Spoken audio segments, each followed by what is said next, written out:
Chapter 1. Lingye emerged from a state of unconsciousness, his head still somewhat woozy, only to find himself in an unfamiliar environment, shrouded in an eerie atmosphere that exuded an ominous aura. A shiver coursed through him as he realized that his entire being was permeated by an unsettling chill. What on earth is this place? How did I end up here? Lingye exclaimed in astonishment, beginning to survey his surroundings. Before him loomed an endless serpentine mass of vapor, which he soon discerned to be a throng of souls. These spirits hovered 3 feet above the ground, slowly advancing forward, while several grotesque figures resembling grim reapers wielded pitchforks, managing the procession. The apparitions were hideous, brandishing their pitchforks and whips upon spotting any soul lagging behind or disrupting the order. They would lash out viciously with their whips. Mind your manners. Once you meet the judge and undergo your trial, you will be allowed to reincarnate. One of the grim reapers bellowed as his gaze fell upon a soul that was slightly slower. He swiftly struck with his whip, producing a sharp crack that silenced all the spirits. Lingye could scarcely believe his eyes, struggling to comprehend the reality of the situation. Had he truly perished? Dazed, he followed the throng as they moved forward. After a considerable time, the surroundings began to shift, revealing a somber yet majestic edifice that abruptly filled his vision. The 2 large characters above the city gate sent a chill down his spine. Underworld? This is the underworld.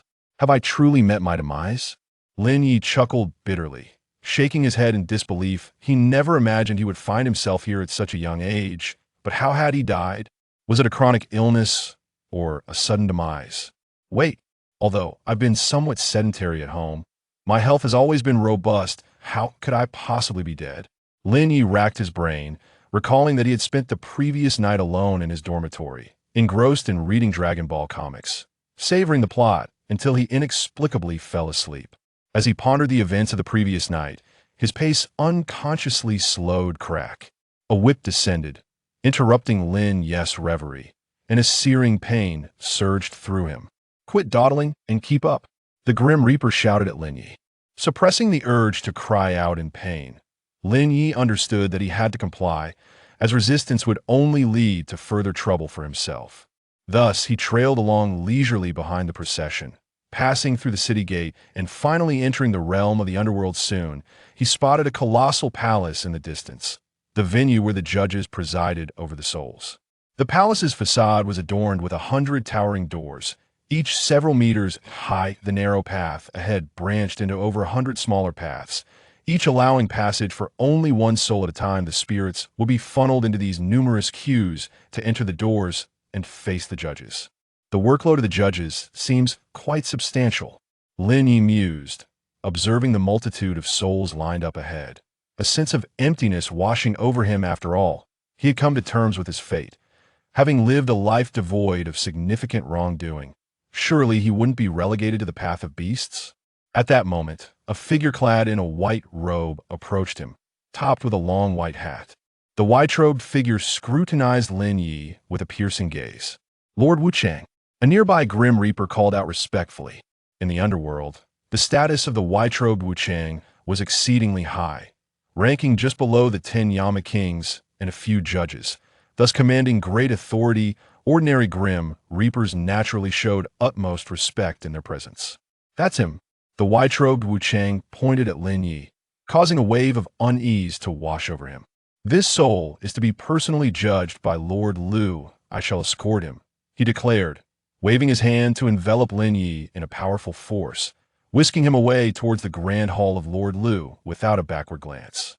Lingye felt an overwhelming energy enveloping him, rendering him incapable of resisting. By the time he regained his senses, he had already been brought into the judge's grand hall.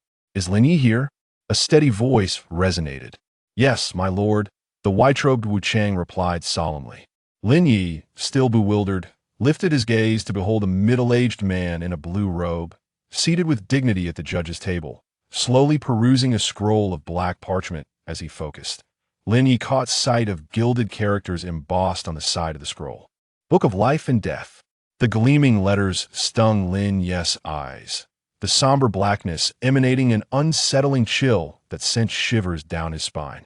Lord Lu remained silent, Continuing to leaf through the book of life and death, the suspense of the unknown was excruciating. Lingye anxiously watched Lord Lu, the sound of pages turning akin to a relentless nightmare, tormenting his nerves as he pondered the nature of the judgment awaiting him. Reflecting on his life over the past decade, he acknowledged that while he had made minor mistakes, he had never committed any heinous acts after graduating from high school. He had opted out of attending university, instead choosing to remain at home as a recluse, never stepping beyond his doorstep. Surely this would spare him from a severe judgment. Lingye. Lord Lu set down the book of life and death, his voice slightly hoarse. Yes, I am here. Lingye responded cautiously, his heart racing.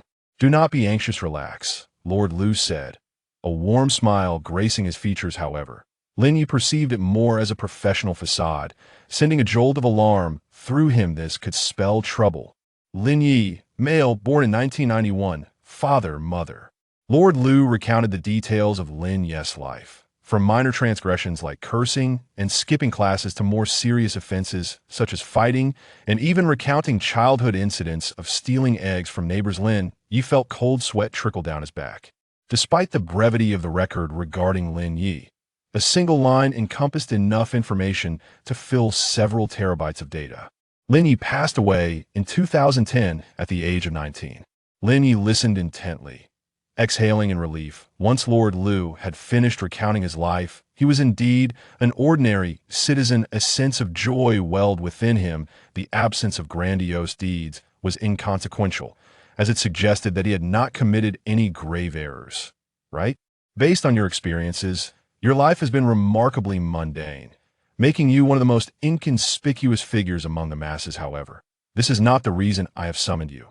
Lord Lu closed the book of life and death. Lingye looked at Lord Lu in confusion, awaiting an explanation. Lord Lu smiled faintly.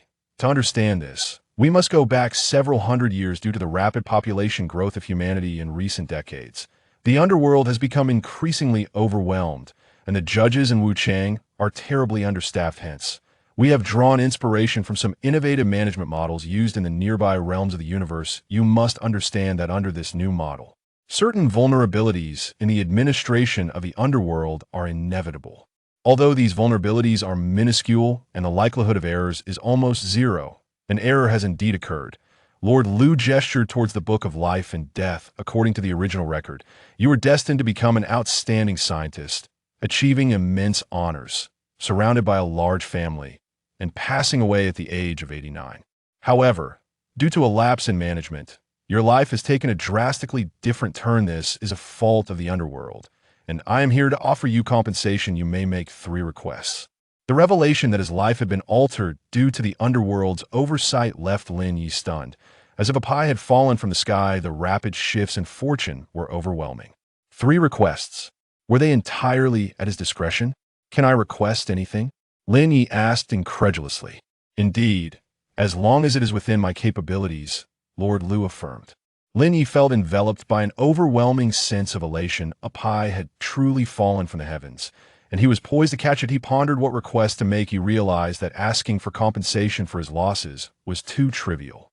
After a moment of deep contemplation, a brilliant idea struck him. Could you allow me to enter the Dragon Ball universe and become a Saiyan? Lingye inquired cautiously. The Dragon Ball universe? That is a realm of fantasy, is it not? Is that not possible? Of course, it is. Consider this your first request, to enter the Dragon Ball universe and become a Saiyan. Strictly speaking, this request implicitly encompassed both entering the Dragon Ball universe and becoming Saiyan. For my second request, I wish to possess the perfect form of instantaneous movement as exhibited by the East Kaishin's attendant, Jebit, which does not require sensing ki for precise location. Lingye stated his second request. Granted. Now, what is your third request? Lord Lu replied readily. For my third request, I wish to possess immortality and eternal life, free from death. Furthermore, I desire the ability to recover swiftly from even the gravest of injuries, Lingye declared, gritting his teeth as he spoke, casting a furtive glance at Lord Lu. Fearful that he might decline, this demand is particularly severe, encompassing the 3 implicit requirements of eternal life, immortal physique, an extraordinary regenerative ability. Lingye genuinely fears that Judge Liu will perceive this. Ha ha, you little rascal. Very well, I shall acquiesce to this request. Judge Liu responded with a hearty laugh, having judged countless souls. He had long seen through Lingye's trivial schemes. He simply chose not to concern himself with them. Has he truly agreed?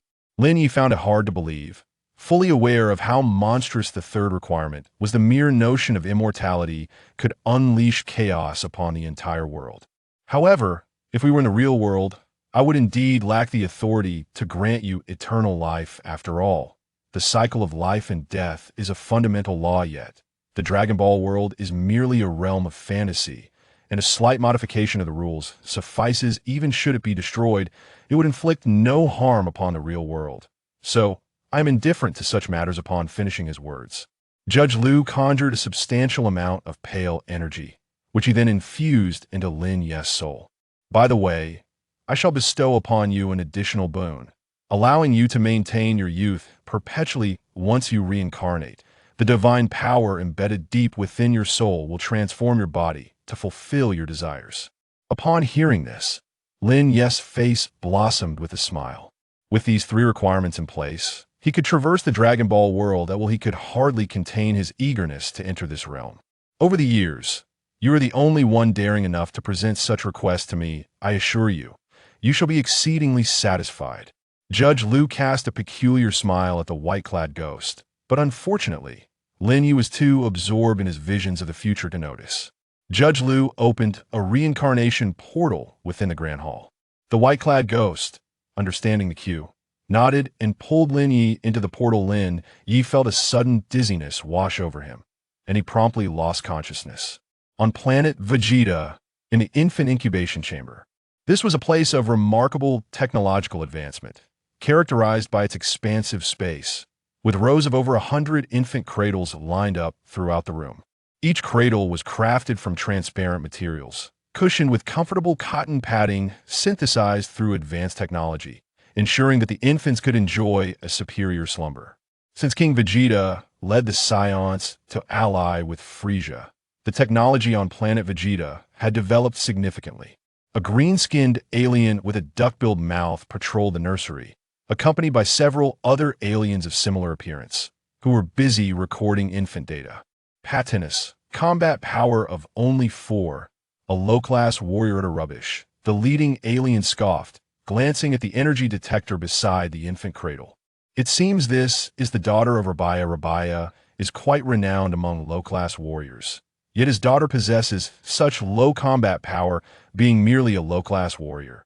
Exceptional talents do not guarantee that their offspring will also be remarkable. This little girl is destined for mediocrity.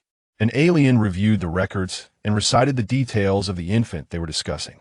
TSK, a female Saiyan offspring. The Saiyans are a warrior race, and females are inherently less likely to achieve greatness. Moreover, being the daughter of a low-class warrior, if she grows up to be beautiful, she might marry a powerful individual for support. If she is not attractive and lacks protection, she will undoubtedly be sent to the battlefield, destined to become mere cannon fodder. The Saiyans are increasingly lacking in promise. The infants born this year possess such meager battle power that they are bound to be forsaken by King Frieza. An alien nearby concurred. Indeed, what of the so-called warrior race? Aside from a select few Saiyans like King Vegeta, warriors boasting a battle power of 10,000 are exceedingly rare. It is rumored that they recently encountered their longtime rivals, the Zephyrians, and suffered significant losses. Another alien quietly remarked to their superior. By the way, King Vegeta's son was born just a few days ago, named Vegeta. I believe. It is said that he possessed over 600 battle power at birth. Perhaps he will grow to be one of the rare elite among the Saiyans. Enough of this chatter. Swiftly record the data and present it to King Frieza. The leading alien reprimanded his subordinates. Upon hearing King Frieza's name, they immediately became compliant, hastily documenting the battle power of the infants. King Frieza has always been an invincible force, capable of obliterating planets with a mere gesture. Such power surpasses their comprehension, and they cannot fathom anything that could rival King Frieza. He is, without a doubt, the true king of the universe, and merely mentioning his name fills their hearts with reverence. After these aliens departed from the nursery, the infant known as Patinus opened her eyes. Vegeta has only just been born, which means there are still 4 to 5 years until Frieza annihilates planet Vegeta. This girl is none other than Lingye, reincarnated into the Dragon Ball world. Though she never anticipated being reborn as a female, how infuriating to be reborn as a woman. How can a woman navigate the challenges of the Dragon Ball world? Reflecting on the peculiar smile of the reincarnation judge, Lingye felt a surge of resentment. Why had she not insisted on being reborn as a male? It was a grave oversight, and regretting it now was too late. Lingye contemplated leveraging the power of the Dragon Balls to revert to her male form. However, this body has been altered by the divine power of the reincarnation judge, and it seems the dragon's power may not suffice to change its inherent traits. Must I endure this fate for all eternity? No matter how unwilling she felt, it appeared futile. Lingye decided to accept her current situation. She had only just been born, and such complex matters could be pondered later. Those aliens mention my name as Patinus, which is quite unappealing. Perhaps I shall adopt the name Ayaha instead. I will still become the mightiest warrior. The disdainful attitude of the aliens earlier ignited Lingye's anger. Time passed, and over a month had elapsed since Ayaha's arrival on planet Vegeta. During this period, her father, a Saiyan named Rabaya, had visited her once. However, upon seeing the data from the monitoring device in her crib, he was thoroughly disappointed and never returned at Ayaha's eyes. Ayaha would likely struggle to even attain the status of a mere low-level warrior. Had she been a boy, perhaps her potential could have been awakened through battles. But alas, she was a girl, destined for mediocrity on planet Vegeta. Only the offspring of intermediate or advanced warriors are prioritized for training. This implies that, under normal circumstances, Ayaha's future prospects are bleak. Throughout the past month, Ayaha acquired the ability of instant transmission, embedded deep within her soul by the reincarnation judge. This ability manifests as an instinct, requiring no meditation or concentration. She merely needs to think of how to use it. It is magnitudes more advanced than the instant transmission learned by Sun Wukong later, and far more agile than that of King Kai's attendant, Jebet. Over the month, Ayaha had taken the opportunity to sneak out and explore. She had yet to test her other ability, immortality, as doing so would necessitate inflicting injury upon herself, a notion she found distasteful. Nevertheless, she presumed this ability must be formidable. That night, a celebratory atmosphere enveloped planet Vegeta. The Saiyan prince, King Vegeta's son, who was born with a battle power of 600, was now a month old, prompting King Vegeta to host a grand banquet at the royal palace. Esteemed individuals and renowned Saiyan warriors attended this festivity. Ayaha regarded such an event with disdain. What significance does a battle power of 600 hold to warrant such fanfare? True honor is achieved through formidable strength, and currently, Vegeta merely possesses the potential to become a great warrior. What is there to celebrate? Perhaps this was merely jealousy on Ayaha's part. The festivities for Vegeta's first month passed in a whirlwind of merriment, and planet Vegeta returned to its usual tranquility. Warriors began to leave in succession to undertake tasks assigned by King Frieza. Personal spaceships came and went at the docking station, with vessels constantly ascending and descending. In the distance, a group of around 100 aliens approached, each cradling an infant. According to Saiyan custom, these infants are to be dispatched to various planets for training. The strength of the planets is determined by the battle power of the infants. While the Saiyans value combat and exhibit a somewhat ruthless nature, they would not send their children to planets where death is certain. Based on traditional classifications, planets with the highest battle power below 1,000 are deemed low-level. Those with a maximum of 10,000 battle power are classified as intermediate, and those exceeding 10,000 are considered high-level. Only the strongest warriors from planet Vegeta can conquer high-level planets. There are only 13 Saiyans, including King Vegeta, whose battle power exceeds 10,000. Among them, King Vegeta is the most powerful, boasting a battle power of 100,000. Notably, one of the most famous is Bardock, a low-level warrior from whom the future Sun Wukong descends, who miraculously achieved nearly 60,000 in battle power through relentless combat. On this day, all the infants born this year were to be sent to different planets. And Ayaha was among them. Given that Ayaha was recorded with only 4 battle power at birth, and as a female, she would be dispatched to the low-powered planet Feloka. Ayaha's eyes widened as she watched child after child being loaded into the spaceship, ready to embark on their journey. Soon, she would leave planet Vegeta and set forth on her own path. Her dreams awaited her just ahead. She longed for her own space, determined to carve out a glorious legacy and forge her journey to strength. An alien gently placed Ayaha into the spacecraft, which had been set to the destination Feloka. The sleep mode and Saiyan training mode were activated. As the ship ascended, Ayaha gazed at the diminishing planet Vegeta.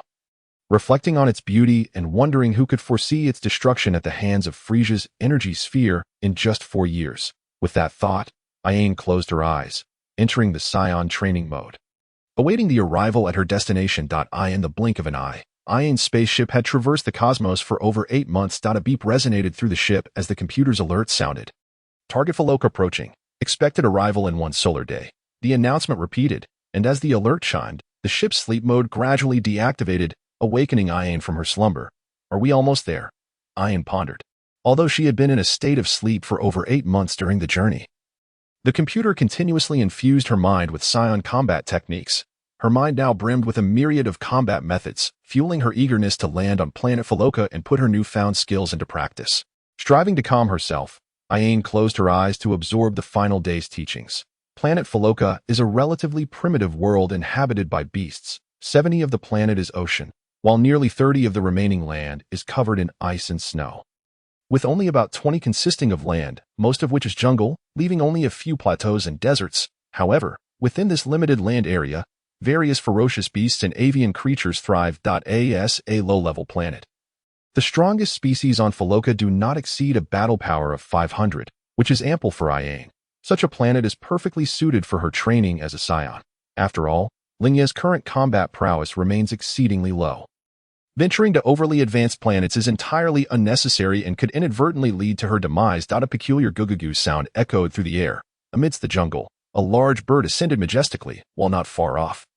A leopard lay in wait, poised to ambush a deer quenching its thirst at the riverbank. Suddenly, a series of thunderous sounds pierced the sky, followed by a glowing red spherical object plummeting rapidly from above. The creatures below sensed the commotion and hastily scattered in all directions, desperately seeking to escape the impending danger. With a resounding boom, a violent collision reverberated throughout the area, sending a thick cloud of sand and debris into the air.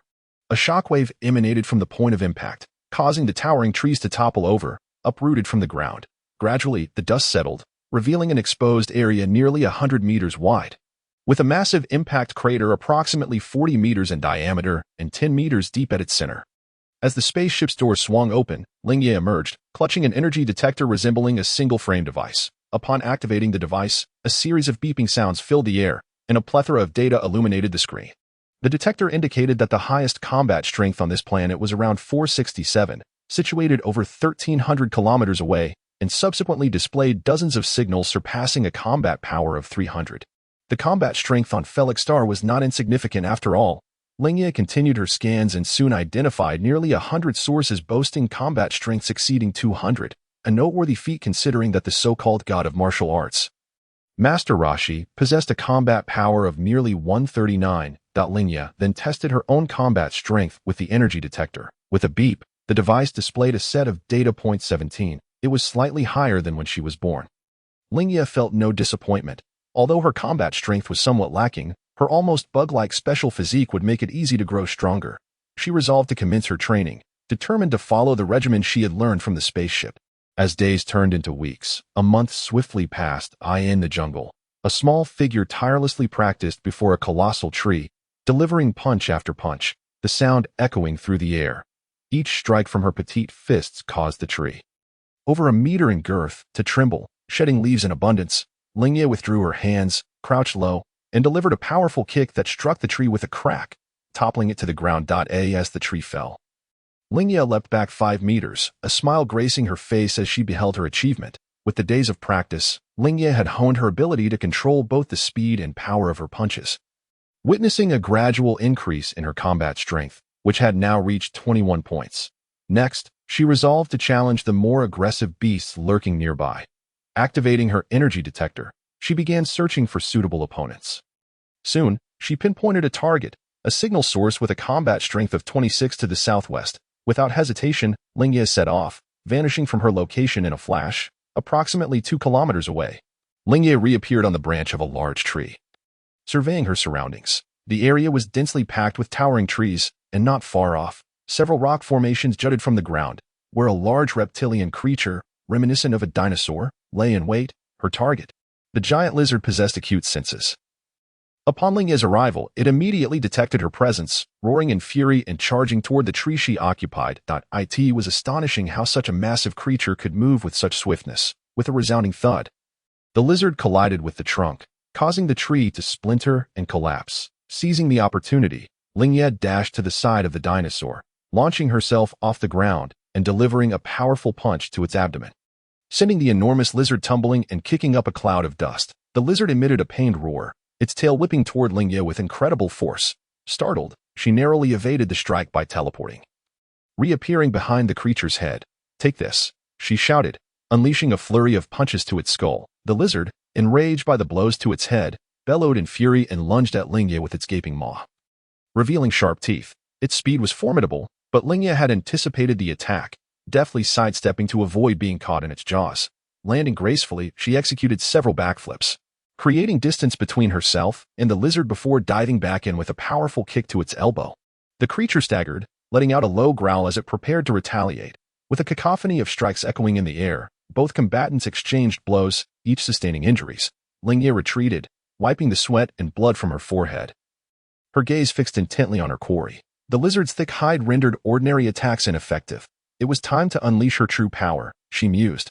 Fortunately, as a Saiyan, despite her youth, she exhibited exceptional agility and reflexes, a hallmark of her warrior lineage. Concentrating her energy, she focused it into her right index finger, which began to emit a faint blue glow. "Sword-piercing wave," Lingye called out, releasing a slender energy wave that shot forth, aimed directly at the lizard's neck. This attack, fueled by her entire essence, pierced through without obstruction. The lizard let out a tortured howl as blood gushed from the wound, collapsing to the ground, lifeless. Watching the creature fall, Lingye succumbed to exhaustion, collapsing onto the earth, panting heavily. The sword-piercing wave, a technique she had developed after understanding the essence of energy and combining it with Saiyan techniques, had drained her completely. Lingye lay there, slowly regaining her strength. Once she felt rejuvenated, she rose to her feet. Observing the dimming light of day, she gathered firewood and prepared her evening meal, roasting pieces of lizard meat over the flames, but the taste left much to be desired. After satiating her hunger, she climbed the tree, nestling among the branches to rest. At dawn, Lingye sprang from the tree and began her morning exercises, leaping into the air and striking at the empty space around her. Her movements were rapid, leaving fleeting afterimages in her wake. After an hour of relentless practice, she paused, breathing heavily, her face flushed from the exertion, wiping sweat from her brow and feeling her stomach rumble. She decided against consuming the leftover lizard meat from the previous day, opting instead to venture deeper into the forest in search of fresh sustenance. Before long, she returned, triumphantly carrying a rabbit. After skinning and gutting it, she kindled a fire to roast her catch. Enjoying a hearty breakfast, Lingye activated her energy detector once more, seeking her next target, a beast boasting a combat strength of 30. Felix Star, a seemingly inconspicuous planet teeming with life in the vast cosmos. On a desolate highland, characterized by eroded, cracked rocks, a child who appeared no older than 2 or 3 faced a massive pterosaur, its salivating maw poised to claim the young one as its meal. The pterosaur flapped its wings and swooped down, but the child before it suddenly moved, and in an instant, the sound of her palms striking the rough, leathery surface echoed. The battle commenced, unleashing countless waves of blue energy that shot forth chaotically, accompanied by the sound of slicing air. Each wave struck the ground, exploding violently and sending thick clouds of dust and debris flying, leaving destruction in its wake. The child was Ayaha, who had been on the planet Felix for nearly a year. Now nearing 3 years of age, Ayaha, possessing a mature soul and an extraordinarily unique physique, appeared far older than her tender years. Throughout this year, Ayaha had been engaged in combat with the ferocious beasts of Felix, and her frequent battles had enriched her experience, allowing her strength to grow exponentially. The combat skills inherited from her Saiyan lineage were now second nature to her, though she often sustained severe injuries during these encounters. However, due to her immortal body, as long as she was not completely dead, she would not truly perish. To be not completely dead simply meant that as long as a single cell remained, she would endure. Even if she were to be reduced to ashes, she could eventually restore her form after a period of time. Such was the essence of her immortality. Furthermore, in addition to her immortality, she had also acquired remarkable regenerative abilities from the judge, enabling her to recover rapidly after each injury. The Saiyan constitution had also significantly enhanced her power. On several occasions, Ayaha had been gravely wounded and on the brink of death. Yet she managed to escape thanks to her extraordinary abilities. Her flawless instant transmission proved to be a decisive factor. In the midst of these relentless battles, Ayaha continuously pushed her limits, fostering her growth and significantly improving her application of energy. Now, she had nearly mastered the Earthling technique of sensing energy intensity through K. Just over 2 years old. Ayaha possessed a combat power of 145, surpassing most children who held the title of Advanced Warrior. At this moment, Ayaha faced a pterosaur, a species commonly found on Felik, yet not to be underestimated, as it was only slightly weaker than her. In an instant, Ayaha teleported above the pterosaur, and before it could react, she unleashed several energy beams towards it. The beams struck the pterosaur's back with precision, producing a series of sharp sounds. The pterosaur's back became a gruesome sight, bloodied and charred from the attack. Oh well, the pterosaur howled in agony, its furious eyes fixed on Ayaha as it charged toward her with great speed. "Come at me," Ayaha shouted, disregarding the pterosaur's massive form as she soared into the air and swiftly curved to attack. A resounding crash echoed as their bodies collided, both Ayaha and the pterosaur being violently pushed apart. Ayaha performed several flips in midair, extending her arms to stabilize herself, and after shaking off the disorientation from the impact, she resumed her assault on the pterosaur. The enraged pterosaur, its head still spinning from the collision, roared furiously upon spotting Ayaha's petite figure daring to approach. Its wings unfurled to a span of 10 meters. Just as Ayaha was about to strike, the pterosaur flapped its wings powerfully, twisting its body and launching its claws at her with ferocity. Oh no. Ayaha hadn't anticipated the speed of the pterosaur's attack. She attempted to halt her advance, but it was too late. She was struck hard by the pterosaur's talons, losing control and plummeting from the sky. With a thunderous crash, she created a large crater upon impact. Almost instantly, as the sound of the impact echoed, Ayaha sprang from the crater, narrowly evading another attack from the pterosaur, and leaped onto a towering stone pillar, disheveled. One of her arms hung limply at her side, blood dripping from the injury. Her arm had been severely damaged, the bone shattered. The force of the pterosaur's strike was immense, leaving her entire body tingling. Ignoring the pain in her arm, Ayaha quickly dodged the pterosaur's subsequent assaults. The previous miscalculation had not only injured her arm but also disrupted her combat rhythm. Frustration boiled within her, despite her superior combat power. She was struggling to secure victory. It was clear that even lions exert their full strength when hunting rabbits. She had been too careless. With a silent sigh, she resolved to be more vigilant in the future. Reinvigorated, Ayaha focused intently on the pterosaur. With a deep breath, she suddenly vanished from her position, moving at incredible speed and leaving behind dozens of illusory afterimages. The only sound was the rhythmic thud of her feet against the ground, rendering her position nearly impossible to pinpoint. The pterosaur flapped its wings midair, its eyes darting around in search of Ayaha.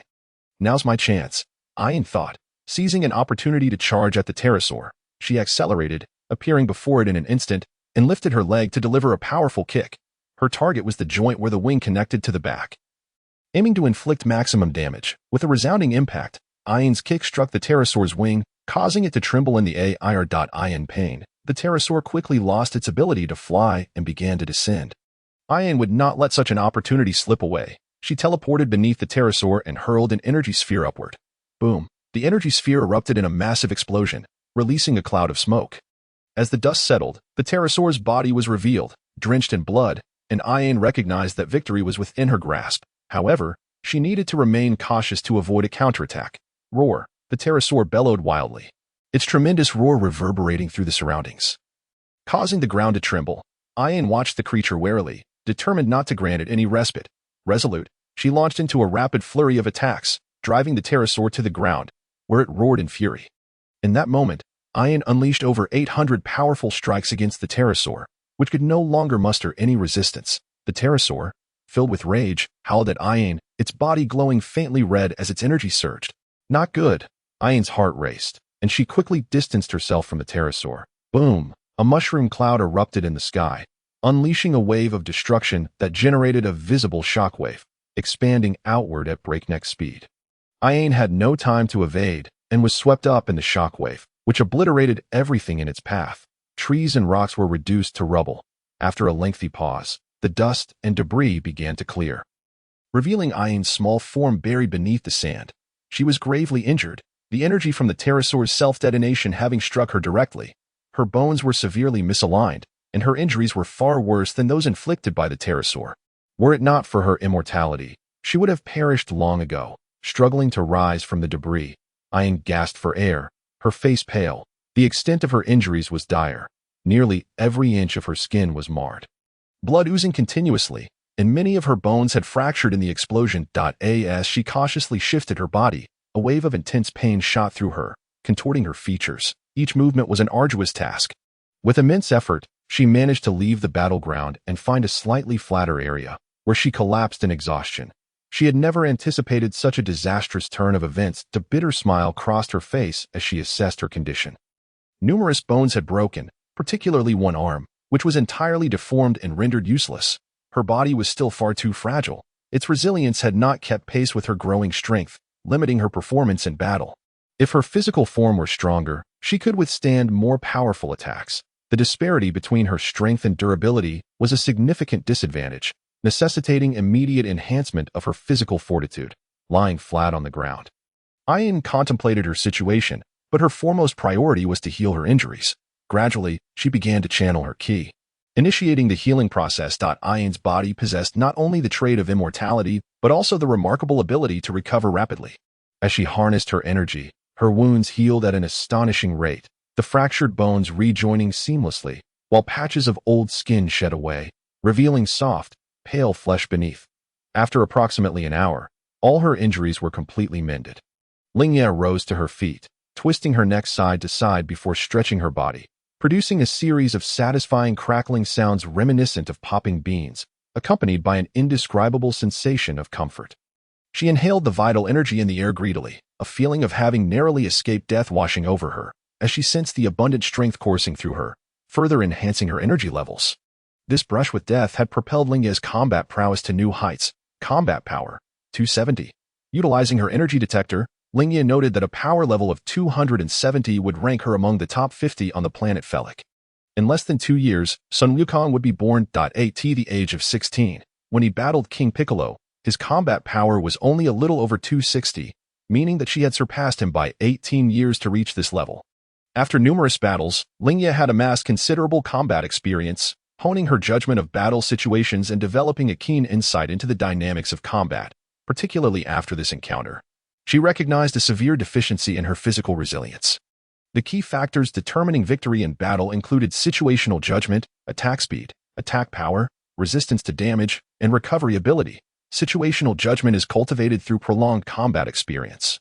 With no shortcuts available, attack speed and power can be rapidly enhanced through effective training methods, which Lingye had already adopted from the Saiyan techniques. Lastly, her resistance to damage and recovery ability were areas of concern. While her recovery ability was robust, she harbored doubts about her physical resilience, as the Saiyan lore offered no effective solutions. Through combat, Lingye had identified several issues. She understood that her recovery abilities far exceeded those of Sun Wukong and his companions. However, when compared to Piccolo's rapid regeneration and the even more formidable abilities of Cell and Bu, her capabilities seemed inadequate. Piccolo's rapid regeneration was achieved by expending his internal energy to facilitate his body's rebirth, a feat Lingye could also accomplish, albeit without the same swiftness. Nevertheless, her advantages were clear. Each time she underwent rebirth, it was akin to traversing the edge of life and death, resulting in a noticeable increase in her combat power and physical strength. Yet, in contrast to Cell and Bu, who could instantly recover as long as a single cell remained intact, her recent hour-long recovery from injuries felt woefully insufficient. Lingye pondered whether the body bestowed upon her by Judge Liu should not have such limitations. Considering it had been transformed by divine powers, was it possible that her recovery ability depended on her overall strength, and that as her power grew, she could eventually achieve the ability to recover instantly from a single surviving cell?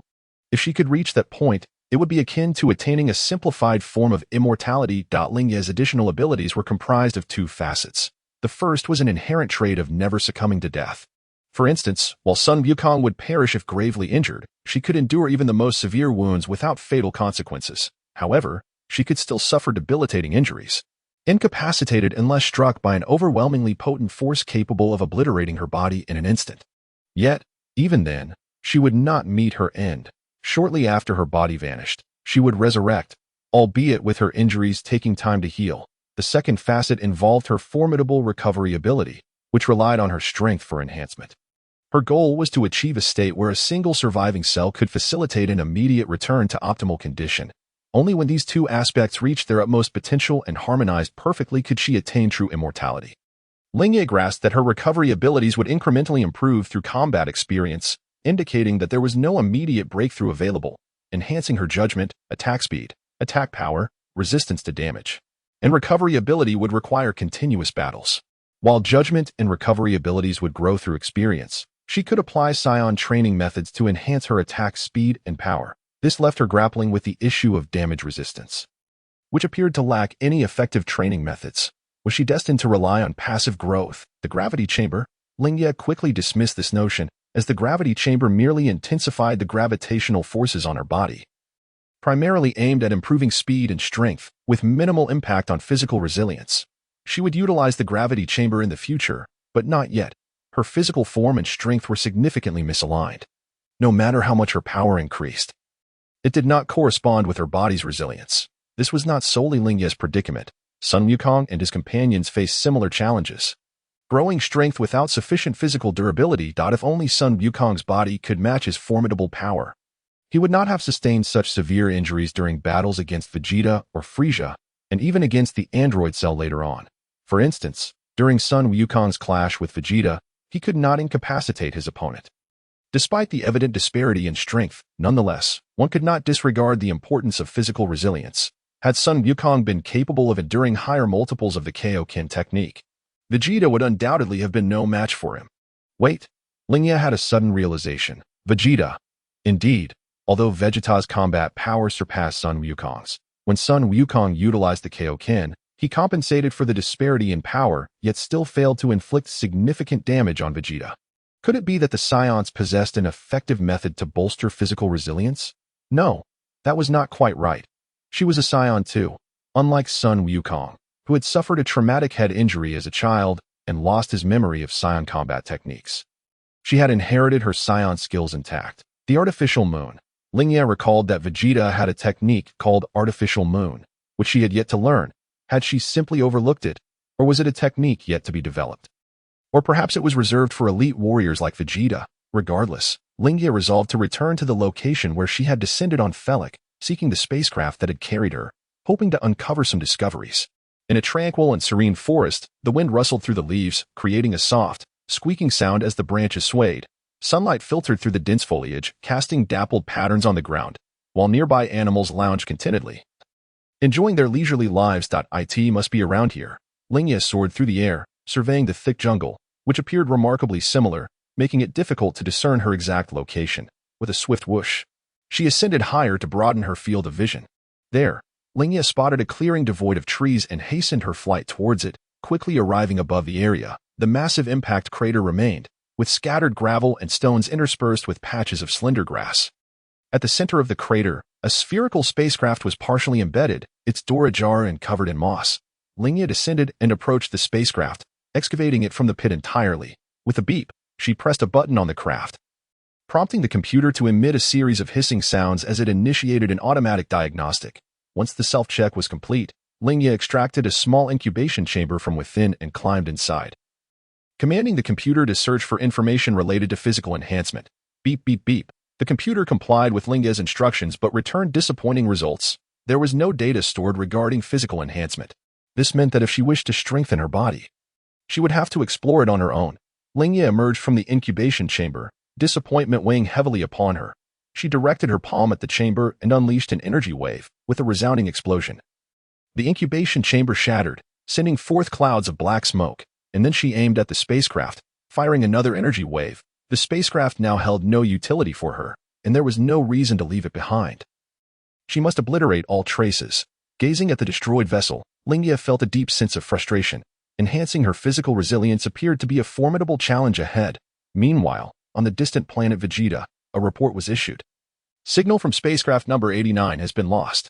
An extraterrestrial being tasked with monitoring spacecraft statuses relayed the information.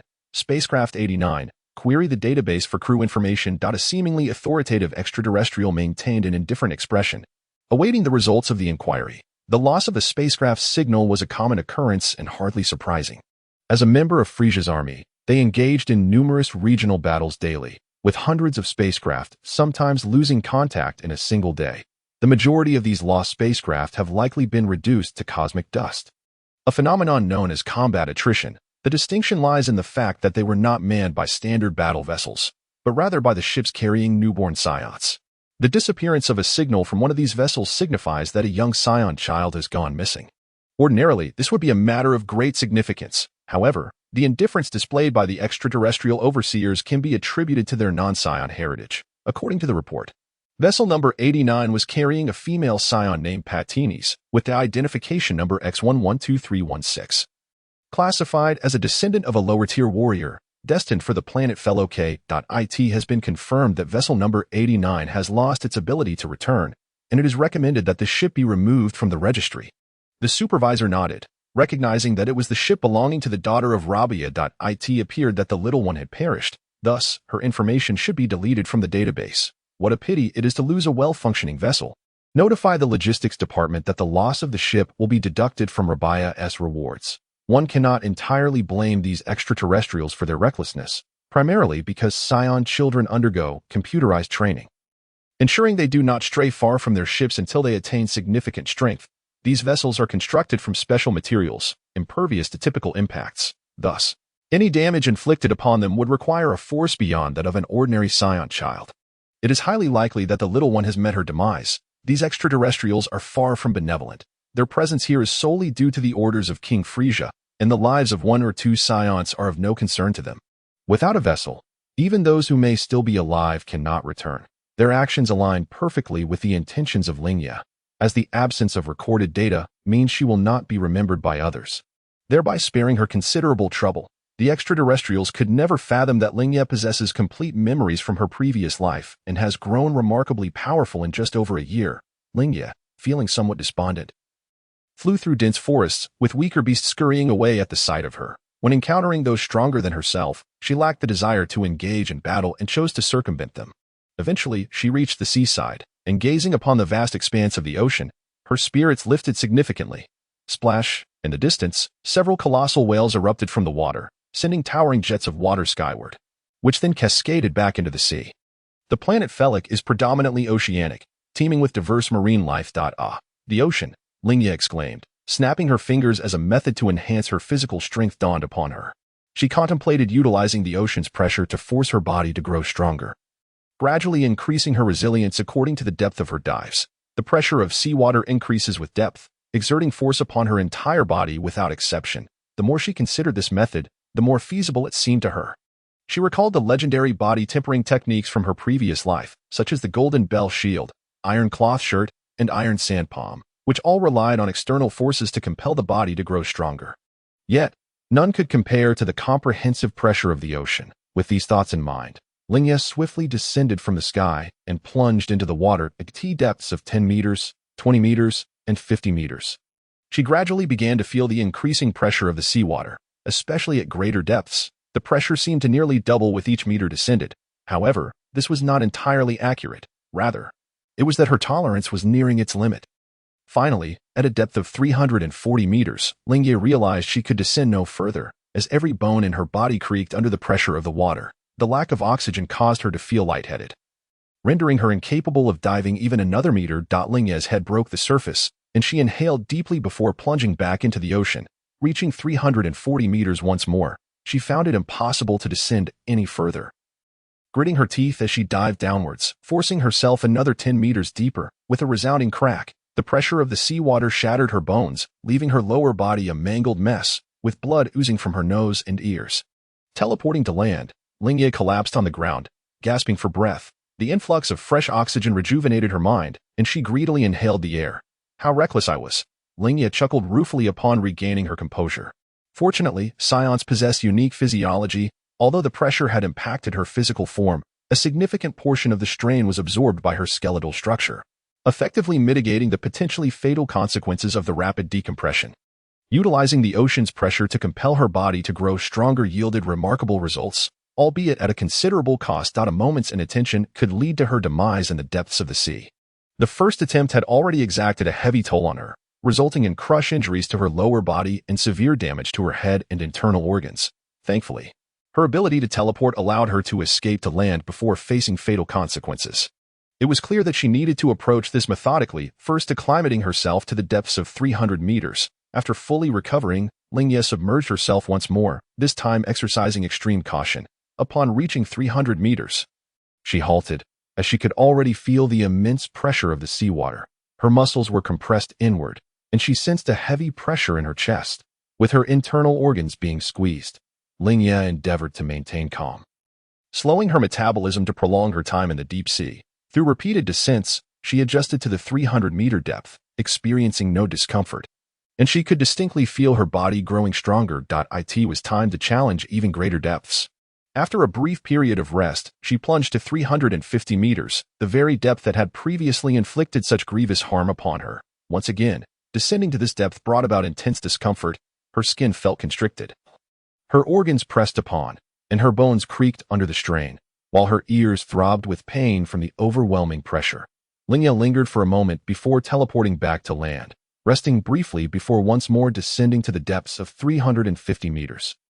Through countless trials, she gradually adapted to this depth, continuing to plunge deeper. In the blink of an eye, a year had passed, and Lingye was now over 3 years old, capable of descending to 500 meters.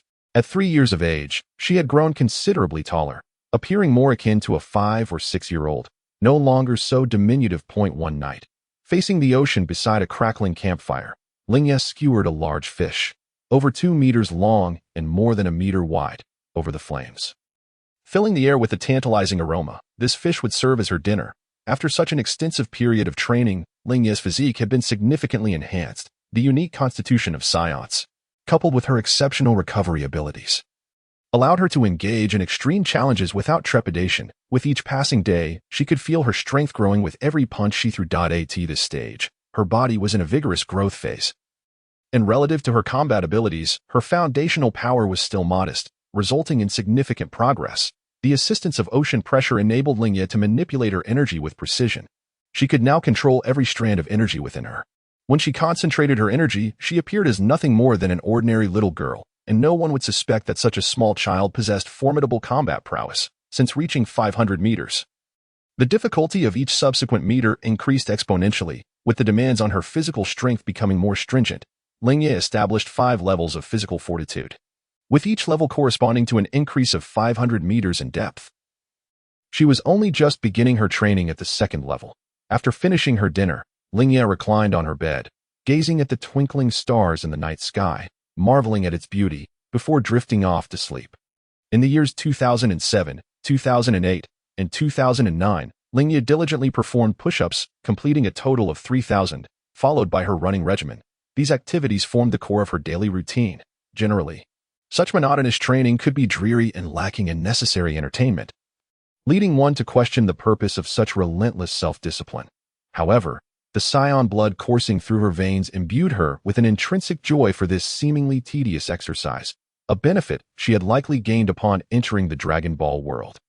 She felt grateful for her choice of Saiyan heritage. Had she maintained her previous life's character, devoid of extraordinary willpower, who could say if she would have had any opportunity for greatness in this lifetime?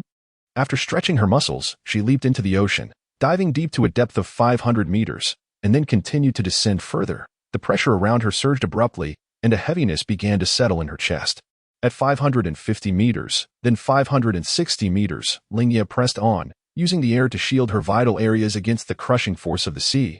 Her muscles trembled uncontrollably, a wave of soreness washing over her, which gradually faded, replaced by excruciating pain.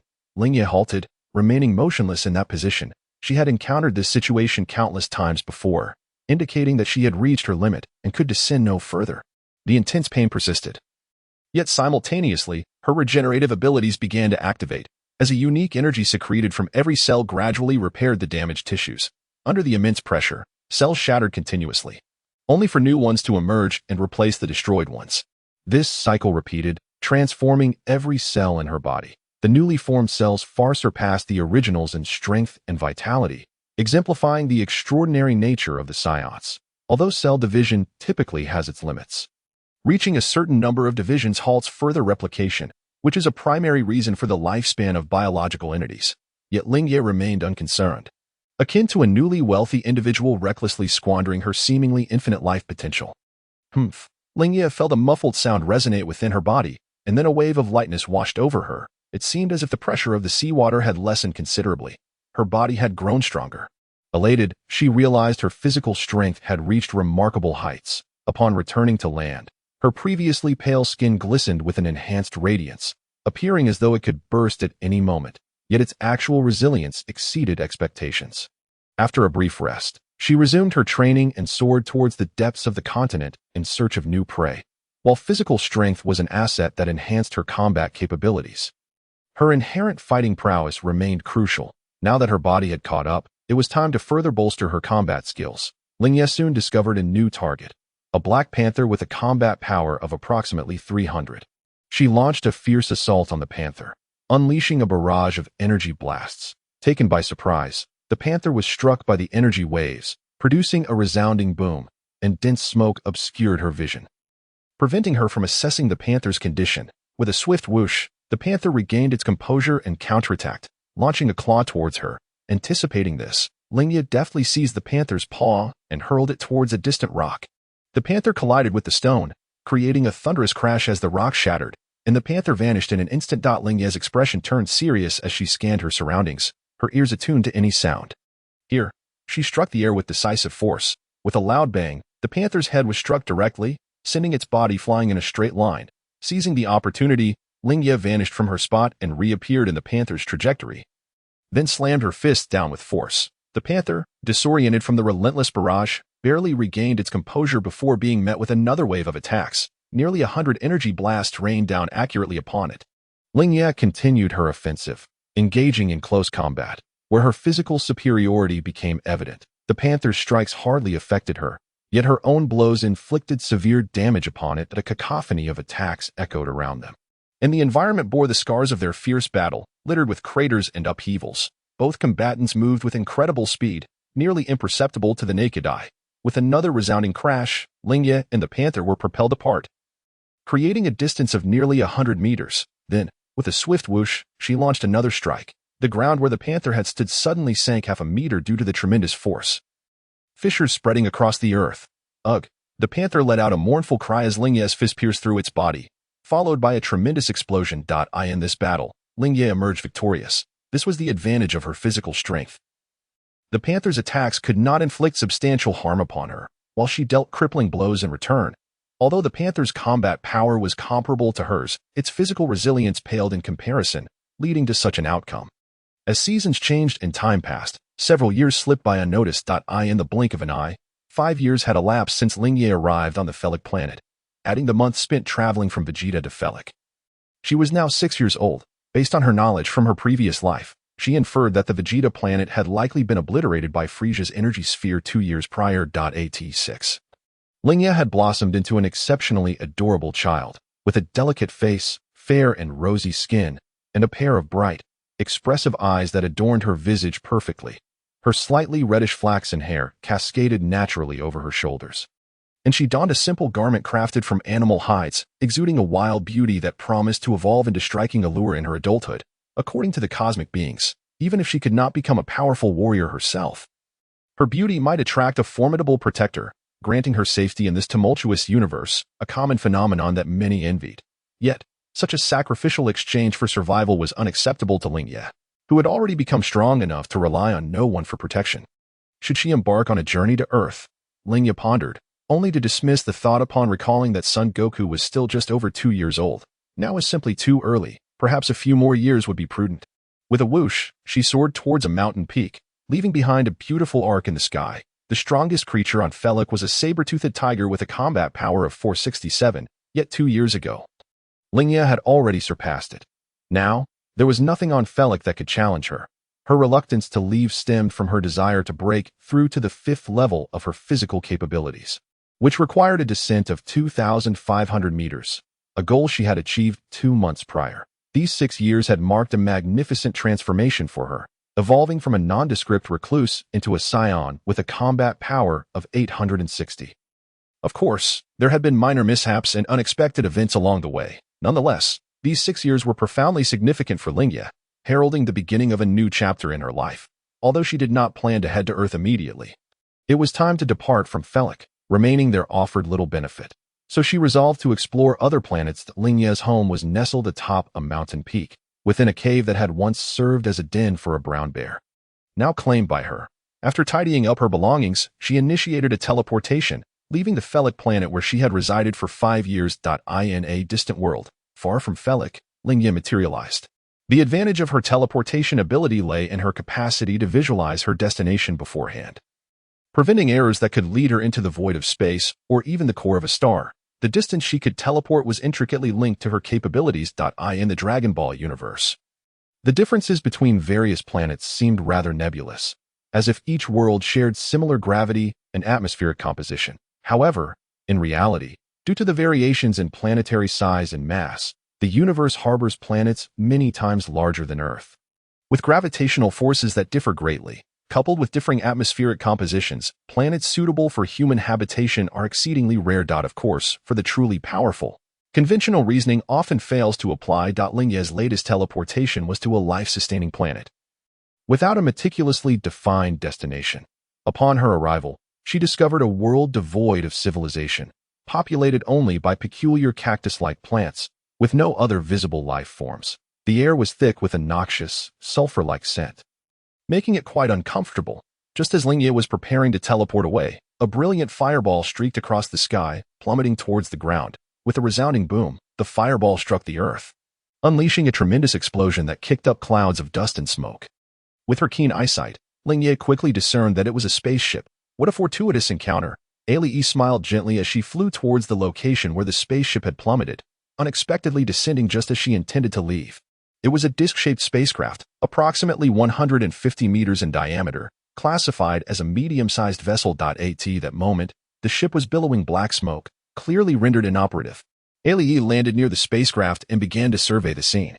With a whoosh, the hatch of the spaceship swung open, and a man emerged. He appeared to be in his 30s, clad in a beige leather jacket, with a single-shouldered fur cloak draped over him. The collar and cuffs adorned with fluffy fabric. Ayaha paused for a moment, a flicker of recognition crossing her mind, as if she had seen such a striking appearance before. Suddenly, it dawned on her. This was the attire of the Yidlatrians. Clapping her hands in realization, she recalled that this was indeed the traditional garb of the Yidlatrians. While many might not be familiar with the name Yidlatria, they would surely recognize the image of Sun Wukong returning to Earth after defeating Frisia on Namek, donning a similar outfit. Yes, this was the very planet, a realm filled with wondrous mysteries, from which Sun Wukong had acquired the technique of instantaneous movement. The Yidlatrian man noticed Ayaha, a flicker of surprise in his eyes at encountering a human on this desolate planet. "Excuse me, are you a Yidlatrian?" a polite voice inquired, but upon finishing, Ayaha was taken aback, realizing she had spoken in the Saiyan language. How could a Yidlatrian possibly comprehend her words? "My name is Bodaya." "A Yidlatrian. And you, little girl?" he replied instinctively, only to pause as he noticed the tail behind Ayaha, suddenly realizing, you are a Saiyan. Since the destruction of planet Vegeta, he had assumed he would never see a Saiyan again. Saiyans were well known throughout the universe, infamous for their combative nature, which did not lend them a particularly favorable reputation. While undeniably powerful, they often left an impression of barbarism, lacking the humility and elegance typically associated with true strength.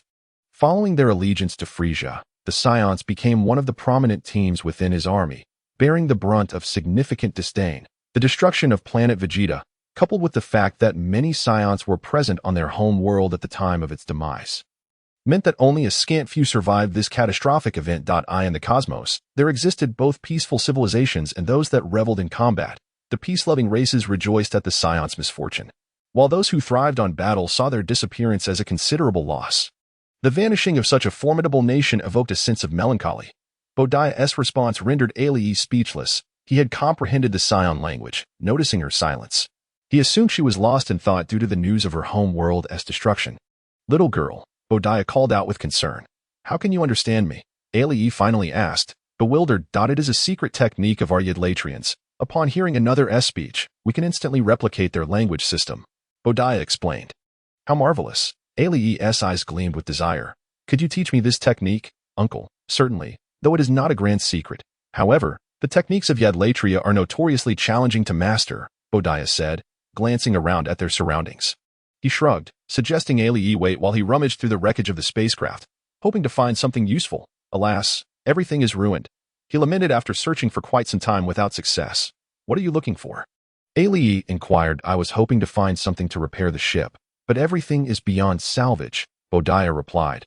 Resigned to the fact that without tools, the spacecraft would remain unfixable, the acrid scent in the air was quite uncomfortable. "What is your name, and why are you alone on this planet?" he asked. "That my name is Ayaha, and I have always lived alone," she replied.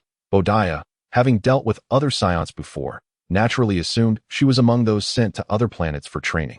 "I see. You Scions are quite aggressive, sending out children at such a young age. What happened to the vessel that brought you here?" he asked, recalling the ship that had transported Ayaha at IT was destroyed. She stated bluntly, causing Bodiah to feel disheartened. With the ship gone, her chances of leaving were slim. This planet was a barren wasteland, devoid of food except for cactus-like plants, making survival impossible. Finding Bodiah seated despondently on the ground amusing, Ayaha secretly took out her energy detector to assess him. Beep beep. The device emitted two soft sounds. 1785. Bodiah's combat power was notably high, exceeding hers by over 900 points. No wonder he dared to wander the cosmos alone. "Hey, Uncle Bodiah," Ayaha proposed, "if I help you leave this planet, will you teach me that language technique?" "Sure, if we can escape, I'll teach you anything you desire," Bodiah replied casually, then suddenly realized, "Wait, what did you just say?" "You said you could leave here, of course," she asserted. "What about the spacecraft? Didn't you say it was destroyed? Is there another ship?" "There is none," Bodiah responded, speechless. The naivety of children was astonishing. How could they leave without a vessel? He naturally assumed Ayaha was merely a thoughtless little girl. Seeing Bodiah's skepticism, Ayaha felt displeased. "Uncle, don't the Idlatrians possess a technique called instantaneous movement?" Bodiah was aware of instantaneous movement, but it required the use of energy to sense. He had never mastered it. Even on Yadlatria, few could perform this technique, let alone traverse the vast distances between life-bearing planets. Ayaha raised two fingers to her forehead, mimicking the stance for instantaneous movement. In truth, her version did not require any formal technique. She could initiate it purely through her will. "I can perform instantaneous movement." Seeing Bodiah's disbelief, Ayaha's expression shifted to one of determination. With a swish, she activated her ability, vanishing from in front of him, only to reappear 50 meters away. Bodiah was astounded, his mouth agape in disbelief. This little girl truly could perform instantaneous movement. But how had she learned it? Without a formidable energy source, it was inconceivable. He could see that Ayaha had indeed executed instantaneous movement and not merely high-speed travel, which left him utterly perplexed. It was as if he had not yet mastered his family's secret technique, only to witness the neighbor's child wielding it with ease. How utterly absurd. "Well then, can you teach me the technique now?" Ayaha asked with a triumphant grin, as she could only reach his knee to pat him due to her smaller stature. Bodiah nodded dumbly, still in shock.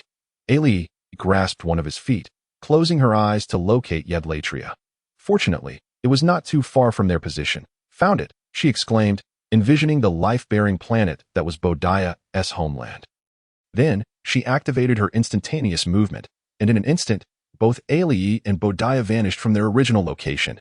Yadlatria was located in the eastern region of the northern galaxy, a place teeming with countless enchanting techniques. The Yadlatrians were a peace-loving race, known for their hospitality and disdain for conflict, yet they had developed numerous remarkable abilities. Despite their high individual combat power, they never initiated aggression against others. The relative peace in the region near Yadlatria was largely due to their benevolence, making them a beloved presence among the weaker cosmic races. Upon arriving at Yadlatria, Ayaha was met with a warm welcome from its inhabitants, especially after learning that Lingye had brought Bodiah back. She was treated with even more kindness. Now, she resided in the home of Bodiah's aunt. The dwellings of the Yadlatrians were all constructed atop towering stone pillars, with spherical structures built atop these pillars, resembling gigantic lollipops from a distance. Lingye donned the attire prepared for her by Bodiah's aunt. As she stepped outside, she encountered Aunt Bunity from next door. The Yadlatrians generally possessed formidable combat abilities. Even Aunt Bunity, who identified as a farm woman, had a combat power exceeding 500. Thus, upon arriving on Yadlatria, Lingye was taken aback by the multitude of strong beings that surrounded her. No wonder the Yadlatrians held a dominant position in the nearby regions. Their strength was indeed formidable. "Hello, little Lingye. Where are you off to?" Aunt Bunity greeted her warmly. "I'm going to find Uncle Bodiah. He's over by the mine," she replied, pointing to a hill in the east. Lingye nodded, smiling in gratitude towards Bunity before setting off to find Bodiah, who still owed her a secret technique. Lingye soon located Bodiah, who was busy mining in the quarry. This was arduous labor. Any other cosmic beings with comparable combat power would typically have weaker tribesmen do such strenuous work for them. However, it was different here. Even Badiya, with a combat power in the thousands, had to do the work himself. What a humble people, Lingye marveled. With his strength, he could reign supreme on other planets, yet here he was, engaged in manual labor. Upon seeing Lingye approach, Badiya paused his work and leaped out of the quarry.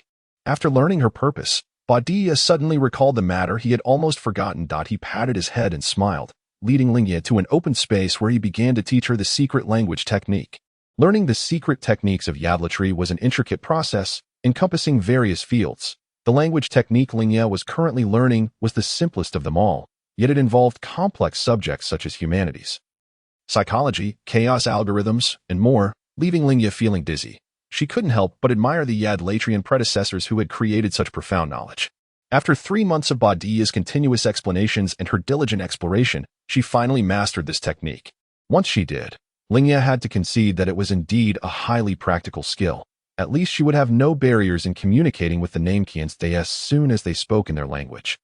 She could learn it through chaotic computation. One day, while lounging on the roof soaking up the sun, Lingye enjoyed a wonderfully leisurely life. Suddenly, a figure appeared beside her. Lingye, the Grand Elder wishes to see you. The individual stated directly, he was a guard of the Grand Elder. Similar to the Namekians, the Yadlatrians were governed by a council of elders, with the Grand Elder representing the highest authority. Lingye had encountered the Grand Elder when she first arrived on Yadlatri. He was a plump old man. I wonder what the Grand Elder wants with me, Lingye pondered as she followed the guard into the Grand Hall where the elders resided. After waiting a few minutes, the Grand Elder emerged, holding a weathered book, flanked by 7 or 8 other elders, each of significant stature. Lingye hadn't anticipated such a gathering today. One of the female elders approached and gently patted Lingye's head. Having spent several months on Yadlatri, you should have a fair understanding of our planet by now. Lingye nodded. The Yadlatrians were a peace-loving race, a rarity in the universe. Although their combat prowess wasn't top tier, their wisdom was undoubtedly unparalleled. The female elder continued, we have created countless secret techniques, which are merely our clan's pursuits, yet we do not wish to meddle in the conflicts of the universe. You saved Badiya. We wish to befriend you. The Saiyans are a warrior race. However, I can see you are unlike other Saiyans. Lingye was uncertain what the elders meant by their words. Could they have discerned her extraordinary physical traits? This thought made her somewhat anxious. However, she was overthinking. The Yadlatrians had not detected her unique constitution. The Grand Elder looked at Lingye solemnly and said, you possess a potential that far exceeds that of ordinary Saiyans. Perhaps you will become the legendary Super Saiyan. Our Yadlatri clan has a technique that can predict the future. We foresee that one day, the universe will be shrouded in a dark force. And you may hold the key to resolving that crisis. Lingye understood. This impending crisis that could engulf the entire universe must be related to Majin Buu. From her knowledge, Majin Buu would be vanquished by a Super Saiyan. But not by her, rather, by Son Goku. You have already mastered the language technique. To prepare for that crisis, you may choose to learn 2 additional secret techniques. The Grand Elder handed Lingye the yellowed book, which contained explanations of Yadlatrian techniques. You may select 2 from it, and we will arrange for someone to teach you. Lingye was astonished by the unexpected news. Such a generous offer. Joyfully, she accepted the book from the Grand Elder. She hadn't anticipated that the Grand Elder would be so accommodating, but as she flipped through the pages, she found an overwhelming number of techniques, each highly useful. Choosing just 2 from such a thick tome was indeed a challenging task. May I take this back to study? She inquired. I need to choose these 2 techniques carefully. The elders smiled and nodded, having no intention of forcing Lingye to decide immediately. After all, selecting 2 from such a voluminous book was no small feat. With her heart brimming with joy, Lingye clutched the book and prepared to leave the hall. Wait, an elder called out to her. Lingye halted, perplexed as to why she had been stopped. That tail of yours may bring you unnecessary trouble. Let me help you remove it. Lingye shook her tail, suddenly remembering that it might be her only weakness, despite enduring rigorous training and being able to withstand the pressure of the deep sea. This tail remained her most vulnerable point. She had originally planned to have it removed by the deities on Earth. Since the Yadlatrian elder was willing to assist, that was even better. The Saiyan tail was linked to the Oozuru transformation, which was far superior to their humanoid state in the early stages. Thus, it was an indispensable asset for survival. But in later stages, the Oozuru transformation ceased to be as effective, and the tail became a burden. Some of the secret techniques of the Yadlatrians were no less potent than the magical abilities of the Namekians. Lingye turned to present her tail to the elder who had called her. The elder grasped Lingye's tail, and she instantly felt a significant reduction in her strength, her body growing weak. This tail truly is my weakness, she thought. Despite extensive training, why does being held by it drain my energy so? No wonder Son Goku and Vegeta had both removed their tails in later stages. The elder tightened his grip on Lingye's tail and activated his secret technique.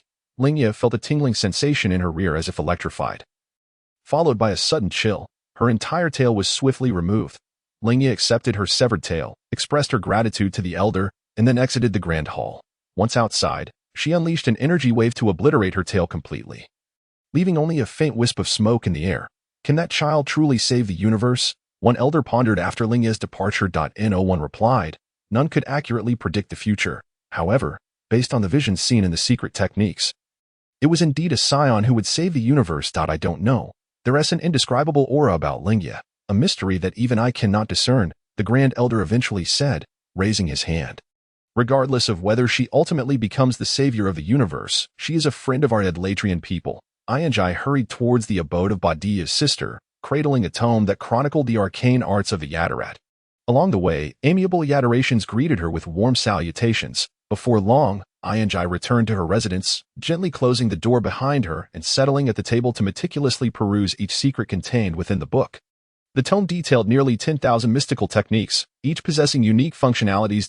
By the third page, Ayaha encountered a passage on teleportation, which she chose to bypass as she continued her exploration, eliminating techniques that bore no relevance to her.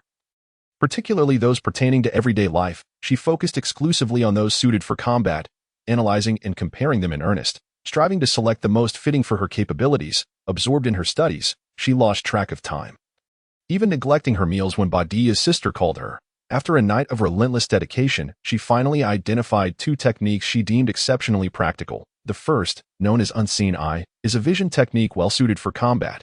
When activated, the eyes radiate a soft azure glow, significantly enhancing battle awareness and allowing for a more instinctive grasp of the rhythm of combat, thereby serving as an excellent aid during skirmishes. Furthermore, the Unseen Eye possesses a remarkably convenient ability. It can ascertain the combat power of an opponent with precision, regardless of any attempts to conceal it. After careful consideration, Ayaha concluded that the Unseen Eye was indeed highly useful, far superior to an energy detector, as even hidden strengths could not escape its gaze. The second technique she selected was Boundary Energy, a skill essential for survival in the vastness of space. Despite her steadily increasing combat prowess and physical resilience, Ayaha remained tethered to her reliance on oxygen. Environments like outer space or the deep sea, where oxygen was scarce, posed lethal threats to her.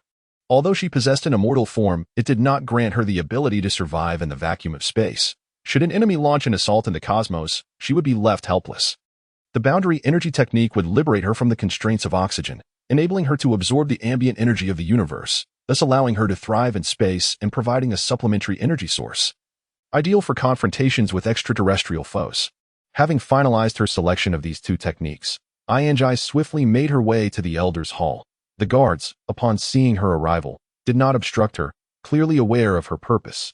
The elders, upon spotting Ayaha, inquired, "Child, have you made your choice?" Ayaha nodded and shared the two techniques she had chosen. The Grand Elder smiled broadly upon hearing her selections, praising, "These two techniques are indeed commendable, but their mastery is exceedingly challenging. Even among our Yadarati people, few can wield them." Turning to an attendant nearby, the Grand Elder instructed, "I shall arrange for Pamakuka to teach you. You will study under him henceforth. Pamakuka is one of the rare formidable warriors of our Yadarat race.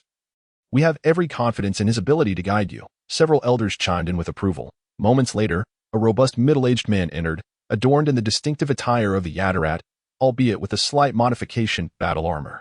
With two pronounced scars adorning his face, he was none other than Pamakuka. After greeting the elders, he turned his attention to Ayaha, inquiring, "Is this the little one who wishes to learn the mystical arts?" "Indeed, she is Ayaha, a friend of our Yadarat people. Please teach her well." Pamakuka nodded and kindly addressed Ayaha. "Very well, little one, you shall accompany me from now on." He flashed a smile that he believed to be friendly, yet the scars on his face rendered it rather fierce. "Hello." Ayaha quickly returned the gesture. Despite Pamakuka's menacing smile, she sensed his amiable disposition. Most Yadarations were quite congenial. Departing the Grand Hall, Ayaha followed Pamakuka to a designated training chamber. filled with an array of unfamiliar training apparatuses, many of which she could not discern their purpose. Pamakuka meticulously explained the uses of the equipment before commencing her instruction. The first lesson centered around the unseen eye. Although Pamakuka's explanations were thorough, Ayanjai found herself utterly perplexed. The unseen eye, a profound technique among the Yatarat, was far more intricate than the language arts she had previously studied. The complexity of the two was not comparable. Through Pamakuka's relentless demonstrations and clarifications, Ayanjai gradually began to grasp the subtleties of the unseen eye, albeit just at the threshold of understanding. In a moment of mischief, Ayanjai playfully aimed her energy detector at Pamakuka. Eager to ascertain his combat power. To her astonishment, the device exploded with a deafening bang when it reached a reading of 12,000. Being an outdated model, its energy threshold was rather limited. Nevertheless, this incident spurred Ayanjai to intensify her efforts in learning.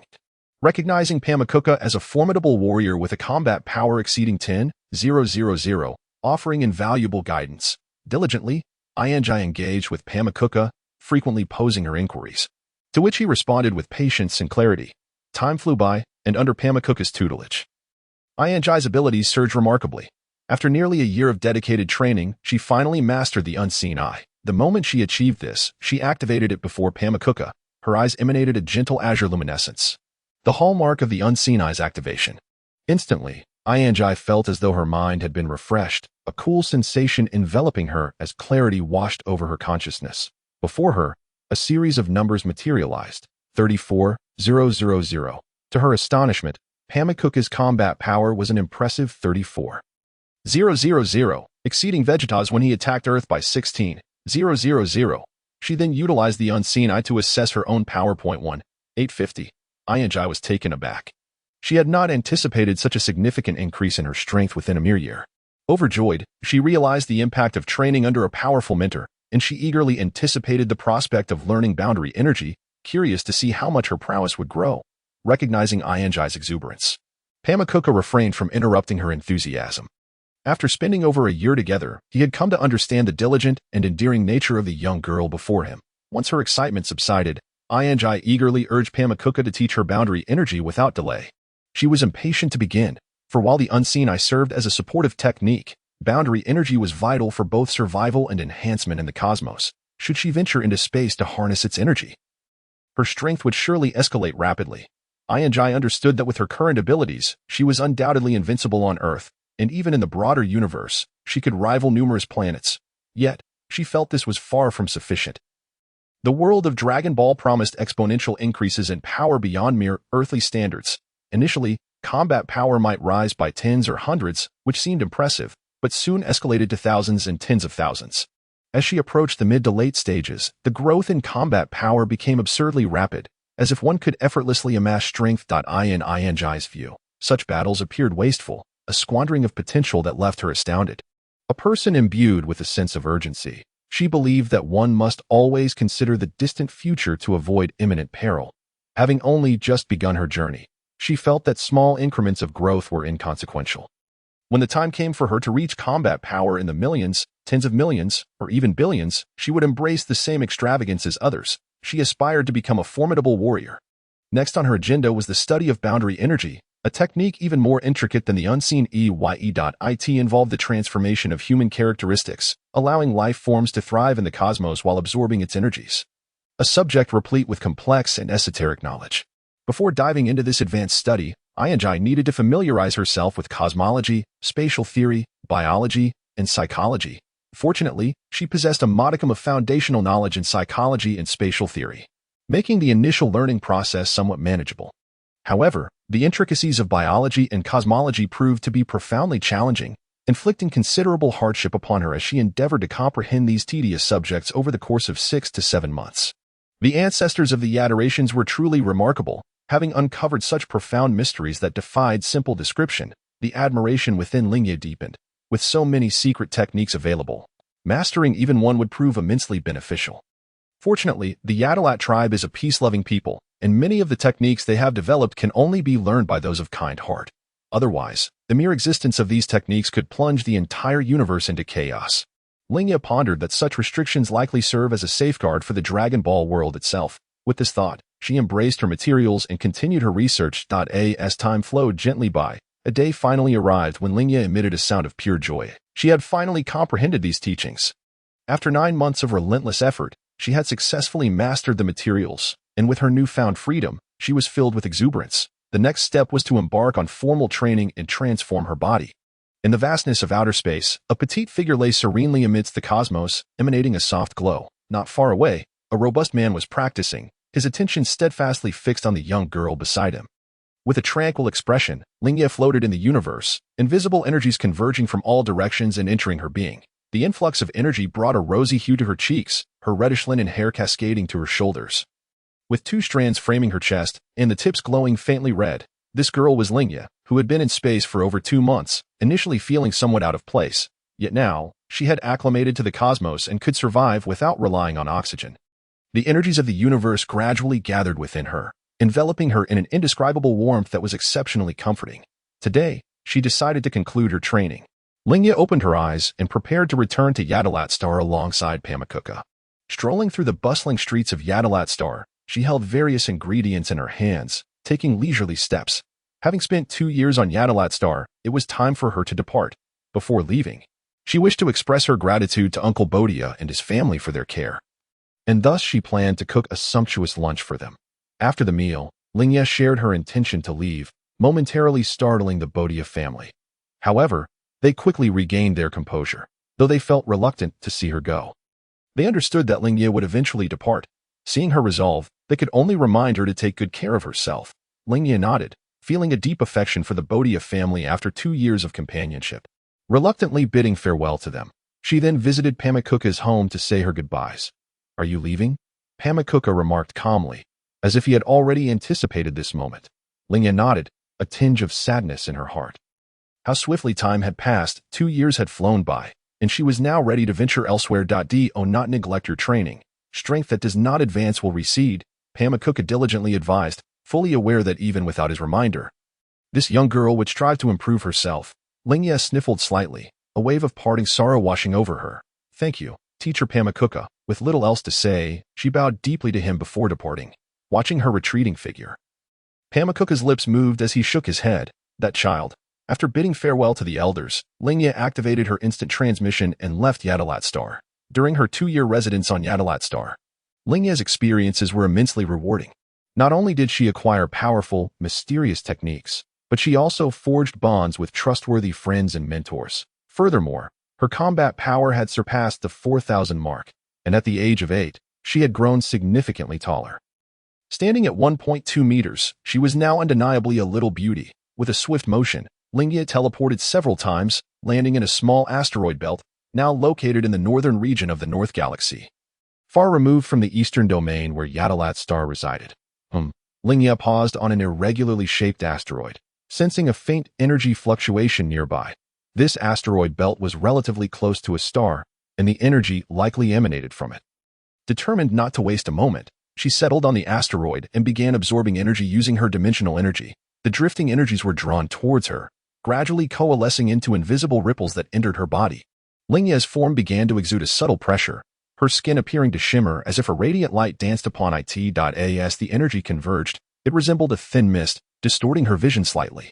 As the energy continuously flowed into her, Lingye's strength surged, the vacuum of space exerting its influence upon her. A mysterious force within her cells began to repair the damaged ones, facilitating a renewal process that steadily enhanced her physique. Lingye remained seated on the asteroid, a thick layer of dust accumulating around her as she continued to absorb cosmic energy. Her body adapted to the vacuum environment, and the mysterious force within her cells ceased to manifest. Her physical enhancement halted. Upon awakening from her meditative state, Lingye stood and stretched, a series of satisfying cracks resonating from her body, a long-lost feeling of refreshment washing over her. Using her clairvoyance to assess her condition, she was astonished to discover that her combat power had reached an astonishing 12,000. Her strength had surpassed the 10,000 mark, achieving 12,000. Lingye was taken aback. Her rapid progress was indeed remarkable. Such swift advancements in training were rare even among the Saiyans. A sense of pride swelled within her. Those who once looked down upon her would surely be astounded by her current prowess. Of course, she excluded Broly and Son Gohan from her thoughts.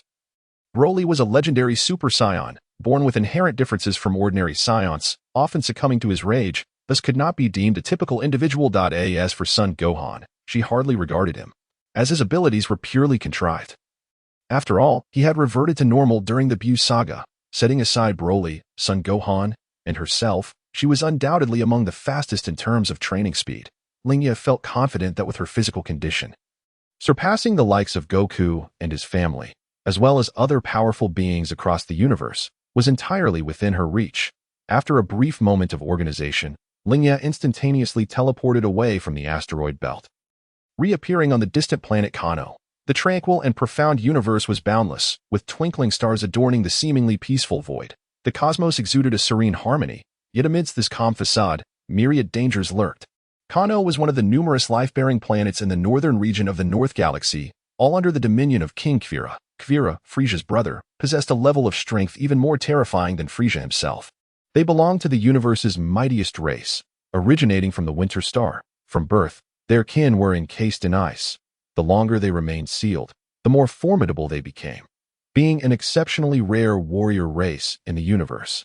They possessed remarkable talent and potential. In comparison, the Saiyan tribe, which prided itself as a warrior race, seemed insignificant. Like his brother Frisia, Kvira employed his overwhelming power to ruthlessly suppress planets that dared to resist him. Engaging in the trade of planets and gathering a formidable entourage of warriors and scientists, when Lingye arrived on Kano, she found herself amidst an ongoing assault by extraterrestrial forces under Kvira's command. Boom! The moment Lingye materialized, she was met with a deafening explosion. Realizing she had landed on a planet engulfed in turmoil, gazing skyward, she spotted a colossal warship suspended in the air. An imposing military vessel with a diameter of a kilometer. Typically owned only by powerful factions, countless tentacles extended from the ship's underside and sides, mercilessly unleashing energy blasts. Boom! The towering buildings were struck by energy blasts, erupting in explosions, debris raining down amidst thick plumes of smoke. The inhabitants of Kano were paralyzed with fear at the sudden catastrophe, helplessly crying and fleeing, pursued by aliens clad in space suits armed with energy cannons, capturing the residents of Kano one by one. It seemed she had arrived at an inopportune moment. Lingye shook her head, realizing she had stumbled into another predicament. Moreover, it appeared she had arrived just as the invasion commenced, the external forces striking first. And she had followed right behind. She had no intention of intervening in the unfolding chaos on this planet. Due to the overwhelming nature of this situation, she felt utterly incapable of managing it. The universe was vast, and the law of the jungle prevailed, with the weak often succumbing to the strong. Most importantly, she was alone. Even if she managed to repel the invaders this time, she could not remain to assist them further. It was quite possible that the invaders would return with a vengeance, leading to an even bloodier confrontation. Ayaha could not allow herself to be ensnared in this predicament. With these thoughts in mind, she prepared to activate her teleportation ability to depart from this place. However, at that moment, an extraterrestrial being spotted her and, astonishingly, fired an energy cannon in her direction. The blast struck Ayaha, enveloping her in a plume of white smoke. Yet she emerged unscathed. This alien's audacity infuriated her. If you wish to conquer this planet, then do so. Why must you involve me? Must I play the role of the savior? Ayaha thought indignantly, recognizing that these extraterrestrials possessed remarkably low combat power, barely surpassing 200, relying solely on their energy cannons, and yet they were foolish enough to provoke her. In a flash, she vanished from sight, appearing behind the alien before delivering a devastating blow that sent him crashing to the ground. Run! The other aliens, realizing that Ayaha was beyond their capabilities, hastily retreated towards their stronghold, recognizing this sudden appearance as an undeniable display of strength. However, Ayaha had no intention of letting them escape. After a series of thunderous blows, she sent them all to meet their demise. I'll see this through to the end, Ayaha thought to herself, convinced of her own benevolence. Since she had intervened, she might as well eradicate all these extraterrestrials. She soared above the cosmic mothership, gathering energy for a powerful attack. Who was that? The commander within the mothership, upon witnessing Ayaha poised to unleash her energy wave, exclaimed in terror, "Quick, hurry and inform Lord Yuedon." With a resounding explosion, Ayaha released the energy wave, causing the mothership to erupt in a deafening blast before plummeting from the sky. The fleeing Canyons, upon witnessing the destruction of their home by this unknown figure, erupted in jubilant cheers, revering Ayaha as a deity. Ayaha accepted their adulation with a sense of righteousness, selecting an individual of some standing among them to inquire about the nearby planets, only to discover that she had unwittingly entered the territory of Quira. A wave of astonishment washed over her. She had never imagined she would find herself in Quira's domain. Quira was not a foe she could confront. She needed to leave swiftly. Thoughts of fleeing filled her mind. Ayaha was not yet prepared to face Quira, whose rumored powers exceeded even that of Frisia, and whether this rumor held any truth, it was certain that he was far more formidable. "Hey, little girl." A voice called from the distance. Ayaha turned to see a bald extraterrestrial flying towards her, hovering above. The Canyuans, upon seeing the approaching alien, cried out in fear and scattered. Soon, only the bald alien and Ayaha remained. "Who are you?" Ayaha inquired, her mood sour. "I am Lord Yuedon," the bald alien declared arrogantly. His demeanor caused Ayaha's brow to furrow. She sensed that this alien's energy was not particularly formidable. However, one could never be too cautious. So she activated her clairvoyance .7800. Indeed, the alien's combat power was slightly higher than he had initially revealed, but not by much. It appeared that this extraterrestrial was not adept at wielding energy. A combat power of 7,800 could indeed allow one to be somewhat brazen in the cosmos, especially considering that the overall strength of civilizations in space was relatively low. In Ayaha's memory, the Saiyan known as Nappa, with a mere 4,000 combat power, had already been insufferably arrogant. A being with some strength could afford to be cocky, but only in the presence of those weaker than themselves. To act so boldly before her was tantamount to courting death. What? Before Yuedon could react, Ayaha sprinted forward with a swift step, with a resounding crack. The ground beneath her feet sank 3 meters, leaving a labyrinth of fissures in its wake. The earth transformed into a scene of utter devastation. Boom. Unbeknownst to him, Ayaha had already appeared before Yuedon, delivering a powerful punch that sent him hurtling through several high-rise buildings, embedding him deep within the earth. Wiping the blood from his lips, Yuedon emerged from the ground. Furious. It was only then that he truly regarded Ayaha. Astonished by the immense strength embodied by this seemingly small girl, Yuedon had never anticipated that Ayaha's power would surpass his own. He believed he had merely been careless, attributing her strength to some innate talent. "Ha ha ha, little girl, you've injured me. I shall make you wish you were never born." His eyes gleamed with malice as he licked his lips, charging towards Ayaha. Yet just as he was about to strike, a delicate hand seized his arm, halting him in his tracks. That small hand gripped his arm with a vice-like strength, rendering him utterly immobile. How was this possible? Yuedon could hardly believe it. This little girl possessed greater strength than he. With a sickening crack, his arm bones were crushed, and with a violent tug, his entire arm was torn away. Yuedon screamed in agony, clutching the severed limb, his face paling as sweat dripped from his brow. His eyes filled with terror as they met Ayaha's gaze. Discarding the severed arm, Ayaha regarded him coldly. This creature was no match for her. He had to flee. Yuedon's mind raced in panic, yet he understood one undeniable truth. He was no match for her. "I must escape." He transformed into a streak of white light, fleeing into the distance. But tragically, he soon discovered that no matter where he ran, that little girl always appeared before him. "You cannot escape," Ayaha stated calmly, directing an energy wave at Yuedon. Boom. Yuedon was struck by the energy wave, his body instantly vaporized by the sheer force of the blast, leaving only scorched debris in his wake. Not far away, within a colossal fortress on a nearby planet, a figure holding a wine glass sat upon a throne, savoring a fine red wine. Before him, numerous computer screens flickered with red and green lights. The sounds of machinery whirring as a group of extraterrestrials busied themselves with their tasks. "Lord Doni, we have lost the life signal from Mr. Yuedon," one alien reported anxiously. The individual known as Doni briefly registered surprise before it faded, and he rose elegantly from the throne, setting his wine aside, a sinister smile gracing his features. "Investigate where Yuedon lost his life signal," Doni commanded indifferently. His subordinates promptly set to work, quickly pinpointing the exact location. "Lord, Mr. Yuedon lost his signal on Kanu Star." Kanu Star, the planet with abysmally low combat power. Truly a waste, unable to handle even those ruffians. Doni's face contorted in disdain as he ordered his subordinates to prepare a spacecraft to head for Kanu Star. As a member of King Quira's forces, Doni held disdain for the likes of Yuedon, whose combat power failed to reach even 10,000. His visit to Kanu Star was merely for amusement. As a member of Quira's mech unit, he faced little opposition in the cosmos. It was not arrogance. In the northern region ruled by King Quira, aside from the terrifyingly powerful king and a few members of the mech unit, he faced virtually no challengers. Even within the entire northern galaxy, he ranked among the elite. Doni did not believe that the weak star system encompassing Kanu Star would harbor any formidable adversaries. Like Frisia's Jinyu Force, Quira also possessed its own elite unit, the Mech Squad. While the Jinyu Force comprised 5 members, the Mech Squad had only 3, team leader Shaviza, member Li Shi, and Doni, though few in number. The mech unit's power far surpassed that of the Jinyu Force, as each member's strength exceeded that of the Jinyu Force's captain. Upon receiving Doni's orders, the extraterrestrial subordinates immediately prepared a spacecraft for him. Setting course for Kanu Star. On Kanu Star, upon realizing she had entered Quira's domain, Ayaha felt an urgency to leave. However, she ultimately could not resist the Canuan's desperate pleas and agreed to escort them from the region.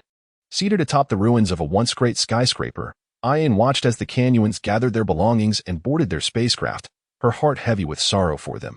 This was the tragedy of lacking strength facing formidable foes. They could only flee. My dear, everything is prepared for our departure.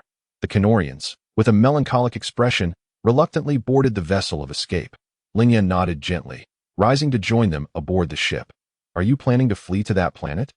She inquired, fastening her seatbelt as she sat beside the leader. The leader gazed wistfully at their receding home planet, momentarily lost in thought. There is a planet in the northwest where our kin reside, and we intend to seek refuge with them. Lingye nodded sympathetically, uncertain of how to offer comfort, and shifted her gaze elsewhere. As the ship traversed the void of space for what felt like an eternity. The Canorians gradually emerged from their sorrow, their silence dissipating. What is that? One day, a Canorian tasked with monitoring the course noticed something unusual. Lingye turned her gaze to the window, spotting a disc-shaped spacecraft not far off. Emblazoned with a gear emblem, the insignia of the Mecha Corps. Where have I seen this ship before? Lingye muttered to herself, suddenly recalling the same vessel used by Frisia on Namek. This is bad. She exclaimed in alarm, realizing that the gear symbol was indeed the mark of the Quila Imperial Guard's Mecha Corps, which she had seen during her animated escapades. Damn it, why are the Mecha Corps here? My lady, do you know what that is? The Canorians, sensing Lingye's distress, felt an overwhelming anxiety as if the sky were about to collapse. What could possibly cause such tension in one so powerful? Lingye's expression grew grave as she focused on the approaching disc-shaped spaceship. The individuals aboard that vessel are exceptionally formidable, but I will attempt to intercept them. You must flee at full speed. Your escape now rests solely in your hands. Upon hearing this, the Canorians looked at Lingye with worry, some children already crying in fear. Lingye waved her hand, urging them to calm down, though she herself felt uncertain about the Canorians' chances of a successful escape. Trust me, and leave at full speed. With that, she vanished from their sight using her instant transmission, appearing before the disc-shaped ship. The Canorians exchanged anxious glances, their faces pale as they gazed at Lingye suspended in space. Worry etched in their eyes. Heed the lady's command. Activate the ship's engines to the fullest. The vessel surged forward, quickly disappearing from view. Lingye watched the ship depart, silently praying for their safe arrival at their destination. Before turning her serious gaze back to the Mecha Corps disc-shaped craft, from her understanding, she was not yet their match. Her only advantages lay in her ability to survive in the cosmos and her immortality. Then let us destroy your ship. She conjured a cerulean energy sphere in her hand and hurled it towards the vessel. Inside, Dani watched with an air of calm as the Canorian ship escaped. Dismissing the weaklings as inconsequential, instead, the petite figure in space piqued his interest. What race is she from? Her strength seems quite impressive. I never expected such a small girl to possess such power. It must be her who defeated Yuedon. Given time, she could undoubtedly become a significant threat to the Mecha Corps. Boom! The energy sphere struck the ship, causing an explosion on one side. The vacuum of space began to siphon the air from within the vessel. Alarms blared throughout, and ultimately it was forced to descend upon a nearby planet.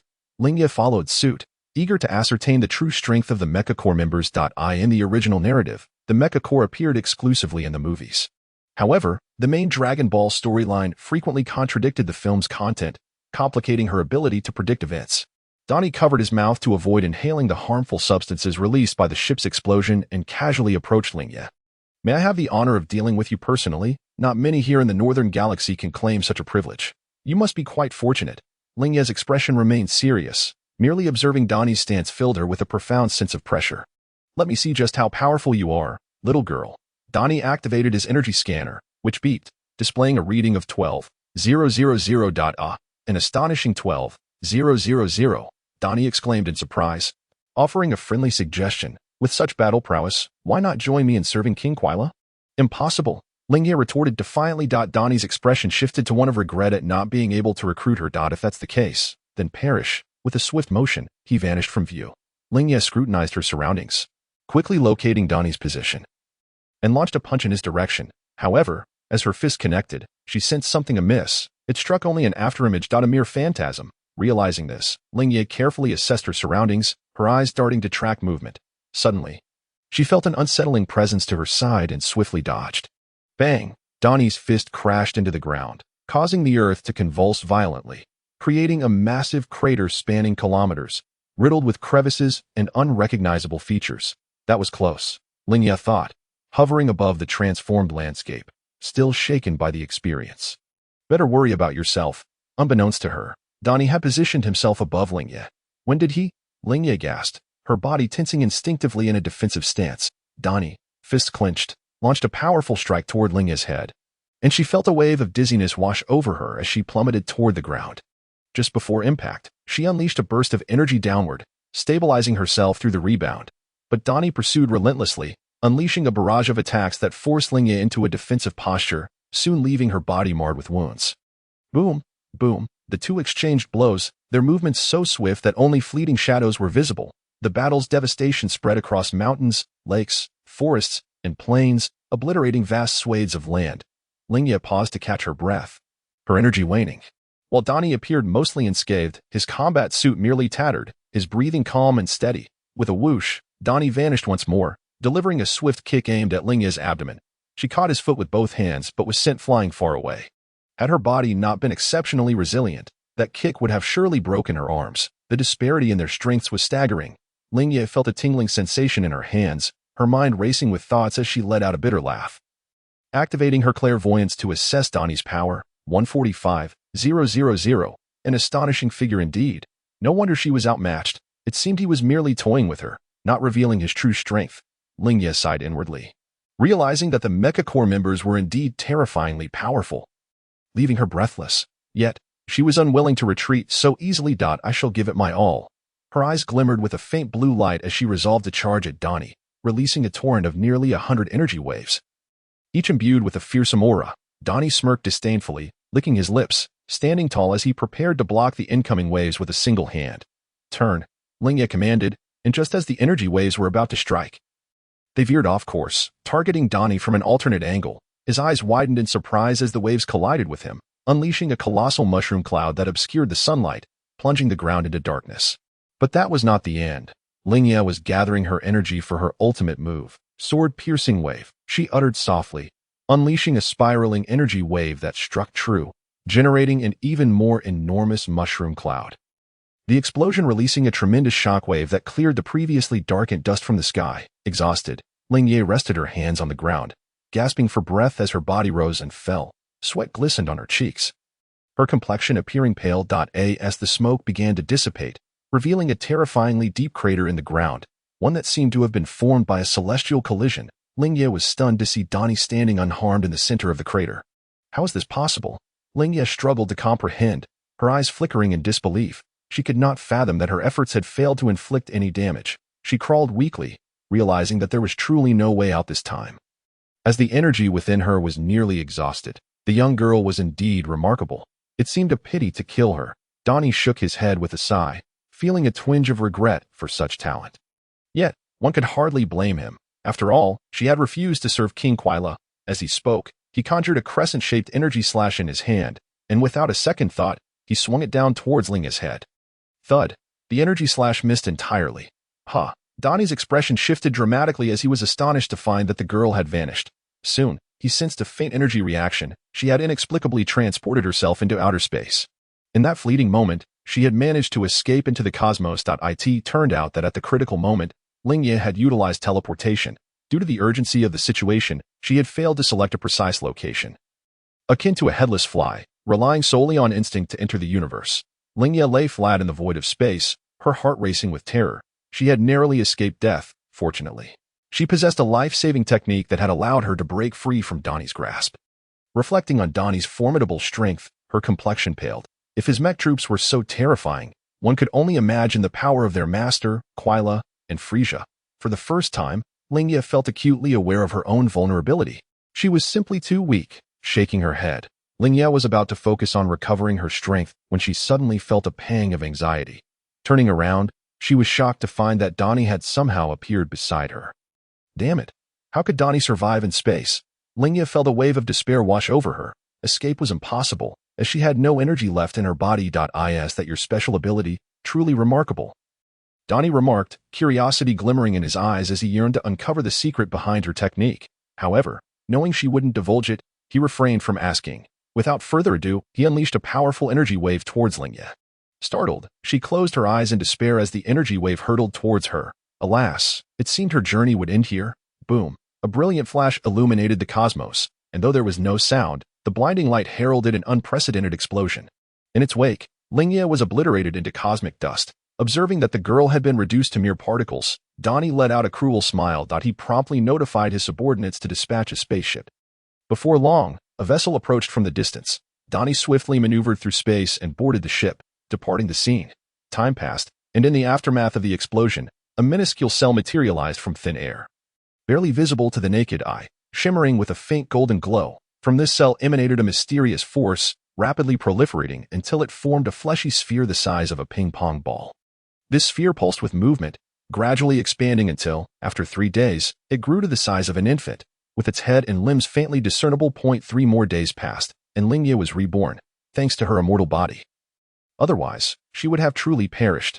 Given that her previous demise had been one of complete disintegration, her revival took longer. However, this very disintegration had allowed all her cells to renew completely, resulting in an even greater strength upon her rebirth.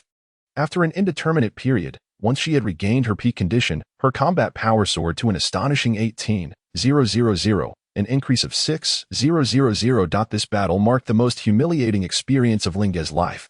A total one-sided annihilation. It was utterly excruciating. Lingye vowed that one day she would reclaim everything tenfold, 100-fold. Reflecting on her confrontation with Donnie, she realized there were several aspects where she had fallen short during the battle. She had merely followed his lead, and despite possessing numerous secret techniques, her moves were too few. It was evident that she needed to travel to Earth for further training. Although the combat strength of Earth's inhabitants was not particularly high, their mastery of techniques and energy manipulation was unparalleled. In a confrontation between two individuals of equal strength, Earthlings would undoubtedly prevail. It was time for her to embark towards Earth. With this thought in mind, Lingye felt an overwhelming urge to set off immediately. However, as Sun Wukong was only 4 years old at present, she resolved to wait another 2 years before making the journey. During this time, she would diligently work to enhance her fighting prowess. After all, once she arrived on Earth, she would find herself devoid of combatants and lacking the unique environments of the cosmos, making breakthroughs far more challenging. Lingye planned to head to Earth when she turned 10, by which time Sun Wukong would be around 6 years old, and then, in another 6 years, the Dragon Ball saga would commence. In a vast stellar system of the universe, chaotic meteors collided erratically, fragmenting into smaller meteoroids. Near the Sun, a planet of iron rapidly orbited the star. This iron planet lacked an atmosphere, appearing in a dull yellow hue. Its surface was devoid of moisture, characterized by scorching heat, desolation, and immense gravity as its defining traits. A diminutive figure exerted herself to leap, each jump reaching over 10 meters. The colossal size of the iron planet and its overwhelming gravity rendered even standing a formidable challenge. 12,998, 12,999, 13,000. After completing an astonishing 13,000 consecutive jumps, Lingye paused, wiping the sweat from her brow, her eyes reflecting determination. She then resumed running, pushing herself until her steps grew unsteady and her thighs ached intensely. The relentless fatigue and pain surged through her body. With a thud, she collapsed onto the ground, utterly exhausted, and fell into a deep slumber. Several hours later, Lingye awoke and immediately recommenced her rigorous training. Each session released miraculous energy within her, mending her injured cells and muscles, while simultaneously fortifying her meridians and bones. Lingye relentlessly honed her skills on this planet of immense gravity, and as time passed, her strength surged rapidly. Ever since her defeat by Donnie, she had felt an intense dissatisfaction with her own power. Seeking ways to enhance her abilities, challenging herself against the overwhelming gravity was an excellent test. Upon her arrival on this planet, she had been rendered immobile by the crushing force. It took days of adaptation before she could muster enough strength to stand and walk. After prolonged training, she had finally reached her current level. The iron planet was barren, devoid of even an atmosphere, its surface littered with iron clumps and showing no signs of life. Fortunately, the artifact known as boundary energy enabled Lingye to survive long-term in such an environment. With a whoosh, several energy waves shot forth, radiating a blue luminescence. After launching the energy waves, Lingye teleported to their forefront, assuming a defensive stance. Boom! The energy wave collided with her, causing a massive explosion. As the smoke cleared, Lingye stood unscathed, brushing off the debris from the blast. A glint of determination flashed in her eyes as she summoned her strength. Crack! The iron ground quaked violently, the hardened surface fracturing into glowing red fissures. Lingye exerted every ounce of her strength, unleashing her energy, which coalesced into a colossal energy sphere. The sphere radiated brilliant light, transforming her into a dazzling star, as debris floated around her, defying gravity. Roar!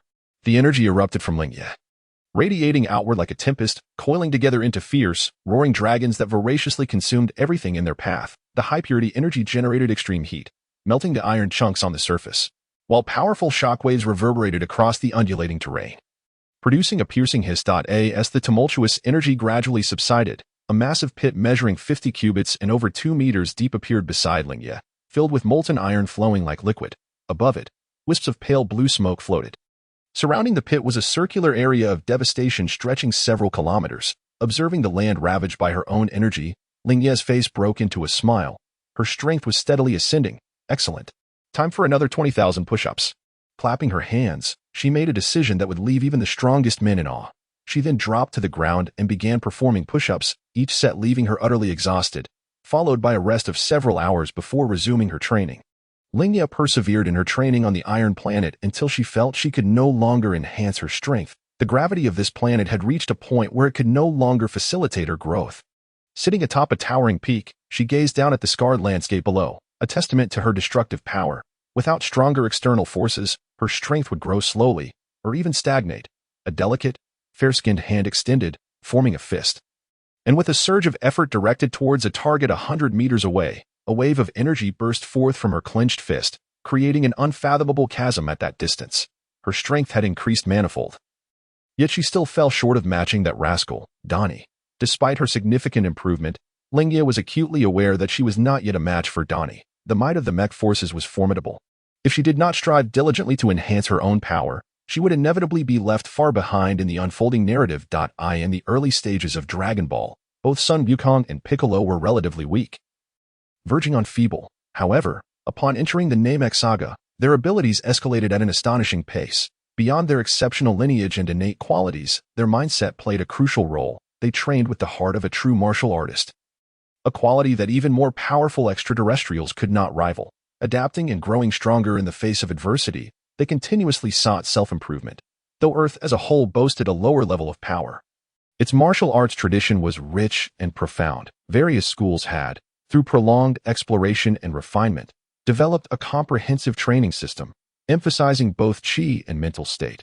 Figures like Master Roshi and Master Mateto, despite their modest strength, were indeed martial artists of commendable stature. Compared to the power-focused extraterrestrials and Saiyans, Earth's martial arts training methods held greater potential, one being wild and extravagant, the other meticulous and frugal. Were it not for the limitations imposed by their own bloodlines, which prevented them from wielding immense power, it would be difficult to discern who truly reigned as the sovereign of the cosmos. Lingye merely capitalized on her Saiyan heritage, recognizing that her foundational skills remained woefully inadequate. In essence, she was still operating at the level of reckless extravagance. Upon arriving on Earth, she resolved to meticulously hone her fundamentals and immerse herself in the martial arts of the planet's inhabitants. Lingye had already formulated her plans for the future. At that moment, several golden phantoms streaked across the cosmos, their expansive forms trailing long tails, illuminating the vast expanse of space with their resplendent glow. What is that? Lingye wondered, her curiosity piqued, as she swiftly darted into space, only to discover a colossal sun not far from the steel planet, its surface roiling violently. Fiery serpents of heat writhed across the star's surface, unleashing torrents of energy particles into the void of space. A solar storm. Her eyes sparkled with excitement. She had unexpectedly encountered a solar storm that was clearly in its nascent stages, still brewing. Though the energy of the solar storm was tempestuous, its output was substantial and not to be missed. Lingye watched as the storm continually expelled charged particles, her heart racing with the desire to harness this energy through her boundary energy. Absorbing the particles directly from the sun was perilous. One misstep could result in severe burns from the intense heat. She had not yet the arrogance to withstand the wrath of a stellar body. However, Lingye was not overly concerned, for she possessed an immortal constitution. No amount of energy could truly bring about her demise. Such a grand-scale solar storm was a rare phenomenon, and she knew that missing it would mean a long wait for another opportunity. Lingye approached the sun, eager to absorb more of its particle energy. Yet, The temperature soared, and she felt the sting of heat against her skin. Were knowledgeable extraterrestrials to witness her current actions, they would surely mock her ignorance of the dangers she faced. The heat was indeed overwhelming. Her body, scorched by the sun's proximity, flushed red, and waves of searing pain surged through her. Lingye persevered through the discomfort, utilizing her boundary energy to begin absorbing the sun's energy. With a sudden rush, a mass of solar particles surged towards her and was gradually absorbed by her body. The sensation of absorbing solar particles was far from pleasant, causing her brows to furrow tightly. Bit by bit, the solar energy coursed into her, the fierce and chaotic energy rampaging within her form. Although her chi maintained her bodily integrity, the solar energy proved difficult to tame, swiftly annihilating countless cells. Newly formed cells quickly replaced the deceased ones, engaging in a fierce struggle with the solar energy. Lingye meticulously controlled her boundary energy, gradually subduing the solar power, which then began to coalesce within her bones and organs. During this process, various parts of Lingye's body were reinforced one by one. Months passed as she remained engrossed in her trainings, reveling in the refreshing sensation that accompanied the cellular regeneration. It was a display of sheer self-discipline. In the cosmos, a massive star, after more than a year of tumultuous activity, gradually settled into a state of tranquility, ceasing to emit chaotic energy. Beside this star, a dust meteorite, roughly the size of a person, floated, rotating periodically in sync with the star. Suddenly, with a crack, the meteorite quivered, fissures appearing on its surface, which multiplied until they covered the entirety of the rock. With a resounding explosion, the meteorite shattered, revealing a girl of about 1.5 meters in height. She stood in space, her fair skin exposed, a flat and smooth abdomen, her physique robust yet graceful. The girl possessed a finely crafted visage, her bright eyes perfectly accentuating her youthful features, which still bore traces of innocence. Her flaxen hair, tinged with red, cascaded naturally to her chest, embodying an enchanting allure that straddled the line between a lowly and a young woman. This girl was Lingye, who had entered a training state shortly after absorbing solar energy in space. The surrounding dust gradually enveloped her, and under the sun's scorching heat, it began to coalesce, ultimately transforming into a meteorite. 2 years had elapsed. Lingye awakened, feeling invigorated by the abundant power coursing through her body.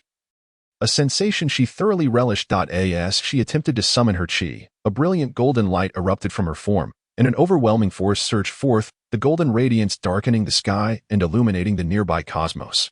This golden aura, imbued with cataclysmic energy, unleashed with full force, could obliterate a planetary being in an instant, rendering her far more formidable than before. Battle power, 120,000, 12,000 battle power.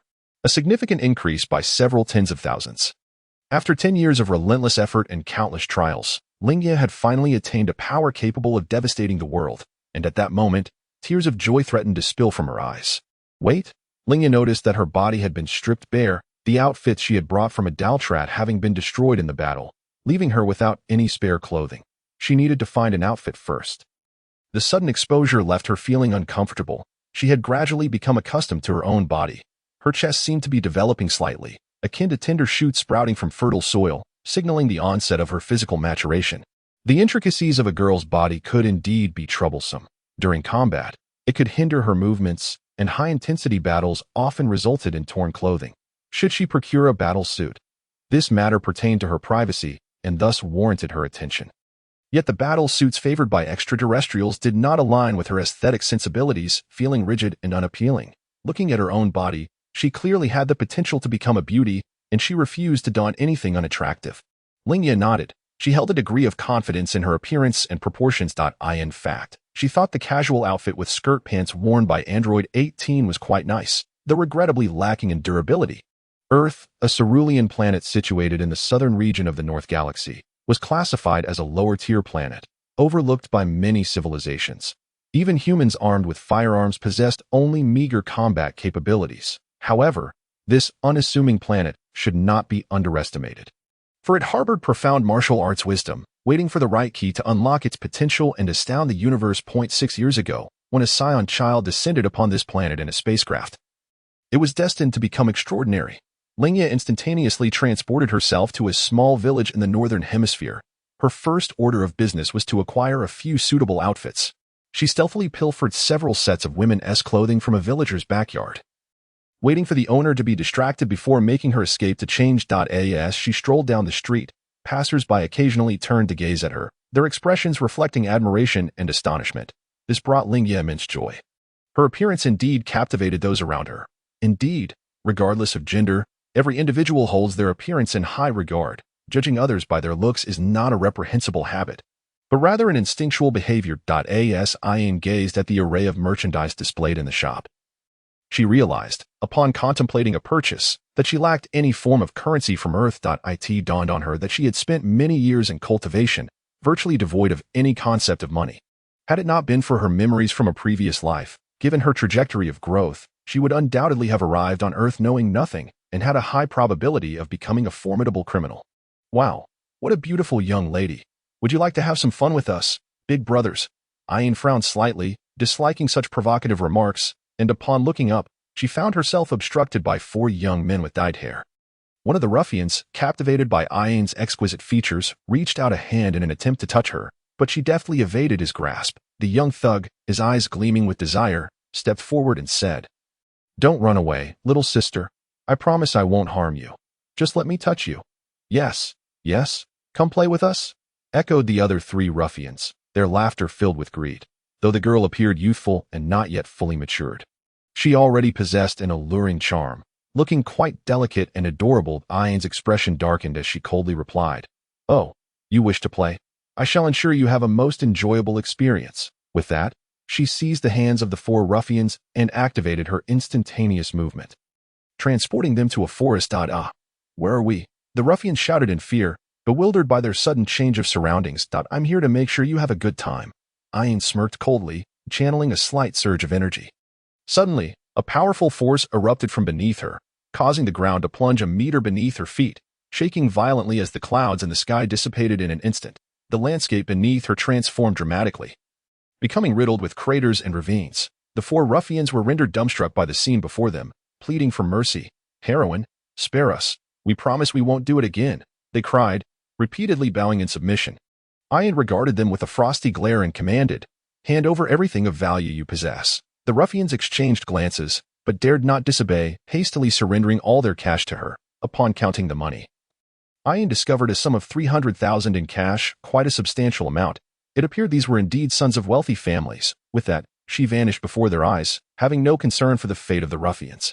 Once Ayaha returned to the city, she booked a room at a hotel and indulged in a hot shower, washing away the sweat and unpleasant odors. That moment, she realized that the purchasing power of Earth's currency was comparable to that of her previous life as renminbi.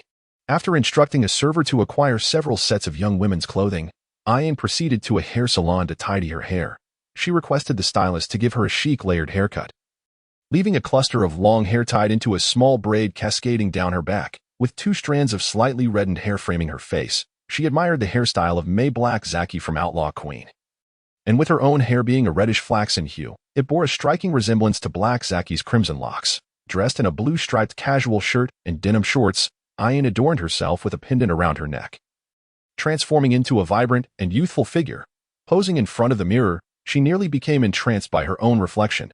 Suddenly, realization struck her. As she touched her cheek, she pondered, after such an extended period, "It seems I've begun to acclimatize to life in this Dragon Ball universe."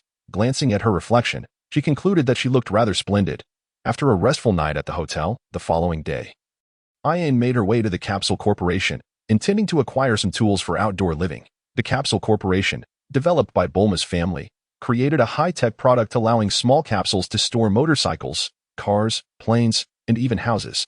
She casually purchased a set of double-decker housing and several appliances such as refrigerators and televisions, nearly depleting the funds she had acquired from the ruffians. "Money truly doesn't last long," she mused, as she grasped a box filled with capsules, realizing that her funds were dwindling. Walking down the street unencumbered, as the clothing she had bought was neatly stored in the capsule, Ayaha contemplated how to acquire more money. Suddenly, she spotted a jewelry store ahead. Of course, there is a hidden treasure trove in the Dragon Ball world. Ayaha recalled that Sun Wukong had once entered a pirate's treasure vault with the Red Ribbon Army's General Blue, which was brimming with gold and silver. Unfortunately, in the original story, much of that treasure ultimately sank into the sea. Now that I am here, I shall not hesitate to claim that treasure for myself. With a swift motion, Ayaha vanished from the street. Fortunately, there were few pedestrians around. Otherwise, witnessing someone vanish so suddenly would surely astonish them. She soared above the ocean, gazing at the vast, cerulean expanse, recollecting her memories to pinpoint the treasure's location, which should be nearby. After circling the area several times, Ayaha discerned a rough position, then dove downward, plunging into the depths of the sea. With a splash, she penetrated the ocean floor, quickly locating the treasure's entrance guided by her recollection. How fortunate, she exclaimed, realizing the likelihood of finding this entrance was quite slim. Emerging from the water, Ayaha arrived in a secluded underwater chamber. It appeared to have been meticulously arranged by pirates, with traps set throughout. In her memory, Sun Wukong and General Blue had endured numerous attacks upon entering this place, where several robotic guardians protected the treasure. Navigating through the various traps and robotic sentinels, Ayaha approached the vault filled with riches. Before her stood a thick stone door, behind which lay the treasure chamber. With ease, she pushed the stone door open and entered with a smile. The chamber was filled to the brim with gold and silver treasures, plundered by the pirates over the years, now fortuitously falling into Ayaha's hands. Retrieving a pre-prepared chest, she swiftly began to fill it with the treasures. Among the hoard, Ayaha did not discover the Dragon Ball from the original story. However, this was to be expected, as that particular Dragon Ball was found by Sun Wukong after he summoned Shenron over a year later while searching for the 4-star ball, likely taken by the pirates and subsequently submerged under the sea. Surveying the now empty treasure chamber, a cunning smile spread across Ayaha's face as she instantaneously vanished from the seabed. The pirates, witnessing their years of accumulated wealth being plundered, would undoubtedly be furious. Ayaha arrived in a bustling city and selected a large-scale jewelry exchange shop. Aware that smaller establishments might struggle to handle her vast quantity of goods, nevertheless, even so, when Ayaha presented mountain-high stacks of gold and silver jewelry, the attendants were initially taken aback, unable to believe that such a young girl was there to sell items. However, as they beheld the vast collection filling the entire hall, beads of sweat appeared on their brows. Surely she hasn't just emptied the national treasury. In reality, the situation was quite similar to what the attendants imagined. While Ayaha had not cleared out the national treasury, she had indeed stripped the pirates of their hoarded wealth. As the staff busily scrambled to tally the amounts, Ayaha reclined comfortably in the VIP room, sipping on a beverage. Eventually, the shop owner, wiping the sweat from his brow, tremblingly handed 2 bank cards to Ayaha. "Miss, you have brought in 11 tons of gold and 18 tons of silver, totaling 3,700,000,000 Earth coins when accounting for jewelry." Ayaha smiled as she accepted the 2 bank cards, realizing that with this newfound wealth, she would no longer have to fret over financial matters. One card contained 36 billion, while the other held 70 million. Both universally accepted. After departing the jewelry exchange, Ayaha made her way to a seafood market, intending to purchase several tons of fish. She planned to visit Karen Tower to exchange some fish for Sinza beans, believing that the wise sage would appreciate such a delicacy, as many Dragon Ball fanfictions suggest trading fish for Sinza beans. Regardless of its authenticity, these fish are hardly worth much. It would be better to venture forth and give it a try. In the early stages of Dragon Ball, the magical beans held little value, merely staving off hunger. However, as the story progressed, they became invaluable treasures, capable of rapidly restoring stamina and instantly healing all manner of injuries. Regrettably, during the earlier phases, too many were consumed by the rotund Aji Luobe, resulting in a severe scarcity of magical beans in the later parts of Dragon Ball. Otherwise, Sun Wukong and his companions would not have perished so frequently.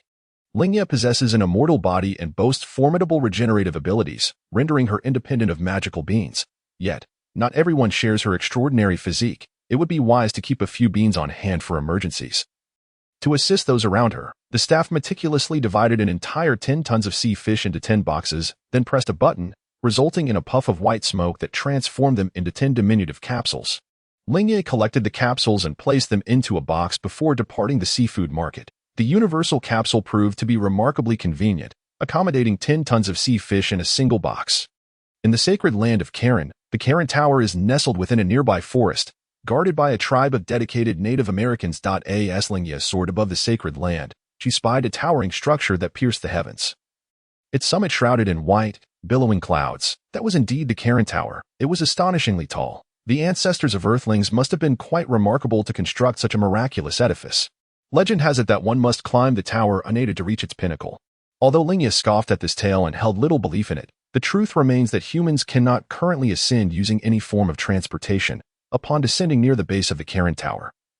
Lingye observed it closely. The tower was constructed from a unique stone, intricately adorned with various totemic patterns, likely a testament to the ancient humanity's reverence for the divine. According to legend, The tower's summit is home to the immortal Karen. Those who reach it and earn the immortal's approval may partake of the miraculous super-sacred water, prompting many martial artists to challenge the Karen Tower, thereby earning it the name of a sacred ground.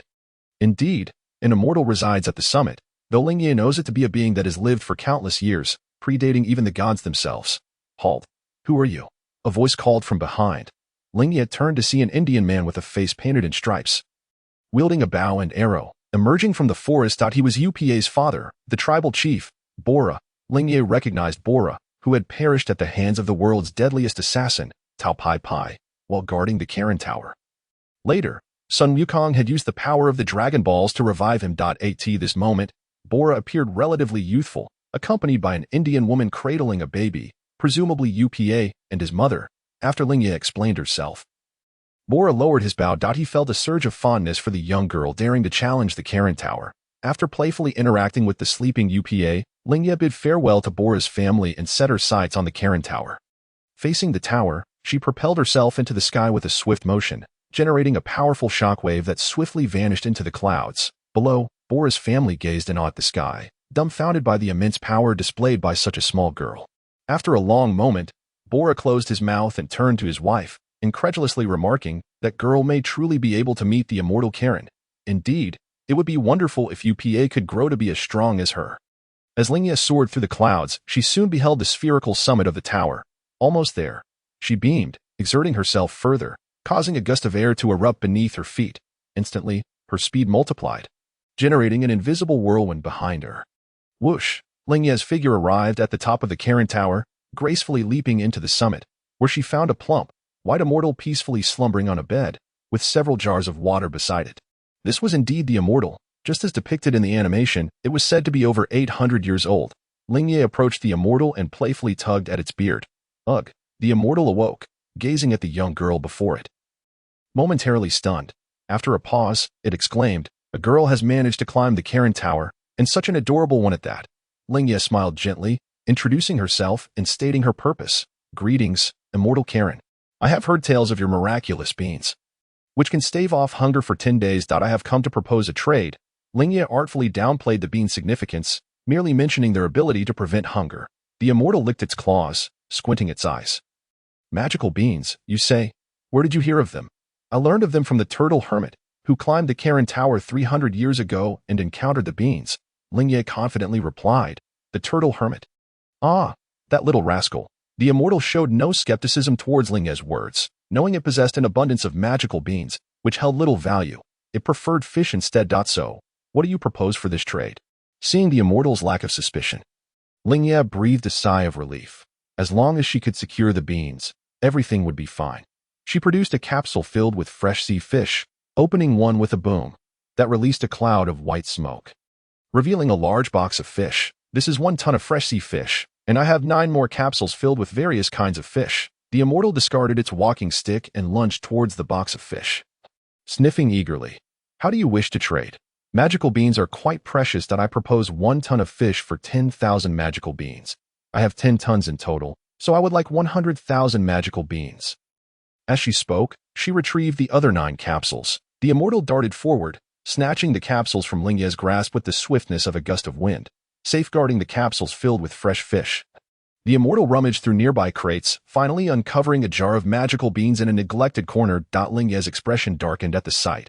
What a disgraceful waste of such divine treasures. Upon receiving the jar of magical beans, Lingye did not bother to count them closely, but it appeared to contain over 100,000. Having acquired the beans she sought, Lingye's mood brightened, her eyes sparkling with joy as she engaged the immortal in conversation.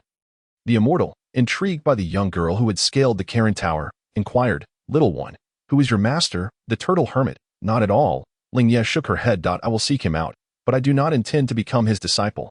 The immortal nodded, acknowledging that the turtle hermit was indeed an unsuitable master for a female disciple. "Your strength must be considerable. Would you care to challenge for the super sacred water?" The immortal licked its claws, but Lingye understood that it underestimated her power. To demonstrate, she released a fraction of her energy. Although it was merely a minuscule portion, it equated to a combat power nearing 500, far exceeding that of the Earth's gods. Instantly, the immortal felt an overwhelming force emanating from Lingye, a pressure that transformed into a tempest, sending objects atop the Karen Tower tumbling about. The immortal was taken aback by Lingye's aura, momentarily rendered immobile. Even from the gods, it had never encountered such a potent force. Whoosh! Once Lingye reined in her energy, the immortal wiped the cold sweat from its brow, astonished. I had no idea you were so powerful. You are truly a monster. Lingye chuckled modestly, acknowledging that even the minuscule display of her aura was unmatched on Earth. Above the Karen Tower, in the temple, the god of Earth gazed in shock at the world below. Just moments ago, he had sensed a terrifying aura that left him breathless. God, what was that force just now? Bobo, standing beside the god of Earth, expressed his concern. He too had felt the overwhelming presence. One that was absolutely unprecedented on Earth. Even the great demon King Piccolo of Yore could not compare. If the owner of that aura had malevolent intentions, no one would stand a chance against them. It was astonishing that such a formidable human had emerged on Earth. Had it not been for the intentional display of power, they would remain oblivious to her existence, the god of Earth. His expression grave, gazed downward and slowly remarked, that individual is currently atop the Karen Tower. She does not appear to be evil. The emergence of a being surpassing the gods on Earth, whether it be a blessing or a curse, remained uncertain. The god of Earth cast his gaze into the distance, his expression tinged with concern. Lingye, observing the immortal's astonishment, could not help but smile, playfully teasing. So, do you think my strength still requires the super sacred water? The immortal paused for a moment, his expression a tapestry of complexity, and remarked, what need is there for any divine water? No one on Earth possesses strength greater than yours. Even the celestial beings cannot contend with you. He continued, there exist many who are mightier than I, and I was gravely injured in an encounter with them not long ago. You must not be from Earth. The immortal discerned that no stronger entities remained on the planet. Even if they did, the aura of the battle that had severely wounded Lingye could not have been concealed. Oblivious or indifferent to the possibility that Lingye had deceived him regarding the celestial beings. The immortal noted that their true value had yet to manifest. Indeed, I hail from planet Vegeta, situated in a distant corner of the northern galaxy, far removed from Earth. Observing the immortal's astonishment, Lingye elaborated. Our planet was ravaged by a calamity, leaving only a handful of survivors from my kin, which is why I have come to Earth, but rest assured, I hold great affection for this planet and have no intention of causing it harm. Lingye's gaze ascended to the lofty temple, her words directed towards the celestial being. If she failed to clarify her intentions, the celestial being would hardly find peace in slumber, having arrived on Earth. It was imperative to greet its highest authority. Oh, she was from another planet. Were all extraterrestrials this formidable? The celestial being was unfamiliar with other worlds, yet he was pleased with Lingye's overtures. Since this girl, who claimed to be from planet Vegeta, had assured him she would not disrupt Earth, there was no need for further concern. The immortal licked his claws and picked up a fresh fish, bringing it to his mouth. Well then, I wish you a pleasant life on Earth. He understood that the celestial being was already aware of the situation, since the celestial had not voiced any objections. It implied tacit approval for the girl to reside on Earth. Having acquired the celestial beings she desired and exchanged pleasantries with the immortal and celestial being, Lingye was now on her way to meet Goku. Sun Wukong was 4 years her junior, and she calculated that he must be over 6 years old now. After bidding farewell to the immortal, Lingye leaped down from Karen Tower, soaring towards Mount Baozi. Mount Baozi was nestled within a range of mountains in the northern hemisphere, surrounded by steep and treacherous peaks, due to its remote location and frequent visits from ferocious beasts. The area around Mount Baozi was sparsely populated and exceedingly difficult to access. Upon descending from Karen Tower, Lingye headed straight for Mount Baozi, initially planning to locate Sun Wukong via instant transmission. However, she suddenly realized that she may have overlooked a crucial aspect. Her method of instant transmission differed from what Sun Wukong would later learn. Her technique did not require energy for positioning, and over time, could it lead to a dependency that diminished her sensitivity to energy? Contemplating this, Lingye halted mid-air, a bead of cold sweat forming on her back. Fortunately, she had come to this realization in time. While instant transmission seemed convenient, it could potentially pose risks. Lingye resolved that henceforth, unless traveling between planets, she would refrain from using instant transmission. It should only serve as an auxiliary ability in combat, not as a primary skill. After flying for a while longer and roughly locating Mount Baozi, she descended. The landscape was adorned with towering mountains, exuding a serene and tranquil ambience, with various peculiar pines and rocks scattered harmoniously, creating an infinitely beautiful vista. After some searching, Lingye arrived beside a large pool of water and discovered on the opposite shore a set of deep purple training garments laid out on a rock. These garments belonged to Sun Wukong, indicating that he was nearby. With a graceful leap, Lingye bounded across to the rock, laying down a piece of cloth before sitting cross-legged. awaiting Sun Wukong's arrival. Monster, who are you? A shrill yet tender voice rang out. A small child, dragging a fish many times his size, appeared and, upon seeing Lingye, jumped back in surprise, warily exclaiming. This was Sun Wukong, whose innocent spirit was utterly adorable. However, his strength was still quite feeble, with a combat power of merely 15. Lingye regarded Sun Wukong with a smile, saying, I am not a monster, I am a human, having never encountered anyone aside from his grandfather. Sun Wukong was completely unaware of what women looked like. Thus, upon seeing Lingye, who appeared different from him, he mistook her for a monster. Casting aside the large fish he held, he scrutinized her with suspicion. Nonsense. If you're human, why do you look different from me? Ha. Lingye couldn't help but laugh. Finding herself in a predicament similar to Bulma's, Sun Wukong was truly too naive, unable to distinguish between genders. You are a boy. And I am a girl. Of course, we look different. A girl? Sun Wukong echoed, his brow furrowing as he pondered this revelation, yet his gaze remained vigilant.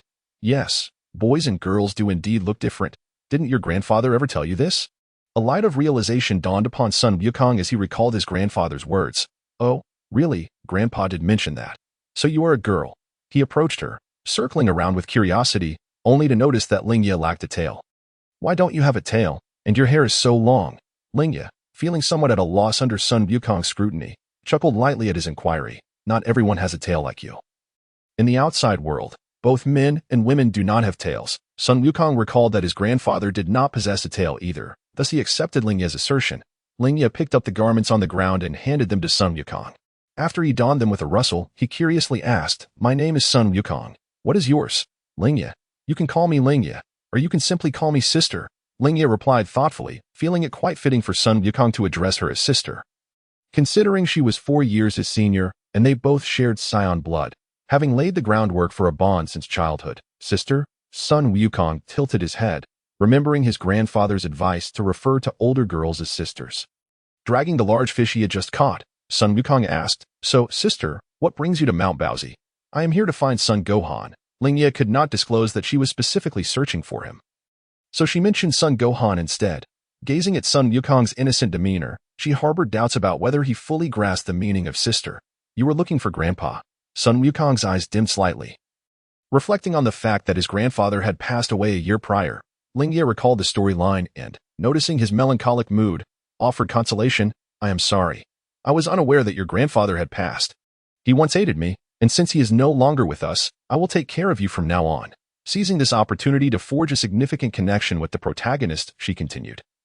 Will you let me live with you from now on? Sun Wukong's face brightened with joy. Yes, from now on, I will take care of you. Just so you know, my strength is quite formidable and I will assist you in your training. Upon hearing Lingye's claim of strength and her promise to help him train, Sun Wukong furrowed his brow in defiance. I have been trained by Grandpa since I was little. How could you possibly be stronger than me? Simply because I am your sister. Sisters must be stronger than their brothers. Lingye teased as she playfully tapped Sun Wukong on the head, provoking an indignant shout from him. The two quickly grew familiar with one another through their playful banter. And before long, they arrived at the dwelling atop Mount Baozi. Sun Wukong's abode was a quaint square house constructed of bricks and tiles, with the corners of the roof elegantly curved upward, exuding a distinctly Chinese charm. Surrounding the house were groves of bamboo and cedar, swaying gently in the wind, producing a soothing rustling sound. In front of the house lay a spacious clearing, likely a training ground for Sun Wukong. With a pile of chopped firewood stacked nearby, Sun Wukong discarded the fish he was holding and dashed into the house, paying homage before the Dragon Ball placed on the altar. Lingye observed that a 4-star ball was displayed on the mat in front of the altar. Alongside a completely red staff, this was the 4-star Dragon Ball and the Rui staff, which Sun Wukong believed to be his grandfather. Lingye bowed as well, offering her respect to Sun Gohan, the martial artist. Sun Wukong leaped into the clearing before the house, scaling the fish he had caught, removing its scales and innards, and then began to prepare a fire. I'm starving. Today I'll treat you to grilled fish. Sister. Lingye watched as Sun Wukong deftly scaled the fish and laid the firewood, smiling at the sight. The child of Saiyan lineage seemed remarkably adept at survival skills, just like Lingye. Perhaps this was an inherent trait of their warrior race. After all, how could they dare to send an infant to a strange alien planet? Once the firewood was neatly stacked, Sun Wukong dashed back into the house in search of a means to ignite it. However, after an extensive search, he could not locate any fire-starting tools. Lingye then called out from within the house, Wukong, there is no need to search any longer. Allow me to light the fire for you.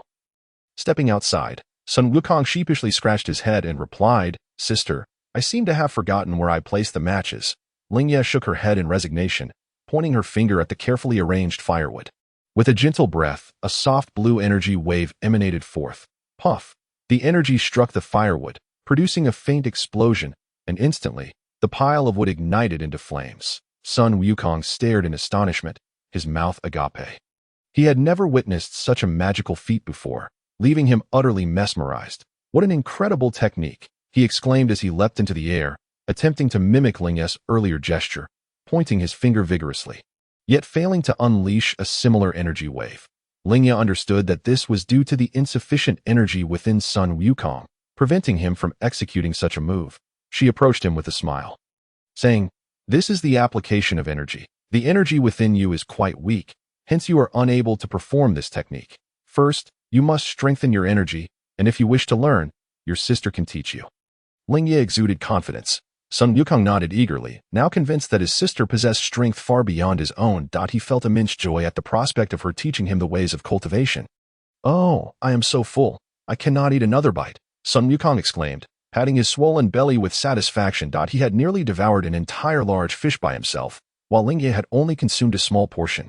Interestingly, Lingye's appetite had once matched Sun Wukong's, but since cultivating her abilities, she found her appetite diminishing, now resembling that of an ordinary girl, sometimes even going without food altogether. "Could it be that I am on the verge of fasting?" Lingye thought, startled by the notion. With eternal immortality, if she were to fast as well, would she not transform into a celestial being? The thought sent a shiver down her spine. Had she unknowingly begun to approach the realm of the divine? Quickly snapping back to reality, she realized she was already far more powerful than the celestial beings of Earth, and to describe herself as a deity was not an exaggeration. After dinner, the sky had darkened. Sun Wukong's room contained only a single bed, and being a girl, Lingye felt it peculiar to share the bed with him, especially since in her mind, Sun Wukong's ideal image remained that of his future self. Thus, she decided to take out the capsule house she had purchased. To avoid startling Sun Wukong, Lingye took the time to explain some common knowledge about the outside world. Yet, when she tossed the universal capsule, Sun Wukong was still taken aback, exclaiming in shock at the magical technique. Ultimately, Lingye dragged the reluctant Sun Wukong into her own space and prepared warm water for him, allowing him to bathe alone. "Sister," Sun Wukong said, running into Lingye's room in the nude, "I don't know how to use those things." Lingye pondered this and, realizing the truth, accompanied him into the bathroom, applying shower gel and beginning to wash him. After cleaning Sun Wukong, she presented him with a set of pajamas and sent him off to another room to sleep. Lingye settled into the bathtub, chuckling to herself, reflecting on how her current actions mirrored those of Bulma in the later chapters.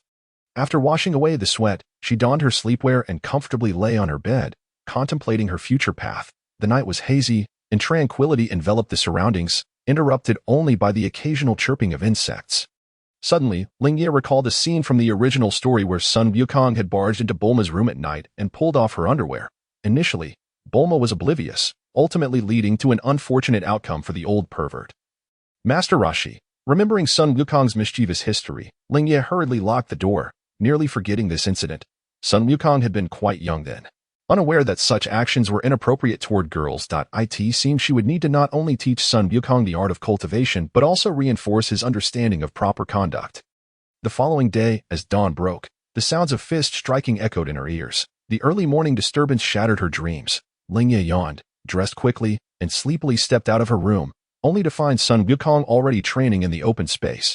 "How diligent, to begin cultivating so early in the morning," Lingye remarked, adjusting her hair as she addressed Sun Wukong. "Sister," Sun Wukong called out, halting his training upon seeing her. Lingye smiled gently and inquired, "How did you sleep last night?" "I slept wonderfully, but that bed was too soft, and I'm still getting used to it," Sun Wukong replied, scratching the back of his head with a silly grin. "I'll go prepare breakfast. I'll call you when it's ready," she said, heading into the kitchen. Observing Lingye return to prepare breakfast, Sun Wukong resumed his training, throwing punches and kicks, his swift movements slicing through the air and stirring up gusts of wind, accompanied by hissing sounds.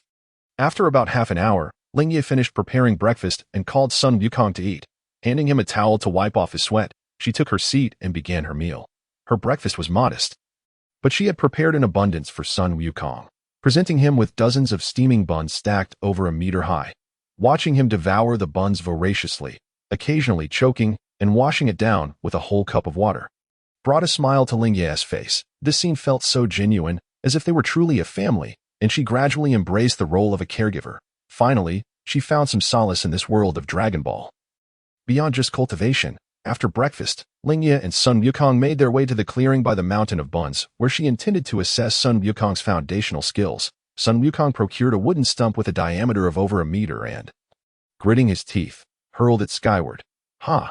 He focused intently on the stump soaring through the air, then leaped upward, his form flickering as he reached the stump's side, unleashing a flurry of kicks upon it. Thud, thud, thud. The stump, subjected to intense blows, began to shatter from the center, fracturing into numerous pieces of varying sizes, which rained down to form a scattered pile below. Lingye nodded in approval. Although Sun Wukong was not yet adept at manipulating energy, his application of his physical strength was commendable, exhibiting minimal waste.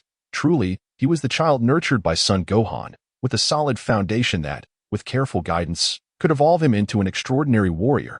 Lingye did not hesitate to commend Sun Wukong. However, when it came to instructing him, Lingye felt a sense of frustration. Her knowledge could only extend to teaching him about enhancing energy and combat techniques, as other aspects were not suitable for him. Lingye had learned through the Saiyan training regimen, a methodology that, if imparted to Sun Wukong, would likely stifle his potential. The Saiyans enhancement relied on two factors, with lineage taking precedence. Pure-blooded Saiyans found success with less effort, while those with diluted bloodlines needed to exert considerably more effort. Of course, lineage did not dictate everything. It merely indicated a relative advantage. The second factor was personal cultivation.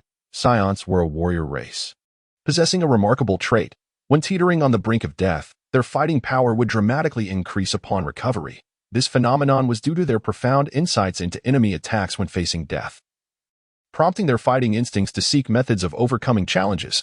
Often, a single brush with death could equate to an extensive period of diligent training. Yet, this advantage came with a caveat. Each brush with death incurred a significant toll on their vitality, necessitating several months or even years for proper recovery. Frisia had efficient life-saving devices, and Earth possessed miraculous senzu beans, both of which significantly shortened the recovery time for Saiyans. If one were to deliberately put themselves in a near-death situation without a formidable opponent attacking, while there might be some minor enhancement, it would primarily stem from the body's instinctive response, making substantial improvement unlikely. Lingye understood this well. Her own enhancements were invariably accompanied by severe injuries. During her time on the planet Felucca, both her near-death experiences in battle and while cultivating underwater had led to differing enhancements in her fighting power. Thus, Lingye concluded that to rapidly elevate combat strength, consistent training was essential.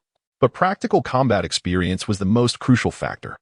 She resolved to focus solely on enhancing Sun Wukong's energy and combat techniques for the time being, leaving the rest to Master Rashi. Although his power was not immense, he possessed a unique talent for instructing his disciples.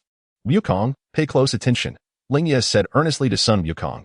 She hurled a round log into the sky, her gaze fixed, and then with a swift dive, she vanished in an instant.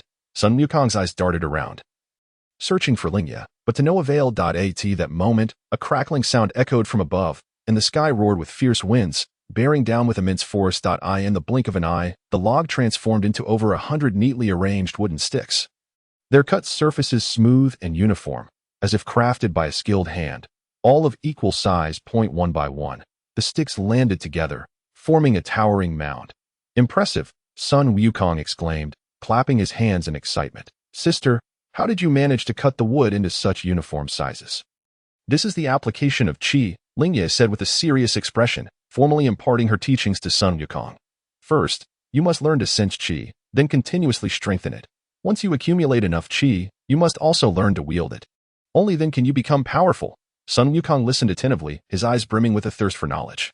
Seeing his earnestness, Lingye nodded in satisfaction. Close your eyes and clear your mind. Find tranquility within yourself, and focus on sensing your body. Concentrate your attention and carefully feel the changes within. Sun Wukong soon achieved a state of mental clarity, diligently striving to sense the Qi within him, perhaps due to his inherent simplicity.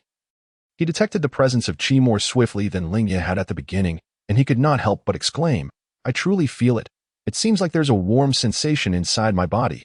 Focus on your perception and refrain from speaking, Lingye admonished sternly, placing a hand on Sun Wukong's chest to aid him in grasping the essence of Qi more rapidly. Although Sun Wukong's physical constitution was not extraordinary, limiting his capacity for immense power, his innate understanding was exceptional. making him well-suited for mastering Qi on Earth. In just a few days, Sun Wukong had already begun to cultivate the Qi within his body. Though his Qi was still rather feeble and he could not yet project it outward, he could distinctly feel his body's transformation after each training session, experiencing a warm sensation and the gentle flow of energy within. Lingye had mentioned that once he possessed sufficient Qi, she would teach him many formidable techniques. The mere thought of learning Lingye's skills filled Sun Wukong with exuberance, causing him to leap with joy. As days passed, it had been nearly a year since Lingye moved to Baozi Mountain. During this time, aside from imparting knowledge about Qi, she also taught Sun Wukong basic cultural lessons, ensuring he would not be as ignorant as he was in the original tale, where he could not even perform simple arithmetic. Moreover, Lingye did not neglect her own cultivation. Although her rate of growth had slowed down since arriving on Earth, it was steadily increasing. After more than a year of training, Sun Wukong had significantly strengthened the Qi within him. At this point, his Qi was comparable to what it had been at the start of the original narrative. Under Lingye's guidance, Sun Wukong's strength continued to grow. One day, Lingye began to formally teach Sun Wukong how to apply Qi in battle. "Wukong, attack me with your utmost strength," she instructed, standing nonchalantly to the side, appearing completely unguarded. Sun Wukong nodded earnestly, assuming an attacking stance. His expression serious as he focused on Lingye. "Ha!" he shouted, slightly leaning forward before dashing toward Lingye like a gust of wind, creating a whirlwind in his wake. In an instant, he was before her, launching a furious assault. Smack, smack. Despite the flurry of attacks, Lingye remained unharmed, smiling as she gracefully evaded each strike, never allowing him to land a blow. She then extended a finger, effortlessly deflecting Sun Wukong's assault. "Now it's my turn," Lingye said with a gentle smile. Her gaze was piercing, and she easily discerned the openings in Sun Wukong's attacks. With a mere flick of her finger, she lightly touched his chest. Bang! Sun Wukong felt as if he had been struck by a heavy hammer, his body hurtling backward and crashing to the ground, momentarily incapacitated. "How formidable!" Sun Wukong grimaced in pain, exclaiming, "That was just a light touch. Yet it packed such immense power. You are employing excessive movements when you attack, which diminishes your power and makes it easier for your opponent to exploit your weaknesses." Lingye pointed out that a true attack should be decisive. Eliminate unnecessary actions, concentrate your energy, and strike with lethal precision.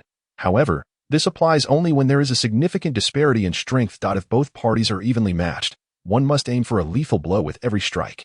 Seeing Sun Wukong's focused expression, Lingye continued her explanation with enthusiasm. In situations where strength is comparable, any opening can be fatal. At such times, one must completely eliminate superfluous movements, striking with a balance of power, 7 parts strength and 3 parts reserve.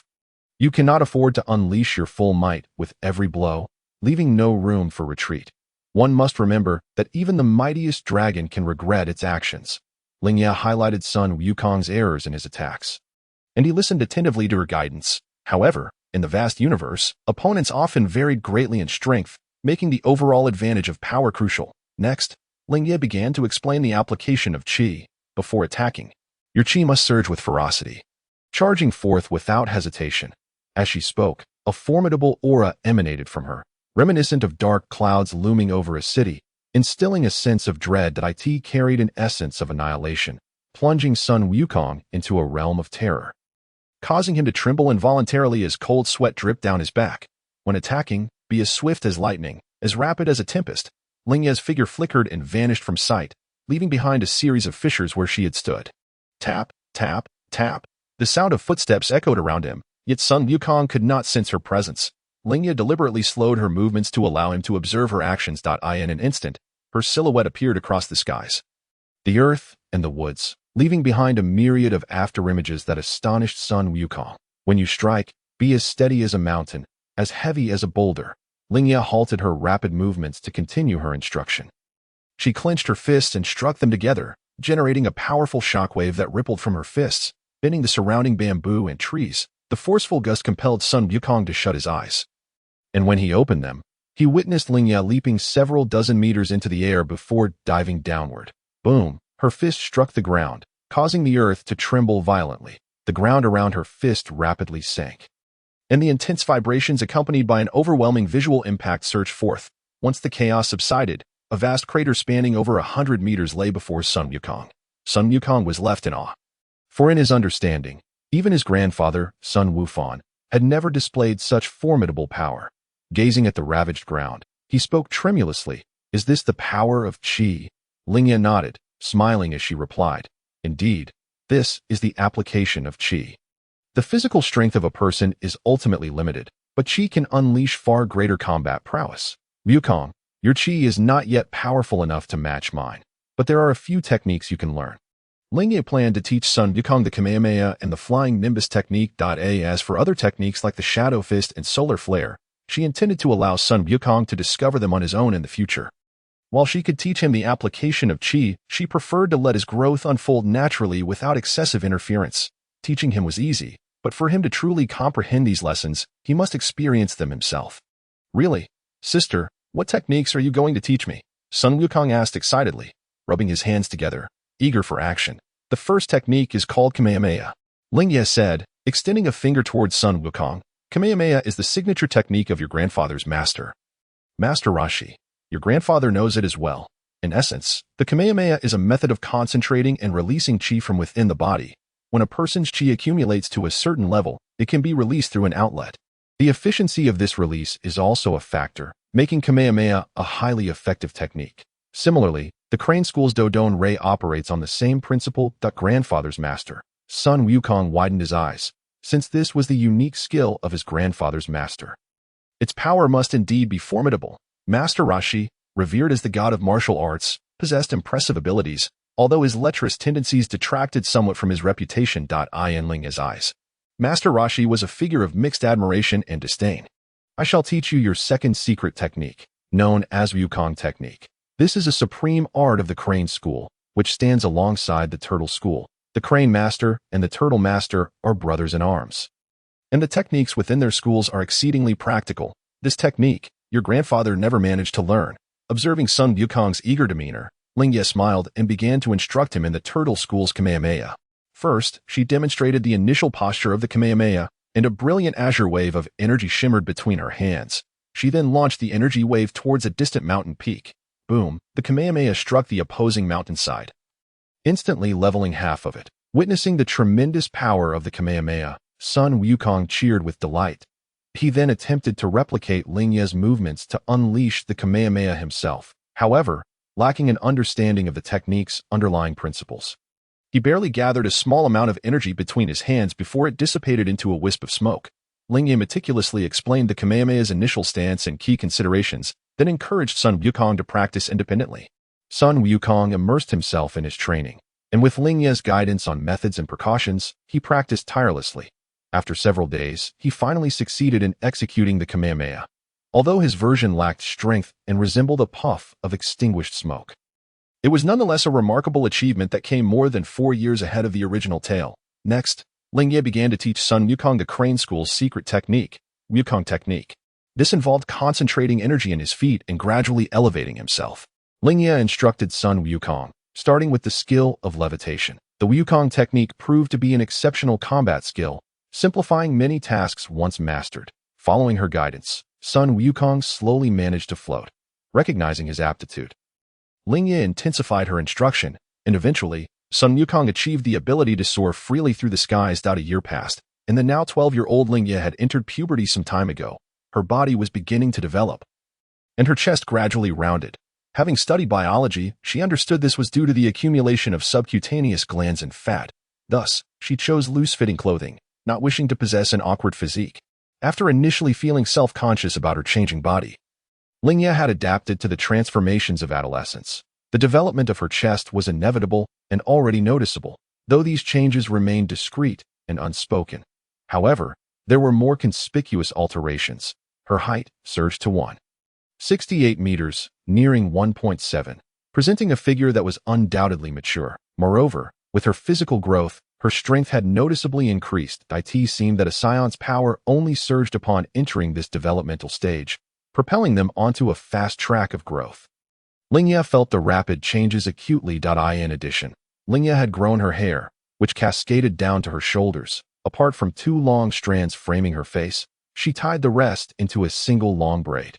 Exuding the playful charm and vibrancy of youth, this attire did not hinder her agility, nor did it impede her strength. Beneath the moonlight, The translucent glow illuminated the bamboo leaves, mingling with the thin mist that had just begun to rise, rendering the night particularly ethereal. The western wind rustled the tender bamboo, causing it to sway gracefully while producing a soft, whispering sound that a lithe young girl stood amidst the verdant pines and delicate bamboo.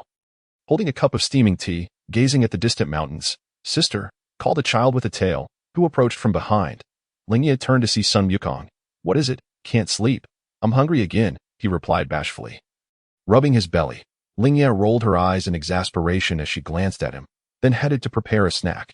"How can you be hungry again after such a large dinner? Have you started growing?" Considering that Sun Wukong was now 8, it was indeed time for growth spurts. However, she knew from the original tale that he would not truly grow until he defeated King Piccolo, while Lingye prepared a late-night snack in the kitchen. She suddenly sensed a powerful tremor and the roar of a beast outside that, oh no, she realized it was the full moon, and her earlier melancholy had nothing to do with the beautiful scenery. Full moon, giant ape. She dashed outside. Saiyans could transform into giant apes under the full moon, and Sun Wukong would lose his consciousness, becoming a frenzied beast. Lingye rushed to the courtyard, where she beheld a massive ape over 10 meters tall. Rampaging wildly, wielding a tree and thrashing it about, the giant ape leapt and bounded, leaving the courtyard in ruins. Anger surged within Lingye as she witnessed the devastation of her garden and the flowers she had lovingly tended. When the giant ape's crimson eyes fell upon her, it discarded the tree in a fit of madness and charged at her. A glint of cold determination flashed in Lingye's eyes, and a slight smile crept onto her lips as she disregarded the giant ape entirely. She soared gracefully into the air, evading the massive arm that swiped at her. The giant ape let out a furious roar, releasing a wave of energy from its mouth. To still be able to use energy blasts in a state of frenzy? Lingye was slightly taken aback, but she redirected the giant ape's energy wave away from herself. Boom! The energy wave collided with a mountain, resulting in a tremendous explosion that sent a mushroom cloud spiraling upwards. Transforming into a giant ape had amplified Sun Wukong's combat power tenfold. In that brief encounter, Lingye discerned that the transformed Sun Wukong's combat power had soared to 430, a tenfold increase from his usual strength. This level of power rivaled that of Sun Wukong at the beginning of Dragon Ball Z. While the giant ape transformation was a potent asset for Saiyans, allowing them to increase their strength dramatically. This surge was not limitless. In the main storyline, once a Saiyan's power reached 100,000, the amplification would cease. Thus, the transformation was suited for battles involving opponents with less than 100,000 combat power. Beyond that threshold, the benefits of the transformation diminished, and the cumbersome form could provide more opportunities for enemies to strike. However, the drawbacks of the giant ape transformation were challenged in the outer realms, offering a different perspective on its implications. From Lingye's current understanding, the giant ape transformation served as a life-saving technique in the early stages of a Saiyan's development, but its significance waned in later stages. The giant ape, realizing it could not harm Lingye, began to leap wildly in frustration, emitting furious roars as it unleashed several energy waves from its mouth. Though these blasts couldn't harm Lingye, they wreaked havoc on the surroundings. This could not continue. The environment was being destroyed. Lingye frowned, displeased with the situation. If this keeps up, the entire Baozi Mountain will be obliterated. Fixating on the giant ape, a tremendous aura emanated from Lingye, akin to a dragon rising from the abyss. Roaring with fury as the ground trembled, and the bright moon seemed to lose its luster. Under the pressure of Lingye's overwhelming presence, the giant ape halted its rampage, trembling uncontrollably, though it had lost its rationality. The primal instinct of the giant ape rendered it unable to move in the face of such tremendous pressure.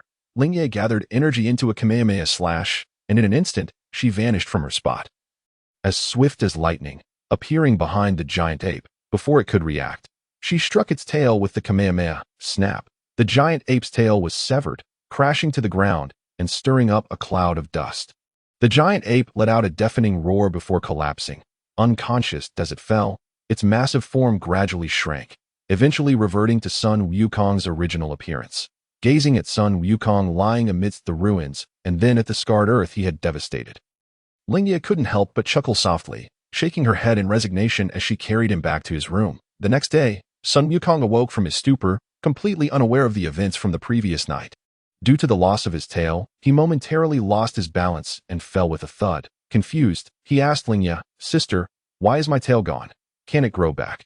Besides, that tail was your weakness. Isn't it better to be rid of it?" Lingye reclined on the sofa in the living room, propping her chin up with one hand while holding the remote control in the other. Sun Wukong stared at her in bewilderment, unable to comprehend how his tail had vanished. In his heart, he mused, "Since my sister has assured me that it will grow back, then there is no cause for concern. Wukong, how is your practice of the Kamehameha wave and the flying technique progressing?"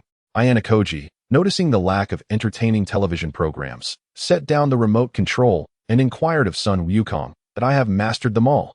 As he spoke, Sun Wukong demonstrated the flying technique, soaring gracefully to Ayaha's side with effortless ease. "Since you have already mastered it, it is time for me to take you away from here. Are we leaving Baozi Mountain? Where are we going?" Sun Wukong held great trust in Ayaha and had no objections to departing Baozi Mountain with her. "Sister, I will take you to meet your grandfather's master, Master Rashi," Ayaha said with a gentle smile. "Master Rashi, also known as the god of martial arts, will be an exceptional mentor for you."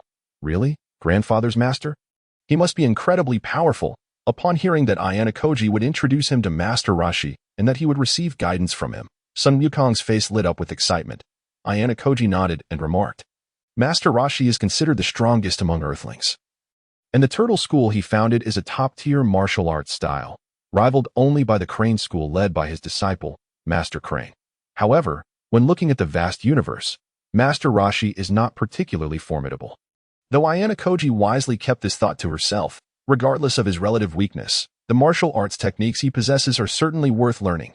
"Your grandfather, Sun Gohan, is Master Rashi's most esteemed disciple, and as his grandson, Master Rashi would undoubtedly be willing to instruct you." Sun Wukong listened intently, nodding repeatedly. Days passed, and once Sun Wukong had fully adapted to his new tailless state, Ayaha prepared to take him to meet Master Rashi. Sun Wukong carefully wrapped the 4-star Dragon Ball in cloth and placed it in his backpack before grabbing his Rui Jingu Bang and stepping out of the room. "That aren't you bringing anything else?" Ayaha noticed that Sun Wukong carried only a single backpack, leaving his hands empty, and couldn't help but ask, "As long as I have grandfather's 4-star ball, that's all I need," Sun Wukong replied. Ayaha nodded in understanding. Even if Sun Wukong did not bring much, she had spare clothing stored in her capsule house. Pressing the button in the room, a puff of white smoke erupted, transforming the room into a capsule. Ayaha picked up the versatile capsule from the ground and placed it in her travel bag before soaring into the sky alongside Sun Wukong. Master Rashi, revered as the god of martial arts, was a disciple of the legendary master, Master Matedo, 300 years ago. Today, Master Rashi and his disciple, Master Crane, are the pinnacle martial artists on earth that in the past. Master Rashi accepted only 2 disciples, Sun Gohan and the Ox King. And he no longer takes on students, choosing instead to live alone on a small island overseas. According to the original text, Ayaha and Sun Wukong first arrived in a city before locating the town, where Master Rashi would later take Sun Wukong and Krillin to deliver milk.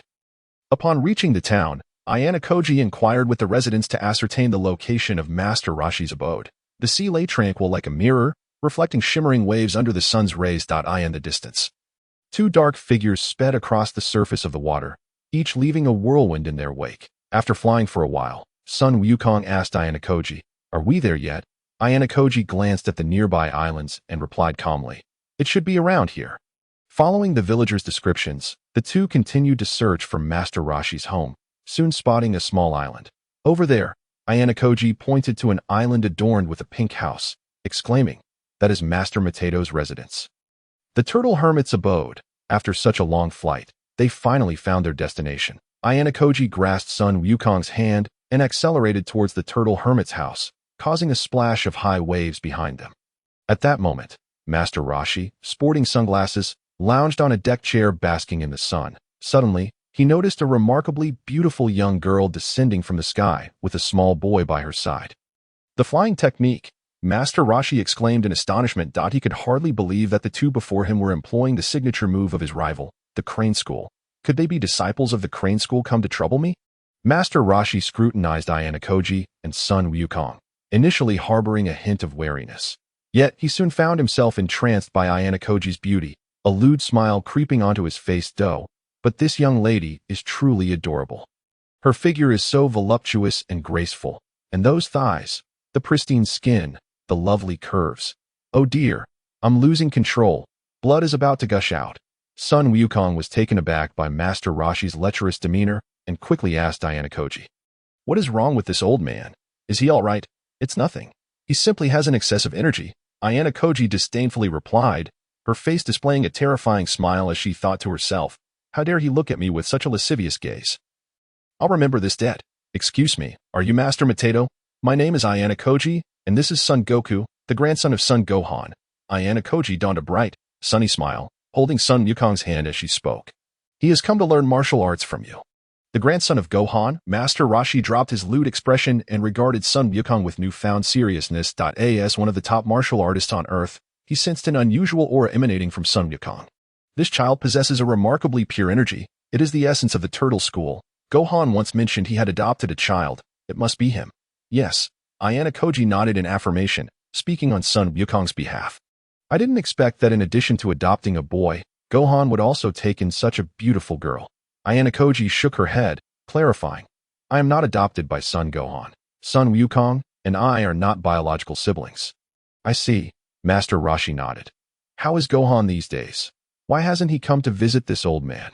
Grandfather has been deceased for several years, Sun Wukong said in a somber tone, his voice tinged with sadness.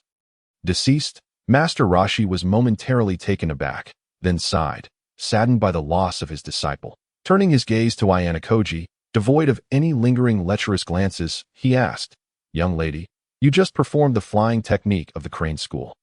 Are you a disciple of that school? Ayana maintained her composure and replied without a hint of arrogance. No, that is a technique I developed on my own.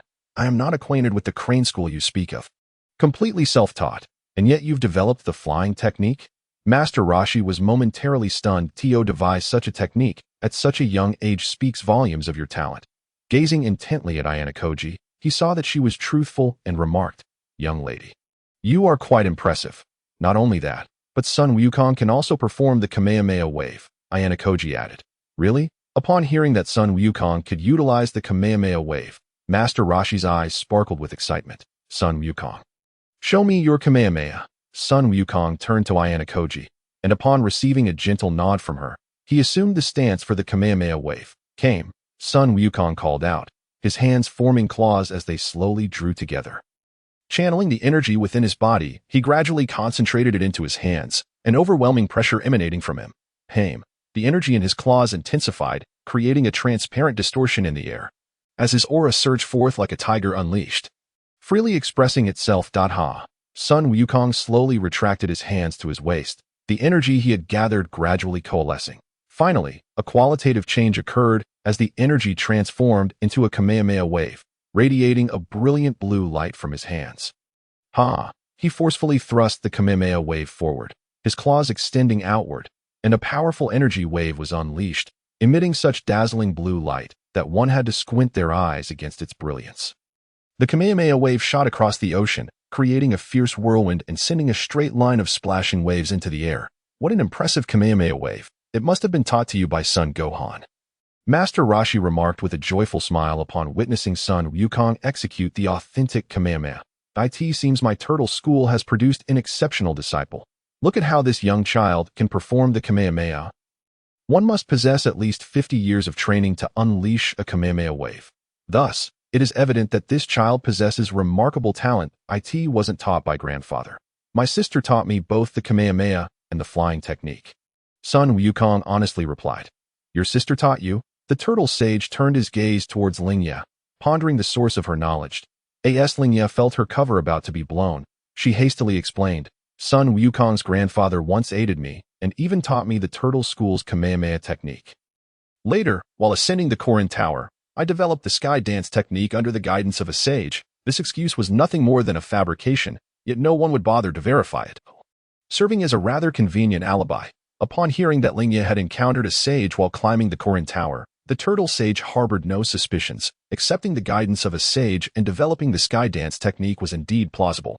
What is your purpose for seeking me? The turtle sage inquired. Lingye finally broached the main subject, smiling as she replied, The only skills I can impart to Wukong are the application of energy and combat techniques, as my training methods are not suited for him.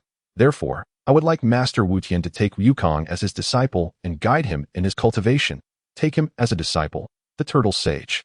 Noticing Sun Wukong's eager gaze upon him, rubbed his bald head with a foolish grin and nodded. Having such an exceptionally talented disciple would be quite beneficial. Very well, I shall accept Sun Wukong as my student. He will train under my tutelage. With a decisive clap of his hands, the turtle sage resolved to take Sun Wukong as his pupil. Lingye breathed a sigh of relief, a faint smile gracing her face as she thought to herself that she had successfully completed her task. Sun Wukong, seeing the turtle sage's willingness to teach him, also broke into a joyful smile at that moment. The turtle sage stealthily approached Lingye, placing a hand on her shoulder and leeringly remarked, "Ah, Lingye, since your brother has already become my disciple, I wouldn't mind taking you under my wing as well." As he spoke, his hand on Lingye's shoulder began to wander inappropriately. Feeling the turtle sage's audacity, Lingye's expression darkened. "You lecherous old man, how dare you take advantage of me? Go to hell." With that, she delivered a punch to the turtle sage's jaw, sending him soaring into the sky, where he became a mere glimmer against the heavens. Within the turtle house, Sun Wukong was methodically organizing his belongings. Lingye sat on the sofa, perusing magazines, though the only ones available were fitness magazines aimed at women. Meanwhile, the turtle sage, clutching his injured jaw, continually fawned over Lingye, hoping to persuade her to become his disciple. Lingye began to regret bringing Sun Wukong here. Observing the turtle sage's incessant flattery, her mood fluctuated as she flipped through the magazine in hand. Upon learning that Lingye would be temporarily residing here, the turtle sage's spirits soared, and he resolved to immediately instruct Sun Wukong in his training. He rummaged through the mess beneath his bed, extracting a heavy turtle shell for Sun Wukong to carry. This shell weighed approximately 50 kilograms, and once strapped onto his back, Sun Wukong's movements slowed considerably. Seeing the turtle sage instructing Sun Wukong, Lingye found amusement in the situation and turned on the television for her own entertainment. Of course, Lingye also wished to learn martial arts techniques from Earth. However, the turtle sage's teachings to Sun Wukong were rather simplistic and did not delve into profound realms, which she had already mastered. Rendering her disinclined to follow along. On the beach in front of the turtle house, Sun Wukong struggled to perform push-ups under the weight of the turtle shell, while the turtle sage sat atop his back, occasionally striking him with his cane and critiquing his form. Lingye reclined on a beach chair, resting her eyes, yet she remained attentive to the turtle sage's guidance of Sun Wukong. Asa Saiyan. Lingye possessed her own unique training system and far surpassed the turtle sage in strength. Nevertheless, the turtle sage's training methods proved to be remarkably effective, especially in the precise application of energy, which was worth emulating. Having resided at the turtle house for several months, Lingye had meticulously observed the turtle sage's training techniques and memorized the principles of the turtle school. Unfortunately, these methods were only suitable for weaker humans, offering little benefit to her combat prowess, which was nearing 140,000. It would be inaccurate to say they were entirely ineffective. However, the limited exercises yielded negligible results. The turtle school's training regimen indeed established a solid foundation, but the minimal exercises could no longer facilitate significant breakthroughs for her. Watching Sun Wukong's sweat-drenched face, Lingye mused, "Should I create a gravity chamber?" She recalled the arduous training of Vegeta within the cramped confines of the gravity chamber from the original story. The gravity chamber was cumbersome, and such a training method did not suit female practitioners. Should she seek out a high-gravity planet to continue her training? However, that seemed too one-dimensional, although effective. Relying solely on the same training method might hinder her overall advancement. Suddenly, an idea sparked in Lingye's mind. What if she wished upon the Dragon Balls for Shenron to create a multifunctional combat suit? Would that not resolve many of her issues? Excited by her thoughts, Lingye considered the two main challenges that had been troubling her, aside from her gender. The first was how to further enhance her strength. While the turtle school's training methods were highly effective, they were ill-suited for high-intensity training. In the original story, Sun Wukong and others had fortuitously adopted the gravity chamber to achieve intense training, supplemented by the turtle school's methods, leading to tremendous gains in power. The second dilemma for Lingye was the phenomenon of her clothing tearing during energy clashes in battle. In the later battles of the original story, training outfits could scarcely withstand the immense energy impacts, often resulting in bare-knuckle confrontations. As a young woman, Lingye preferred not to be left exposed in battle. If she could use the Dragon Balls to create a suit that could alter gravity during training and instantaneously repair itself during combat, it would perfectly resolve her two issues. Lingye did not demand that Shinran craft a suit impervious to energy attacks, recognizing that even the dragon's power might not suffice for such a feat. Instead, she opted for the more modest wish of a suit that could instantly recover from damage inflicted by energy attacks, ensuring that her body remained concealed. With these thoughts in mind, she felt an urgent desire to collect the Dragon Balls and summon Shinran to fulfill her wishes. During mealtime, Lingye shared her intention to venture out with Sun Wukong and the Turtle Sage. Sun Wukong appeared somewhat reluctant. Lingye smiled and reassured him, "I will only be away for a short while. I shall return in a few years." The Turtle Sage, having long recognized that someone like Lingye could not possibly remain on Kame House, held no strong feelings about her departure, merely lamenting that such a delightful girl would be leaving. "By the way, Wukong, I need to borrow your 4-star ball for a bit. I promise to return it." Lingye requested the 4-star ball from Sun Wukong, who nodded in agreement, reluctantly handing it over from his chest pocket. "Rest assured, I will be back within a year or two," Lingye said with a smile.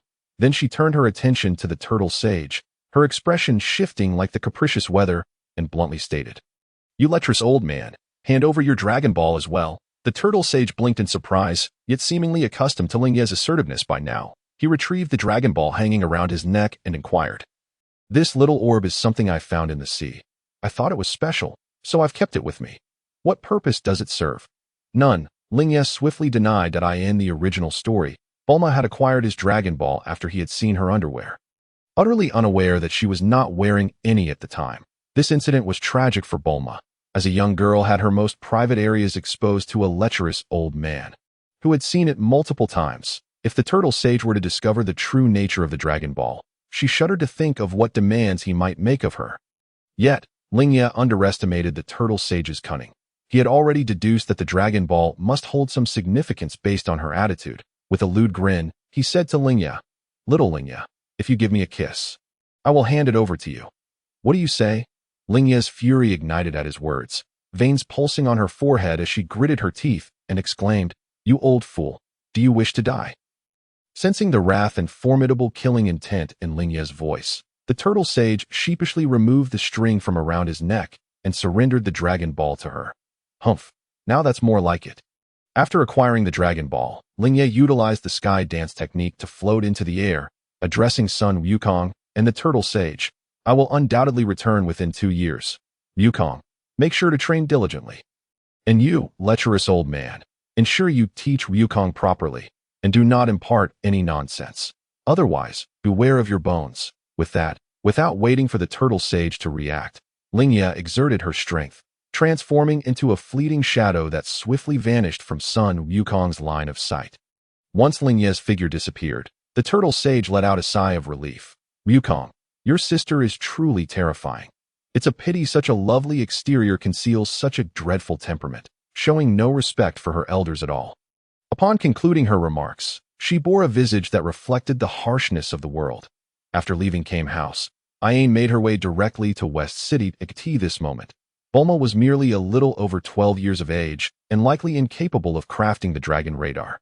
Hence, Ayaha sought the assistance of Bulma's father, Dr. Briefs, to help her construct the radar. With remarkable speed, Ayaha swiftly arrived above the skies of West City. Seizing an opportunity while others were distracted, she descended into a narrow alley and began inquiring about the location of the headquarters of Capsule Corporation. West City was a bustling metropolis, boasting technology that was nearly 150 years ahead of other cities. A truly astonishing disparity. The city was adorned with various peculiar spherical structures and aerial train tracks, with abstract overpasses crisscrossing above, where hovering jet cars glided effortlessly. Utilizing her charming appearance, Ayaha skillfully gathered information about Capsule Corporation's headquarters from passers-by after a few modest sacrifices of her allure. Following the directions, Ayaha located Capsule Corporation and subsequently discovered Dr. Brief's residence. Bulma's home was a grand, 4-story hemispherical building, expansive in its grounds, surrounded by an array of colorful flowers and trees, clearly the abode of affluent individuals. Ayaha pressed the doorbell, and soon after, a grease-stained Dr. Briefs emerged from his laboratory, a cigarette dangling from his mouth. Upon seeing Ayaha, who bore a resemblance to his daughter, he inquired with mild surprise, "Are you a classmate of Bulma?" "She is not home at the moment." Shaking her head, Ayain replied, "No, Dr. Briefs. I have not come to seek your daughter. I am here to speak with you that Tio see me." Dr. Briefs responded, slightly taken aback, unsure of the reason for the young girl's visit. "Please, come in and let us converse. Feel free to help yourself to a drink, but I must first complete my current task." Ayain nodded with a smile and settled onto the sofa, turning on the television. After half an hour, once Dr. Briefs had finished his work and cleaned up, he approached Ayain, asking, "What brings you here, miss?" Ayain produced 2 Dragon Balls from her possession, which emanated a golden glow when placed together. "I wish to request your assistance in creating a radar capable of detecting the unique waves emitted by these 2 Dragon Balls." Dr. Briefs examined one of the Dragon Balls with curiosity and remarked, "I believe I can construct a radar that detects their special signals, but it will take several weeks." Upon hearing this, Ayain's face lit up with a smile, and she graciously thanked Dr. Briefs for his willingness to assist. At that moment, Bulma's mother entered, carrying a platter of fruit and warmly welcoming Ayain, exclaiming, "Oh, what a lovely young lady you are. Do you have a boyfriend? My daughter Bulma still refuses to date." Bulma is only 12. "Isn't she?" Ayain thought, unsure how to respond to Bulma's mother's comment. After politely declining the invitation to stay with Bulma's family, Ayain found a nearby inn to settle in, after a refreshing bath to wash away the dust of travel. She wrapped herself in a robe and lay on the bed, contemplating. "Now that I possess 2 Dragon Balls, I only know that the Ox King holds one that it seems Bulma, and the others have yet to obtain the remaining ones. Possibly located elsewhere, it appears I must wait until the doctor has completed the Dragon Radar before pursuing the others." Determined to set aside such thoughts, Ayain resolved not to interfere with Goku and Bulma's quest for the Dragon Balls.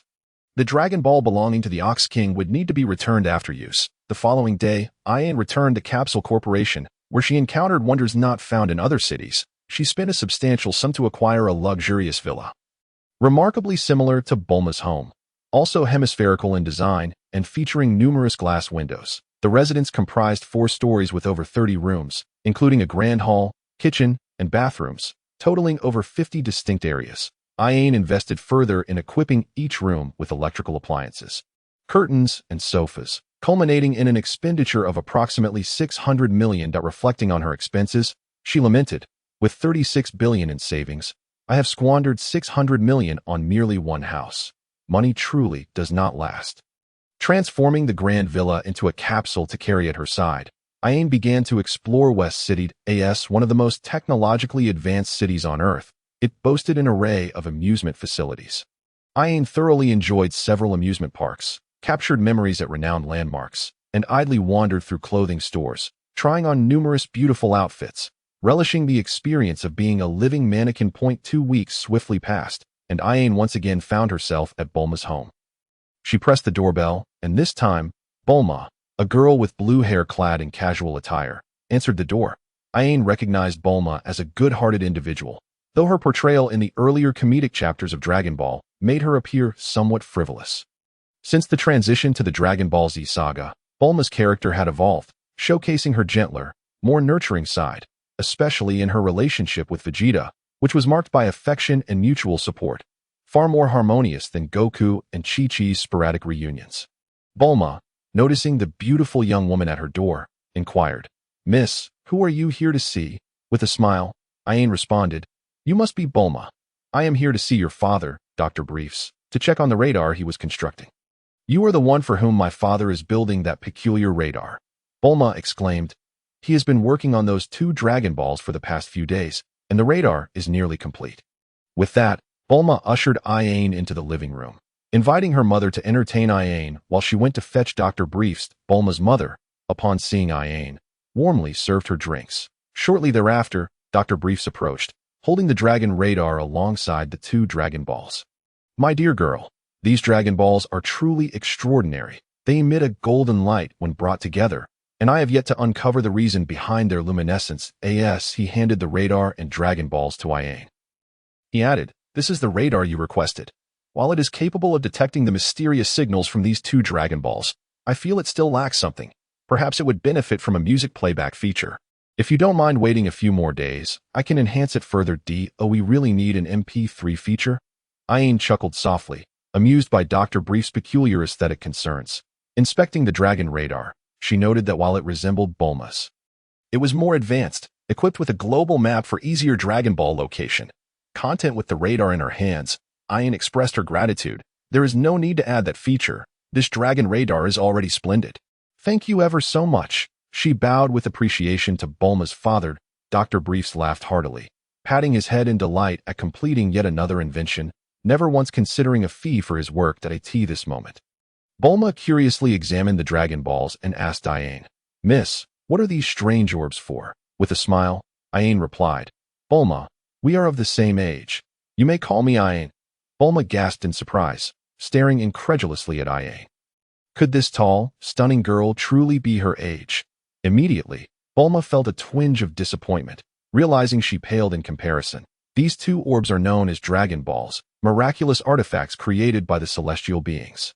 It is said that if one gathers all 7 scattered across the world, they can summon the eternal dragon, who will grant any wish within the realm of the divine, whether it be to become the wealthiest person in the world, ascend to the highest office, or regain youth. The eternal dragon could effortlessly fulfill such desires. Is it truly that magical?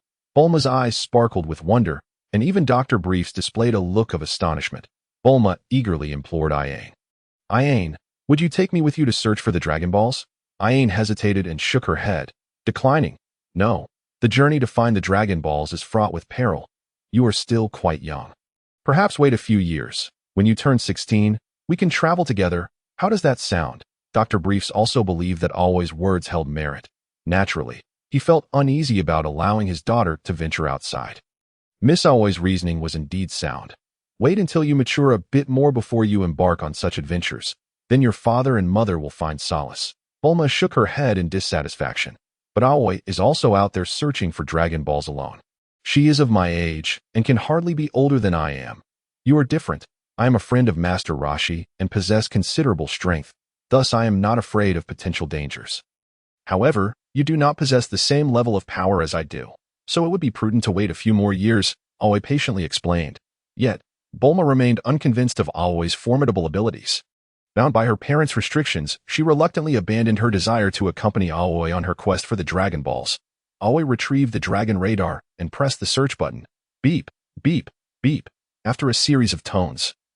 The radar screen illuminated with the locations of 7 Dragon Balls, with a red triangle at the center indicating Always' current position, alongside 2 Dragon Ball signals marked on a map labeled West City. With the added map, the quest for the Dragon Balls became much more convenient. Always smiled as she bid farewell to Bulma's family before soaring into the sky. In an instant, she vanished from their sight, leaving the Bulma family in a state of astonishment. How can Always fly? Bulma stuttered that it appeared that Miss Always truly possessed extraordinary abilities. No wonder she dared to travel the world alone. Dr. Briefs adjusted his glasses, maintaining a calm demeanor. Bulma, you lack such power, so for the next few years, I expect you to stay home obediently. Bulma nodded dejectedly, silently resolving. In a few years, I will create my own dragon radar and set out to find the Dragon Balls. After departing from Bulma's home, Always flew towards the location indicated by the dragon radar, her first destination being Frying Pan Mountain, where the Ox King resided. Following the radar's guidance, Always soon arrived at Frying Pan Mountain, which at that time had not yet been engulfed by the flames from the Earth's core. Atop the mountain stood an imposing castle. The Ox King, a second disciple of Master Roshi, was not inherently malevolent, but his rugged exterior and unique attire led many to perceive him as a fearsome tyrant, instilling fear in the nearby villagers who dared not approach Frying Pan Mountain. Always flew directly above the mountain before landing on the castle. She surveyed the majestic fortress before her, pondering, who would have thought the Ox King was such a wealthy individual? If this castle had not ultimately succumbed to flames, Chi-Chi would have inherited a substantial fortune, sparing her from a life of hardship. Who goes there? A delicate voice inquired from behind a stone pillar that a peculiar little girl, donning a helmet and draped in a cloak, emerged. She appeared to be around 8 or 9 years old, her eyes betraying a hint of panic as she forced herself to maintain composure in Always' presence. This Chi-Chi, Always mused as she observed the girl, her thoughts racing. Always held a vivid impression of Chi-Chi, who had been childhood friends with Son Goku. having made a promise of marriage in their youth, and remained steadfast to that vow, ultimately finding Goku and marrying him as an adult. Aoi harbored a deep fondness for Chi-Chi. Although her love for Goku was exceedingly innocent, she blushed for a long time after he gifted her an apple. Chi-Chi dedicated her life to Goku and their family in the original tale. Following Goku's death, she single-handedly raised their two sons while the Ox King's wealth barely sufficed for their survival. Aoi felt that Goku had indeed wronged Chi-Chi. With a smile, Aoi addressed Chi-Chi. I am a friend of your father's. Master Roshi, I have come to find him. Looking for my father? Chi-Chi queried, her curiosity piqued. After a moment's contemplation, she sensed that Aoi did not seem like a villain and led her towards the great hall. Inside the hall, the Ox King sat at a dining table, gnawing on a chunk of meat, while a servant cautiously presented him with platters of food. Upon seeing his daughter enter with a stranger, the Ox King paused, placing his food aside. My daughter, this is freshly slaughtered beef. Would you care to try some? He asked, resuming his meal, his mouth full as he mumbled. Who is this girl? Your friend. She claims to be a friend of Master Roshi. Come to find you, father, Chi-Chi quietly replied, declining the Ox King's offer to friend of Master Roshi. The Ox King rose abruptly, discarding his meat, and approached Aoi. Are you truly a friend of Master Roshi? The Ox King held deep respect for Master Roshi, and the only individuals he revered to such an extent were Master Roshi himself and his senior disciple, Son Gohan. Aoi nodded, and, to assure the Ox King of her authenticity, extended her palm, summoning a Kamehameha wave. In the context of Earth, only the Kame School and the Crane School could utilize such techniques. My name is Aoi. See, this is the Kamehameha. Aoi smiled. The Ox King gazed at the resplendent blue aura emanating from Aoi's hand, nodding in acknowledgement. Indeed, this is Master Roshi's signature technique, the Kamehameha. So you truly are a friend of his. May I inquire as to why Master Roshi sent you to find me? The Ox King asked. Master Roshi did not send me. Rather, I seek your assistance, Aoi replied. The Ox King, intrigued, asked, Young lady, you seem quite powerful. What could you possibly need my help with? Since Aoi could perform the Kamehameha, her strength would logically exceed his own. Aoi produced a Dragon Ball, inquiring, according to my radar, you should possess a Dragon Ball that resembles this one. I hope you can lend it to me. The Ox King examined the Dragon Ball closely, as if a flicker of recognition crossed his mind, but he could not recall where he had placed it. Embarrassed, the Ox King chuckled sheepishly and returned the Dragon Ball to Aoi. I believe I had such a thing, but I did not pay much attention to it, and have since forgotten where I put it. Aoi took the Dragon Ball, shaking her head that it's all right. As long as you have it, that's sufficient. I have a dragon radar that will help us locate it quickly. As she spoke, she pressed the button on the dragon radar, narrowing the search range. Following the radar's guidance, the Ox King led Aoi to the treasure vault. Upon opening the vault's grand doors, Aoi was awestruck to find it overflowing with gold and silver treasures, utterly amazed by the Ox King's wealth. What a display of opulence. This is no less than what I have acquired from the underwater treasure troves.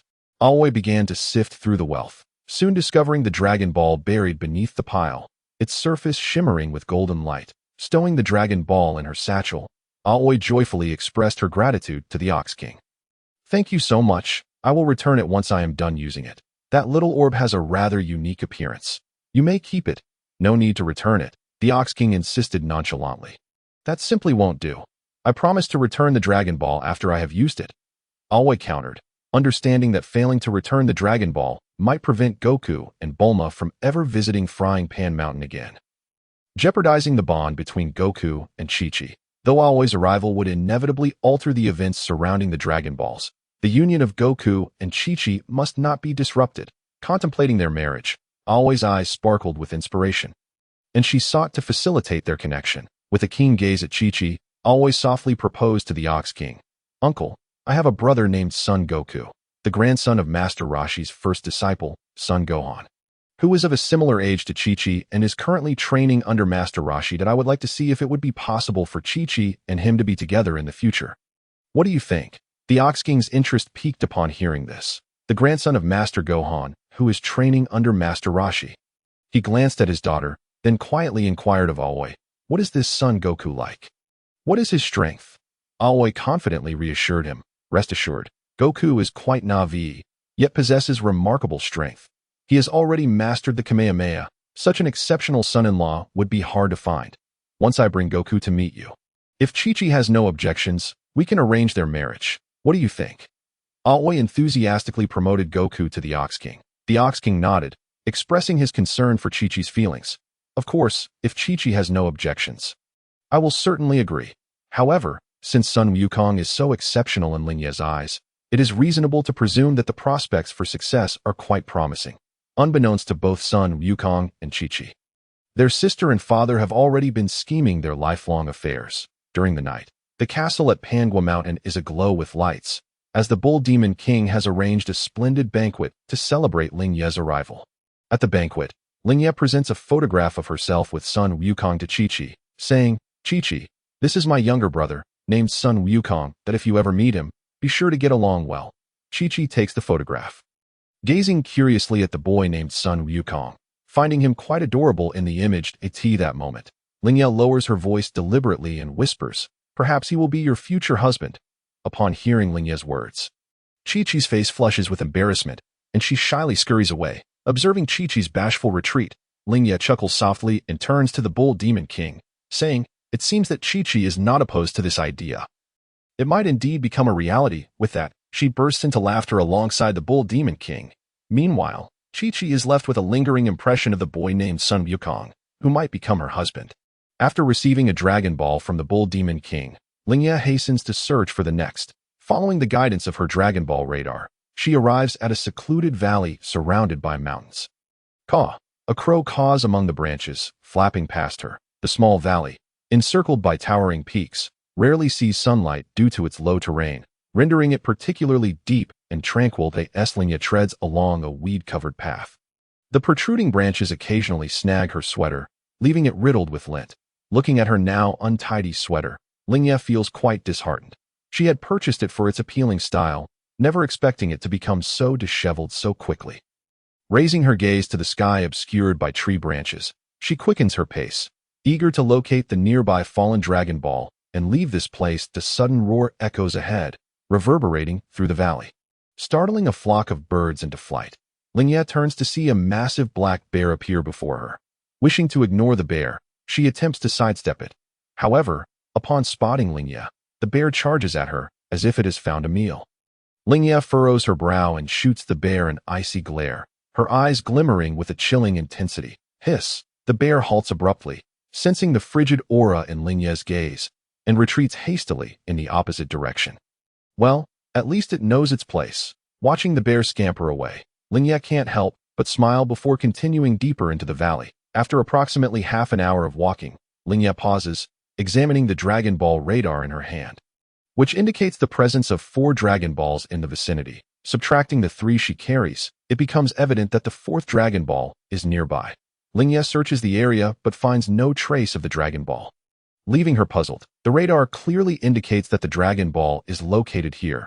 Why can she not find it? She resumes her search through the grass, bushes, and piles of stones, yet her efforts yield no results. Lingye suddenly recalls that in the original story, one of the Dragon Balls was discovered in a bird's nest. Could this Dragon Ball also be nestled within a tree's nest? Utilizing her flight technique, she ascends to the height of the trees and begins her search. Indeed, atop a large tree, she spots a nest containing not only 2 enormous eggs, but also an orange Dragon Ball. With a joyful heart, she retrieves the Dragon Ball, realizing that she now possesses just 3 more, and she can summon the Eternal Dragon. With renewed determination, Lingye soars skyward, heading towards her next destination. Thanks to the advanced capabilities of her Dragon Ball radar, she successfully locates the 5th and 6th Dragon Balls amidst rocky hills and vast deserts, then sets her sights on the location of the final Dragon Ball. According to the radar, the last Dragon Ball lies within the depths of the ocean. Gazing upon the tumultuous waves of the vast sea, Lingye smiles serenely. The final Dragon Ball rests at the bottom of this ocean. With a splash, she leaps into the water, descending deeper and deeper. The waters in this area are not particularly deep, and sunlight still penetrates even to the ocean floor. Under the sea, various corals and rocks have been sculpted into peculiar shapes by the passage of time, adorned with crustaceans in hues of red and blue, creating a stunning tableau at the bottom of the ocean. Lingye weaves through schools of vividly colored fish, diligently scanning her surroundings in search of the 7th Dragon Ball. Found it, she exclaims with delight, spotting the seventh Dragon Ball nestled among a cluster of coral and aquatic plants. She reaches down to collect the Dragon Ball and places it into her bag. As the 7 Dragon Balls come together, their radiant glow intensifies, as if the eternal dragon were about to emerge. Landing on a desolate little island, Lingye empties the contents of her bag, revealing the 7 shimmering Dragon Balls. The orbs pulse with golden light, each flicker accompanied by a sound reminiscent of the eternal dragon's soft murmurs. Gazing at the luminous Dragon Balls, Lingye feels an exhilarating rush of anticipation. She is on the brink of summoning the eternal dragon. Come forth, eternal dragon, Lingye calls out to the Dragon Balls, her heart brimming with expectation. Instantly, the sky reverberates with thunderous roars as dark clouds gather ominously. The dense clouds amass like a mountain pressing down upon her, swiftly shrouding the sky in a terrifying darkness. Boom! Golden lightning bolts, resembling furious dragons, dart through the ebony clouds, crashing down with a deafening roar, creating an apocalyptic atmosphere. The golden radiance emanating from the Dragon Balls grows ever brighter, resonating with the lightning above this moment. The distinction between heaven and earth blurs, leaving Lingye awestruck by the dramatic spectacle of what seems like an impending apocalypse. The arrival of the eternal dragon is nothing short of grand. Roar! The 7 Dragon Balls suddenly release a torrent of golden light that spirals upwards, merging with the celestial lightning, producing a thunderous dragon's roar that echoes throughout the realm. Lingye knows that the eternal dragon has materialized. In the sky, the green dragon spirals amidst the dark clouds, ultimately fixing its glowing red eyes upon Lingye and proclaiming, "Human, state your wish that I can fulfill any one of your desires." Lingye, suppressing her excitement, retrieves a box containing 100 complete outfits, from undergarments to outerwear, including headbands and shoes, all featuring the latest fashionable designs. Eternal Dragon, please transform my 100 outfits into combat gear that can freely adjust weight and instantly repair any damaged areas. The Eternal Dragon gazes silently at Lingye, and after a long pause, it replies, "I'm sorry, this wish cannot be granted. Your request contains 2 wishes. You may only choose one." Lingye rolls her eyes in exasperation. This Eternal Dragon is quite astute, discerning the intricacies of her request. She had originally intended to present a lengthy list of demands for the dragon to fulfill. The Eternal Dragon in the Dragon Ball realm certainly possesses a sense of discernment. Realizing that the dragon can only grant one of her wishes, Lingye ponders carefully. After a brief moment of reflection, she states, "Eternal Dragon, please transform all of my 100 outfits into garments that can freely adjust weight." In Lingye's mind, for years from now, the first wish in the original story is entirely wasted by Oolong. It would be wiser to add the repair functionality to her clothes at that time. For now, the weight adjusting feature is of greater necessity, as 4 years will significantly enhance her combat abilities. That it is not too late to seek out the Dragon Balls to summon the Eternal Dragon again in 4 years. The reason for choosing 4 years instead of the following year is that only a few years remain until the plot of the original story commences. If she intervenes too much, it may affect the positioning of the Dragon Balls. Providing a 4-year interval allows for a natural process of repair, since the original story does not elaborate on the wishes made prior to this point. It implies that as long as the interval isn't too brief, the fundamental settings should remain largely unaltered by the time the original narrative begins. That is exceedingly easy. The Eternal Dragon's eyes emit a crimson glow, and soon, all 100 outfits in the box radiate with a brilliant white light. Ayaha picked up a sleeveless coat and realized that it had indeed transformed. An unfamiliar aura surged within her. The dragon spoke. "These 100 garments have been attuned to your essence. Henceforth, only you may don them. When you wish to utilize them, simply mentally declare the weight you wish to bear. Your wish has been granted. Farewell." With that, the dragon reformed into 7 Dragon Balls, spinning gracefully in the sky before soaring off in various directions. Ayaha, engrossed in experimenting with her attire, failed to notice until the Dragon Balls had vanished, and she snapped back to reality. "Oh no, I completely forgot to intercept the Dragon Balls." Regret washed over her.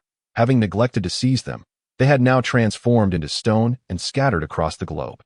To reclaim the 4-star ball, she would have to wait a year. It seemed she could only attempt to gather the Dragon Balls again after a year. At the very least, she needed to retrieve Sun Wukong's 4-star ball and that of the Bull Demon King. Swiftly, Ayaha unbuttoned her clothing, shedding all her garments, and donned the undergarments and coat reconfigured by the dragon, finally slipping on her boots. She then retrieved an orange ribbon and tied it around her neck. Paired with Ayaha's alluring figure in her adolescent prime, she radiated exuberance and youthful beauty. Ayaha felt immense satisfaction with her ensemble, which perfectly showcased her beauty. Silently, she adjusted the weight of her attire. And in an instant, it felt as if Mount Tai had descended upon her. Her limbs were constricted by the oppressive weight, and the ground cracked beneath her, with her feet sinking nearly halfway into the earth. Though the garments bore tremendous weight, their form remained unchanged, as if the burden were non-existent. Ayaha harnessed her energy to gently lift her body, resisting the immense weight the heavy clothing imposed upon the ground. In truth, the weighted attire was not merely a matter of added weight. Upon experimentation, Ayaha discovered that the gravity it exerted did not stem from the clothing's weight, but rather from its effect on the surrounding space. Even in the cosmos, she could still feel the gravitational pull of the weighted garments. The inherent weight of the attire remained constant, yet when worn by Ayaha, it bestowed her with extraordinary strength.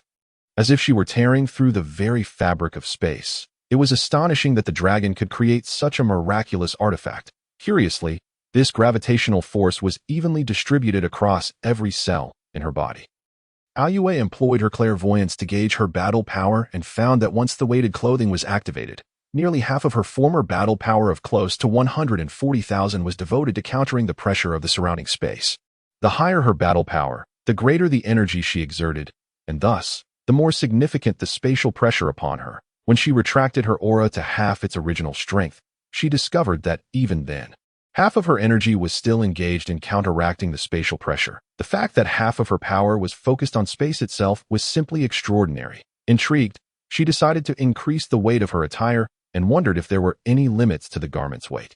With growing excitement, Ayaha continued to amplify the load, adding ton upon ton until she realized that the spatial pressure remained unchanged, consistently hovering at half its limit, while she gradually began to feel the genuine increase in weight until it became somewhat burdensome. Beads of sweat began to form on Ayaha's forehead at this juncture. Each piece of clothing she wore weighed nearly 10 tons, and when including her undergarments, boots, headband, and ribbon, the total weight exceeded 100 tons. This was a true and tangible burden. Now I am a moving fortress, Ayaha mused, contemplating her garments to mitigate the damage that such immense weight could inflict on the ground. She not only had to bear the weight, but also had to use her energy to elevate her body, preventing the excessive heaviness from causing harm to the earth beneath her. Above on the Kilinta, in the temple, the deity remarked. The sky darkened suddenly. Could it be? Bobo, standing at the temple's edge, inquired of the celestial being who was intently observing the world below. The darkness that enveloped the sky moments ago had reminded Bobo of the time decades past when the dragon was summoned. Indeed, the deity furrowed his wrinkled brow and responded, "Someone has gathered the 7 dragon balls and summoned the dragon." What wish did they make? Although the dragon's form was crafted by Bobo, he harbored complex feelings regarding its existence. Having entered the temple long before the deity, Bobo understood human nature and was deeply concerned about the potential dangers if the Dragon Balls fell into the hands of malevolent beings. You know who summoned the dragon. It was that little girl from outer space who arrived on Earth a few years ago, the deity stated slowly. Noticing Bobo's astonished expression, he continued, "Years have passed, and that child has likely honed her skills even further. While I cannot sense a significant increase in her energy, she must be digesting and consolidating her powers. Truly a formidable individual." Her wish was to transform her 100 garments, allowing her to freely alter their weight. It seems she is also a martial artist dedicated to her training, not a wicked person. Upon hearing the deity's explanation, Bobo felt relieved, as long as the Dragon Balls were not wielded by evil individuals. There was no cause for alarm. The child has indeed made considerable progress in her strength. This may not be a bad thing for Earth. The deity's gaze was sharp as he contemplated his own situation. Now in his twilight years, he began to ponder the matter of a successor to his divine role. God. Bobo addressed the deity, having served in the temple for many years and having attended to the previous deity. He felt a profound attachment to the celestial being. Ha! The deity burst into laughter, somewhat wistful as he remarked, "I am not a worthy god. I have brought calamity upon the world." He recalled the turmoil caused by the demon King Piccolo over 300 years ago. Observing the deity, leaning on his cane as he entered the palace, Bobo remained silent, aware of the deity's guilt regarding the world, though it was not entirely his fault. Ayaha donned the exquisitely designed weighted attire. Feeling the power she could now manifest, whoosh, whoosh, Ayaha vanished into thin air and began to move at high speed, leaving countless afterimages across the sky and earth. She then halted and directed a Kamehameha wave towards the distant ocean. In an instant, a pale blue Kamehameha burst forth in a dazzling display, slicing through the horizon and conjuring towering waves that submerged a distant deserted island. The sound of the explosion reverberated, accompanied by a shockwave that stirred the sea, culminating in a towering mushroom cloud ascending into the sky. Limited by the weighted attire, Ayaha realized she could only unleash a fraction of her former battle power. She surveyed the island she had obliterated, now enveloped in a mushroom cloud. Even with her power constrained, she had no rivals on Earth. These past years, her strength had scarcely grown, and her tranquil existence seemed poised to reach a conclusion. Since her body had been completely replaced after her rebirth, her battle power had skyrocketed to 140,000, yet the ensuing aftereffects began to manifest. The years of comfort on Earth, coupled with the lingering aftereffects, led Ayaha to feel that her battle power was challenging to elevate further. Were it not for her entering her teenage years, an opportune moment for a Saiyan's transformation, she would be uncertain of how long her stagnation would last. As she entered adolescence, she could distinctly sense her body crackling with energy, akin to popping beans, indicating substantial growth. However, her actual battle power had not seen significant improvement. Ayaha began to suspect that her perception was overly optimistic, attributing the phenomenon to her soul needing time to harmonize with her new body. Clearly, choosing to undergo a complete rebirth should be a last resort. Fortunately, with her extended lifespan, even if she experienced a period of stagnation, there would eventually be a resurgence. Moreover, rebirth is indeed a transformative process, and the only drawback lies in the time required. The Saiyan training system's emphasis on immediate results often overlooked foundational aspects. After her rebirth, Ayaha noticed that her self-regulation seemed to address some of these deficiencies. This represented a form of evolution. Should she undergo this process multiple times, she might resolve her innate shortcomings without formal training.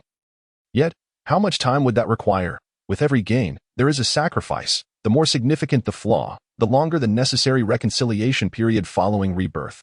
This time, coinciding with her growth spurt, she had only needed a few years. Had it not been such a fortunate turn of events, who could say how long it might have taken? Ayaha dared not gamble with that uncertainty, nor did she wish to die so definitively. The period of adjustment seemed to be nearing its end, and she believed that the weighted attire presented a pivotal opportunity. However, if her strength were formidable enough, even the weighted attire would lose its significance. Wouldn't it? Now, as soon as its functionality is activated, it can generate spatial pressure equivalent to half of its combat power, along with a tangible gravitational enhancement. Perhaps, at a certain point, it will reach its limit. Lingye speculated that the heavy-duty suit might only be effective for individuals with strength not exceeding 100 million, and as one's power increases to a certain extent, the suit would certainly lose its efficacy. If we liken the heavy-duty suit to a terminal, its output undoubtedly has a specific limitation. Currently, the most powerful beings on Earth are the Divine God and Bobo, followed by Master Rashi, Master Crane, and the likes of Tao Pai Pai. How can one further hone their abilities? Lingye is deeply concerned about her own strength. She practices within the Saiyan system, which has significant flaws in its foundational training methods, hindering long-term development. Lingye needs to find a mentor to guide her training. Initially, she considered seeking Master Rashi's instruction. However, upon meeting him, she realized that Master Rashi's training is still rather elementary and may not be suitable for her. The only remaining options are the Divine God and Bobo. Lingye also contemplated approaching King Kai, but she reconsidered. Although King Kai is knowledgeable, he imparts broad training principles and cannot provide detailed guidance on foundational practice. Ultimately, she decided to visit the temple to seek the wisdom of the Divine God and Bobo. With a swift motion, Lingye soared into the sky, heading towards the temple. She soon arrived at the sacred land of Karen, then ascended along the Karen Tower, continuing upward past the tower and through layers of thunderclouds. Eventually, Lingye reached the hemispherical temple situated at an incredibly high altitude. Whoosh! Lingye halted her flight, landing gracefully on the temple. Hello, she greeted Bobo, who had dark skin reminiscent of an Arab, standing before her. Lingye understood that Bobo, having resided in the temple for an extended period, might possess strength surpassing even that of the divine god. "Hello, young girl from another world." After a long pause, Bobo replied that I currently reside on Earth. "You may call me Lingye." "Well then, Miss Lingye, what brings you to the temple?" Bobo inquired calmly. With a smile, Lingye responded, "I have come to the temple in hopes that you, Mr. Bobo, could guide me in my training." Bobo was taken aback by Lingye's words and, after a considerable time, remarked, "Your strength far exceeds that of both me and the divine god. Why would you need our guidance?" "Due to the overly ambitious nature of my training methods, I have left significant gaps in my foundational skills that I hope that Mr. Bobo can assist me in rectifying these shortcomings." She spoke. Lingye secretly increased the weight she bore and restrained her power, managing to limit her combat strength to 260, equivalent to Goku's power when he defeated Demon King Piccolo. Observing Lingye's restrained strength, Bobo expressed his surprise. "Ah, so you have employed a weight mechanism along with another mysterious technique. In that case, you may remain." After receiving Bobo's permission, Lingye settled into the temple. Life in the temple proved to be rather monotonous. Fortunately, Lingye was resilient enough to endure solitude without becoming agitated at that moment. She was practicing diligently, repeatedly throwing punches and slaps into the in stillness. She resembled a beautiful flower reflected upon water. In motion, she was as graceful as a delicate willow swaying in the breeze. Her enchanting form on full display. Lingye's attire was quite captivating, consisting of a snow-white long-sleeve sweater layered with an amber-colored casual shirt, paired with form-fitting black trousers and a denim skirt. Around her neck was a beige silk ribbon, reminiscent of a flower bud poised to bloom. If anyone were present, they would undoubtedly find her presence magnetic. Drawing their gaze like a colossal magnet, Bobo observed Lingye's movements from the side, occasionally offering suggestions to help her refine her technique. "Lingye, when you move, maintain a calm heart and act swiftly like lightning. Do not entertain excessive thoughts," Bobo advised her. Lingye nodded in understanding and continuously adjusted her movements, striving to achieve a tranquil mind. She was indeed an exceptional martial artist. She merely lacked a foundational teacher. With Bobo's guidance, Lingye swiftly addressed her deficiencies as time flew by. Under Bobo's instruction, Lingye's foundations grew increasingly solid, enabling her to maintain a calm mind during combat, undisturbed by external factors. She had made considerable progress in her mental training. After several months of practice in the temple, Lingye had thoroughly rectified her foundational issues, laying a robust groundwork for her future development. One day, Bobo called Lingye over and led her to a room located beneath the temple. Descending the winding staircase, Lingye was filled with curiosity, unsure of where Bobo intended to take her. Could it be the hyperbolic time chamber? Yet, that seemed unlikely. While the chamber has thin air, extreme temperature fluctuations, and gravity many times greater than Earth's, one can only stay inside for 2 days in their lifetime, and it seemed inconsequential for her. The chamber primarily relies on a harsh environment to hone the physique of the practitioner, while the vast emptiness tests their psychological endurance. In truth, it was not particularly significant, merely a means to gain time before facing an opponent, with little intrinsic value in terms of training. Lingye smirked at the notion of the chamber's harsh conditions. Thin air, temperature extremes between -40 and 50 degrees Celsius, and gravity 10 times that of Earth. These three factors combined to claim the title of a harsh environment. How could that possibly compare to the otherworldly trials she had faced? As for the mental torment of solitude, Lingye was accustomed to being alone. Her time spent with others was scant. It must be said that by the later stages of Dragon Ball, the balance of power had become utterly skewed. A terrifying powerhouse capable of obliterating Earth with a single punch could be worn out by bearing several hundred tons of weight. I recall little Goku could push a small mountain back in the day. How had he regressed as he grew? The hyperbolic time chamber was originally designed to maximize training time before facing an opponent and had little actual training significance. The chamber held no real meaning for Lingye, and Bobo should have been aware of this. So, where was he taking her? As Lingye pondered this, Bobo had already brought her to the door of a room. Upon opening the large door, Lingye beheld a black chamber housing a device resembling a diesel generator in one corner, accompanied by a control panel adorned with red and green buttons and several levers. In the center of the room, a massive magic circle faintly emerged. What is this? Lingye thought she had seen such a room before, and closed her eyes in contemplation. That's right, this is reminiscent of a scene from the original story. In the anime's original plot, Bobo had once activated a time machine to send Goku back over 300 years to meet Master Roshi's teacher. Mr. Potato, could it be that Bobo intends to send her back 300 years? Although the original plot does not belong to the canonical story, it is still part of the Dragon Ball universe. Much like a movie adaptation, it inevitably diverges significantly from the original. In Lingye's view, the TV original plot of Dragon Ball was quite well crafted, filling in the gaps of Goku's training over the years. Miss Lingye, your training in the temple has reached its conclusion. Therefore, I intend to send you to another location for further cultivation, to learn from diverse sources and gather various strengths. At this moment, Bobo also contemplated nurturing Lingye to become the successor of the Divine God. Lingye was somewhat unclear about Bobo's and the Divine God's intentions, yet her face beamed with joy as she exclaimed, "I cannot thank you enough, Mr. Bobo. I truly don't know what to say." Bobo instructed Lingye to stand at the center of the magic circle while he moved to the control panel to prepare the device for activation. "Wait a moment," an elderly voice called out from outside the room as the Divine God approached, leaning on his cane. "Divine God, what brings you here?" Bobo greeted him upon noticing his arrival. The Divine God nodded at Bobo before turning his gaze to Lingye, who stared wide-eyed at the Divine God. "Child, I need you to travel back over 300 years to defeat a demon king known as Piccolo." The Divine God stated his purpose point 300 years ago. The demon king Piccolo posed a grave threat to the entire world, casting it into a state of darkness and terror. Although a strong warrior among humanity ultimately sacrificed their life to seal Piccolo away. "I hope you can defeat him. Allow me to vanquish the demon King Piccolo." Lingye was taken aback.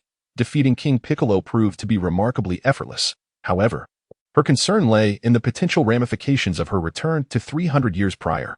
She pondered what impact her victory over King Piccolo might have on the present world. Would it leave no mark at all, akin to how future Trunks altered the fate of the Dragon Ball universe without changing his own reality? Or would it fundamentally transform the current world? The deity seemed to sense Lingye's apprehension and elucidated, "You need not worry about the repercussions on the present world, for in my recollection, during the time when the Demon King ravaged our world 3 centuries ago, your presence was non-existent.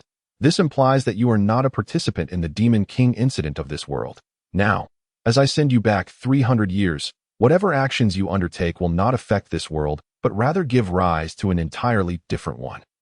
Lingye grasped this concept, realizing that since she had not participated in the events of 300 years ago, any alterations she made would bear no consequences for the current reality. What if, in a particular world, I were indeed a participant? Would that world then be altered? She queried. In such a case, that world would remain unchanged, for your involvement would already be woven into its history, and its future would be shaped by your participation, the deity replied. Many become ensnared by a paradox.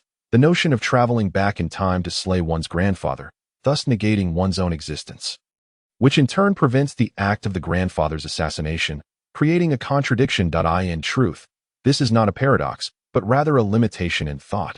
Consider, if we entertain the theory of parallel universes, then we are dealing with 2 entirely unrelated realms, naturally incapable of interference. The grandfather's demise would merely result in the singular consequence of grandfather's death in that world.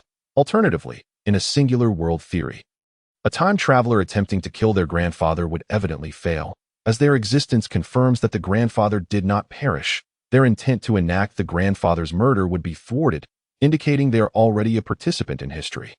At the moment of their time travel, there exists another version of them in the past, thereby positioning them as a catalyst of history rather than a changer. Perhaps the very reason grandfather and grandmother met was due to this unforeseen event of the grandfather's assassination. In this theoretical framework, many believe time travel creates a loop, perpetually repeating. However, this is a misinterpretation. From the perspective of the timeline, the 2 time frames do not coexist simultaneously. Those who perceive an infinite loop often think the world continues to develop until the point of time travel. Conversely, the individual traversing back in time follows the historical trajectory, unwittingly applying the notion of 2 worlds progressing in tandem. In reality, we have yet to encounter individuals from the future, suggesting that the temporal span of time machines is exceedingly brief, mere days, hours, or even seconds. Alternatively, it is possible that time machines may never be constructed at all. Moreover, there exists the world line theory, which posits a singular world with various narratives. Minor adjustments to the storyline result in the original script concluding at the alteration point, leading the world into a new narrative. In the case of temporal alterations, the entire world development within the curvature of time is erased, filling the void with newly instilled memories of the altered plot.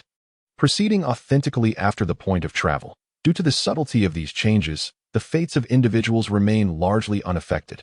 However, if significant events are altered to a degree that impacts global progression, the world shifts entirely into a new world line, resulting in a profound transformation of human destinies.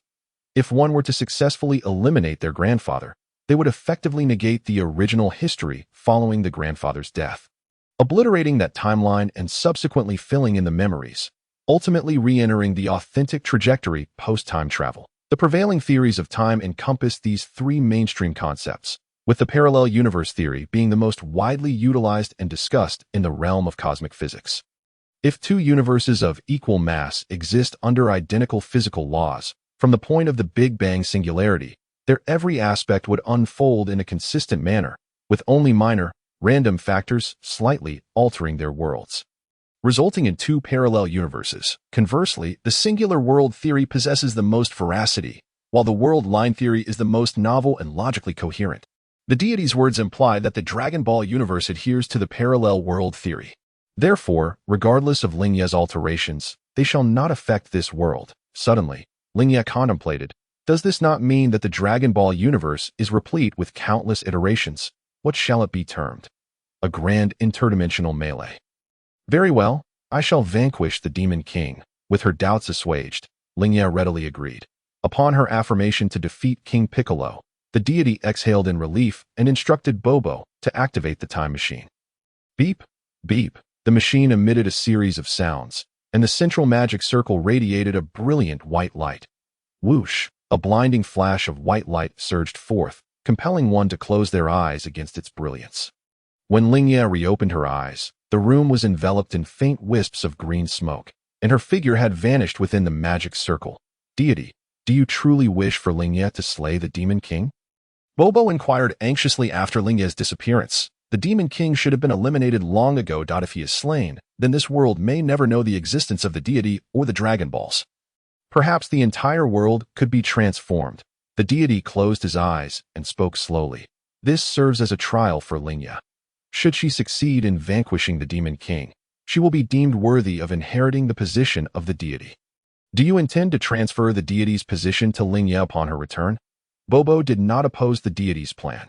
He too agreed with the notion of Lingye succeeding the deity. Furthermore, he understood that Lingye possessed the requisite strength. The deity merely needed a compelling rationale. Lingye was indeed formidable, and her benevolent heart made her an ideal candidate for the divine role. Unbeknownst to Lingye, this was merely a trial orchestrated by the deity to select the next god. Should she eliminate King Piccolo, she would ascend as the new deity. Time travel brims with uncertainty and unpredictability.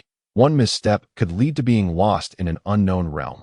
Lingye felt a tingling sensation coursing through her body, akin to an electric shock. When she regained her senses, she found herself in a vast forest. Towering trees stood tall, their lush foliage vibrant, while birds occasionally landed on the branches, chirping merrily. Lingye traversed the mountain path, gradually emerging from the forest into a small, sparsely populated town. Observing the passers-by clad in ancient, simple garments, she mused, indeed, this must be over 300 years ago. The attire is remarkably rudimentary. She paid little heed to the astonished glances cast her way by the men and women. Before long, she found herself before a waterfall, where she noticed a set of women's garments laid upon the ground. Behind the rocks of the waterfall, she could vaguely discern a graceful, alluring figure. Is someone bathing there? Lingye thought, lacking the inclination to intrude. Had it been her former self, she would have seized upon this opportunity without hesitation.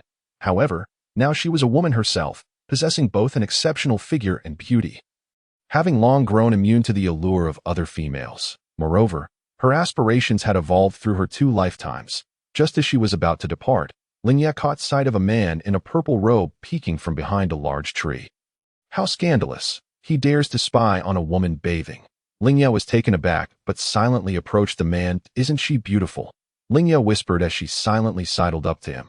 The man nodded, wiping away the blood trickling from his nose.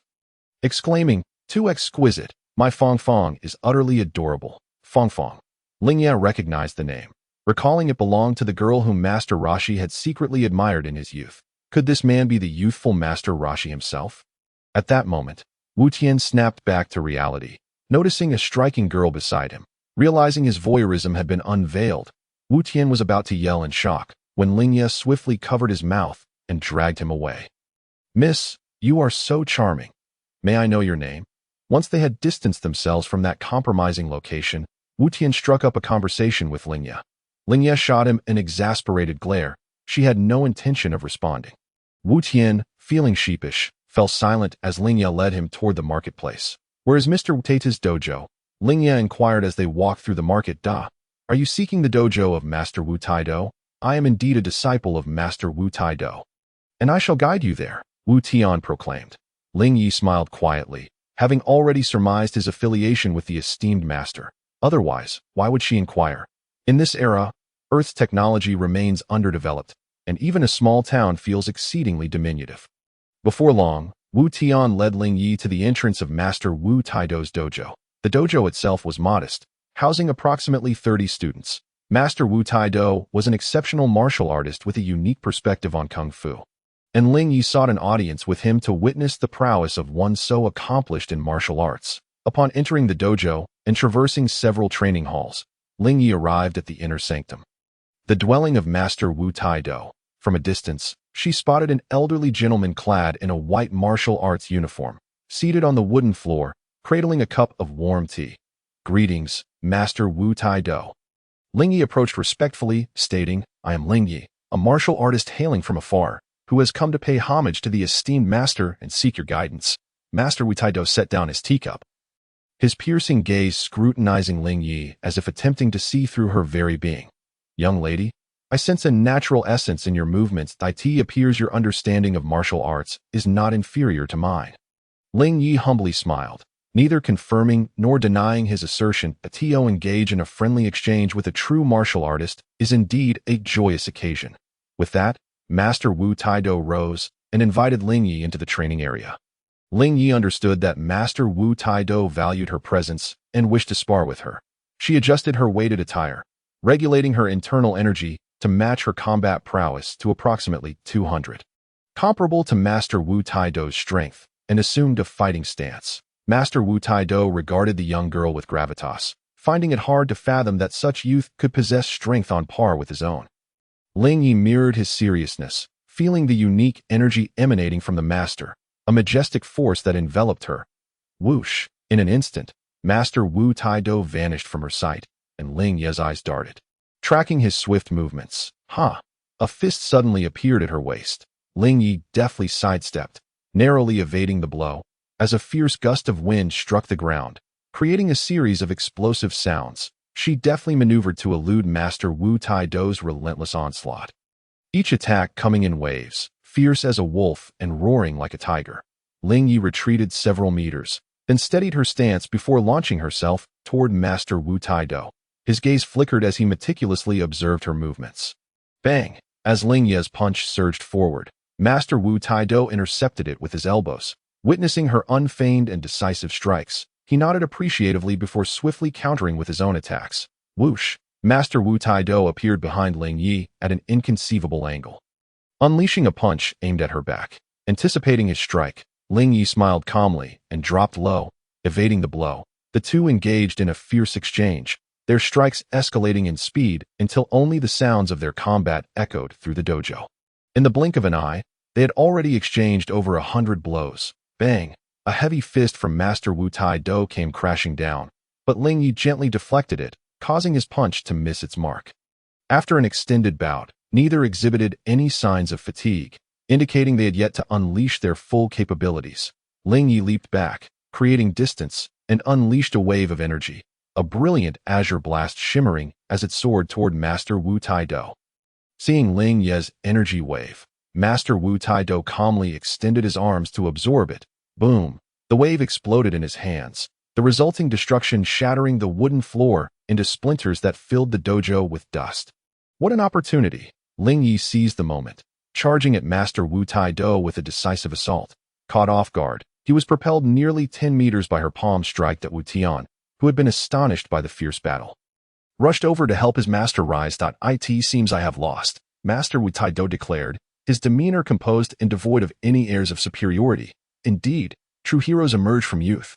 Young lady, your prowess undoubtedly ranks among the world's strongest. No, it is I who have fallen short, Lingye replied, shaking her head. She raised her arm, revealing a cut near her chest that she had not noticed before. Lingye understood that Master Wu Tai-do had intentionally held back. Had it not been for his consideration of her being a young woman, the strike would have surely inflicted serious harm, leaving her on the ground instead. Of course, this was merely hypothetical, with her current physical condition. Even a few direct hits from Master Wu Tai-do would not pose a significant threat. Lingye did not view her defeat as catastrophic, despite the guidance from Bobo and the celestial god. She had still lost to Master Wu Tai-do by the slimmest of margins in terms of combat prowess. This illustrated the remarkable level of Master Wu Tai-do's martial arts, rivaling that of the celestial god and Bobo, explaining why he was often referred to as immortal by the common folk. The titles of Turtle Hermit and Crane Hermit were inherited from him. Even though Lingye's combat strength had reached 140,000, the challenge lay in how to utilize it effectively. A fraction of spirit yields a fraction of strength. Lingye had resolved to build a solid foundation before her arrival on Earth. While she found the Turtle Hermit's training beneath her, she gained significant improvement from Bobo and the celestial god, and it appeared there was still room for growth with Master Wu Tai-do. Her journey had not been in vain. Surely, the celestial god and Bobo were aware of Master Wu Tai-do's martial accomplishments. Once she mastered his martial arts, Lingye believed there would be no more subtle realms to attain. At that point, her foundation would solidify, allowing her to enhance her combat prowess without reservation. Haha, young Lingye is truly an exceptional martial artist, Master Wu Tai-do exclaimed with hearty laughter, clasping his hands in greeting. I welcome you to spar with me at any time. Lingye reciprocated his gesture, expressing her intention to reside nearby. She knew that when the Demon King Piccolo appeared, Master Wu Tai-do would lead his disciples into battle, and residing near the dojo would allow her to learn from his experiences while keeping an eye on Piccolo's movements. Lingye settled in the small town, gradually integrating into the community, where the villagers held a great fondness for the uniquely attired girl. Over time, she resided in the town for a year, frequently visiting Master Wu Tai-do's dojo to hone her skills, which led many villagers to discover that this seemingly tranquil and charming girl possessed devastating strength. Throughout that year, Lingye consistently wore weighted clothing, keeping her strength just above 200. She understood that, with the training from the Divine Temple and over the year, although she had temporarily set aside her pursuit of combat power, localized improvements could amplify her overall strength, and as a result, her combat prowess had surpassed 150,000. One day, Lingye arrived at Master Wu Tai-do's dojo only to find the students shrouded in silence, while Master Wu Tai-do appeared deep in thought. Upon seeing Lingye enter, he spoke gravely. Lingye, a nearby major city, was recently destroyed by the Demon King Piccolo, and all its inhabitants were slain. According to our calculations, our town may be his next target. Lingye's spirit ignited at this news, her eyes sparkling as she inquired, the Demon King Piccolo?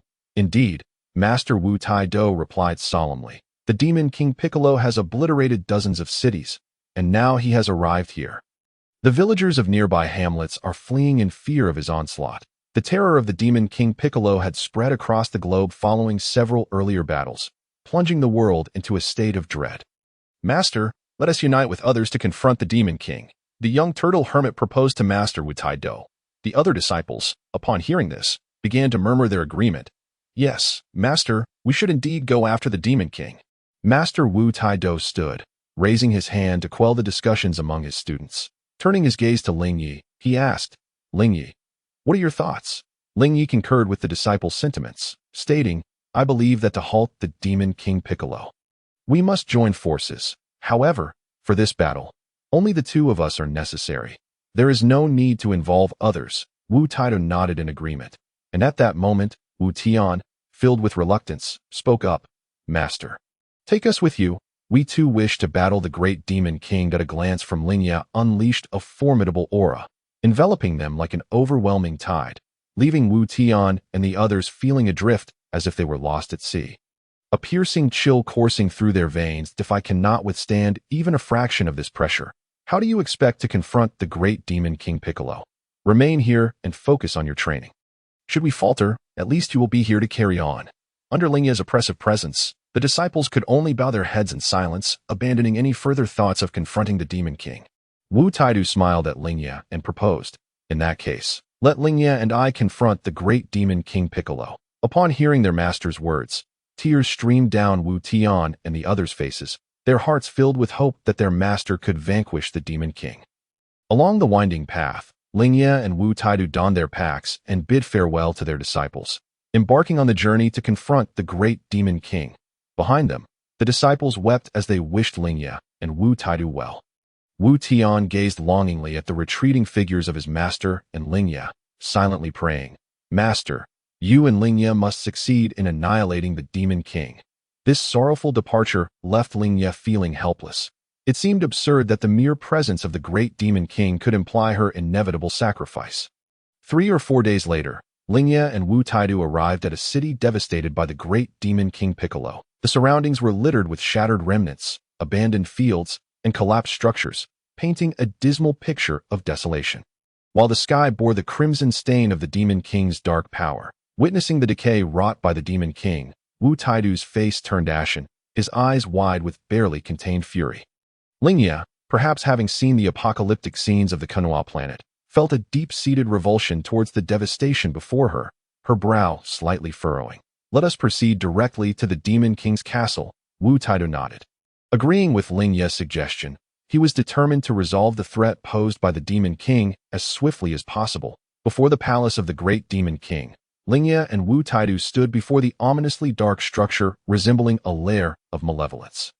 They exchanged a knowing glance and stepped through the palace doors. "Heh, how delightful. More humans have come to the Demon King's lair. They truly seek their doom." A shrill, discordant voice echoed from above. And Lingye beheld a green-skinned lizard man, sprouting a pair of demonic wings. This was a minion of the great Demon King Piccolo, utterly repulsive. Lingye cast a disdainful glance at the lizard man, while Wu Taidu, sensing the lizardman's presence, was engulfed in a powerful aura, poised to strike it down at any moment. Feeling the contempt from the two humans, the lizard man seethed with rage. "Humans, I shall make you comprehend the consequences of offending Lord Piccolo." With a flap of its wings, the lizard man lunged at Lingye. Ha! The lizardman's attack missed as Lingye and Wu Taidu vanished in an instant. Then came a resounding bang, as Lingye unleashed a kikaho, reducing the lizard man to ashes. "We must find the great Demon King at once," Wu Taidu urged, and Lingye nodded as they continued deeper into the palace. Along their path, various minions of the Demon King emerged, but they were effortlessly dispatched by Lingye and Wu Taidu. Soon enough, they stood before the great Demon King, who, clad in garments emblazoned with the character for demon, sat upon his throne, gazing at the two humans with a sinister expression. "Ha! Just recently, a group of humans came to meet their demise. I never expected so soon to have more visitors," the Demon King boasted arrogantly. "Since you have arrived, I shall make you regret ever stepping foot here. For I will ensure your suffering is beyond comprehension." As he laughed maniacally, a cold, murderous intent flickered across Lingye's face. "With that arrogance, I will ensure your complete eradication from this world."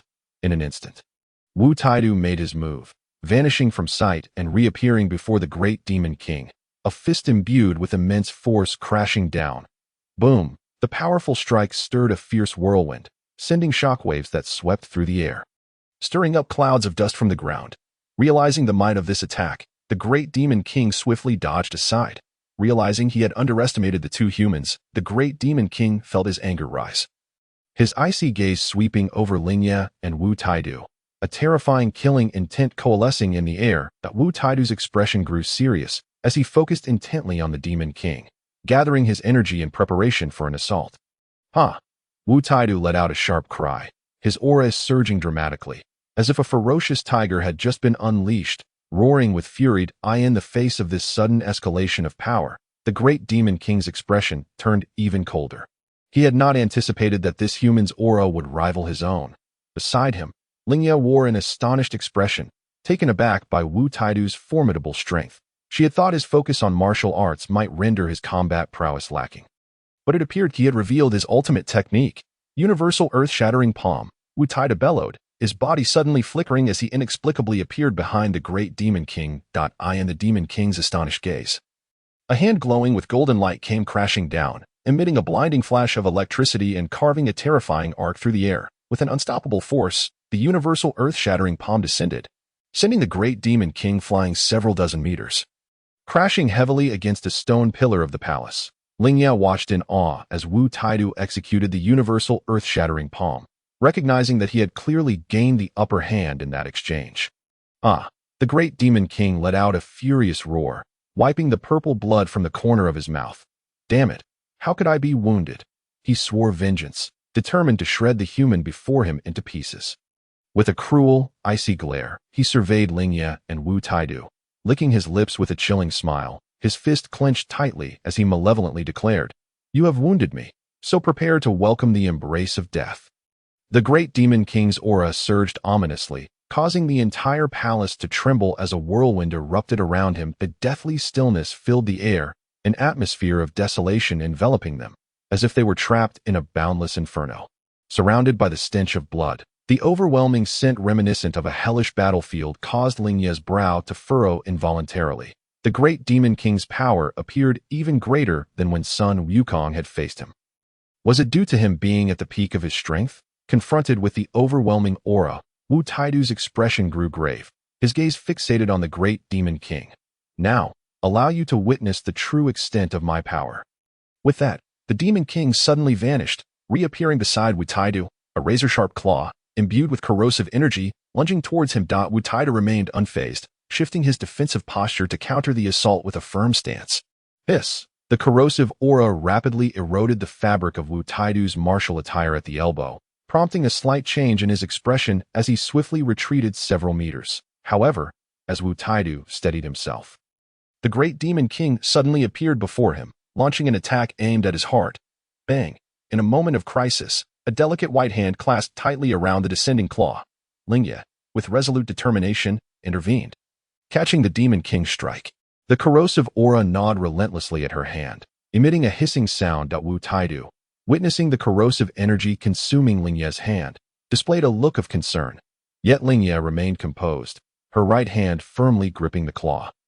And with a powerful squeeze, an immense, explosive force surged from her fingers. Crack! Lingye forcefully tore off the great Demon King's arm. The great Demon King howled in agony as his entire arm was wrenched away. How could this happen? He stared incredulously at the severed limb, disbelief etched across his face as sweat began to bead on his forehead. Wu Taidu was equally stunned by Lingye's astonishing feat. He was acutely aware of the great Demon King's formidable strength. And yet she had so easily severed his arm. "Piccolo, do you understand? I have come to this era solely to eradicate you." At this moment, Lingye spoke without reservation, her expression calm and resolute. "What?" The great Demon King was taken aback by Lingye's declaration of coming to this era. "Is the girl before me not a being of this time and space? Indeed, I am not of this era. I hail from 3 centuries hence, tasked by the celestial deities of my time to eliminate you." Celestial deities. The Demon King Piccolo comprehended that the girl before him was, in fact, another version of himself sent from 300 years in the future. "Do you truly believe you can defeat me?" The Demon King Piccolo erupted into maniacal laughter. For in this world, there exists no one capable of vanquishing himself. That a formidable aura surged violently from Piccolo, a sense of oppression far more terrifying than before, causing the palace to tremble and fissures to appear in the walls. At that moment, even Master Mateto broke into a cold sweat beneath the maddening pressure. This power was not inferior to that of the second-generation Piccolo at the onset of the Z Saga. However, such a display of might seemed utterly insignificant to Ayaha. She regarded Piccolo's show of force with disdain. Narrowing her eyes, she looked at him as one might observe a jester, sensing the scornful gaze of Ayaha. Piccolo spat blood in fury. Ayaha shook her head. "Do you understand that across the vast cosmos, there exist countless formidable beings capable of extinguishing your life as easily as one might crush an ant? Thus, cease your narrow-mindedness, and I just happen to be one of them." Activating her mystic eye, Ayaha's eyes emitted a faint, eerie glow. "These eyes allow me to perceive the battle capabilities of any individual. Earth is a planet with exceedingly low combat power, Master Matedo possesses around 200 units of battle power, making him one of the mightiest among humanity. Ayaha turned her azure-glowing gaze towards the Demon King Piccolo, revealing that he, at his peak, possesses a battle power of 340. Observing the confusion in Matedo's eyes, Ayaha continued, "My battle power far exceeds what you might envision. In order to train on Earth, I donned a weighted suit totaling over 100 tons. Moreover, I have deliberately restrained my energy usage in everyday life that my true battle power is 156,000. With that, Ayaha dispelled the weights, and with their disappearance, the oppressive atmosphere vanished as well. Suddenly, an awe-inspiring and formidable aura surged forth, causing the very earth to tremble. The palace collapsed under the tremendous pressure, dust swirling violently in the air as the ground around Ayaha sank several meters, becoming riddled with deep, winding crevices. The once pristine terrain transformed into a pockmarked landscape, while a colossal cyclone swept through, rendering it impossible to look directly at her. The sky and earth seemed to become restless, agitated by Ayaha's overwhelming presence. This was Ayaha's first unabashed release of her aura, and in that moment, a profound sense of freedom washed over her.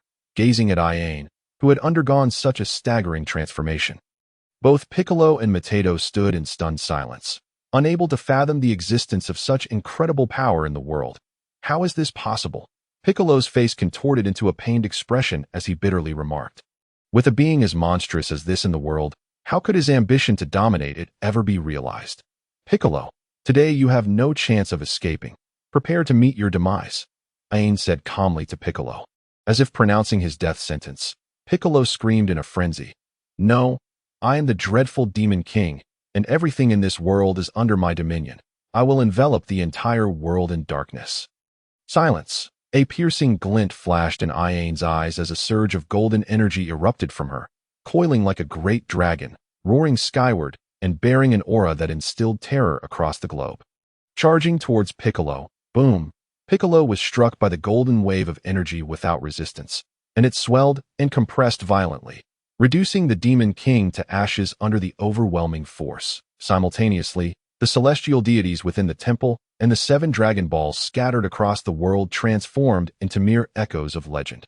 As Piccolo, the source of panic and arrogance, was reduced to dust by Ayaha's energy wave, Master Matedo remained in a state of shock, unable to recover from the disbelief of the girl before him possessing such cataclysmic strength.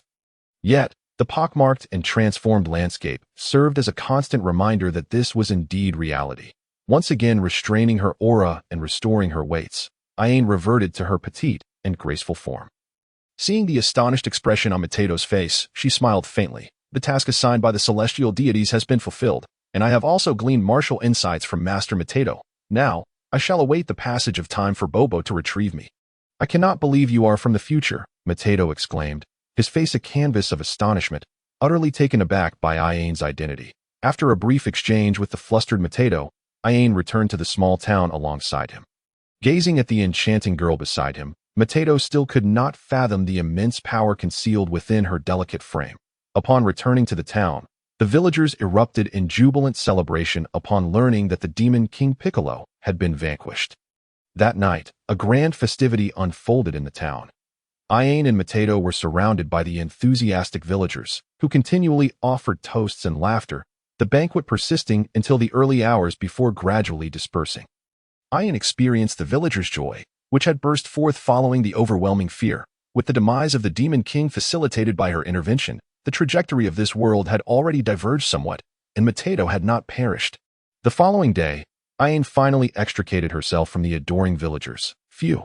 Ayaha sighed, struggling to acclimate to the sensation of being enveloped by so many people. Matedo approached her with a smile, saying, "Ayaha, the villagers are immensely grateful for your slaying of the Demon King."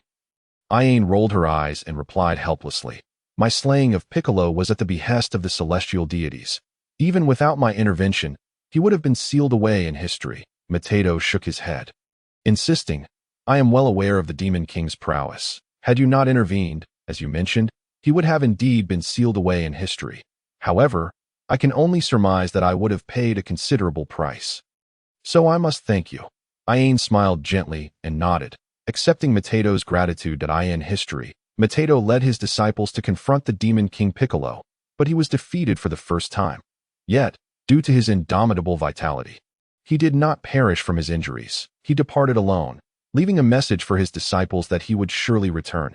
Eventually, Mutato did return, utilizing the techniques he had learned to seal the Demon King Piccolo within a rice cooker, albeit at the cost of his own life. Ultimately, Master Roshi and Master Crane submerged the rice cooker containing the sealed Piccolo into the sea. Ayaha pondered. Having slain Piccolo, the celestial deities and Dragon Balls would vanish from this world.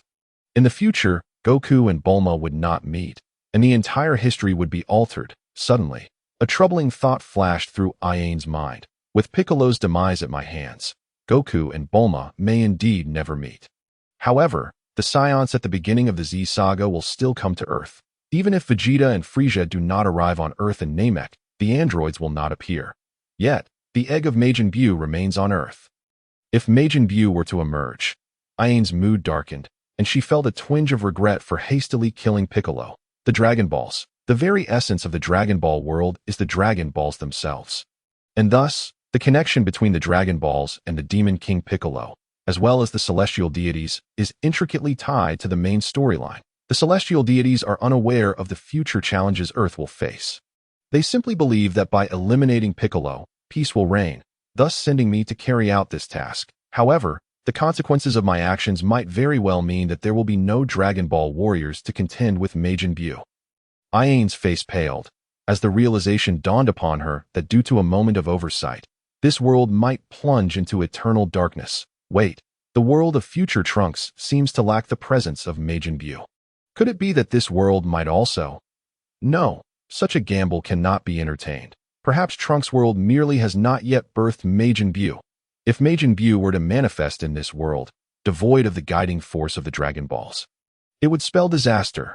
Lingye was deep in thought, striving to devise a remedy. Observing her furrowed brow and contemplative demeanor, Tata mistakenly assumed she was troubled by some dilemma, prompting him to inquire with genuine concern. Lingye, is something the matter? Are you feeling unwell? Lingye shook her head, opting for silence, for it seemed too late to voice anything now. Perhaps, for the people of this era, defeating the Demon King Piccolo should be the foremost priority. The events of 3 centuries hence were uncertain. Ultimately, Lingye confided her apprehensions to Tatu, who, upon hearing her words, solemnly remarked, "Are you suggesting that by vanquishing the Demon King Piccolo now, we might inadvertently affect the future, rendering future adversaries invincible?" Lingye nodded, stating, "I hail from the future, where the existence of Piccolo has led to the emergence of formidable Earth warriors 300 years from now, who will repeatedly battle even more malevolent beings to safeguard our planet.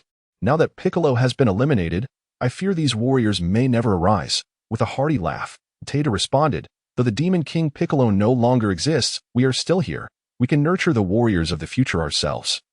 Can we not? For the sake of the future, I, Tatu, shall endeavor to cultivate exceptional disciples, instilling in them our beliefs to forge powerful guardians of Earth." His words resonated like thunder, awakening a newfound clarity in Lingye. Indeed, regardless of the nature of future foes, even in the absence of the Dragon Ball's resurrection capabilities, she could still leave behind a legacy of hope for the future. Let us gather the Dragon Team. Suddenly, Lingye felt a surge of optimism, her previous gloom and confusion dissipating.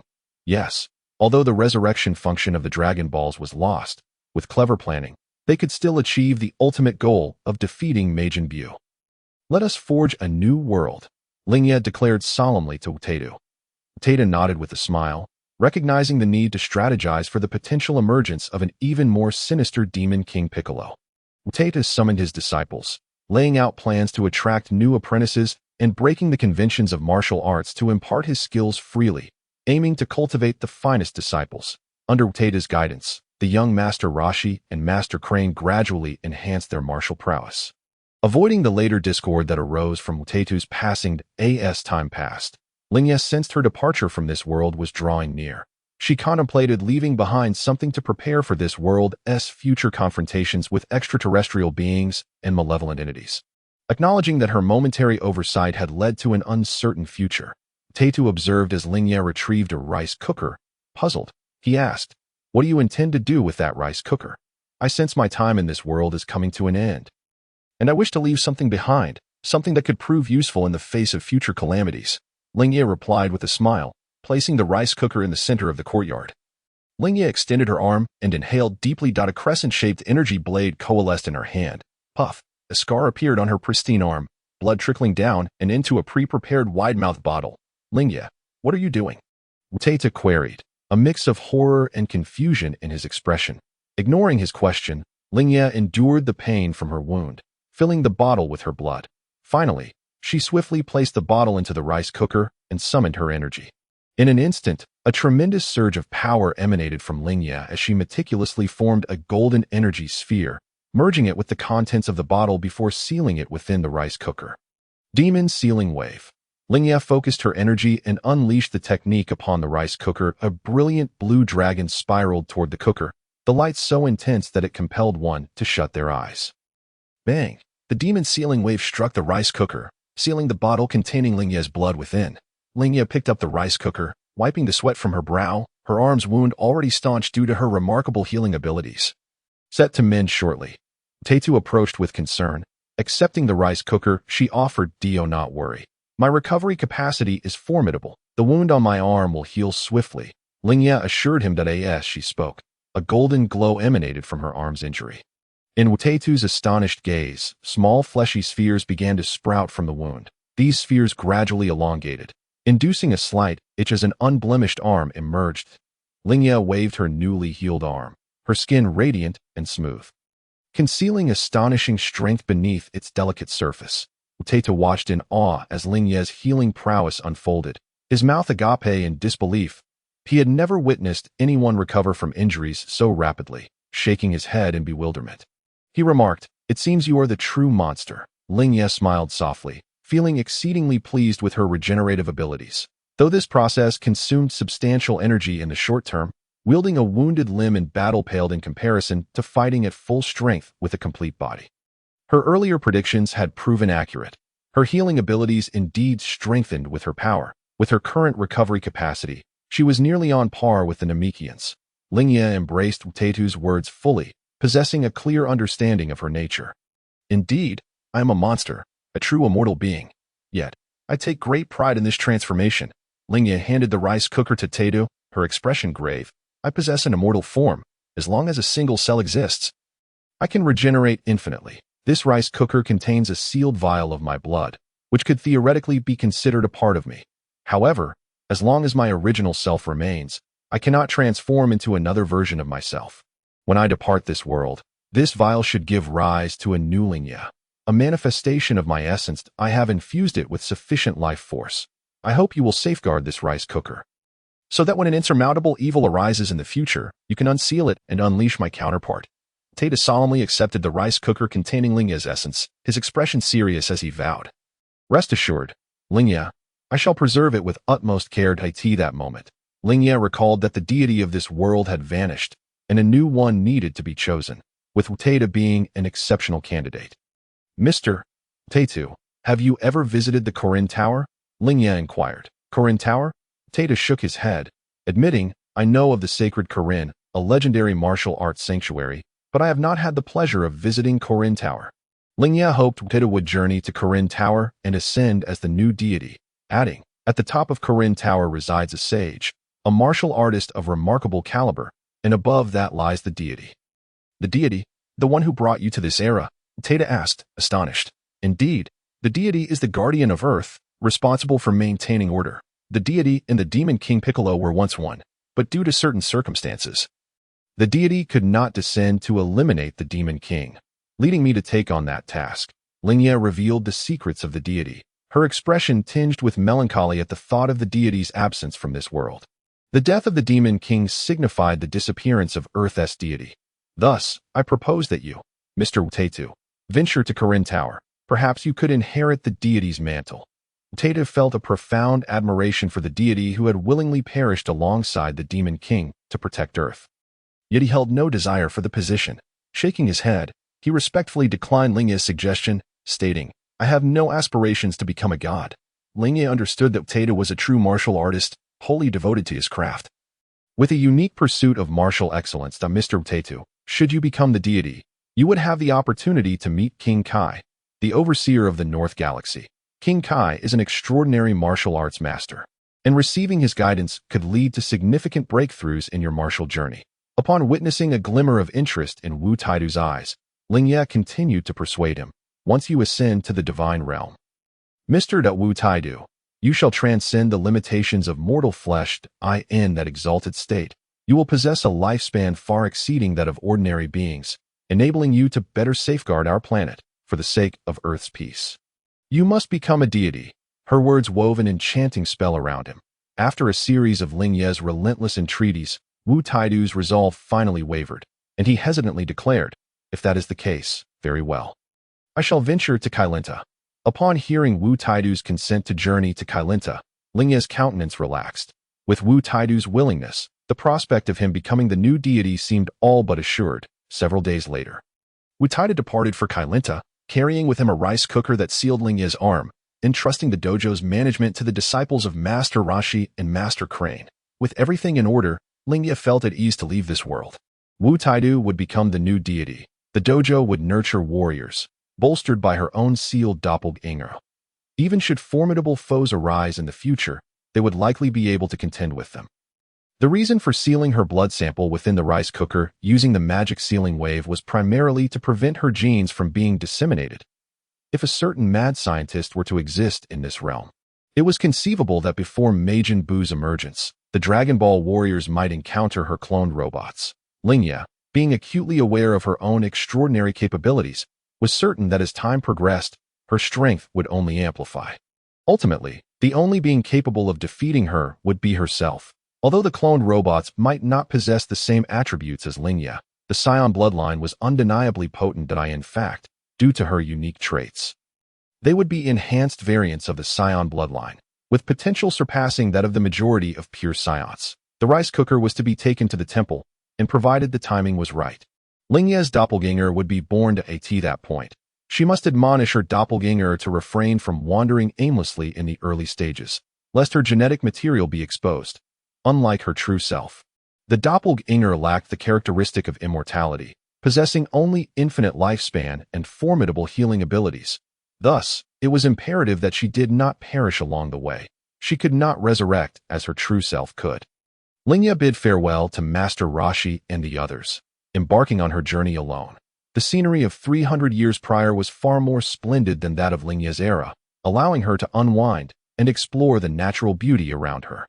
3 weeks later, a colossal magic circle appeared beneath her feet. As its brilliance flickered, a thick cloud of smoke enveloped the area. When the smoke dissipated, Lingye found herself transported to another world, above Kailinta. Within the temple's secret chamber, Bobo meticulously operated the machinery, carefully bringing Lingye back.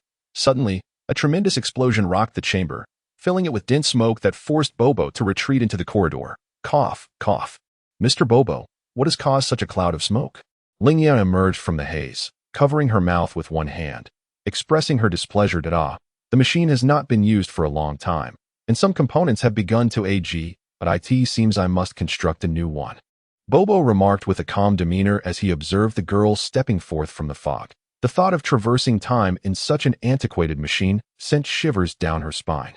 What if it broke down mid-journey, leaving her forgotten in some obscure corner? Upon seeing Lingye, the deity inquired, Lingye, how fares the demon King Piccolo? Lingye adjusted her attire and tidied her hair, then replied with a serene smile. You need not worry. I have personally dealt with the demon King Piccolo. The deity turned to Bobo, who affirmed, based on my readings, Lingye has indeed eliminated the demon King Piccolo. What? Readings? Has Bobo installed a camera on me?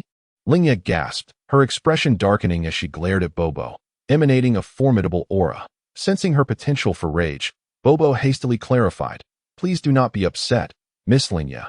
I merely observed through the time machine's display and did not monitor you specifically. He pointed to the now shattered display. Lingye's tension subsided. Fortunately, it was merely a display, and they had not overheard her conversations. Otherwise, her secrets would have been laid bare. She resolved to be more circumspect in the future and refrain from speaking carelessly. With Lingye's aura diminishing, Bobo exhaled in relief, having been truly taken aback by her formidable presence.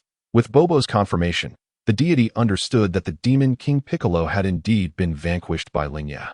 A complex expression gracing his features, he looked at Lingye, his tone serious. "Lingye, since you have slain the demon King Piccolo, you have passed the trial." "Trial?" Lingye looked at the deity in confusion, wondering if he had sent her to slay the demon King Piccolo as a test of her abilities. Bobo, sensing the deity's intent to explain, interjected, "This is a trial for selecting a successor. With the unanimous agreement of both the deity and myself, you have been designated as the successor to the title of deity." Lingye was taken aback, her becoming the deity's successor, and it seemed she had passed the trial, which implied, "You wish for me to become the deity?" Lingye's eyes widened in disbelief, just as she had facilitated Wu Taidu's ascension to the title of deity. She returned to her world only to find the deity considering her for the same role. Truthfully, Lingye had never contemplated the notion of becoming a deity. It had never crossed her mind. "Indeed, I wish for you to become the new deity of Earth." The deity spoke with solemnity, his expression earnest. "I find myself unworthy of this role, having once plunged the world into chaos, after witnessing the demon King Piccolo. You should understand the connection between him and myself." Lingye nodded. She was well aware of the bond between Piccolo and the deity. The deity continued, "The turmoil wrought by the demon King Piccolo was a direct consequence of my failure in my duties as a deity. Regrettably, for many years, no individual has emerged to inherit this position until your arrival." The deity's gaze fixed upon Lingye. "There exist countless beings in the universe far more powerful than Earthlings. You possess strength that surpasses mine, enabling you to safeguard Earth more effectively. Furthermore, although you are not of Earth, you possess a compassionate heart. Through my observations over these past years, I know you share a profound love for this planet." Thus, the deity expressed his hope that she would become the new deity of Earth, his gaze resolute. Faced with the deity's earnest gaze, Lingye found herself at a loss for how to decline. His words echoed those she had spoken to Wu Taidu. How could she contradict herself? "Isn't Mr. Bobo more suited to be the deity?" Lingye inquired, though she did not oppose the idea of becoming Earth's deity. However, she could not remain tethered to Earth. Lingye had grand aspirations that extended beyond this world. "Bobo is but a servant to the deities of Ur, tasked with safeguarding the temple. He cannot ascend to the role of deity." Bobo clarified, "The duties of the deity and their servant are distinctly delineated. The deity protects Earth, while the servant safeguards the temple. There can be no overlap, but I cannot remain in the temple indefinitely. And I may often need to leave Earth," Lingye replied, her expression troubled. Yet the deity was undeterred, stating, "That is of no consequence. I shall remain in the temple. I will simply pass the mantle of deity to you. And while you are away from Earth, Bobo and I will ensure its protection. You need only intervene in critical moments to safeguard our planet." With the deity having articulated his intentions so clearly, and acknowledging that the future of Earth would rest upon their shoulders, Lingye ceased her refusals and readily agreed. "Very well, I accept the role of Earth's deity." Upon hearing Lingye's acceptance, both the deity and Bobo beamed with joy. They were genuinely pleased to have selected such a young and capable deity for Earth. Subsequently, Bobo escorted Lingye to the temple's bathing chamber, instructing her to cleanse herself properly as she reclined in the bath. Lingye ran her hands over her smooth, delicate thighs, feeling a sense of giddiness as she pondered, "Am I truly to become a deity?" After her bath, the deity led Lingye to a chamber at the temple's base, the resting place of the souls of past deities. With reverence, the deity bowed before the ranks of former deities, then solemnly declared, "Esteemed predecessors of the divine lineage, this generation's deity, Bodhi, has selected the new deity, Lingye, and has come to pay homage to your spirits." As they spoke, the celestial deity guided Lingye to kneel. In a moment of clarity, Lingye seemed to perceive the souls of the ancestral deities emerging from their tablets, swirling around her in a graceful dance. That a peculiar essence emanated from those spirit tablets and flowed into her being. An overwhelming sensation of bliss surged within her, warming her entire body, leaving her in a state of indescribable exhilaration. As she greedily absorbed this extraordinary essence, her body emitted a sound akin to the crackling of firecrackers exploding in her ears. The deity refrained from interrupting Lingye, for he understood that she was receiving the legacy of the ancestral gods. Having embraced the divine power, Lingye felt herself grow immeasurably stronger, an indescribable comfort enveloping her.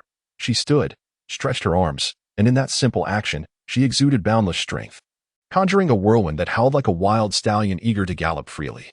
The deity sensed the overwhelming aura radiating from Lingye, causing him to feel an icy chill. as though he were suddenly thrust into sub-zero temperatures. With an anxious expression, he implored her, "Please cease. Lingye, this is the resting place of the ancestral deities, and such a reverence cannot be tolerated." Yet, in his heart, he felt immense joy, recognizing that a new and powerful deity would ensure the safety of Earth. Lingye, feeling a tinge of embarrassment, smiled and bowed in apology before the tablets of the ancestral deities. After departing from the sacred tomb, the deity spoke to Lingye, "From this moment forth, you shall be the celestial deity of Earth in the coming days. I shall teach you how to wield your divine abilities." Lingye nodded with a smile, having just realized that her combat power had soared to an astounding 180,000. This level of strength was akin to that of Sun Wukong upon his arrival at Namek, and achieving it at the tender age of 15 filled Lingye with immense satisfaction. "Deity, I sense the existence of another realm, one filled with a chilling aura," Lingye exclaimed. The deity responded, "That is the realm of the underworld.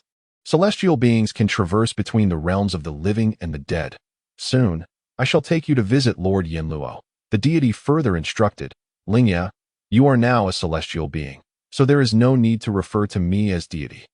You may call me Bodhi or Old Celestial." "Very well, Bodhi," Lingye replied, realizing that this name was likely one of Bodhi's own choosing, as it was not mentioned in the original text. In the following days, Old Celestial Bodhi instructed Lingye on how to harness her divine powers. Through his teachings, Lingye discovered that the abilities of a celestial being resembled the magical prowess of a sorcerer and were somewhat akin to superpowers.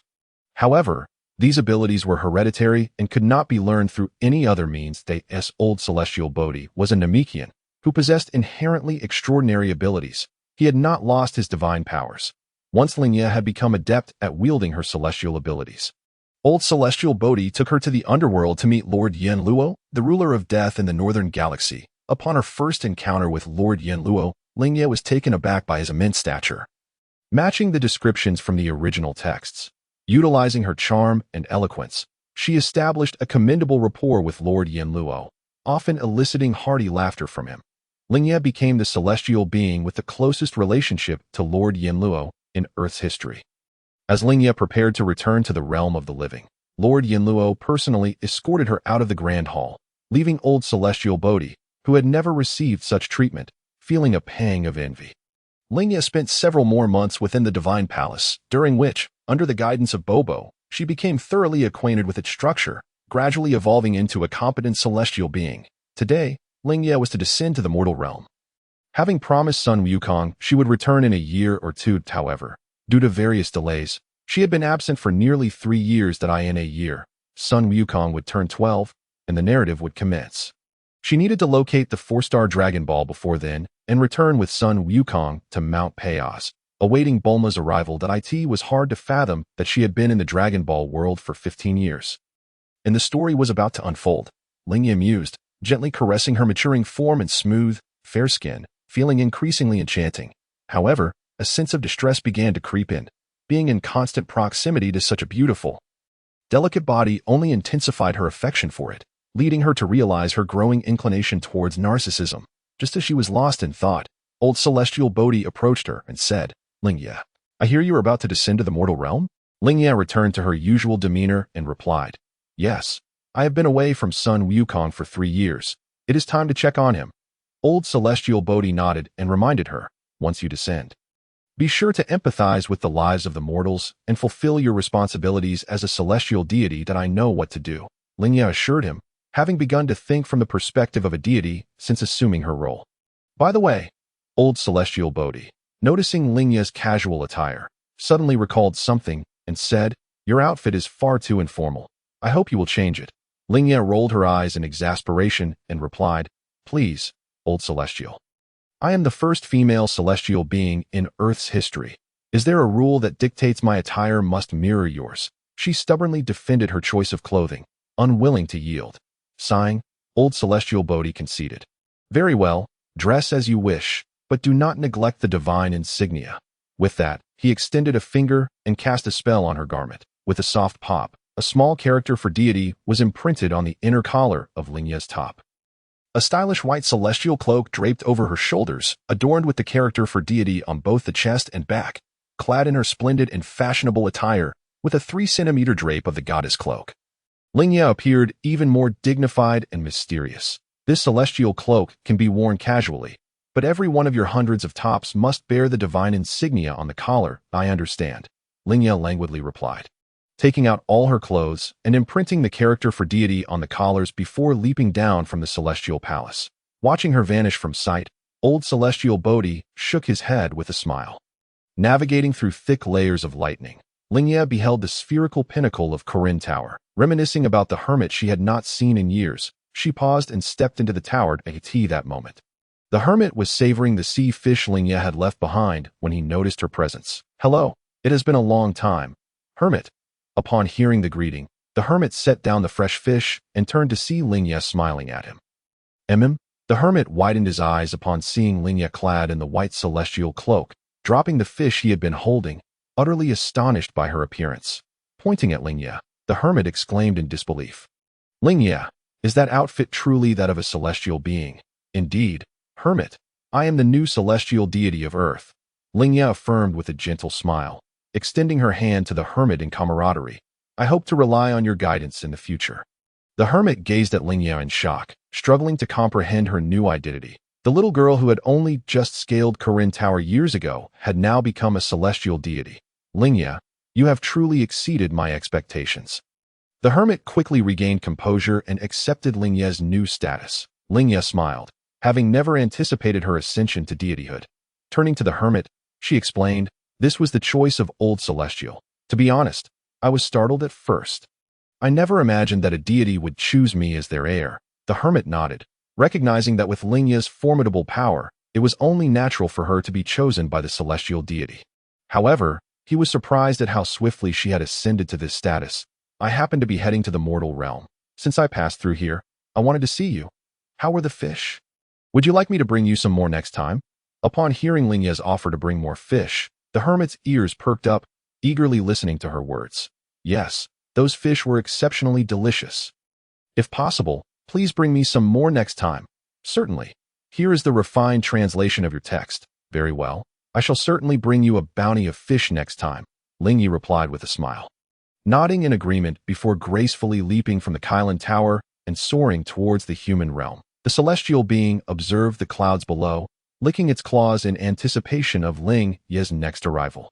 Soon, Lingye descended to the ground, concealing her divine robe with her supernatural power, and retrieved the Dragon Ball radar to commence her search for Sun Wukong's 4-star ball and the Dragon Ball belonging to the Bull Demon King.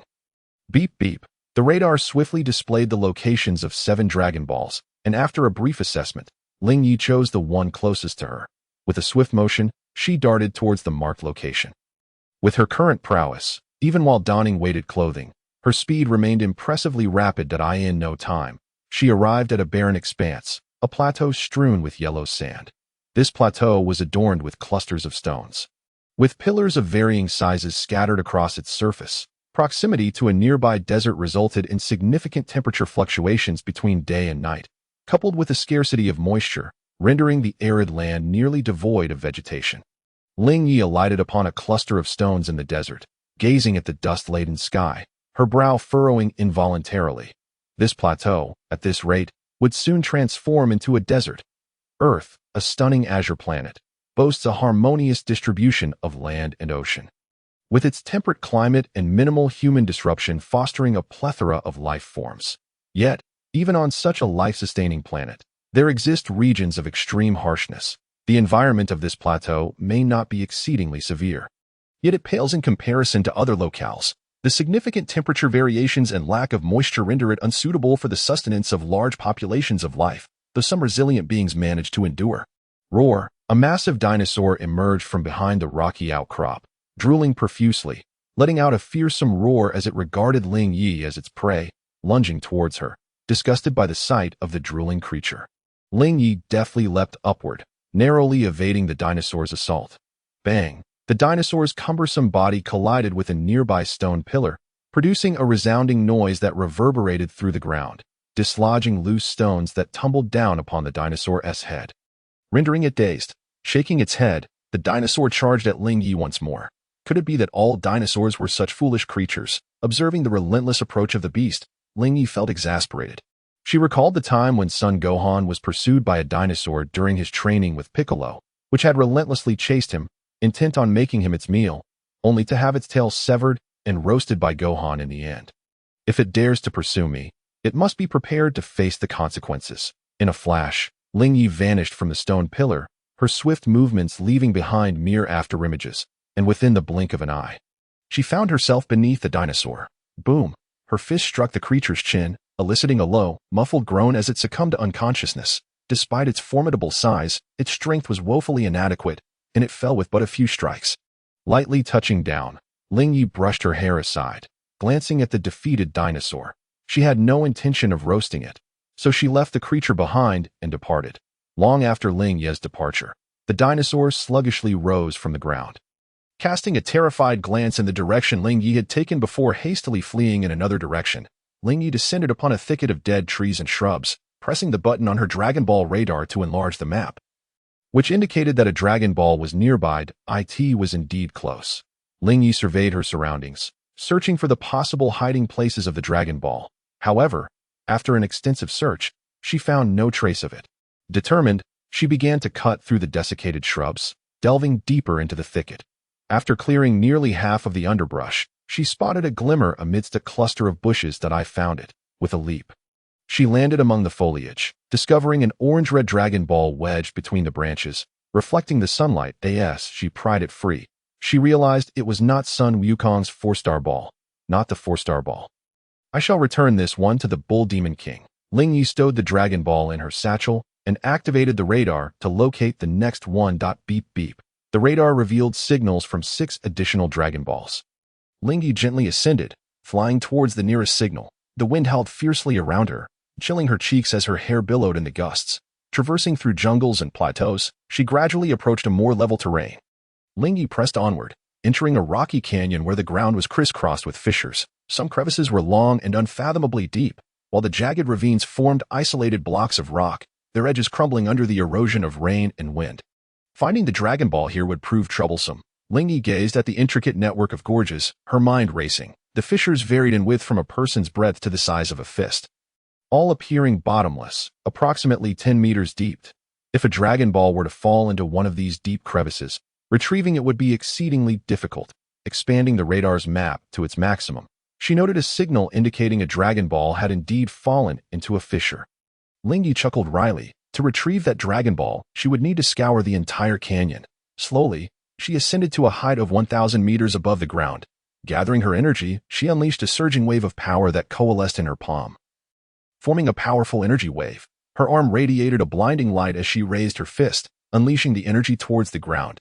Whoosh! A beam of blue energy descended from the sky, roaring like a fierce tiger, carrying with it an aura of destruction as it crashed into the canyon. Boom! The energy wave struck the ground with a cataclysmic explosion, the deafening sound echoing across the landscape, accompanied by a brilliant flash of light that compelled onlookers to shut their eyes. The earth trembled as boulders were flung into the air. The shockwave from the explosion rapidly swept across the area, soon enveloping the entire canyon. That a colossal mushroom cloud ascended into the sky.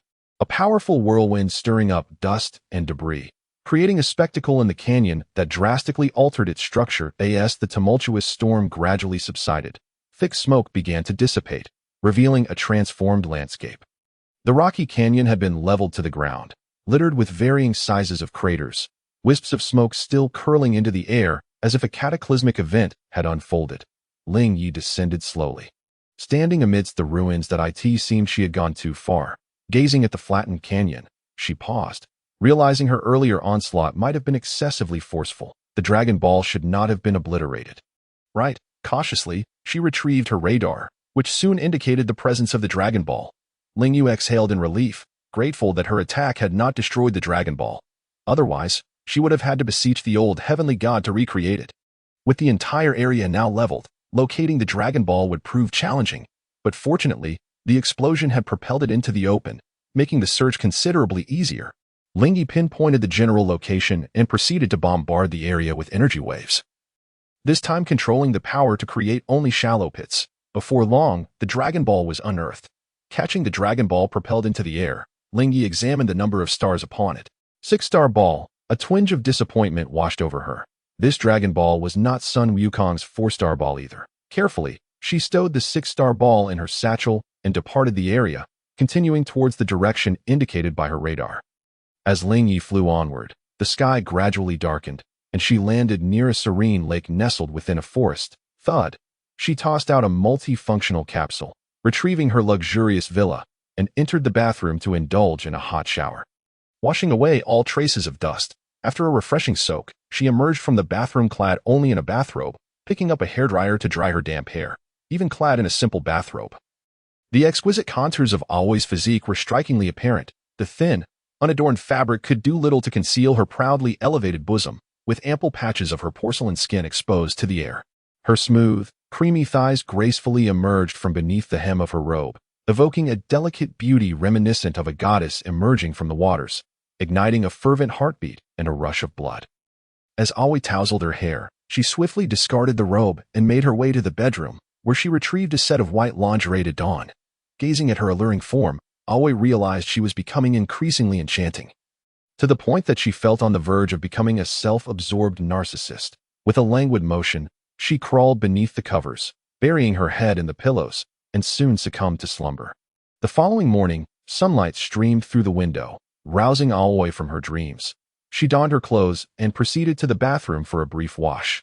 After enjoying a light breakfast, she transformed the villa back into its capsule form and took out the Dragon Ball radar to examine it. Aoi noticed a slight alteration in the signals displayed on the radar. In addition to the signal she was pursuing, she detected a Dragon Ball approaching her at a staggering speed of 3,000 kilometers per hour. Expected to arrive in 10 minutes. Could it be that someone had obtained this Dragon Ball and was now racing toward her? Aoi decided to temporarily abandon her original search and await the approaching orb. 10 minutes swiftly passed, and in the distance, Aoi discerned an object hurtling toward her. Whoosh! A flash of red streaked across the sky, quickly vanishing from sight. Although the encounter was brief, Aoi had clearly identified it. It was Tao Pai Pai, the world's foremost assassin, and the brother of Master Shun. Aoi gazed in astonishment at the figure who had just flown by, realizing it was indeed Tao Pai Pai, who had soared above her from atop a concrete pillar. Quickly, Aoi retrieved her Dragon Ball radar, which indicated that a Dragon Ball was rapidly distancing itself. The orb was in Tao Pai Pai's possession. Aoi pondered, though she did not comprehend how a Dragon Ball had come to reside with him. She knew she could not allow it to escape.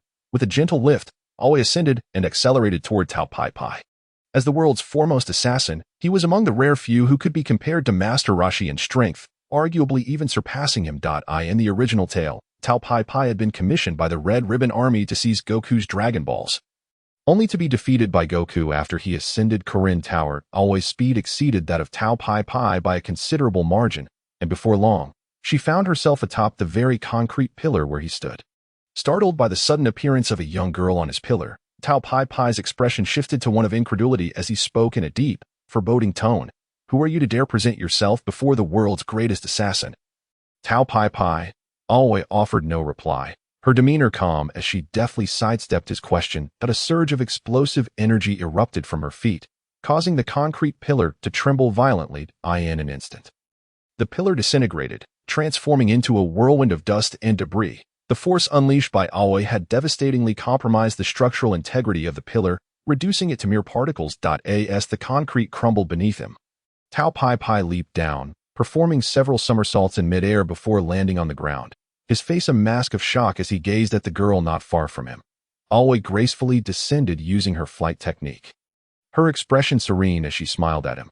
Tao Pai Pai, you must possess a Dragon Ball like this one, do you not? She inquired, producing a Dragon Ball from her bag with a playful smile. How dare you speak to me, you insolent little girl? You are testing my patience. Tao Pai Pai sneered, his disdain evident, yet inwardly he was taken aback, growing wary and prepared to strike at any moment. Aoi shook her head, well aware of his hostility, and feigned helplessness as she continued. I had hoped for a peaceful resolution, but you are rather ungracious, Tao Pai Pai.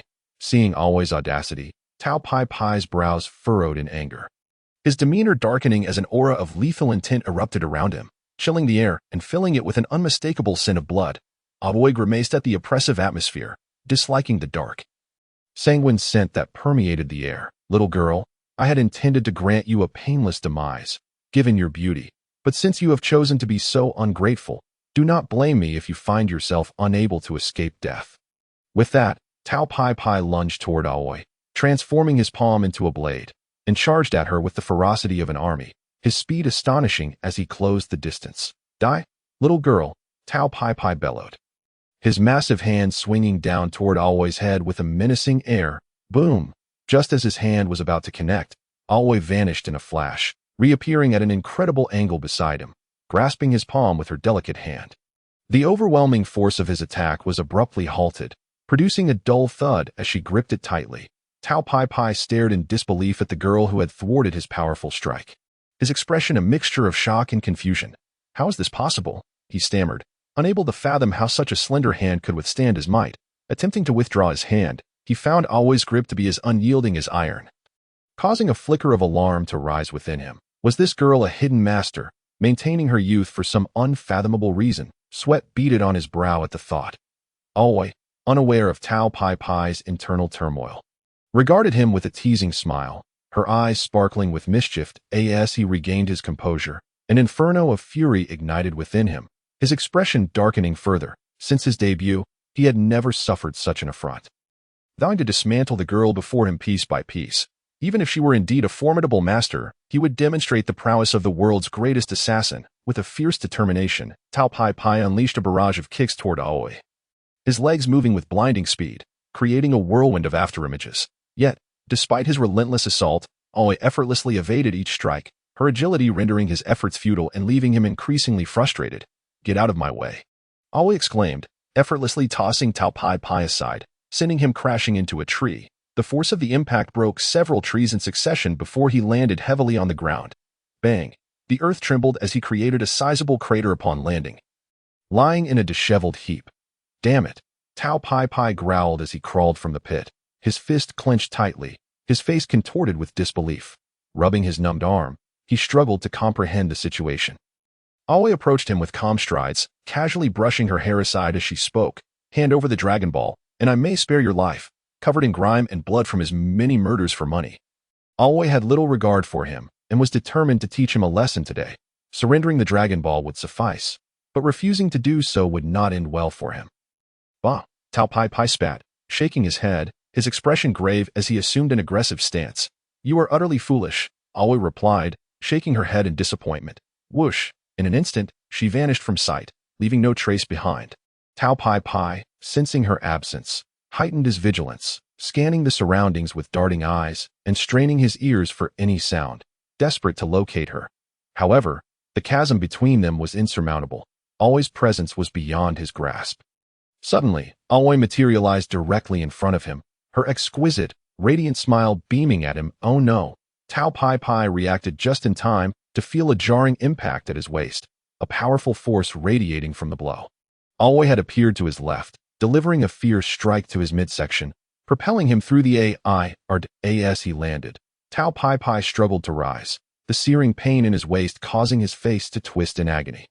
Aoi noted that his combat power had risen from 140 to 180. Indeed, he had shown some improvement. As soon as the words left her lips, Lingye swiftly descended upon Tao Pai Pai, delivering a powerful kick to his chest. The impact caused his torso to visibly indent, and he was forced downward, his feet sinking deep into the earth. Puffed!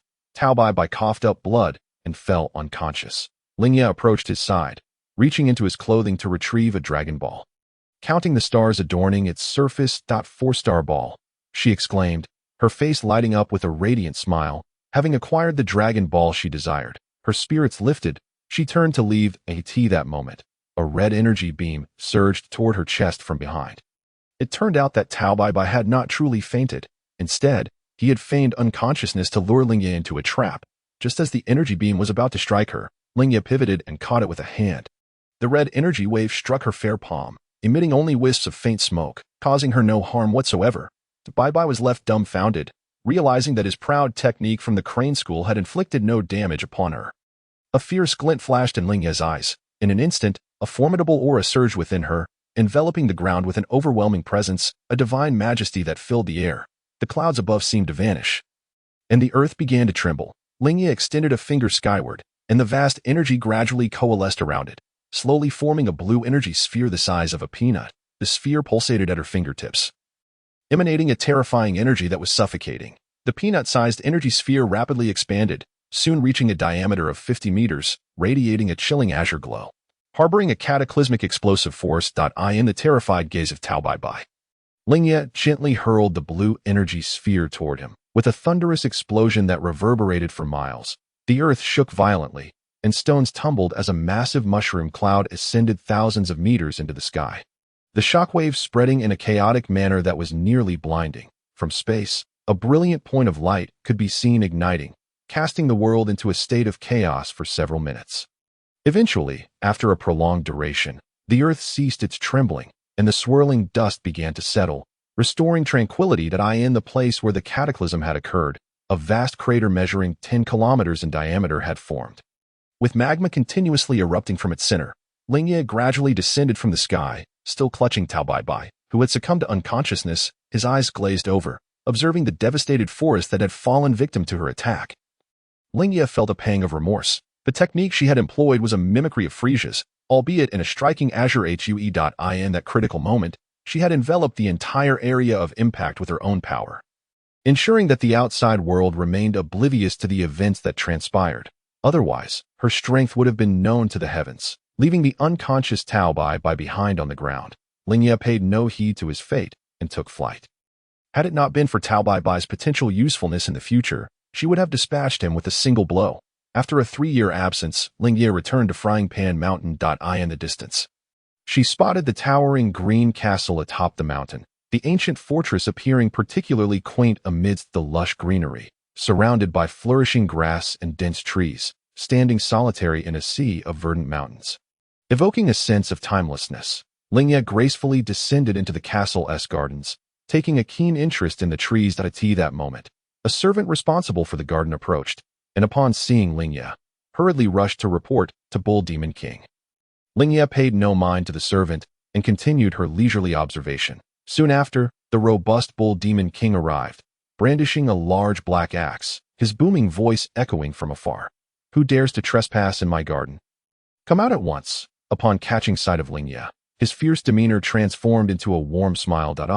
"It's Lingye. You've grown into a lovely young lady in these years. Why haven't you come to visit your uncle's castle during this time?"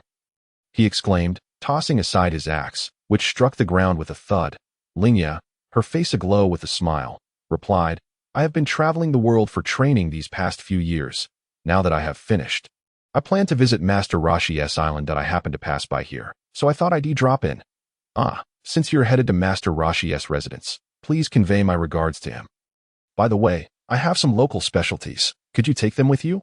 Bull Demon King nodded enthusiastically, believing Lingye's words, and requested her to carry some of the local delicacies for Master Rashi. "Of course, just prepare the items you want me to take, and I will gladly assist." Lingye agreed, then produced a Dragon Ball and handed it to Bull Demon King. "This is the one I borrowed last time. I am returning it to you now."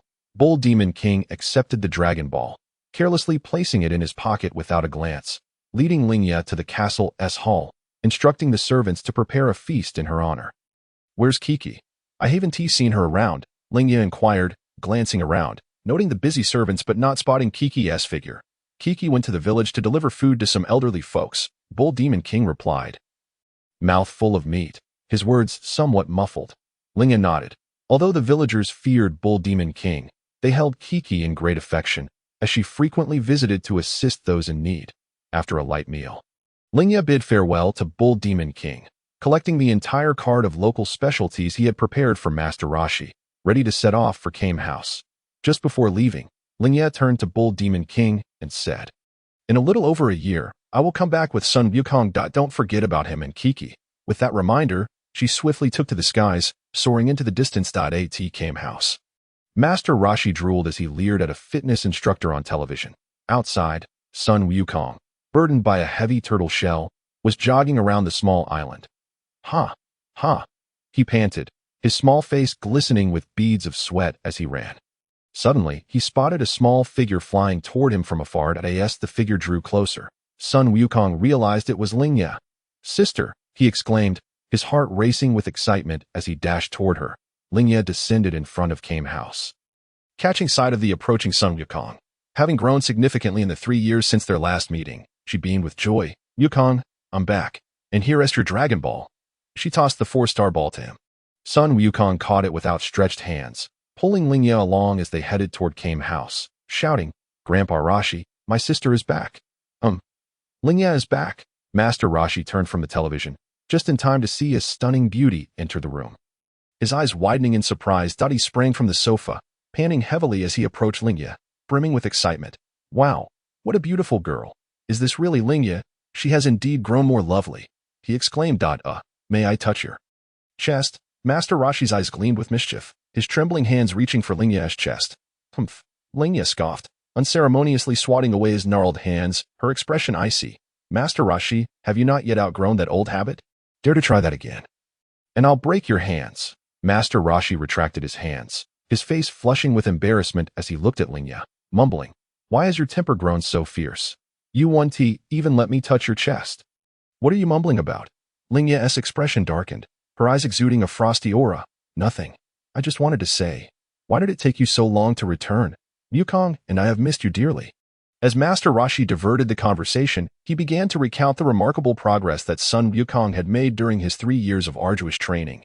Lingye could discern that, after 3 years of diligent effort, Sun Wukong's strength had seen significant advancement, his combat power reaching over 100, merely 20 points shy of his initial participation in the Grand Martial Arts Tournament.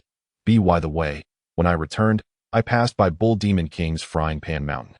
And he asked me to bring something for you. You've met Bull Demon King, Master Rashi exclaimed, astonished that Lingye was acquainted with his second disciple. Nodding, Lingye produced a universal capsule and tossed it onto the ground. Boom! A thick cloud of white smoke enveloped the entire room, and when it dissipated, the space was filled with an array of meat and fur, making it nearly impossible to find a place to stand. Wow, so much meat! Sun Wukong gazed at the abundance of meat with drool escaping his lips, his eyes sparkling with excitement. Master Rashi, however, observed the room overflowing with meat with a twitching expression, rendered speechless by the antics of his second disciple. Residing on the ocean, the turtle hermit rarely had access to meat aside from seafood. That afternoon, Lingye was quite busy, as a tantalizing aroma of meat wafted from the kitchen, drawing Sun Wukong's attention. With his mouth watering, he eagerly dashed about the room. When mealtime finally arrived, Sun Wukong stuffed his mouth full of meat, clutching 2 pieces of fatty meat in his hands, with a flick of his tongue. Only a bone remained. Using both hands, he devoured the roasted meat, relishing a sumptuous dinner. Satisfied, Sun Wukong lay on the ground, patting his bulging belly, exclaiming, So full, I've rarely eaten to such excess. Sun Wukong has quite an appetite. Doesn't he?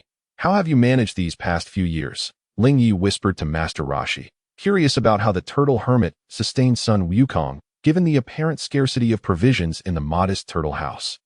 Upon mentioning Sun Wukong's voracious appetite, Master Rashi's eyes reddened with emotion, almost shedding tears, which startled Lingye.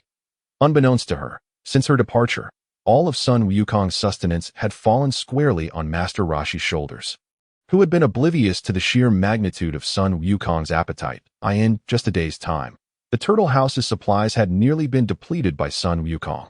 Master Rashi hurried to the market to purchase more food, only to have it consumed within days. Watching helplessly as the money in his wallet dwindled the following days, they endured a life of sporadic meals, only improving when Sun Wukong began catching fish from the sea. Though they never returned to their previous standard of living, listening to Master Rashi's pitiful recounting of the past few years, Lingye couldn't help but feel sympathy for him. It had not been easy for the turtle hermit. However, her compassion waned quickly as her expression darkened.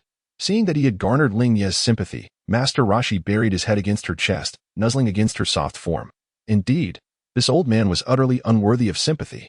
Lingye seized the turtle hermit, delivering a punch that struck him squarely on the head. Boom! Master Rashi was sent flying straight into the wall, his head becoming lodged within it. Soon after, Lingye had been at the turtle house for several days. Throughout this time, she had maintained a surly demeanor towards Master Rashi, often venting her frustrations at him, leaving him feeling as though he had swallowed a fly. Of course, this was all his own doing. During this period, Lingye assessed Sun Wukong's training progress and discovered that his strength was already nearing the level he had achieved prior to his first Grand Martial Arts Tournament. A full 2 years ahead of the original timeline, it seemed that the time spent at the turtle house had accelerated his growth. One day, Lingye, in a foul mood, shouted at Master Rashi. You old fool, get over here. Sun Wukong, standing nearby, had grown accustomed to her outbursts. What is it? Master Rashi, sporting a pair of sunglasses, had a reflective glimmer shining from the corner of his eyewear under the sunlight. Besides the Kamehameha, don't you have another technique called the Universal Thunder Palm? Have you taught it to Wukong? Lingye recalled that Master Rashi possessed two signature moves, the Kamehameha and the Universal Thunder Palm. In the original tale, Master Rashi transformed into a dragon and defeated Sun Wukong using the Universal Thunder Palm. Similar to the Crane School's Kamehameha, the Universal Thunder Palm was so powerful that it was difficult to control. And thus Master Rashi had refrained from teaching it. It had gradually fallen out of favor in high-stakes battles. Lingye reasoned that since Sun Wukong was already capable of using the Kamehameha, he might very well harness the power of the Universal Thunder Palm. She had witnessed the martial arts master use the Universal Thunder Palm, and its might was such that even the most formidable Piccolo had to avoid its ferocity. How do you know I can perform the Universal Thunder Palm? Master Rashi was taken aback. When he and Master Crane were under the tutelage of the martial arts master, they had each been taught the Universal Thunder Palm and the Kamehameha, subsequently developing the Kamehameha in the Dodon wave. Since founding the Turtle School, Master Rashi had rarely utilized the Universal Thunder Palm, typically opting for the Kamehameha instead due to the former's overwhelming destructive potential. Master Rashi believed that no one would remember the Universal Thunder Palm, so he was surprised that Lingye was aware of it. Why does it matter how I know? Just tell me. Have you taught Wukong this technique? Lingye's eyes widened in a fierce glare. The Universal Thunder Palm is far too powerful. I believe it is not yet time for Wukong to learn it. Master Rashi replied sternly, explaining that the Universal Thunder Palm required all of the user's energy to be converted into a form of lightning, making it extremely difficult to execute. Its destructive capability surpassed that of the Kamehameha by several magnitudes, and a minor error could prove fatal. Master Rashi deemed Sun Wukong unprepared to master the Universal Thunder Palm. However, Lingye disagreed. While Sun Wukong may not possess overwhelming strength at present, he was already quite close to Master Rashi's level, and his heart was kind.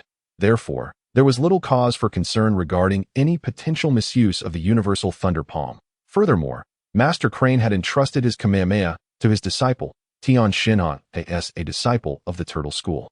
Wukong could not lag too far behind in technique. Wukong's strength is steadily increasing. I believe that in just a year or two, he will reach your level, perhaps even surpass it. There is no need to worry about what might happen if he learns the Universal Thunder Palm. Noticing Master Rashi's hesitation, Lingye seized the opportunity to add, I've heard that Master Crane has already passed on the Kamehameha to his disciple. What? Master Rashi's expression shifted drastically, his face darkening at the thought that Master Crane would impart such a perilous technique to his disciple. That rascal, Master Crane, how could he possibly teach such a dangerous technique to his disciple?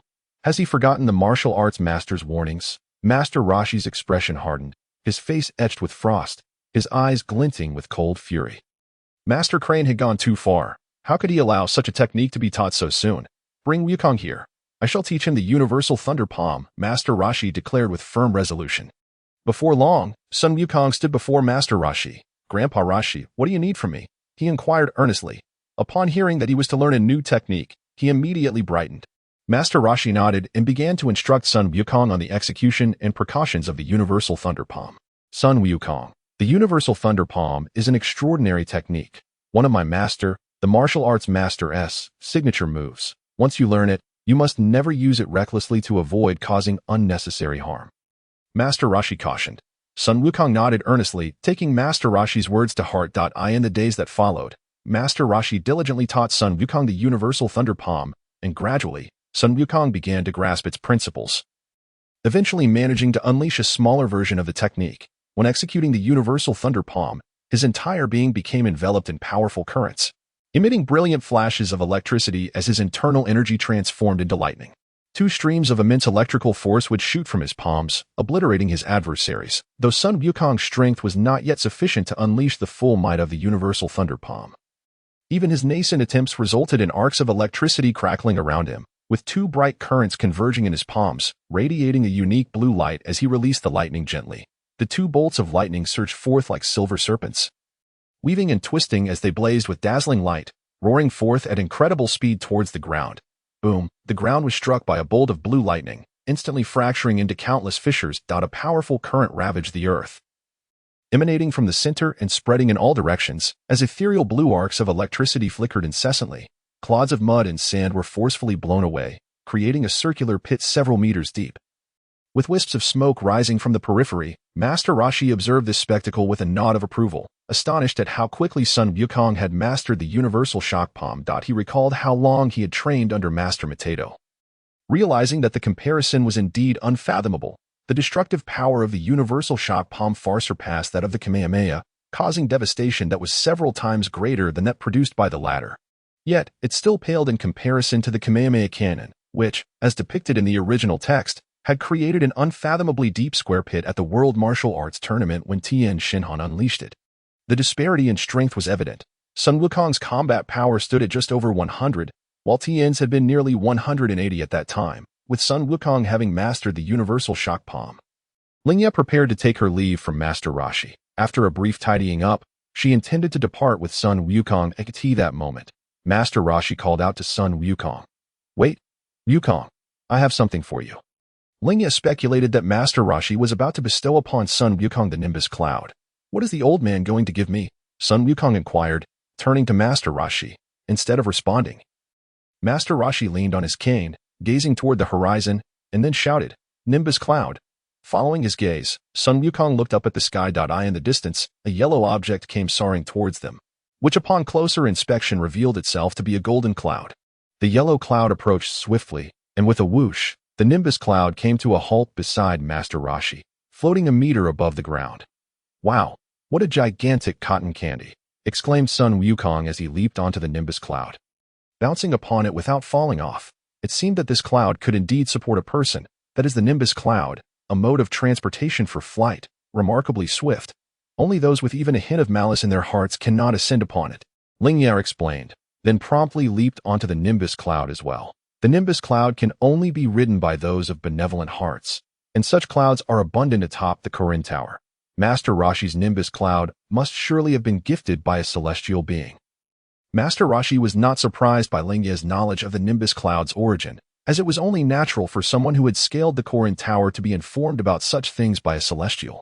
What astonished him was that Lingye could also ride the Nimbus Cloud without falling, which was indeed unexpected. To Master Rashi, Lingye appeared to be a mature adult, yet her temperament was rather volatile.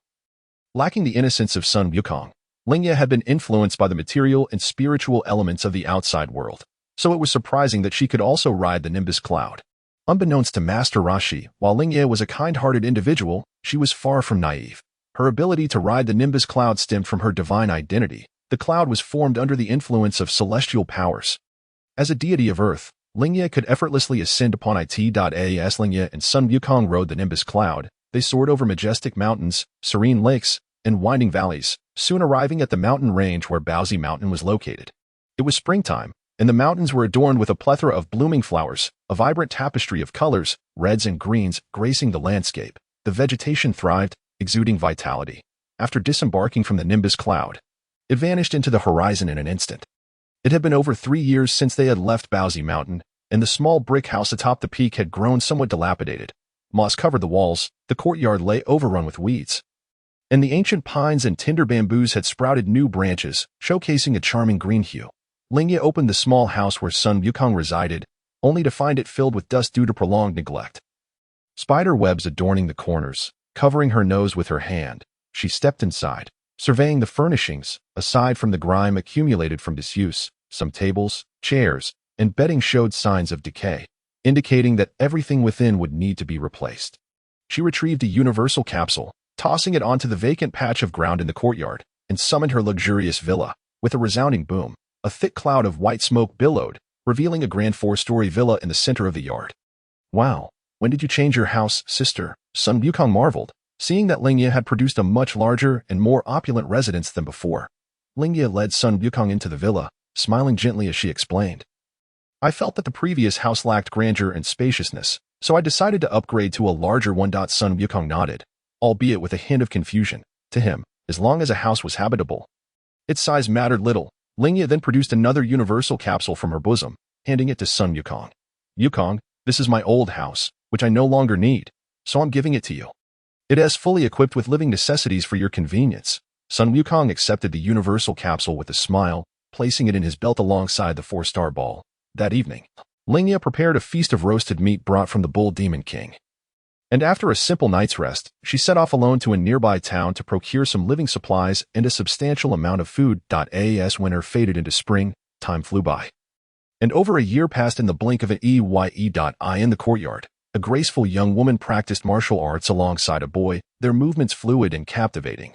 The girl donned a light yellow sweater, paired with snug, pale green trousers, and a flowing red trench coat, her lively eyes accentuating her exquisite features, exuding youthful vitality and charm.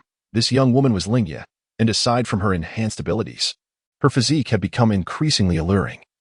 With her well-defined curves complemented by her fair, smooth skin, rendering her exceptionally captivating. At the age of 16, her figure had matured, accentuated by a delicate yet firm bosom. The plot is about to unfold. I've been waiting for 16 years, Lingye mused as she guided Sun Wukong in his training, filled with boundless anticipation for the future. Over the past 16 years, Lingye had dedicated herself to rigorous training, determined not to be surpassed by the Dragon Ball warriors in the future. Although she had already surpassed Sun Wukong and his peers, the thought of formidable foes from the Dragon Ball Z saga instilled a sense of urgency within her. Lingye's combat power had now approached 200,000, placing her among the upper echelons of strength in the universe. Yet, the mere thought of cosmic tyrants like Frieza and Cooler, as well as terrifying entities capable of effortlessly dispatching Frieza, filled her with a sense of dread. Until she attained the status of Super Saiyan, she lacked the confidence to stand out among the myriad of powerful beings across the cosmos. Lingye planned to return to the temple for focused training after sending Sun Wukong and Bulma on their quest for the Dragon Balls. Of course, the universe beyond was vast, and with her current power, she ought to venture into the depths of space for her training. Sun Wukong leaped into the air, then suddenly descended like a soaring eagle. Extending his claws toward his prey, boom, he plummeted from the sky in a handstand, his fist crashing into the ground. In an instant, the earth caved in around his fist, tremors rippling through the ground as immense force compressed the soil, sending mud and sand flying, creating a sudden 1-meter-wide indentation. Simultaneously, Sun Wukong performed a series of flips, landing several meters away before placing his hands together and calming himself.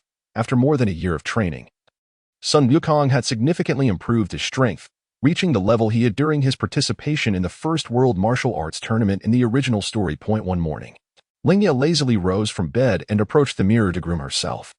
Through the glass window, she observed Sun Wukong lifting a massive round log over 2 meters wide and hurling it into the air. Following that, he jumped into the air, attacking the log with rapid punches at an almost imperceptible speed.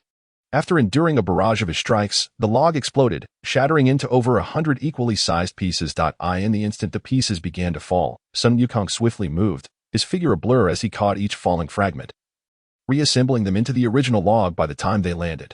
Lingye watched Sun Wukong's training with a gentle smile, realizing that he had begun to grasp her teachings and was pursuing a more natural form of cultivation. I'm off to catch some fish. We'll feast on grilled fish soon. Through the window, Sun Wukong called out to Lingye, then swiftly dashed towards the direction of the lake.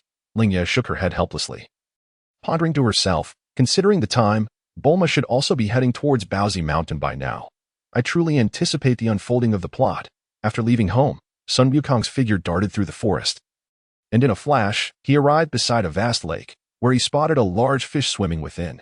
Without hesitation, he stripped off his clothing and leaped into the water with a splash, tightly wrapping his arms around the fish. Sensing the grip, the fish thrashed vigorously, attempting to shake off its unexpected rider, and the once tranquil lake's surface erupted into tumultuous waves. Sun Wukong huffed in displeasure, his hands glowing with a ghostly blue electric light as he channeled a portion of his energy into lightning. Unleashing a smaller version of the universal shockwave, the fish was struck directly, quivering violently before rolling over, revealing its white underbelly. With a flash, the surging waves illuminated with a blinding blue glow, and soon, both large and small fish began to float to the surface, belly up. Sun Wukong dragged the large fish onto the shore, put on his clothes, and, with the fish on his back, set off towards home. Salivating at the thought of the delicious roasted fish he would enjoy at noon, suddenly, he heard a noise behind him and turned to see a 4-wheeled contraption rushing towards him, with people inside shouting frantically. Thanks to Lingye's teachings, Sun Wukong recognized this strange 4-wheeled vehicle as an off-road jeep, akin to his flying Nimbus, both serving as modes of transportation. Just as the jeep was about to collide with the person in front, Bulma shouted in panic. Strangely, the person seemed frozen in fear, standing motionless. Why isn't that person moving? Are they truly going to be hit? My luck is abysmal, encountering such a situation on my first outing, Bulma thought, closing her eyes in distress, feeling that her luck had run out. Having only recently learned to drive, this was her first experience navigating such treacherous mountain roads, and she sensed that a traffic accident was inevitable. The Jeep showed no signs of slowing down. At the last moment, Sun Wukong hurled the large fish aside and leaped into the air, narrowly avoiding the Jeep. Upon landing, he securely caught the fish again, only to hear a tremendous crash behind him. Turning back, he saw the Jeep had collided with a large rock, billowing black smoke, as a girl with blue hair crawled out. "Who are you, and why have you come to Baozi Mountain?" Sun Wukong approached the blue-haired girl and squatted down to inquire. The vicinity of Baozi Mountain was sparsely populated and surrounded by majestic mountains, making the appearance of such a seemingly defenseless girl quite perplexing to Sun Wukong. "Wow," Bulma gasped, startled by the unfamiliar monster before her. Once she regained her composure and took a closer look, she realized he was just an ordinary boy clad in deep blue fabric. She instinctively placed a hand on her chest and exhaled deeply. In this remote mountain forest, she was relieved not to have encountered any monsters. Could there really be Dragon Balls in a place like this? Bulma surveyed her surroundings, noting the towering mountains and the deep, tranquil green forest, feeling a shiver run down her spine and regretting venturing out alone. "Hey, I'm asking you a question. Who are you, and what brings you to Baozi Mountain?" Seeing the girl lost in thought, Sun Wukong furrowed his brow, his impatience evident. "I'm Bulma, from West City. And you? How did you end up here all alone in this dense forest?" She introduced herself, curious about how this boy found himself in such a remote area. "I am Sun Wukong, and this is Baozi Mountain, my home." Bulma nodded, retrieving an orange-red Dragon Ball from her bag, explaining, "I came here to search for Dragon Balls, like this orange-red one.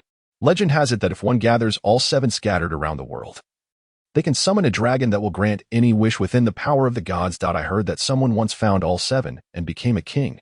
So, during my summer vacation, I set out to collect the lost Dragon Balls." "You're looking for Dragon Balls? That is quite a challenge," Sun Wukong exclaimed, astonished that he possessed one, a relic left by his grandfather. "Indeed, I obtained my first Dragon Ball at a family auction, then created a Dragon Ball radar, and another one I found 10 days ago in the Northern Valley. According to my radar, there are still 2 more of these Dragon Balls hidden somewhere in this deep mountain.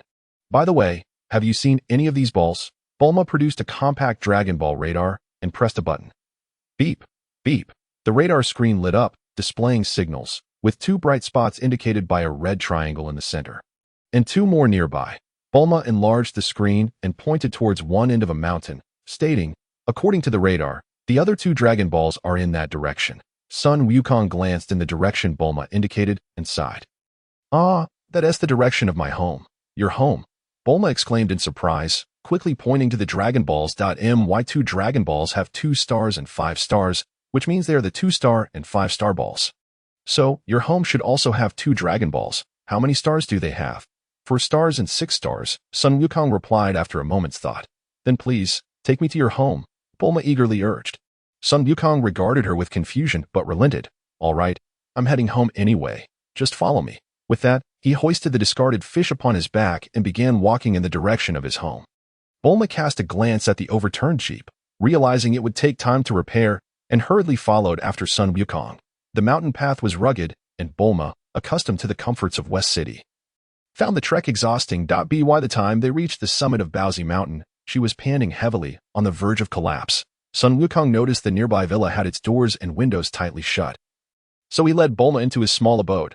Looking up, Bulma discovered a quaint stone cottage alongside a lavish villa. The villa was strikingly modern, spacious, and strikingly similar to her own home. It seemed to be produced by her family's Capsule Corporation, leaving Bulma astonished that such opulence existed in this remote, sparsely populated area. Upon entering the room, Bulma noticed a table prominently displaying a Dragon Ball. Excited, she rushed forward to pick it up. "Wow, it's a 4-star ball. Finally, I've seen another Dragon Ball." Sun Wukong, witnessing her actions, staggered slightly before snatching the Dragon Ball from her hands. "You mustn't touch my grandfather's Dragon Ball," he exclaimed, visibly angered. "I'm so sorry. I was just too excited," Bulma stammered, realizing Sun Wukong regarded the Dragon Ball with utmost reverence, and thought to herself, "It seems he won't let me take the Dragon Ball. To gather all 7 Dragon Balls, I must have the 4-star ball he possesses, which is essential. However, it seems acquiring it won't be easy, as Sun Wukong treasures it dearly. Wait, as long as I collect all 7 Dragon Balls when summoning the dragon, I can leave the 4-star ball with him for now. That way, I just need to keep Sun Wukong by my side." or return to Baozi Mountain after gathering the other Dragon Balls to summon the dragon. Bulma contemplated these strategies, realizing she was merely an ordinary girl without any special abilities. In contrast, Sun Wukong, despite his youth, appeared remarkably formidable. Perhaps he could protect her during her quest for the Dragon Balls. Thus, she decided to take Sun Wukong along with her in search of the Dragon Balls. By the way, what about that grand villa over there? How can such a luxurious house exist here? Bulma inquired curiously. That belongs to my sister. Sun Wukong replied candidly. Your sister? You have a sister? Bulma was taken aback. Realizing with dismay that if Sun Wukong had a sister, then the other Dragon Ball must surely be in her possession. I am uncertain whether she will consent to take Sun Wukong and the Dragon Balls with her. What if she declines? Should we persuade the siblings to seek the Dragon Balls together? Is that feasible? Might I have the opportunity to meet your sister? I have matters to discuss with her. Regardless of whether Sun Wukong's sister agrees to take the Dragon Balls, Bulma feels it is essential to meet her in person to engage in a thorough discussion, ideally persuading them to travel together. It stands to reason that Sun Wukong's sister possesses considerable strength. Thus, not only could she secure 2 Dragon Balls, but she could also gain 2 additional bodyguards. However, how would the wishes granted by the Dragon Balls be apportioned? Bulma finds herself in a quandary. Very well, I shall take you to meet her. You may convey your thoughts. Noticing that the windows and doors of the villa were shut, Sun Wukong refrained from knocking and instead led Bulma directly into his residence. Since Bulma wished to meet Lingye, he decided to knock on the door. Upon arriving at Lingye's villa, he rapped on the door a few times. Shortly after, footsteps approached, and Lingye opened the door to find Sun Wukong and a blue-haired girl, Bulma. Bulma has finally arrived. A wave of joy washed over Lingye, and she welcomed Sun Wukong and Bulma inside with a smile. Bulma was taken aback to see Lingye here, exclaiming, "What a surprise!" Lingye chuckled. "Indeed, it is I, Bulma. It has been over 3 years. You have come in search of the Dragon Balls, I presume." She prepared a cup of red tea for Bulma and brought a slice of cake for Sun Wukong. Lingye's graceful and elegant demeanor left Bulma utterly mesmerized. "Yes, I have wanted to seek the Dragon Balls for 3 years, but my father always forbade me from doing so. It is only today that I have the freedom to venture out." Bulma replied, taking a gentle sip of her tea, relieved by this delightful turn of events. After all, a familiar face is always easier to converse with. By the way, Lingye, you must have gathered all the Dragon Balls last time. What wish did you make to the Eternal Dragon? Bulma inquired curiously, setting down her tea. Lingye pointed to the woolen sweater she was wearing and smiled. I wished for my clothes to be transformed into a special material. Bulma nodded, understanding that it was quite normal for Lingye to desire a few unique garments. After all, the desire for beauty is universal, just like Bulma herself. Her pursuit of the Dragon Balls was merely to wish for a boyfriend from the Eternal Dragon. Lingye, could you lend me the Dragon Ball you have? Bulma asked with a mix of excitement and nervousness, realizing that convincing Lingye would mean acquiring 2 Dragon Balls at once. The Dragon Balls. You say? Lingye pretended to ponder, raising Bulma's anticipation, and after a moment, she said, "Of course, I can lend you the Dragon Ball, but I have a request." "What is your request?" "I shall certainly comply if it is within my power." Bulma replied eagerly, "The 4-star ball belongs to my grandfather, so I cannot lend it to you. Therefore, you must bring Wukong along to search for the Dragon Balls. I have other matters to attend to."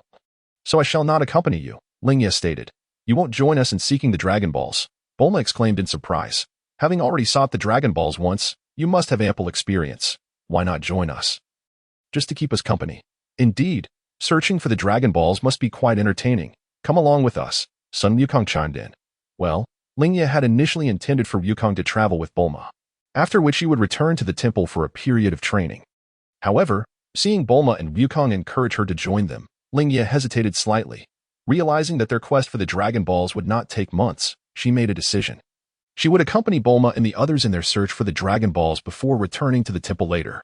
"Very well, I shall agree to accompany you in your quest for the Dragon Balls." Lingye consented, then retrieved her 6-star ball and handed it to Bulma. Overjoyed, Bulma carefully placed the 6-star ball into her bag. That night, after enjoying a dinner of game, Bulma spent the night at Lingye's luxurious villa. With the opulence of Lingye's residence, Bulma felt embarrassed about her own modest camping accommodations. The following morning, Lingye tidied up her belongings and transformed her villa into a capsule.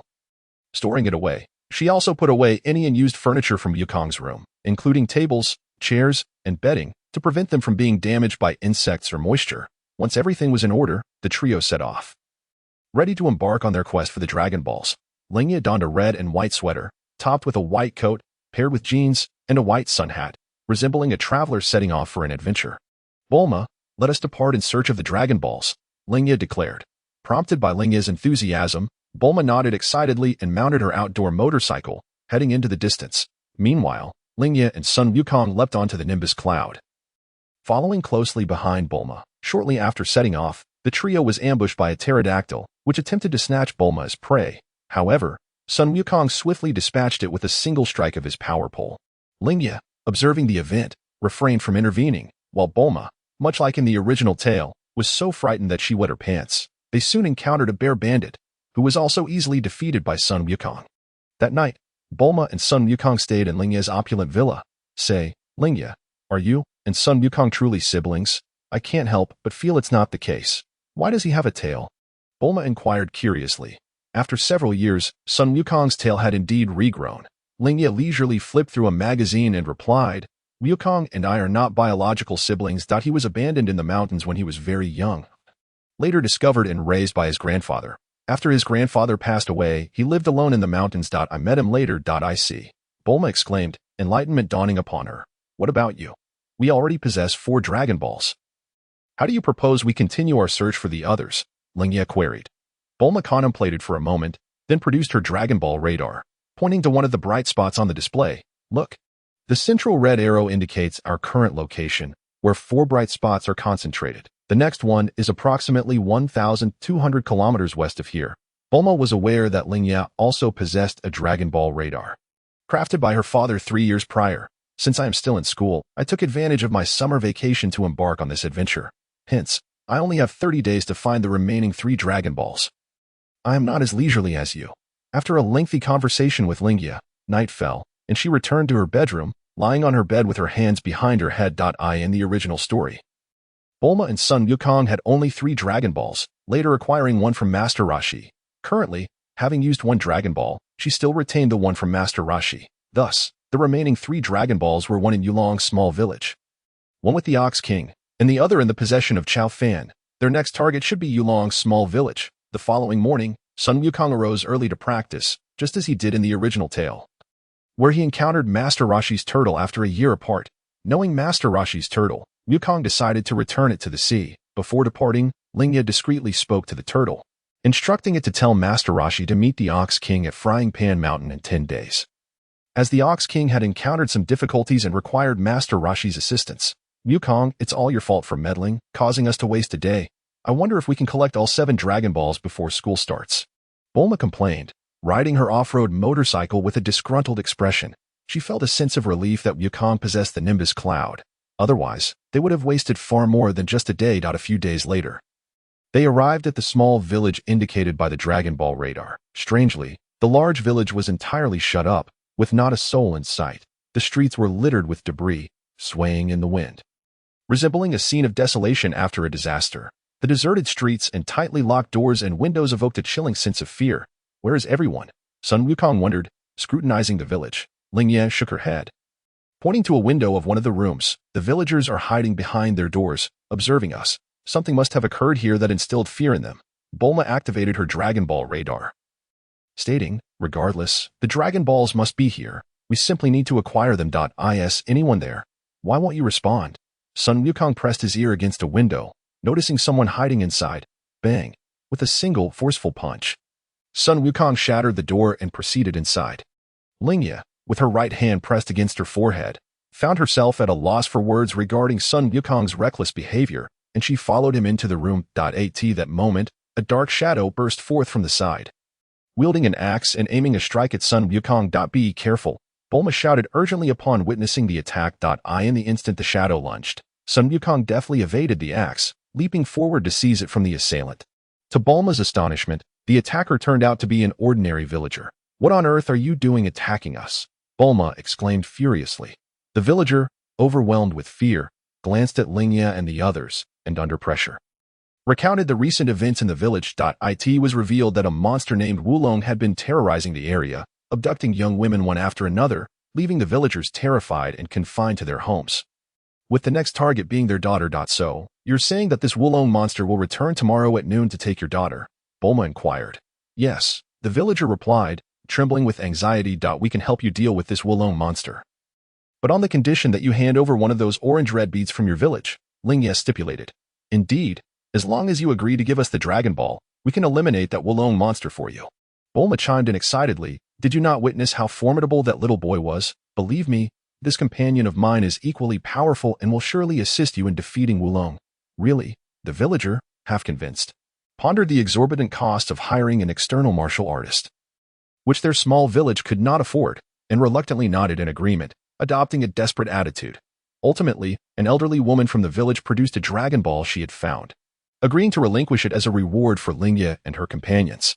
The following afternoon, a colossal monster adorned with 2 demonic horns entered the village, cradling a bouquet of flowers. Upon seeing the girl Sun Wukong was impersonating, the creature transformed into a handsome gentleman. Bowing respectfully to him, Bulma, who was hiding in a room, gazed at the charming figure that Wulong had morphed into, her eyes sparkling with infatuation, instinctively wanting to rush out. Lingye quickly grasped Bulma's hand, saying, Bulma, please don't become infatuated. That gentleman is merely Wulong in disguise. If you wish to be captured by a monster, feel free to go out. At Lingye's words, a shiver ran down Bulma's spine, extinguishing the flames of her infatuation. Wulong soon realized that Sun Wukong was a boy in disguise, and after a fierce skirmish, he became increasingly alarmed, understanding that he was no match for Sun Wukong. Seizing an opportunity, he transformed into a bat and fled swiftly into the distance. You can't escape. Sun Wukong summoned his flying nimbus and pursued relentlessly. Damn it, where did that strange kid come from? This is embarrassing. After this defeat, I can't show my face in that village again. Wulong cursed as he flew, feeling the pursuer drawing closer, causing him to break into a cold sweat. Transform. A cloud of smoke erupted in the air, obscuring Sun Wukong's vision. Wulong took advantage of this moment to morph into a rocket and sped away. After a while, believing he had eluded the strange boy, Wulong concealed himself behind a rock and sighed in relief. Sun Wukong arrived at a valley and discovered a lavish structure, which was indeed Wulong's home. Inside, he found Wulong in his original form. Oh no! Wulong exclaimed, drenched in sweat upon spotting Sun Wukong intruding into his abode.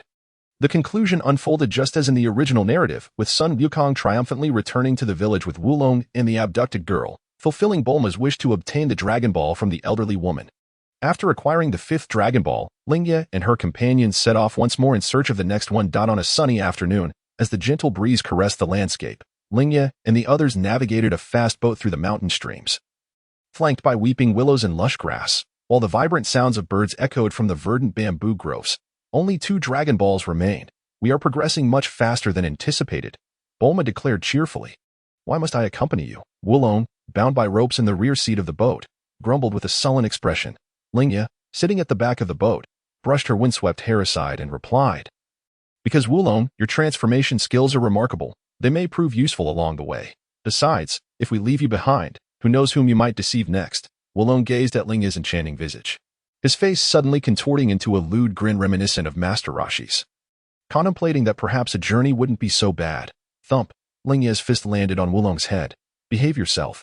Wulong clutched his throbbing head, and in the ensuing days, he fully experienced the trials of travel, as Lingye's fist would nearly always find its way to him. Where are you all headed? Wulong inquired, eyeing the map in Lingye's hands, noticing that ahead lay the infamous Frying Pan Mountain. Indeed, we are bound for Frying Pan Mountain. What, you intend to go to Frying Pan Mountain? Wulong gasped in shock, then began to cry and plead to disembark. However, he was firmly held by Sun Wukong, unable to escape. I refuse to go to Frying Pan Mountain. Are you not aware? The fearsome Ox King resides there, and it is said that anyone who approaches will be attacked by him. You have no idea of the terror that the Ox King embodies. He is truly a demonic presence. Wulong vehemently resisted accompanying Lingye and the others to Frying Pan Mountain, but was unable to break free from Sun Wukong's grasp. A look of despair etched across his face. Lingye sat quietly, and not a single person, including herself, paid any mind to Wulong's frantic antics. After some time, Wulong finally quieted down, resigning himself to follow Lingye and her companions ashore. After a lengthy journey, they departed the lush, water-rich mountainous region and entered a vast, scorching desert, where the air was filled with swirling yellow sands and the sun blazed overhead. The surroundings were devoid of trees, save for clusters of hollow stone pillars. I'm exhausted. Bulma leaned on a stick, panting heavily. Wulong had already collapsed, utterly drained. I can't go on. I need to rest, Bulma declared, plopping down beneath a stone pillar. Weakly complaining to Sun Wukong, not far off, a creature resembling a cat, holding a pair of binoculars, spotted Lingye and her 3 companions and hurriedly scurried indoors to inform its master, young Master Lepin. "We have discovered prey. Really, Pool, it has been ages since we had any prey come our way." A long-haired youth, freshly finished with his meal, wiped his mouth with a cloth, revealing a delighted smile. After more than half a month, they finally had a plump target. If no one came soon, they would starve. This long-haired youth was none other than the desert bandit Lepin, and the creature referred to as Little was his servant. Pool, hey, what is that? Sun Wukong, resting, noticed something amiss in the distance. A cloud of yellow dust swirled at the edge of his vision, accompanied by the sound of an engine growing nearer. A long-haired youth, quite flamboyant, was driving a desert motorboat across the sands. Lingye steadied herself and chose to ignore it, instead walking toward the stone pillar to continue her rest. In no time, the desert motorboat came to a halt before Sun Wukong. Since Bulma was sprawled out resting in the middle of the stone pillars, and Lingye had hidden the moment she saw Lepin, he failed to notice that among his supposed prey were 2 women who instilled fear in him. "Who are you?" Sun Wukong inquired, eyeing Lepin and Pool as they disembarked from the boat. "I am Lepin, the desert bandit, and this is my companion Pool. If you wish to live, hand over your money and those universal capsules," Lepin declared coolly, brandishing a large sword. At that moment, Pool spotted Wulong and exclaimed, "Young Master Lepin, that pig is Wulong. He used to bully me at the transformation kindergarten in the south, but was expelled due to his greed and laziness." "Is that so?" Lepin unsheathed his sword and addressed Sun Wukong. "It seems your luck has run out. I'll send you on your way to the afterlife." He swung his sword towards Sun Wukong with incredible speed, closing the distance in mere seconds. Sun Wukong, feeling a surge of irritation at the sudden attack, calmly sidestepped Lepin's strike, gracefully leaping into the air. Before Lepin could react, Sun Wukong wielded his Rui Bang in a counterattack. Bang! The Rui Bang collided with Lepin's great sword, producing a crisp sound. The formidable force from the sword compelled Lepin to bend down, causing fine cracks to appear on the ground beneath his feet. What immense strength! Lepin's wrist throbbed with pain from the shock, and he was filled with astonishment. He never expected this little rascal to possess such powerful abilities. Lepin realized that relying solely on his strength would likely render him no match for the child. Though a sense of unwillingness welled up within him, Lepin knew he had to employ his ultimate technique. Otherwise, he might very well be defeated by this impudent child. Lepin leaped back several meters, distancing himself from Sun Wukong, and then assumed an offensive stance. With his hands formed into claws and his body slightly lowered, he gathered his energy, poised and ready to strike. Wolf Fang Wind Fist. Lepin shouted, his body shooting forward like a bullet, launching a fierce assault on Sun Wukong. His hands, akin to wolf claws, unleashed a series of rapid and aggressive attacks that struck like lightning. In the blink of an eye, Lepin had unleashed dozens of assaults upon Sun Wukong, his hands appearing as mere phantoms, stirring up whirlwind after whirlwind. Lepin's attacks were swift and ruthless, each strike aimed at delivering a lethal blow. Yet, Sun Wukong proved to be superior, effortlessly countering Lepin's Wolf Fang Wind Fist with precision. How is this possible? Lepin thought in alarm as he continued his assault, astonished that the youth before him could withstand his powerful technique, a feat he had never encountered since his forays into the wilderness. Lepin, young master. Per looked on in concern as he saw Lepin struggling against Sun Wukong. Meanwhile, Oolong, observing the battle, cast aside his earlier tension and mockingly remarked to Per, "It seems your master is no match for Sun Wukong." Fuming, Per glared at Oolong and transformed into a formidable figure, launching an attack at him.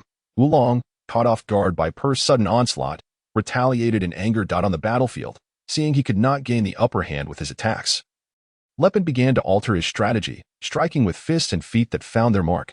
However, due to Lingye's specialized training, Sun Wukong's resilience was unparalleled. Before long, Lepin found himself at a disadvantage, being pressed down by Sun Wukong's relentless onslaught. Boom! The two opponents' fists collided with tremendous force, creating a whirlwind that swept outward. Sun Wukong was propelled backward several meters by the sheer power of the impact, while Lepin was violently sent flying into a stone pillar. With a thunderous crash, the towering stone pillar collapsed, shattering into countless fragments, leaving Lepin aching all over as he struggled to emerge from the rubble. "Lepin, young master," Per cried, tears streaming down his face, rushing toward Lepin with concern. "Curse be it." Lepin struck the ground in frustration, fully aware that he could not best Sun Wukong, yet feeling a deep sense of resentment. Never before had he felt so powerless since he embarked on his journey. Ugh!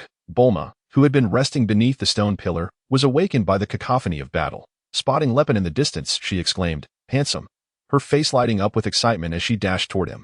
Caught in despair over his inability to defeat Sun Wukong, Lepin suddenly noticed Bulma's presence beside him. He trembled in terror, his face a mask of fear. How could a terrifying woman appear here? Panic-stricken, he leaped up and bolted away with a cry, seeing Lepin flee. Lingye realized there was no hope left and emerged as well. He's running away. Bulma asked Lingye, puzzled by Lepin's hasty retreat. Who is that? He seems rather impressive. Noting Bulma's infatuated expression, Lingye shrugged. That is Lepin, the desert bandit, along with his servant, Per. That night, faced with a lack of transportation, Oolong reluctantly retrieved his universal capsule, extracting a double-decker RV. You should have said so earlier, you miser. I had to walk such a long way. Bulma complained, irritated that Oolong hadn't produced the vehicle sooner. Oolong, however, looked reluctant to part with it. I've cherished this vehicle for so long. Later that night, unwilling to accept defeat at the hands of Sun Wukong, Lepin decided to launch a surprise attack under the cover of darkness, instructing Per to transform into Sun Wukong to distract Bulma while he targeted the real Sun Wukong. Unfortunately, due to Oolong's lecherous intentions, it was a plump Bulma transformed by Oolong that Per led away, leaving Lepin to encounter the sleeping Bulma wrapped in a blanket, his expression one of utter despair. Though Lepin's battle plan was utterly foiled, he gleaned information about the Dragon Balls from Sun Wukong and Oolong's conversation. Thus, Lepin resolved to seize the Dragon Balls and wished to overcome his fear of women. The next morning, Bulma angrily shouted at Oolong. Did you not promise to wash my clothes? Why is it that not a single piece has been cleaned? There is a piece you can wear upstairs, Oolong replied nonchalantly, handing Bulma a rabbit-eared girl-ass outfit. Enraged, Bulma contemplated roasting Oolong into a crispy piglet but ultimately resigned herself to wearing it. Lingye and her companions traveled in the RV driven by Oolong towards the direction of Frying Pan Mountain. However, en route, they were struck by a rocket attack from Lepin, damaging the vehicle. As an apology, Lepin gifted Sun Wukong's group a car equipped with a tracking device. Lingye was well aware of Lepin's intentions but had no interest in exposing him. After driving for 2 more days in the car that Lepin had provided, they finally escaped the arid desert, entering a hilly region. Upon entering the hilly area, the group immediately felt the temperature drop. The sun no longer scorching. Surrounded by lush forests, everything appeared vibrant and beautiful. Yet, after another 2 days of travel, despite the sun's mildness, the air grew stifling. This heat is peculiar. We are in the north, Bulma remarked while seated in the back seat alongside Lingye, fanning herself with her right hand. Typically, northern regions should not be this warm. Perhaps it's due to Frying Pan Mountain, Lingye replied, holding a magazine about Frying Pan Mountain. It was recently known as Cool View Mountain, a very pleasant place. When I visited a few years ago, the climate was quite agreeable. However, it seems a massive fireball fell from the sky a year ago, igniting the flames beneath the earth, causing the entire mountain to burn and altering the climate. Lingye glanced at Bulma, reflecting that if it weren't for her, she and Sun Wukong would have reached Frying Pan Mountain much earlier. Have you been to Frying Pan Mountain before? Bulma inquired curiously, recalling that Lingye had begun traveling around the world long ago. Lingye nodded gently but refrained from detailing her experience at Frying Pan Mountain. That's the mountain. Oolong pointed ahead at a blazing mountain, where a grand castle could still be seen atop it. It's even hotter here, Sun Wukong exclaimed from the roof of the vehicle, gazing at Frying Pan Mountain. Perhaps it's best we avoid that place. The Bull Demon King resides nearby. Oolong stepped out of the vehicle, his complexion paling. The Bull Demon King is renowned as the king of demons. Anyone who approaches this mountain is doomed. Look, that castle atop the mountain belongs to the Bull Demon King, where treasures stolen from this region are kept. Many bandits have attempted to raid the castle, only to be defeated by the Bull Demon King. Oolong pointed out the castle on the mountaintop, his demeanor suggesting an urge to flee, but Bulma caught him and delivered a swift kick to his stomach. Bulma pulled out the Dragon Ball radar, pressing a button that immediately emitted beeping sounds, indicating the location of the Dragon Balls. Handing the radar to Lingye, she said, "We must ascend Frying Pan Mountain. The radar shows the 6th Dragon Ball is located within that castle." Lingye, without even glancing at the radar, already knew the 6th Dragon Ball was indeed within the Bull Demon King's castle, as she had personally entrusted it to him more than a year ago. Cloud of Nimbus. Sun Wukong suddenly shouted to the sky, "Bulma, I'm going to take a look above the castle." As he spoke, he prepared to soar away on the Nimbus. At that moment, Lingye grabbed Sun Wukong, exclaiming, "Wait, I'm going with you." Sun Wukong nodded, and once Lingye had hopped onto the Nimbus, he commanded it to fly toward the peak of Frying Pan Mountain. Bulma stood on the ground, shouting after the departing Lingye and Sun Wukong, "Make sure to find the Dragon Ball." Meanwhile, Bulma and Oolong planned to rest, but unbeknownst to them, shortly after Sun Wukong's departure, a massive black figure appeared behind them, wielding a gigantic axe and charging toward them. Bang! A colossal axe flew from behind, smashing into a rock not far from Bulma. obliterating it into dust with its tremendous force. Bulma and Oolong's eyes bulged in terror, their faces turning as pale as ghosts. Turning to one side, they beheld a colossal figure clad in peculiar armor. This was dire. Surely, the Ox King had sent his minions to eliminate them upon discovering their intent to seize the Dragon Balls. Trembling uncontrollably, Oolong muttered incessantly, and even Bulma, who was not particularly courageous, felt a wave of fear wash over her, nearly losing control of her bladder as she fervently prayed, "Ayan, Goku, please return quickly. We are confronted by a monster. Who are you? What brings you here? Are you here to steal my treasures?" The Ox King demanded, his tone menacing, resembling that of a fearsome demon in Bulma and Oolong's eyes. Years of experience with thieves attempting to pilfer his castle's riches had made him exceedingly wary of strangers. And his fierce demeanor was largely a tactic to intimidate. "We are not here to steal," Bulma stammered, attempting to explain, but the imposing armored figure's glare silenced her, leaving her tongue-tied and, to her embarrassment, she felt a sudden warmth as she inadvertently wet herself. In the distance, Lepin and Pure were perched in their vehicle, their eyes glued to the monitor screen. They pressed onward towards the Ox King's frying pan mountain, where it seemed the sixth Dragon Ball was hidden within his castle. "Lepin, are we truly heading to the Ox King's castle?" Pure asked, a hint of trepidation in his voice. "After all, we're dealing with the Ox King, the legendary powerhouse." Indeed, facing the Ox King posed a significant challenge, but perhaps that long-tailed child had already engaged him in battle. "Let us follow along. We might just benefit from the chaos," Lepin mused, recognizing he was no match for the Ox King, but hoping to seize an opportunity. At that moment, a strangely dressed girl came sprinting towards them, pursued by a dinosaur. That girl was Chi-Chi. In her panic, she hurled the blade from her helmet, swiftly severing the dinosaur's neck, causing its head to drop to the ground. Terrified by the gruesome scene, Chi-Chi unleashed a beam of energy from the center of her helmet, obliterating the dinosaur into smithereens before fleeing in tears. Spotting Lepin and Pure, Chi-Chi mistook them for foes and immediately launched an attack on Lepin without a moment's hesitation. Where did this wild girl come from? Lepin exclaimed in anger, dodging her assault. He then struck her heavily on the neck, rendering her unconscious. Without further delay, he drove the vehicle towards Frying Pan Mountain. Upon arriving at Frying Pan Mountain, they stumbled upon Bulma and Oolong, who were on the verge of confrontation with the Ox King. Seeing this unfold, Lepin felt reassured that events were aligning with his expectations, prompting him and Pure to stealthily hide behind a rock to observe.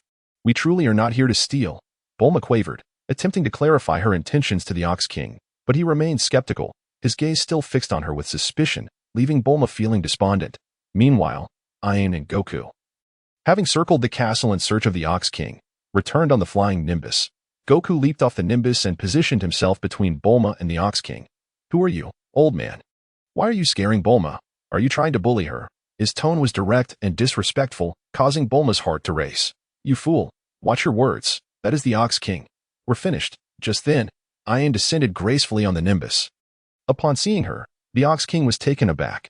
"Ayan, what brings you here? Long time no see, uncle. Come, let me introduce you.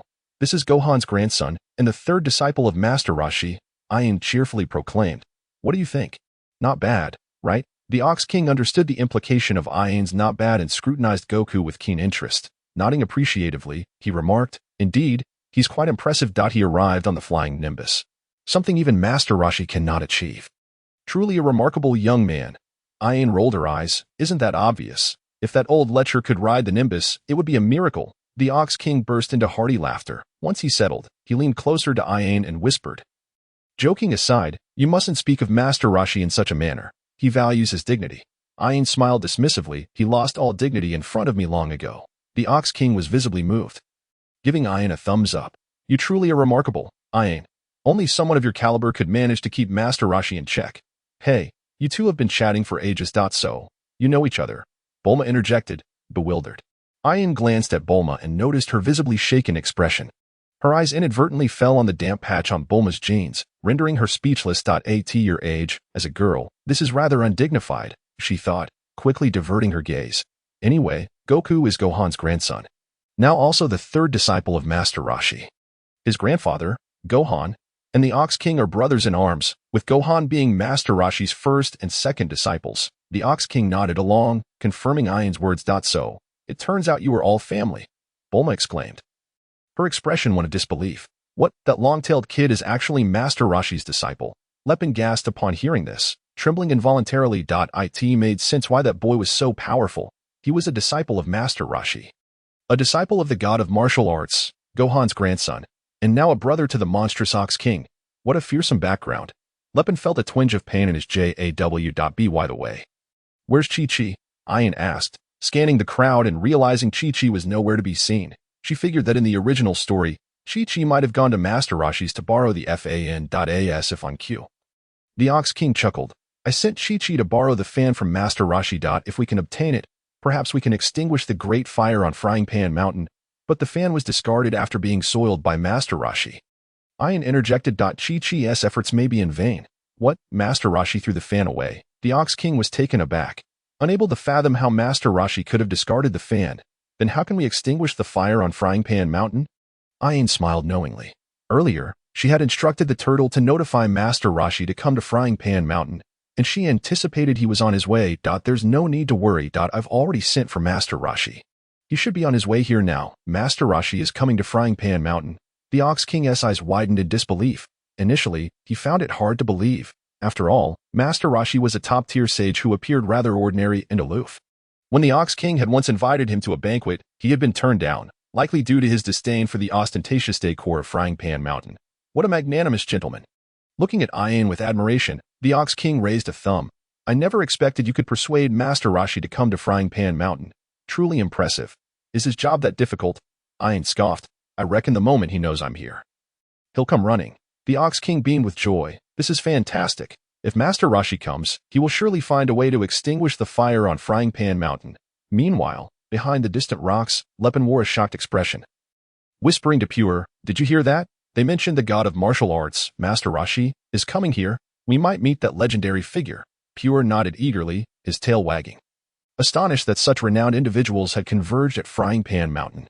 Hey, Goku, could you go to Master Roshi's place and bring my daughter Chi-Chi back? The Ox King asked, then leaned in closer to whisper, my daughter is an incredibly lovely girl. Would you consider marrying her one day? Upon hearing this, Ayan stood composed, a subtle smile gracing her lips, while those around her shivered involuntarily. The daughter of the Bull Demon King appeared in Bulma and Oolong's minds, taking the form of a female version of her father, causing them to stifle their laughter. Only Lingye knew that the Bull Demon King's daughter, Chi-Chi, was indeed an exceptionally adorable girl. This is a photograph of my daughter, Chi-Chi, the Bull Demon King declared, producing a picture and handing it to Sun Wukong. The image depicted a young, charming girl. Is this lovely girl the Bull Demon King's daughter?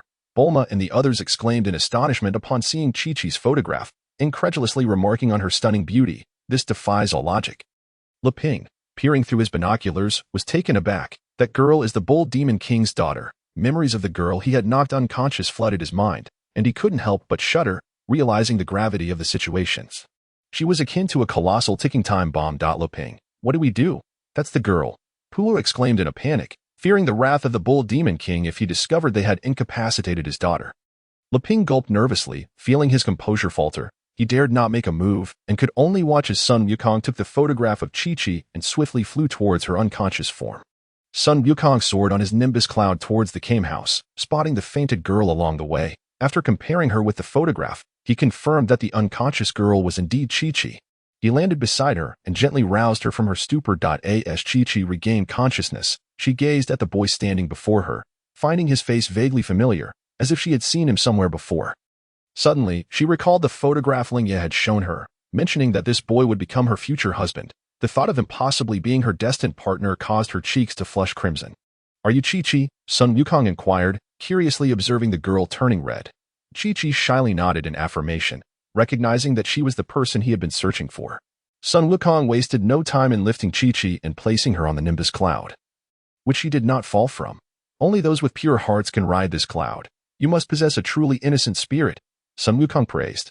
Chi-Chi bashfully replied, my heart is as pure as spring water. From a distance, Oolong watched Sun Wukong and the charming girl riding the nimbus cloud together, muttering enviously to himself, what a lucky fellow. Not only does he have a beautiful sister, but now he is with such a lovely girl. Look at Wukong and Chi-Chi. What a perfect pair. Lingye remarked with a smile to the Bull Demon King. The Bull Demon King, with a hearty nod, replied, indeed, I can rest easy knowing Chi-Chi will be his bride. Oolong wore a jealous expression, gnawing on his nails, gritting his teeth as he lamented, Wukong is so fortunate. Everyone present was taken aback by the Bull Demon King's mention of bride, wondering how things had progressed so rapidly. Only Sun Wukong appeared bewildered, asking, what is a bride? You fool, a bride is someone who will live with you in the future. Bulma scolded, tapping Sun Wukong on the head, as if he were utterly clueless. Wukong, do you find Chi-Chi charming? Lingye pointed at Chi-Chi, to which Sun Wukong promptly replied, she is adorable. Then do you wish to be with Chi-Chi? Of course. Then it's settled. Lingye declared with satisfaction to the Bull Demon King and Chi-Chi. See, Wukong is willing, so it's decided. They shall marry when they turn 18. Both the Bull Demon King and Chi-Chi had no objections, and thus, without Sun Wukong fully comprehending the situation, he found himself with an unexpected fiancée. How infuriating. Wulong grumbled, tears welling in his eyes, sorrowfully exclaiming, why does Wukong so easily get a fiancée? With your pig-like appearance, do you really think you deserve a fiancée? Dream on. Bulma retorted, kicking Wulong in the stomach, sending him tumbling to the ground. She then approached Lingye and whispered, Lingye, is this really all right? It feels like you're tricking him. Wukong seems completely oblivious to what a fiancé represents. Lingye chuckled softly, responding, Chi-Chi is as innocent and lovely as Wukong. I believe they will make a wonderful couple. At that moment, a massive sea turtle lumbered into view, carrying a flamboyantly dressed man adorned with a turtle shell on his back and sporting sunglasses, a white-bearded old man. The turtle hermit sat atop the turtle's shell, slowly advancing, his sunglasses reflecting dazzling rays of sunlight. The turtle moved at a leisurely pace, each step steady, causing Lingye and the others to grow impatient as they awaited his arrival. After what felt like an eternity, the turtle hermit finally approached Lingye and the others. Sun Wukong joyfully exclaimed, Grandpa Turtle Hermit, you really came. Is that frail old man the legendary Turtle Hermit, the renowned martial arts master? Bulma remarked skeptically as she observed the Turtle Hermit's gaunt physique. He is indeed the Turtle Hermit, known as the god of martial arts, Lingye asserted confidently, though her gaze held a hint of disdain as she warned Bulma. But he is just as much of a lecher as Oolong, so be careful not to let him near. Bulma scrutinized him closely, her expression indicating doubt. Upon seeing the Turtle Hermit, the Bull Demon King prostrated himself before him. Bowing deeply, Master Wutian, it has been a long time. The Turtle Hermit nodded slightly, leaning on his cane as he approached the Bull Demon King. Your reputation precedes you. You've taken many lives to protect your wealth. You know everything, the Bull Demon King said, beads of sweat forming on his brow as he repeatedly bowed in shame. I am truly mortified. My disciple has been led astray. But please, Master, extinguish the raging fire at Frying Pan Mountain first. The Turtle Hermit turned his gaze towards the blazing Frying Pan Mountain, solemnly stating, this fire is not easily extinguished. At that moment, the Turtle Hermit noticed Lingye and Bulma, his eyes gleaming with mischief. Wow, little Lingye, you look even more beautiful now. And the lovely lady beside you, would you like to join this old man for an unforgettable date? With a vein popping on her forehead, Lingye radiated an icy aura as she glared at the Turtle Hermit. Her eyes filled with cold fury. Haha, just kidding. I merely wish to befriend the charming lady beside you. The Turtle Hermit immediately backtracked under Lingye's intimidating presence. Is this truly the god of martial arts? He seems nothing more than a lecherous old man. Bulma thought to herself, her perception of the legendary martial artist utterly shattered by the Turtle Hermit's behavior. Loping, hiding nearby, was equally astonished by the Turtle Hermit's unexpected demeanor. Realizing that the revered master of martial arts was not what he had imagined, Turtle Hermit, you should quickly extinguish the fire, Lingye urged impatiently. Watch me put it out, the Turtle Hermit declared, brandishing his cane with a beaming expression. Eager to impress Bulma and the other girls, hoping they would recognize his impressive stature. Thank you, Master Wutian, the Bull Demon King expressed with excitement. The Turtle Hermit nodded to the Bull Demon King, then removed the turtle shell from his back along with an outer garment, revealing his emaciated frame, adorned with large band-aids, giving him the appearance of someone on the brink of death. I wonder, will this old man be all right? Bulma whispered to Lingye, her concern evident as she observed the Turtle Hermit's frail form, fearing he might collapse at any moment. There's no need to worry, although the Turtle Hermit is quite old. His strength is formidable, likely surpassing even Wukong's, Lingye replied nonchalantly. With great difficulty, the Turtle Hermit climbed the stone wall, focusing intently on Frying Pan Mountain, a serious expression crossing his face. Ha! With a thunderous shout, an astonishing aura erupted from his frail body, enveloping the area with overwhelming force. In that moment, he appeared as if a deity had descended, exuding an immense pressure that felt as though he could single-handedly hold off an army. Then, with another deep exhalation, the muscles on the Turtle Hermit's body began to shift, expanding dramatically to form the physique of a man even more robust than the bull demon king. If not for the white beard at the corners of his mouth, it would be nearly impossible to believe that he was a man of several centuries. Bulma and the others stood in shock, jaws agape, staring incredulously at the now formidable figure before them, wondering how this was the same lecherous old man who had struggled to walk just moments ago. The moment has arrived as Master Roshi prepares to unleash his signature move, the Kamehameha. The Ox King, witnessing the stance struck by the turtle hermit, immediately gasps in astonishment and excitement, exclaiming loudly, "Turtle!" Master Roshi forms his hands into claws, lets out a soft exclamation, and then gradually brings his hands together. His muscles tensing abruptly, veins bulging on his arms. He begins to gather energy in his palms, a formidable sense of pressure radiating from his being. This is the act of condensing energy into a singular force, ready to be unleashed in a powerful blast, a legendary technique passed down by Master Roshi himself. Little did he know that today, behind the pile of stones, Lepin would witness this incredible display and marvel in awe. Wave. The energy in his palms accumulates increasingly, causing the air around to shimmer with a transparent distortion, as the ki within him surges forth like a ferocious tiger unleashed, unrestrained in its manifestation. The ground begins to tremble, and the very sky seems to change hue. Energy. Master Roshi slowly retracts his robust hands to his waist, the gathered ki steadily building up. Finally, a transformation occurs as quantity shifts to quality, and the energy is converted into a Kamehameha wave, emanating a brilliant blue light from his hands. The dazzling blue radiance illuminates the surroundings, rendering all other light sources trivial in comparison. Technique. Master Roshi thrusts the Kamehameha wave forward with great force, his claws extending outward, and a powerful wave of energy is suddenly unleashed, the blinding blue light forcing Bulma and the others to close their eyes. A massive blue wave hurtles towards Frying Pan Mountain, unstoppable as a tiger descending from the mountain, imbued with an overwhelming aura and the devastating power to obliterate anything in its path. Boom! The mighty Kamehameha crashes into Frying Pan Mountain, erupting in a deafening explosion, causing the entire mountain to collapse under the cataclysmic force. The earth shakes violently, a powerful shockwave radiating from the mountaintop in all directions, dispersing the clouds in the sky as the visual impact of the wave, unimaginable in its intensity, rushes toward them. Once the shockwave passes and calmness returns, the dissipating smoke reveals a landscape of pockmarked ground, devoid of any trace of Frying Pan Mountain. Both mountain and castle have vanished. Bulma and the others stand in stunned silence, realizing that the entire Frying Pan Mountain has been flattened by the colossal explosion. What is there to be surprised about? The Kamehameha is inherently a technique of immense power, so such an effect is hardly astonishing. Lingye, observing the obliterated Frying Pan Mountain, is not particularly surprised. Rather, she finds the bewildered expressions of Bulma and the others to be quite amusing. Indeed, the Kamehameha is formidable.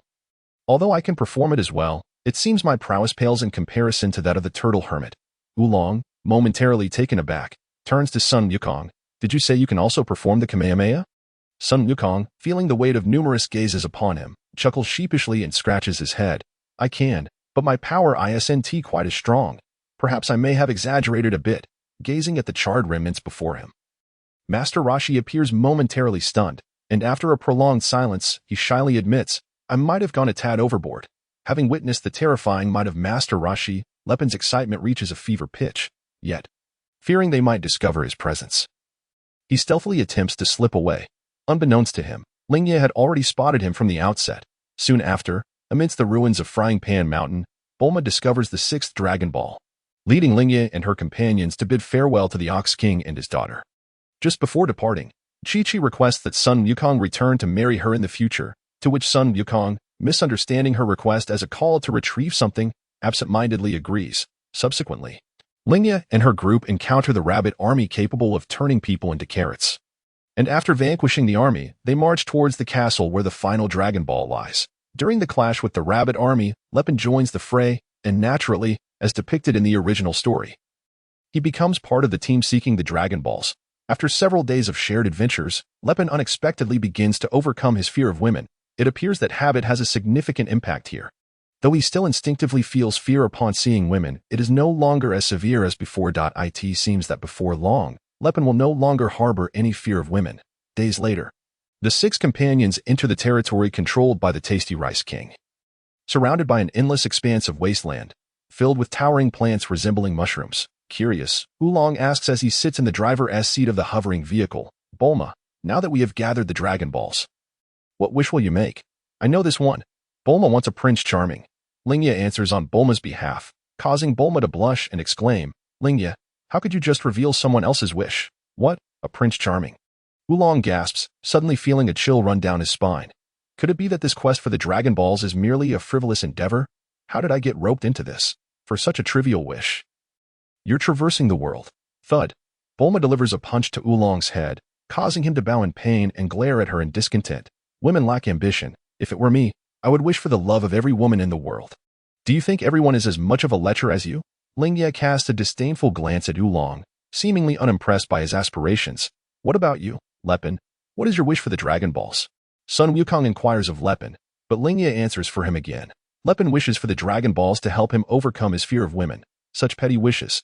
For a moment, everyone falls silent. After enduring great hardships to gather the Dragon Balls, shouldn't they at least wish for something substantial? Tasty Rice King, I am at location 15. A vehicle is passing through here, and they are precisely our target. A woman stands atop a mushroom tree, reporting to her superior. She then addresses a dog ninja. Soba, do you see that vehicle? That is our target. It carries 6 Dragon Balls. The woman pulls out a rocket launcher, aiming at Lingye and her companion's hovering vehicle before firing a rocket. Boom. A violent jolt accompanied by a deafening explosion ensues. Bulma is momentarily stunned by the unexpected rocket strike, completely oblivious as a robot appears to snatch away her Dragon Balls. The Tasty Rice Trio. Lingye's eyes light up as she watches the dog ninja escape in the robot. The final act of the first round of drama is about to commence, which means it will soon be time to summon the Eternal Dragon and make a wish. Oh no, our Dragon Balls have been stolen.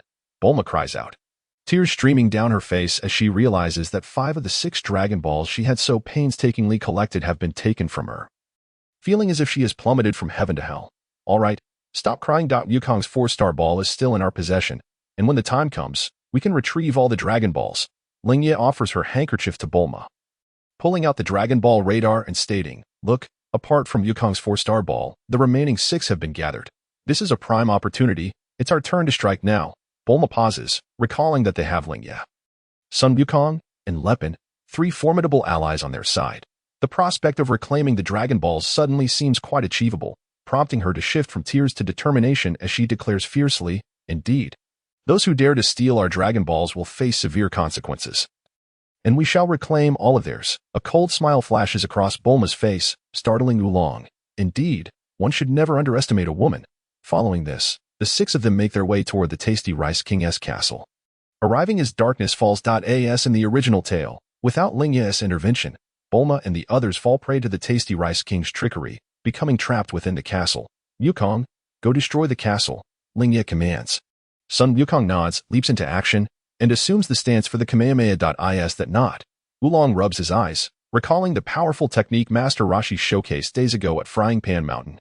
Sun Wukong's pose is strikingly reminiscent of Master Roshi's from that time. I did mention that Wukong can perform Master Roshi's techniques, and his power is not far behind. Lingye remarks with a faint smile. He truly can wield Master Roshi's prowess. Lepin expresses his surprise, feeling the widening gap between himself and Sun Wukong.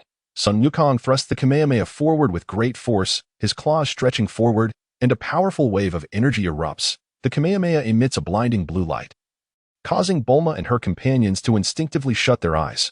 Only Lingye remained calm, unaffected in the slightest. As the castle trembled violently, Bulma and the others struggled to steady themselves. Upon opening their eyes, they discovered that half of the castle had been obliterated by Sun Wukong's Kamehameha, with a full moon hanging ominously in the sky. Lingye's heart raced as she noticed Wukong gazing at the moon.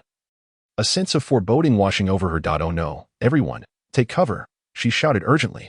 Though Bulma, Lepin, Oolong, and Pure were bewildered by the unfolding chaos, they acted swiftly upon her command to evade. At that moment, Wukong stood frozen, his eyes glazed, a feral grin stretching across his face as tufts of beastly fur sprouted from his body, which began to swell until he transformed into a colossal ape, matching the size of the castle, and charged at it with uncontrollable fury. With a resounding crash, the giant ape delivered a single punch that utterly demolished the towering structure, sending debris and dust cascading down. An overwhelming aura emanated from the beast, instilling fear in all who beheld it. What is happening? What has come over Wukong? Bulma cried in terror as she witnessed the rampaging creature. Whenever Wukong beheld the full moon, he would lose his sanity, transforming into a ruthless beast, his power magnifying tenfold. Stay put and do not move. I will subdue Wukong, Lingye declared, ignoring Bulma's pleas as she leapt before the giant ape. Her expression remained serene, a glint of cold determination in her eyes, and a slight smile graced her lips as she regarded the giant with indifference. As the giant ape turned to face her, it let out an enraged roar, for they had crossed paths before. Old grievances and new animosities intertwining. Lingye soared high into the air, evading the ape's clumsy attack. Enraged, the giant howled to the heavens, unleashing a wave of energy from its mouth. The pale yellow energy wave surged forth, violent and pure, resembling a furious dragon as it rushed toward Lingye, its colossal power coalescing into a devastating force. Power augmented tenfold, combat ability exceeding 1,000, impressive, yet still insufficient. Lingye smiled with a calm demeanor, effortlessly redirecting the giant ape's energy wave away from her. Boom! The distant mountains erupted with a tremendous explosion, a mushroom cloud rising into the sky. Moments later, a powerful shockwave surged back, forcing Bulma and the others to huddle on the ground, shielding their eyes with their hands. Bulma, Lepin, Oolong, and Pure were suddenly unsettled, their mouths agape in astonishment as they witnessed the high-stakes battle, their faces etched with shock. Lingye summoned a gossamer-like energy blade, and in an instant, she vanished from sight like a flash of lightning, reappearing behind the giant ape before it could react, slicing at its tail. Thud! The giant ape's tail was severed once more, crashing to the ground and raising a cloud of dust. The beast let out a deafening roar before collapsing unconscious. Its massive form gradually shrank, reverting to Sun Wukong's appearance. Lingye gently cradled the unconscious Wukong, wrapping him in a blanket before handing him to Bulma. Trembling, Bulma accepted Wukong, shocked that he could transform into such a terrifying creature, vowing never to let him gaze upon the full moon again. Simultaneously, Bulma grew increasingly aware of Lingye's formidable strength, realizing that the seemingly gentle and unassuming Lingye concealed a power more terrifying than Wukong's. This was the true essence of a master. One could hardly fathom her might when she did not reveal it. In the chaos of Lingye's battle with the giant ape, their companions had already been knocked unconscious. Bulma swiftly retrieved 6 Dragon Balls from their hands, along with Wukong's 4-star ball, thus gathering all 7 Dragon Balls. Have you all decided on your wishes? Lingye inquired.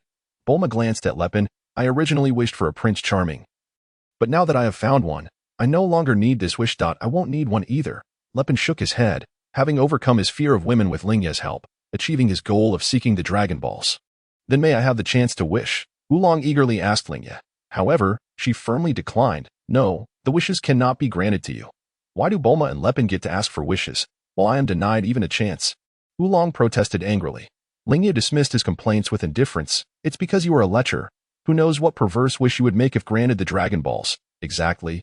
Bulma added disdainfully. Everyone here has the right to wish. Except for you. Pure, hovering in the air, stifled a laugh, and throughout the quest for the Dragon Balls, you were only thinking about fleeing. You contributed nothing. Bulma and Pure's words left Oolong dejectedly crouching on the ground, his face filled with dissatisfaction. How can you say that? We're all companions. Unfortunately, Lingye, Bulma, Lepin, and the others turned away, ignoring Oolong's grievances. Well, Lingye, since 2 of the Dragon Balls belong to you and Wukong, and you've contributed the most, perhaps you should make the wish, Bulma reasoned, recognizing that since she, Lepin, and Oolong would not wish, it made sense to give the opportunity to Lingye. Lingye smiled slightly, having anticipated this outcome. It would be best for her to make the wish, especially since she needed to modify her hundreds of outfits. Rather than let Oolong wish for something trivial like girls' underwear, she preferred to take the opportunity herself. Nodding gently, she picked up the 7 Dragon Balls, which shimmered with golden light, each pulse accompanied by a resonant hum. Come forth, dragon. Lingye called out to the Dragon Balls. As her voice fell, the 7 orbs radiated an even brighter golden glow, their flickering frequency accelerating, their hum echoing in the ears of Bulma and the others. Boom, boom, the sky erupted with thunderous roars as dense, ominous clouds gathered, enveloping the heavens like a heavy shroud. The thick clouds quickly obscured the sky, plunging the surroundings into a terrifying darkness. Lightning flashed within the clouds, and the booming thunder echoed loudly, as if heralding the apocalypse. Wow, this is terrifying. Bulma trembled at the sudden upheaval, gazing at the darkened sky, feeling an instinctual chill. Lingye, however, appeared unperturbed, calmly observing the pitch-black expanse above. This is merely the omen preceding the dragon's arrival. The sky darkens when the dragon appears. Rumble, the golden lightning descended from the dark sky like furious dragons, striking downwards. The golden light emanating from the Dragon Balls grew more intense and brilliant, echoing the golden lightning in the sky. In that moment, Chaos enveloped the world, a formidable presence radiating from the Dragon Balls. Infused with tremendous power, roar, the Dragon Balls unleashed a torrent of golden light, which spiraled skyward, merging with the lightning above, followed by a resounding dragon's roar that reverberated through the cosmos. The dragon had arrived. In the sky, the green dragon swirled amidst the dark clouds, its red glowing eyes locking onto Lingye and her companions. Speak your wishes. I can fulfill any one of them. The dragon's colossal voice resonated throughout the wilderness. Dragon, please restore the clothes I modified last time and add a function for instant recovery, Lingye requested, producing a universal capsule filled with over 100 outfits. That is a trivial task. The dragon's eyes glowed red as it bestowed divine power upon the garments. Initiating the modification, Lingye watched intently as the dragon's work quickly came to fruition. Your wish has been granted. Farewell. Upon concluding her words, the divine dragon transformed back into 7 Dragon Balls, swirling gracefully in the sky before soaring off towards various corners of the world. Restoring brightness to the heavens, Lingye exclaimed, that is the divine dragon, truly magnificent. Bulma swallowed hard, her face a mix of awe and fear as she clutched her chest, enviously regarding Lingye, who had made a wish. Oolong trembled, exclaiming, indeed, it's terrifying. I thought it was the end of the world. This is merely because it is your first encounter with the divine dragon. Its formidable aura is not something an ordinary person can withstand. Lingye replied with a smile. She picked up a piece of clothing from the ground and, with a swift motion, tore it apart. Yet, in an instant, a brilliant light flashed, and before anyone could comprehend, the garment had returned to its original state.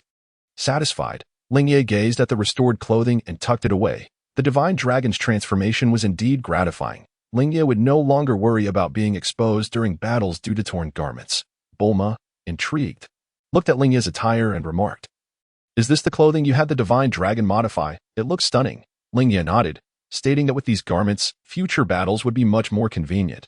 Subsequently, she suggested that Sun Wukong and Lepin participate in the World Martial Arts Tournament scheduled for 8 months later. Bulma and Wukong were somewhat unfamiliar with the event, prompting her to explain, the World Martial Arts Tournament is a grand gathering of the finest martial artists from around the globe. Many powerful fighters from various regions will attend. Moreover, there are substantial prizes for the winners. Wow, martial artists from all over the world. I want to join, Sun Wukong exclaimed, filled with enthusiasm. Lingye smiled and said, no problem. We shall all participate in the World Martial Arts Tournament together in 8 months. Lepin, you will join us, won't you? Of course. How could such an exciting event be without me? Lepin laughed, fully aware that with Sun Wukong's participation, the championship would likely elude him. Nevertheless, Lepin also wished to engage with more formidable opponents at the tournament. Ever since meeting Sun Wukong and the others, Lepin realized how limited his previous perspective had been. Let us each go train, Lingye suggested to Sun Wukong. You should head to Master Roshi's place. While I have matters to attend to and will not accompany you. Lingye had intended to train at the temple long ago, but assisting Bulma and the others in their quest for the Dragon Balls had delayed her for over a month. Sun Wukong nodded, and the group exchanged farewells before Lingye flew towards the temple. As she soared towards the temple, it was not long before she arrived. Lingye, you found the Dragon Balls, did you not? The old heavenly god stood at the edge of the temple, gazing down at the lower realm, fully aware of the events that had transpired. Lingye nodded in affirmation and donned her white celestial robe over her shoulders. Fortunately, those accompanying you are of good character. If someone like that mixed rice fellow were to obtain the Dragon Balls, it would spell disaster for the world. The old heavenly god shook his head, expressing his helplessness. Sometimes I wonder if creating the Dragon Balls was a blessing or a curse. His expression was conflicted.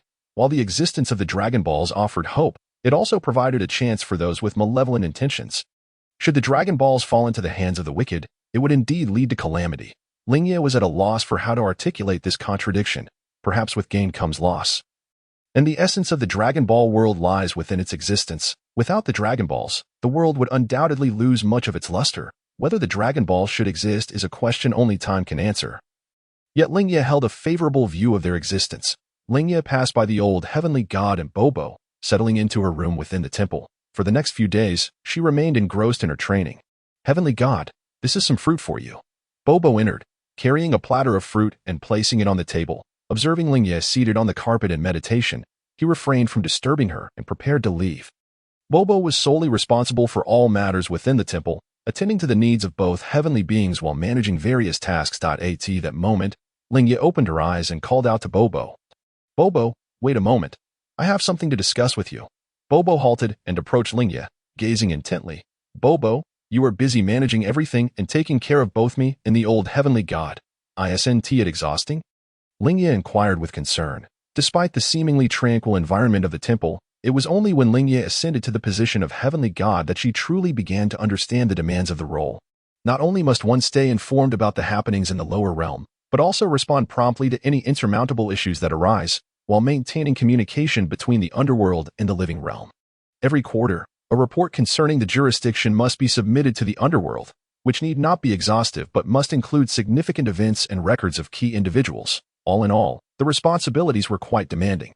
Although Lingye had become the heavenly god, the majority of the work still fell to the old heavenly god and Bobo. Bobo's duty was to manage all affairs within the temple and assist the heavenly god in overseeing the earth. How about I find someone to help you manage the temple? Lingye suggested, her bright eyes fixed on Bobo. Considering Bobo's hard work, she felt it necessary to add another person to their ranks. After all, there were only the three of them in the temple, making it feel rather desolate. Perhaps we could find someone to assist you in managing the earth while you focus on your tasks in the temple.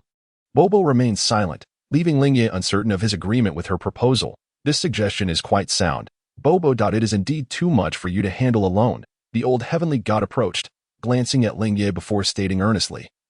Lingye can seek another individual to assist Bobo in caring for the temple, thereby lightening their burdens. Upon hearing the old heavenly goddess endorsement, Bobo nodded and said, since both the god and the heavenly god agree, I shall leave the task of finding a suitable individual to you. Lingye, leave this in my hands. I will certainly find a fitting candidate. Lingye replied with a smile, fully embracing the responsibility since it was her own suggestion. Recognizing the urgency for her training, she resolved to swiftly identify an appropriate person to ascend. After exchanging a few words with the old heavenly god, Lingye flew towards the lower realm, contemplating the type of person she should recruit. The individual must possess household skills and a certain level of martial potential to effectively assist Bobo in managing the temple. In a city within the western hemisphere of Earth, outside an opulent hotel. Lingye utilized her unseen eye to assess the strength of those around her. The area was bustling with people, and numbers such as 2, 3, 2, and 4 continuously appeared before her eyes, representing the combat power of those she had locked onto. All too low, she shook her head. Indeed, there were predominantly ordinary citizens in this world, and encountering someone with potential proved exceedingly difficult. A young woman approached with a combat value of only 3, unqualified. After observing nearly 1,000 individuals, Lingye abandoned this location and instantaneously relocated to a nearby city in search of suitable candidates. She continued her search through various cities, yet none met her criteria. Seated on a swing in a park, Lingye furrowed her brow. Her demands were not excessive. The individual must be capable of household tasks, possess quick reflexes, and be visually appealing. Those lacking in looks were certainly disqualified. Most importantly, the candidate must be female. Why was it so challenging to find an appropriate person? Those adept at housework may not have high combat values, while those with high values were scarce and often lacked household skills. Let alone beauty. Chi would be perfect, but she is still too young. She mused. If only a few years would pass, I would undoubtedly choose her. Suddenly, a thought struck her. There was indeed someone else who would be ideal.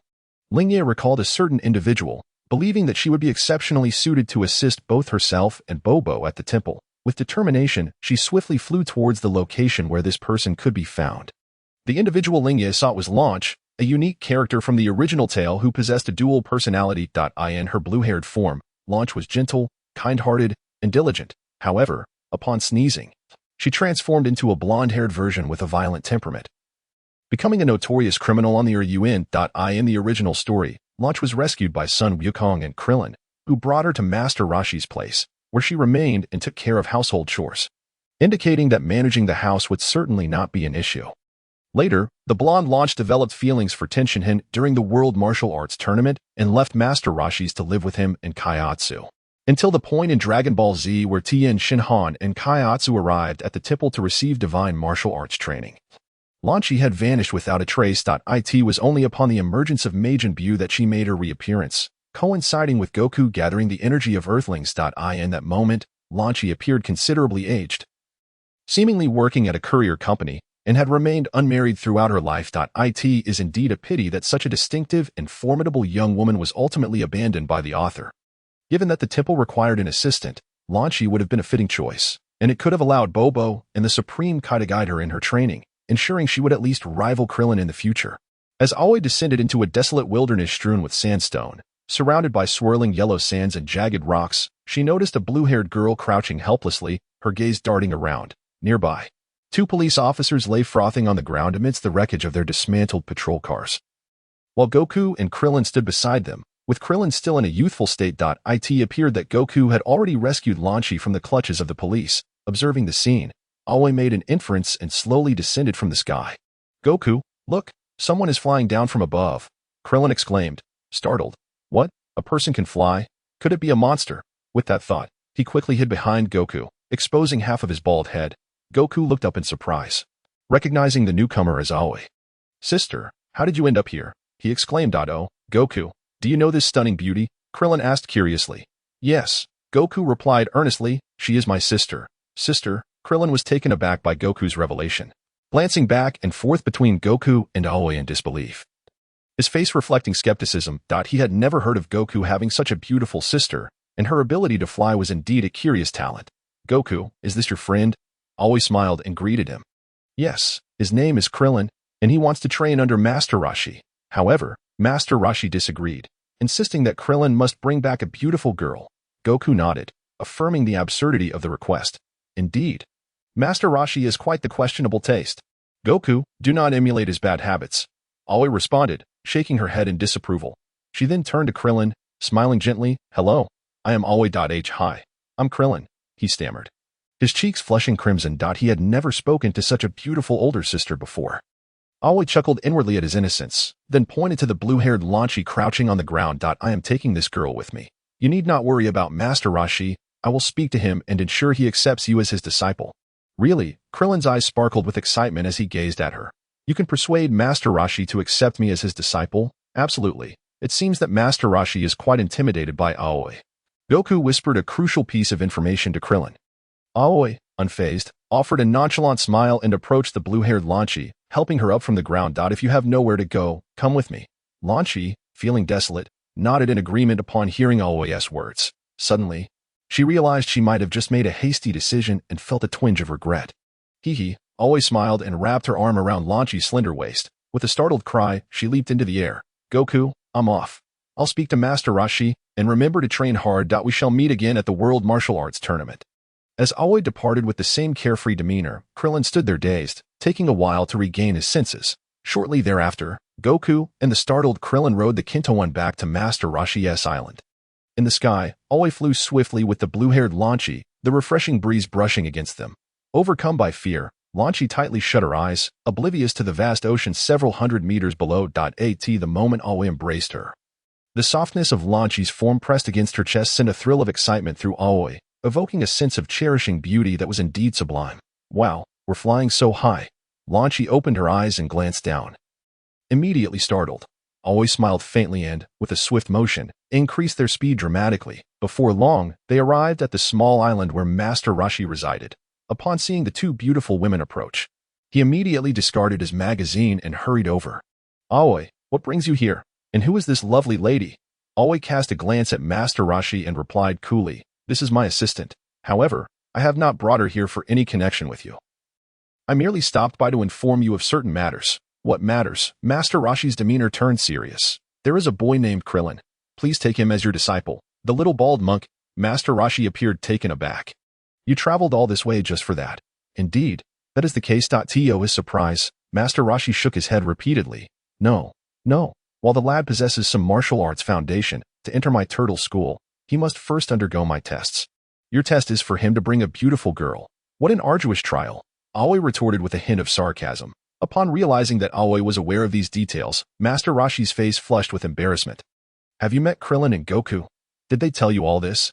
"Indeed," she confirmed. Master Roshi erupted in fury, exclaiming, "Goku, that ungrateful disciple, dared to share such vital information with others, and that Krillin, so indiscreet. If I were to accept him as a disciple, the secrets of my turtle school would become public knowledge." "Absolutely not. Are you just embarrassed?" Aoi shot him a disapproving look. "Let me tell you, accepting Krillin as a disciple would undoubtedly benefit you. With his talent, he could become a distinguished disciple that you would take pride in. If you miss out on someone like him, you will regret it." "Is that true?" Master Roshi's expression shifted to surprise. Seeing Aoi nod with conviction, he fell into contemplation, recognizing Aoya's discerning eye. Could it be that he had misjudged this bald boy named Krillin, who might achieve great things in the future? Fine, for your sake, I shall make an exception and accept that lad as my disciple. Master Roshi feigned indifference, as if he were doing it out of consideration for Aoi. With that matter settled, Aoi took Lanchi and soared towards the temple. Along the way, Lanchi's cheek stung from the fierce wind, leaving her feeling faint. By the way, I am Aoi. What is your name? Aoi attempted to strike up a conversation. Lanchi, still pale, replied groggily, I am Lanchi. Where are we headed? Hee. Since you have nowhere to go, I shall take you to my place. Although Aoi's words were somewhat domineering, Lanchi felt little resistance.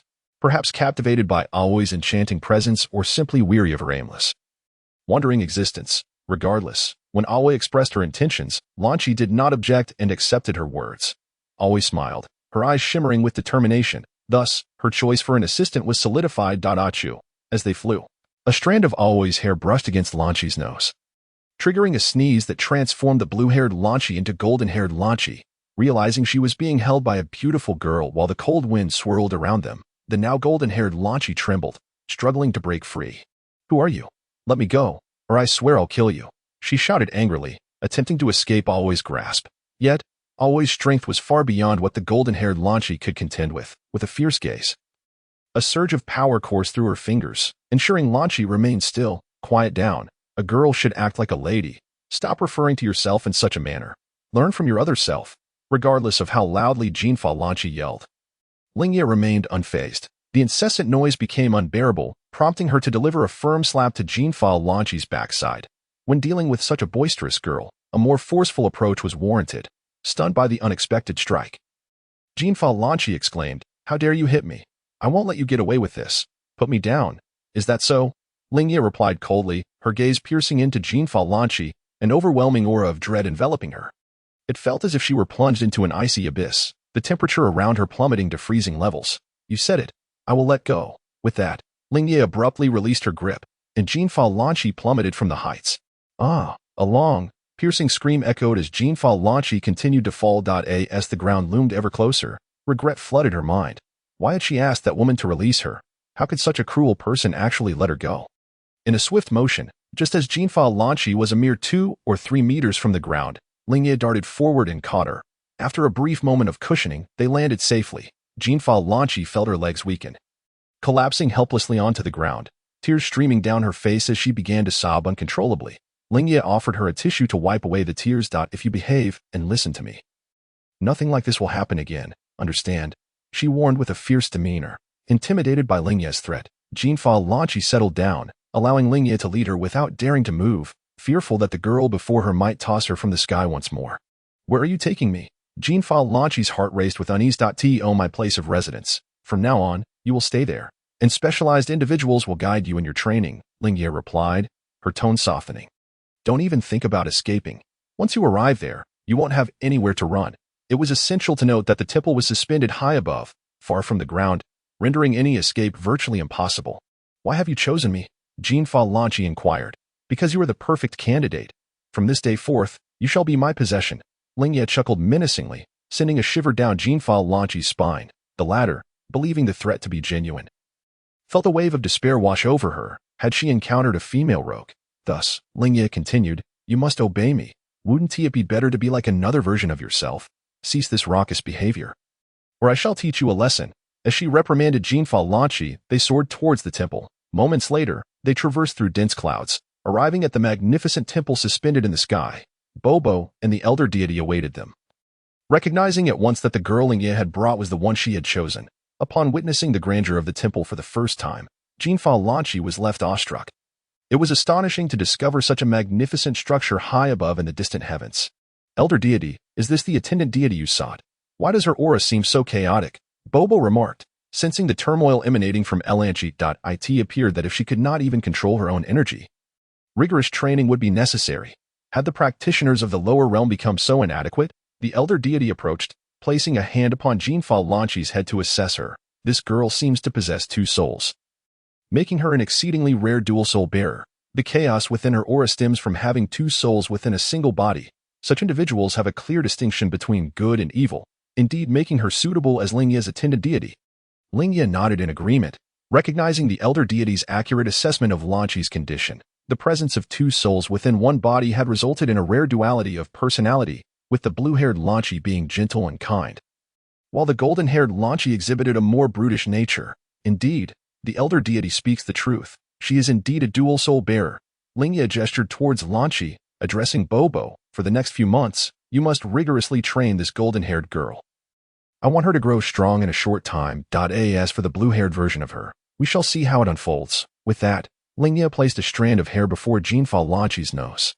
Achoo! Lingye sneezed, and the hair instantly transformed into a vibrant blue, her demeanor softening as a gentle smile graced her face. Wow, what a beautiful place. Lingye, is this our home? Bobo and the elder deity exchanged glances, nodding in agreement.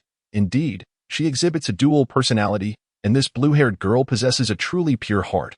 Rest assured, elder deity, Bobo will train the golden-haired girl diligently, guiding her to become a kind-hearted individual. Lingye smiled as she approached Lingye. Addressing both the elder deity and Bobo to distinguish between the two Lankies, the blue-haired girl shall retain the name Lingye, while the golden-haired one will be named Longjing. Subsequently, Lingye guided Lingye around the temple, which she was exploring with childlike wonder. It was a shocking revelation to discover that Lingye was a deity from Earth. The following day, Bobo took Lingye to the temple's lower levels for her transformation into an attendant deity.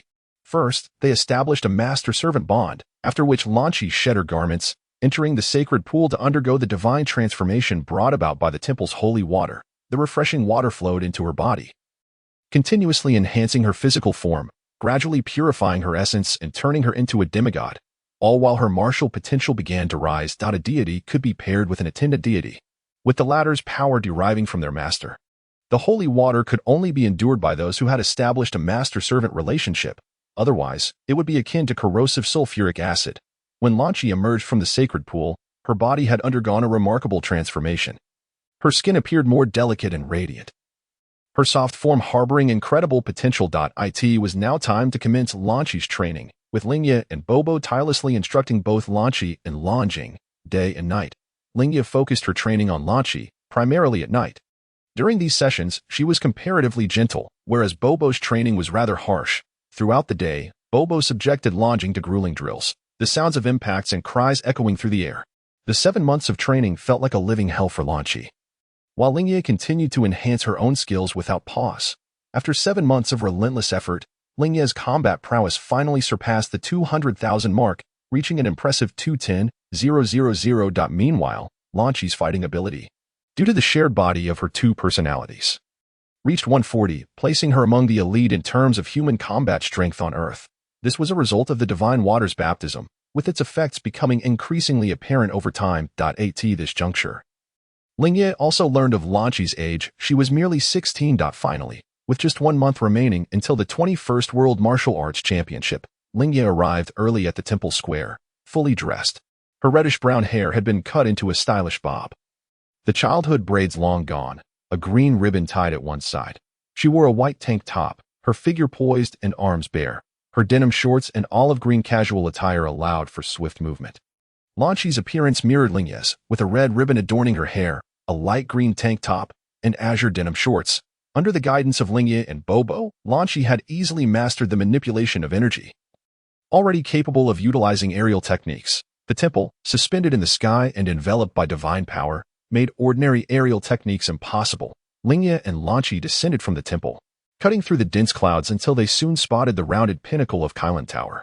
The celestial beings residing atop Kylan Tower had developed a taste for the fresh sea fish Lingye brought, eagerly anticipating her returns.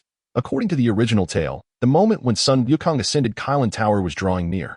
Although Sun Wukong's strength had surged under Lingye's influence, surpassing that of the original story's Tao Bai Bai, the latter had also undergone significant training due to the immense motivation provided by Lingye. Lingye worried that Sun Wukong might still fall to Tao Bai Bai, so she preemptively informed the celestial beings to ensure they would properly train him upon his next ascent. As Lingye and Lingye approached, the celestial beings' eyes lit up, abandoning the teapot in hand to rush over. Lingye, you've arrived. Who is this young lady? Her name is Lingye, the new attendant deity of the temple. Greetings, immortal. Lingye smiled and greeted the immortal. The immortal laughed heartily, stroking his beard, and turned to retrieve a jar of celestial beans, which he presented to Lingye, declaring, "These are a favorite of Lingye, so I bestow them upon you." How generous. Lingye watched eagerly from the side. Estimating that the jar contained at least over 10,000 celestial beings, with a gentle smile, Lingye addressed the immortal, in a few months, a boy with a long tail may ascend the Kylan Tower. You must train him well. Indeed. Anyone who climbs the Kylan Tower shall receive my thorough training, the immortal replied, licking his claws with a glint of desire in his eyes. Lingye, next time you come, do not forget to bring some fish. Haha. Understood. Lingye waved at the immortal and leapt down from the Kylan Tower. Meanwhile, at the turtle hermit's abode, Sun Wukong and Krillin were diligently training under the weighty turtle shell. Over the course of 7 months, under the guidance of Master Rashi, they tirelessly delivered milk around the town and practiced farming techniques. With their foundational skills firmly established, their strengths gradually increased, particularly Sun Wukong, whose power had completely surpassed that of Master Rashi. During a subsequent test, Master Rashi pointed to a massive boulder the size of a small hill for them to push aside. Sun Wukong approached and effortlessly accomplished the task, while Krillin, though strained, managed to complete it with great effort. Master Rashi was quite pleased with the results. Nodding thoughtfully, he mused that Sun Wukong was a prodigy, and to his surprise, Krillin had also reached such a level of training in merely 7 months. I have nothing more to teach you, Master Rashi declared, adjusting his sunglasses with a serious demeanor. The essential techniques have been encompassed in your training over these 7 months. Unbeknownst to you, you have honed your eyes, fists, feet, entire bodies, and minds. The so-called martial arts are merely applications of foundational skills. Martial arts are not about winning or losing. They are about conquering oneself. Therefore, you must adeptly utilize the fundamentals you have learned and create your own techniques. As he spoke, Master Rashi recalled his own master, the martial sage. In a month, the World Martial Arts Tournament would commence. I shall not teach you specific techniques. Continue your training as usual, but increase your burdens. Thus, Sun Wukong and Krillin donned turtle shells weighing 40 kilograms. While mastering their fundamentals, they began to explore their unique moves during their leisure time. Before long, a month had passed.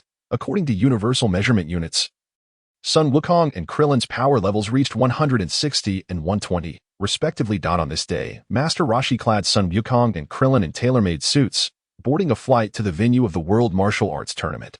At the venue, renowned fighters from around the globe gathered, creating an atmosphere of unparalleled excitement. Wow, so many people. There must be numerous competitors, Sun Wukong exclaimed, gazing at the bustling crowd. First, we must register and then proceed to the preliminary arena. Keep your eyes forward and be careful not to get lost. Master Rashi admonished the overly excited Sun Wukong and Krillin as he led them to the registration area. Such small children are participating in the competition? A staff member remarked in astonishment, looking at the two behind Master Rashi. Indeed, they are not here to observe. They are here to compete, Master Rashi affirmed, filling out the registration forms for Sun Wukong and Krillin. He then opened his suitcase and produced 2 sets of Turtle School martial arts uniforms, saying, "This is the battle attire of our Turtle School. You shall wear this for the tournament. Participants in the martial arts tournament, please proceed to the competition hall for preliminary matches," a staff member announced through a loudspeaker. Sun Wukong, scanning the crowd, entered the arena while searching for Lingye's presence. Where could she be? Did she not come as promised to participate in the World Martial Arts Tournament? Lingye may have already entered the competition hall. You should be able to find her once you go in, Master Rashi calmly replied. Seeing Sun Wukong nod, he discreetly slipped away, disguised himself as Jackie Chan to register, and then entered the competition hall. Inside the competition hall, competitors filled the venue, with martial artists from around the world exhibiting a variety of appearances, including werewolves, giants, and even the presence of fierce beasts. How peculiar. At the podium, the organizers explained the competition rules. 137 competitors would be divided into 4 zones, with the top 2 from each zone advancing to the top 8. All competitors then drew lots, and Sun Wukong and Krillin received numbers 69 and 93, respectively. "Hey, Wukong," a melodious voice called out as Lingye and Lingye approached through the crowd. Sun Wukong beamed at them, confidently asserting to Lingye, "Sister, I have grown much stronger. I wish to challenge you." Observing Sun Wukong's unwavering confidence, Lingye chuckled and shook her head. "If you wish to contend with me, you must first place in the top 8. She glanced at her own number. "I am number 8 in the first zone. Do not worry. I will certainly make it into the top 8. Just then, the organizers announced the commencement of the preliminary matches, and Lingye quickly made her way to the first zone. As her number was relatively high, it was soon her turn to compete. Lingye's opponent was a towering tiger man, standing twice her height, with golden fur that could not conceal his muscular physique and a pair of cold, piercing eyes that glinted with a predatory glare. Haha, my opponent is just a delicate little girl. Be a good girl and go home to do the laundry and cook. This is no place for you. The Tiger Man roared with derision, completely disregarding Lingye. Unsurprisingly, the Tiger Man was destined for defeat. Ha! The Tiger Man struck first, swinging his fist with tremendous force towards Lingye. An overwhelming aura of power surging forth. Lingye stood her ground, offering no defense as if the punch did not exist. It was only when the fist drew near that she extended her palm to meet the massive blow. Bang! The Tiger Man's punch came to an abrupt halt. His colossal fist caught by a delicate hand. In an instant, Lingye vanished from sight, reappearing behind the Tiger Man, tapping him lightly on the back, as if struck by immense force. The Tiger Man's broad body flew straight into the wall, crashing with a resounding thud, rendering him unconscious. The spectators were momentarily stunned, the cacophony of noise abruptly silenced as they gaped in disbelief. Enveloped in an eerie stillness. It was only when the referee announced Lingye's victory that they snapped back to reality. Wukong, this elder sister Lingye is indeed terrifyingly strong, Krillin exclaimed, eyes wide with astonishment. Lingye's seemingly effortless strike had actually contained multiple attacks, while Krillin managed to discern a few of them. The overall situation remained unclear to him. Sun Wukong nodded gravely. As Lingye descended from the platform, the crowd parted to allow her passage, deeply impressed by the display of strength. Shortly thereafter, it was Sun Wukong's turn to compete. His youthful appearance elicited laughter from the crowd, but he quickly silenced them with his prowess, effortlessly knocking out his opponent with just a few punches, thus becoming a popular contender in the tournament. In the match between Krillin and his senior brother, Krillin triumphed with ease, realizing that he had unknowingly grown significantly stronger. As the competition progressed, participants were eliminated from the 4 zones, and by some stroke of fate, Lingye and her companions were fortunate not to face each other in the preliminaries. The final outcome saw Lingye, Lingye, Sun Wukong, Krillin, Lepin, and Jackie Chan all advancing to the top 8, while the remaining 2 were Nanwu and Lanfang.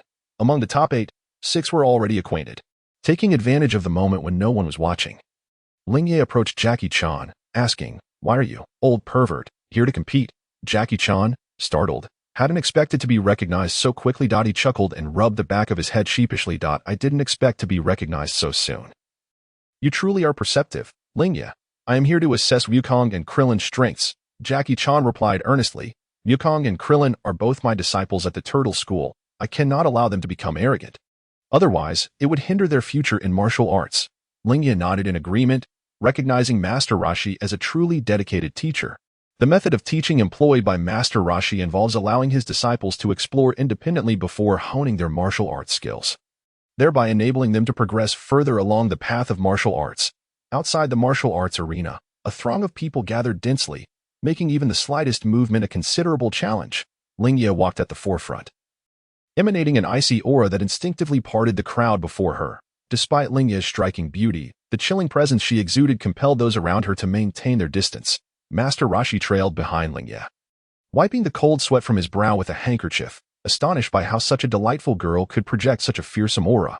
How had she trained to achieve this? Upon exiting the martial arts arena, Lingye spotted Bulma and others in the distance amidst the crowd. At that moment, Leping squeezed through the throng, and Bulma and her companions initially failed to recognize him due to his newly cropped hair.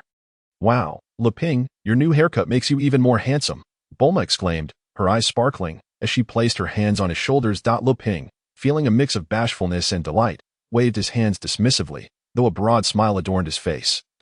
Clearly relishing the compliment, the World Martial Arts Tournament was about to commence, and the 8 participating contestants were called to assemble within the martial arts temple, taking a moment to chat and rest at a nearby refreshment stall.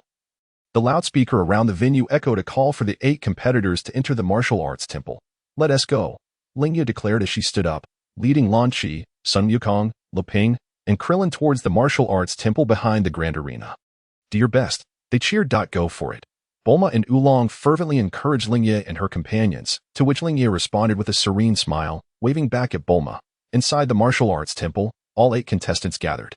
This year's tournament was notably remarkable, with 3 women breaking into the top 8, Lingye, Lingye, and Lanfang. The blonde host began by introducing the 8 contestants and briefly explaining the rules of the upcoming matches. Subsequently, the staff produced a battle chart and a box for drawing lots. To expedite the determination of opponents in order, we will now call the contestants to draw lots, the host announced, microphone in hand. Name a contestant. A man dressed in traditional Indian attire stepped forward and drew the number 6. Next was Lingye's turn to draw. She reached into the box and with a flick of her fingers, summoned divine power, causing the strips of paper inside to whirl around. A number 1 flew into her grasp. Lingye contestant, number 1.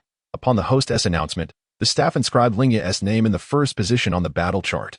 By Lingye's subtle manipulation, the order of the 8 contestants was significantly altered from the original narrative, starting with Lingye, followed by Lan Fang, Lu Ping, Lan Shi, Sun Wukong, Namu, Krillin, and finally, Jackie Chan. In the first match, Lingye faced Lan Fang, while Lu Ping was set to battle Lan Shi in the second. As the match order was revealed, Lu Ping felt a chill run down his spine. His opponent was the formidable Miss Lan Shi, rumored to possess strength rivaling that of Master Wu Tian. Even if he were to miraculously defeat Lan Shi, a more terrifying Lingye awaited him afterward. The memory of Lingye's displayed prowess sent shivers down Lu Ping's spine. The disparity in their abilities was daunting. It was not Lingye's intention to make things difficult for Lu Ping, but with only 8 participants and 6 of them already familiar with one another, it was challenging for her to rank them appropriately. She had to maintain her presence. After all, thank you for your patience. Now, the 21st World Martial Arts Tournament begins. The tournament gathered martial arts enthusiasts from around the globe, having filtered through rigorous preliminary rounds to select 8 martial arts experts. They would compete on stage for the coveted title of the world's best martial artist. The victorious contestant would also receive a reward of 500,000 yuan. On the tournament stage, the host passionately announced the commencement of the event. The previously crowded audience erupted in excitement, surging towards the viewing area, filling the venue to capacity. Bulma and Oolong exerted tremendous effort to secure a spot at the front of the stands. The first match featured contestants Lingye and Lan Fang, both newcomers to the tournament who had triumphed through the grueling preliminaries, showcasing formidable strength, and both were exceptionally beautiful young women. The host provided a brief introduction of Lingye and Lan Fang, inviting them to the stage. "Lingye, give it your all," Bulma shouted from the audience, her fists clenched in enthusiasm. The atmosphere in the venue reached a fever pitch as the host declared the match to commence. When Lingye stepped onto the grand martial arts stage, the cacophony of cheers and praises intensified. The arena was designed with 3 sides facing the crowd, separated by a low wall, with a spacious martial arts stage approximately 30 meters long and wide, paved with special stone slabs. A green lawn bordered the stage, maintained by staff to ensure order during the tournament. Behind the stage loomed a tall wall, with only one entrance leading directly to the martial arts temple, reserved solely for contestants and staff. The other contestant, Lan Fang, ascended to the stage, eliciting another round of cheers from the audience. Lan Fang, a blonde beauty, was adorned in a way that exuded allure, contrasting sharply with Lingye's pure and refreshing demeanor. With a resounding thud, a servant of the organizers struck a large hammer, and the sound of bronze bells resonated, signaling the official start of the match. On the stage, Lan Fang assumed an offensive stance, then swiftly launched herself forward, her body leaning in, resembling a bullet fired from a gun, as she charged toward Lingye with the speed of a tempest, delivering a swift kick. Lingye feigned a movement, suddenly leaping into the air, soaring 7 to 8 meters high to evade Lan Fang's attack. Then, she plummeted toward the ground with astonishing speed, initiating her offensive maneuver against Lan Fang, caught off guard by Lingye's rapid actions. Lan Fang stumbled and hastily dodged Lingye's descending strike. With a resounding thud, Lingye's palm struck the ground, creating a dull echo that caused the stone slabs of the stage to tremble and crack. With a twist of her wrist, Lingye spun her body, conjuring a whirlwind that sent dust and debris flying, forcing the audience to shield their eyes. Lingye is truly formidable, employing such extraordinary techniques, a worthy contender in the top 8. The host exclaimed, seizing the moment to heighten the atmosphere, lifting the spirits of the spectators. Before anyone could fully process what had transpired, Lan Fang was sent soaring high into the air by the cyclone Lingye had unleashed, only to crash outside the martial arts stage, landing on the grass below. The audience remained momentarily stunned, their minds slow to catch up, but soon erupted into fervent applause. Lan Fang has been defeated, and Lingye emerges victorious. The second match was about to commence, pitting Lu Ping against Lan Qiu. As the host announced the start of the second bout, Lu Ping and Lan Qi took their places on opposite sides of the stage. Clashing intensely, Lu Ping and Lan Qi engaged in a fierce battle, exchanging blows that sent them darting across the stage, delivering punches and kicks that captivated the audience with their exhilarating combat. With a resounding crash, Lu Ping and Lan Qi launched a mutual attack, their palms colliding with a thunderous impact. The stone slabs beneath them splintered under the force, sending shards flying in all directions as a whirlwind erupted from their clash. Both Le Ping and Lan Qi were propelled backward, spinning through the air before landing skillfully on their feet. In an instant, they launched themselves at each other once more, reigniting the fierce combat. Wow, Le Ping and Lan Qi have resumed their onslaught. They truly exemplify world-class competitors, displaying exceptional prowess. Let us continue to witness their thrilling performance, the host enthused, leaning over the edge of the stage. Unable to approach due to the whirlwind generated by the intense battle, after such a fierce exchange, the calmness exhibited by Lan Qi revealed her formidable strength. Sweat trickled down Le Ping's cheeks as he fixed his serious gaze upon Lan Qi across from him. To his astonishment, she appeared utterly unperturbed, as though she had not engaged in any battle at all. If this continued, the hope of victory would dwindle with each passing moment. It was time to unleash his ultimate move. Wiping the perspiration from his brow, a glimmer of determination flashed in his eyes, and he became acutely alert. Miss Lan Qi, prepare to receive my ultimate technique, the Wolf Fang Gale Fist, Le Ping bellowed, his entire being radiating an intimidating aura. His eyes glinted with a fierce light, akin to a solitary wolf emerging from the wilderness, exuding a bloodthirsty ferocity as he launched himself at Lan Qi with unrelenting aggression. Le Ping's movements were swift and merciless. Each punch and claw aimed at vital points, his Wolf Fang Gale Fist striking with the speed of a tempest, resembling a ravenous wolf in its ferocity. It rendered his opponent seemingly trapped in an endless ocean. Unable to evade the brutality of his assault, his strikes were powerful and rapid. A typical martial artist would find it impossible to escape his onslaught. Yet, alas, Lan Qi was no ordinary adversary, having undergone rigorous training under Bobo and Lingye in the temple. Her prowess had long surpassed that of Le Ping. What appeared to be Le Ping's frenzied and savage attack was to Lan Qi merely a series of glaring openings. Just then, she sneezed, and her hair transformed into a brilliant golden hue. Her aura shifting dramatically. A smirk crept across her lips, a mocking smile illuminating her countenance, her eyes gleaming with a hint of madness. The golden-haired Lan Qi had emerged, her demeanor undergoing a complete transformation. Radiating an air of aggression, Le Ping's misfortune was palpable. Had he faced the previous incarnation of Lan Qi, even in defeat, he would have retained some semblance of dignity. But now, confronting the golden-haired Lan Qi, it seemed his exit from the stage was imminent. May he not sustain grave injuries, Lingye silently prayed. With a mocking grin, golden-haired Lan Qi regarded Le Ping, her lips curling in derision. So, you wish to compete with me? How utterly foolish. Be gone. Lan Qi burst into maniacal laughter, her eyes flashing with a chilling intensity as her form abruptly vanished from sight, moving at an extraordinary speed, akin to a bolt of lightning, dashing across the arena and leaving behind a multitude of seemingly real phantoms on the martial arts platform. Phantom Fist, Changlong exclaimed in shock. Golden-haired Lan Qi, or Lan Qing, had unleashed the Turtle Sage's ultimate technique, the Phantom Fist. Typically, this technique would leave only a single afterimage, yet Lan Qing had conjured dozens. Oh no. Le Ping's heart sank as he attempted to evade Lan Qi's impending attack. But it was far too late. With a disdainful sneer, Lan Qing unleashed a powerful kick that struck Le Ping squarely in the back with a resounding crack. The impact sent him crashing against the wall outside the arena. Before tumbling onto the grass, Le Ping has been knocked out of the arena. Lan Qi is the victor, the host jubilantly announced, such a high-caliber battle significantly enhancing the prestige of the World Martial Arts Championship. Now, we proceed to the third match, featuring competitors Sun Wukong and Nanhua, the host declared, wiping the sweat from his brow. Sun Wukong, at just 12 years of age, is the youngest participant. Yet his advancement into the top 8 speaks volumes of his formidable strength. Now, let us invite both competitors to the stage, as the bell tolled. Sun Wukong and Nanhua commenced their assault. Nanhua's objective in this martial arts tournament was to secure the 500,000 yuan prize to improve the living conditions in his hometown. As in the original tale, Nanhua and Sun Wukong engaged in a fierce exchange. However, after executing the Sky Cross Fist, he found himself thoroughly countered by Sun Wukong, ultimately having to exit the stage in disappointment. Fortunately, with the assistance of Lingye and Changlong, Nanhua returned to his homeland, equipped with a universal capsule containing ample water supplies. In the fourth match, Krillin faced off against Changlong, a battle that proved overwhelmingly one-sided. As Changlong's prowess far exceeded that of Krillin, thus, the final 4 contenders of the martial arts tournament emerged: Lingye, Lan Qi, Sun Wukong, and Changlong. They would soon compete to determine the greatest martial artist in the world. After a brief intermission, the semifinals of the World Martial Arts Championship commenced, much to the anticipation of the crowd. In the first match, Lingye faced Lan Qi. As the host's words faded, both combatants stepped onto the stage, their clash captivating the audience, who showered them with admiration and praise.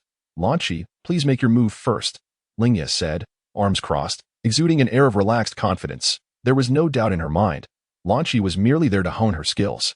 The ensuing battle reached an unprecedented level of intensity. With a sudden whoosh, Lingye vanished, her form moving at lightning speed, leaving only the faintest sound of footsteps in her wake. Lingye, wearing a smile, concentrated her energy into a single point.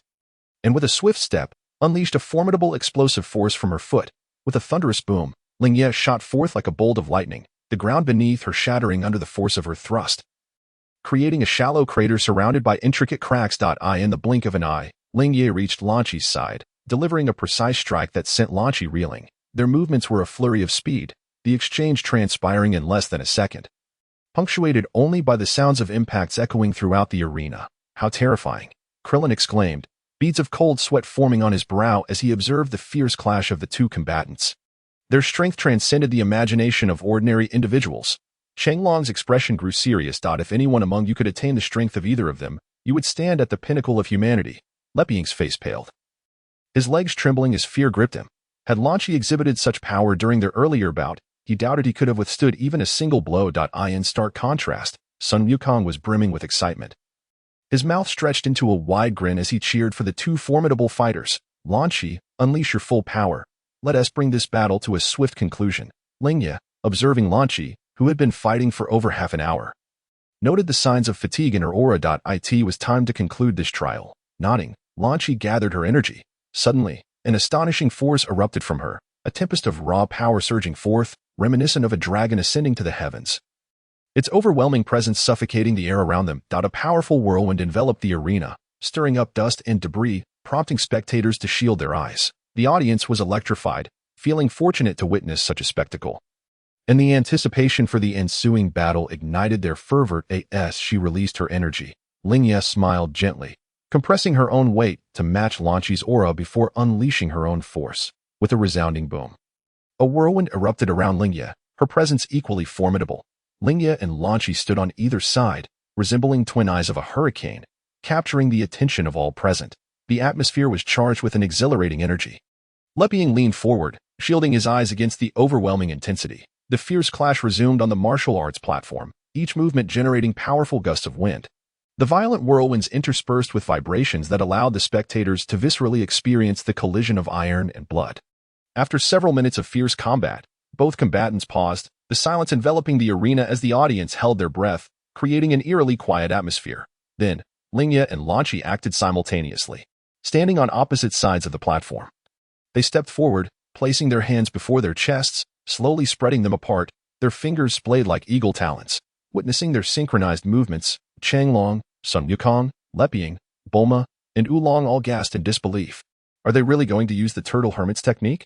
They pondered, realizing that such a signature move was becoming commonplace among powerful fighters. With a powerful thrust, Lingye and Lingye unleashed their energy blasts simultaneously, their claws extending forward as a brilliant blue energy wave erupted forth, illuminating the entire venue, compelling onlookers to close their eyes against the blinding light. Boom! The two blue energy waves collided violently, resulting in a cataclysmic explosion, the shock waves radiating outward with immense force. In an instant, a ferocious hurricane swept through the venue, accompanied by a cacophonous roar, enveloping the entire space in thick smoke. Gradually, as the haze dissipated, Lingye and her companion stood unscathed amidst the arena. It was astonishing that humanity could unleash such formidable techniques. The Kamehameha, a signature move of Master Wu Tian's Turtle School, deserves our utmost respect. Let us pay tribute to Master Wu Tian and express our admiration for all martial artists, the host proclaimed loudly, diligently promoting the martial artist's prowess. Jackie Chan wore a look of slight relief, finding comfort in the host's reverence for martial arts and unwavering professionalism. Particularly, the advertisement made the turtle sage feel pleasantly flattered. I surrender. Just as everyone anticipated the next clash, Lingye suddenly raised her hand, declaring her defeat to the astonished gazes of the audience.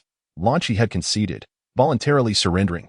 Lingye emerged victorious in this match, advancing to the finals. The host regained his composure, announcing Lingye's progression to the finals, prompting the audience to spontaneously erupt into applause and cheers, celebrating the thrilling spectacle. Although there lingered a sense of longing for more, this outcome was undeniably a most favorable conclusion. Next up, Sun Wukong versus Jackie Chan. Let the match begin. The host, standing to the side, declared the commencement of the contest. The atmosphere in the arena thickened once more, almost suffocating. Ha! Jackie Chan let out a low shout, his body suddenly lunging forward. His swift movements stirring up wisps of smoke, generating a gust of wind.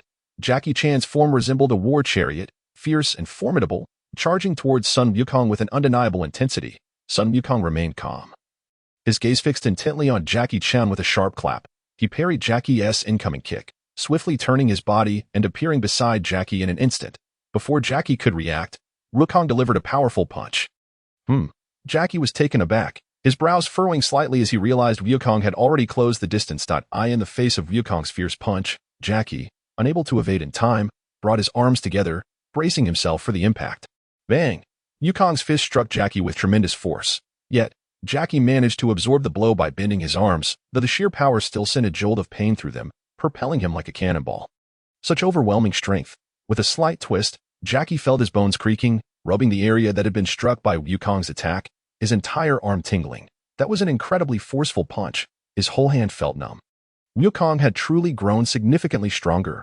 Ordinary strikes were futile against him. What a terrifying young man. Jackie's expression turned serious, his eyes gleaming with intensity as he faced Wukong, his aura surging, instilling a tremendous sense of pressure. Suddenly, Jackie's complexion flushed, and he swayed as if intoxicated. What was happening? Why was Jackie swaying as though under the influence of alcohol? What's going on? Luping's eyes revealed confusion, given Jackie's strength. He should be experiencing drunkenness during the match. Its drunken fist. Lingye's keen eyes discerned that Jackie was employing this technique. Her late grandfather had also mastered this style, delivering unexpected strikes to his opponents.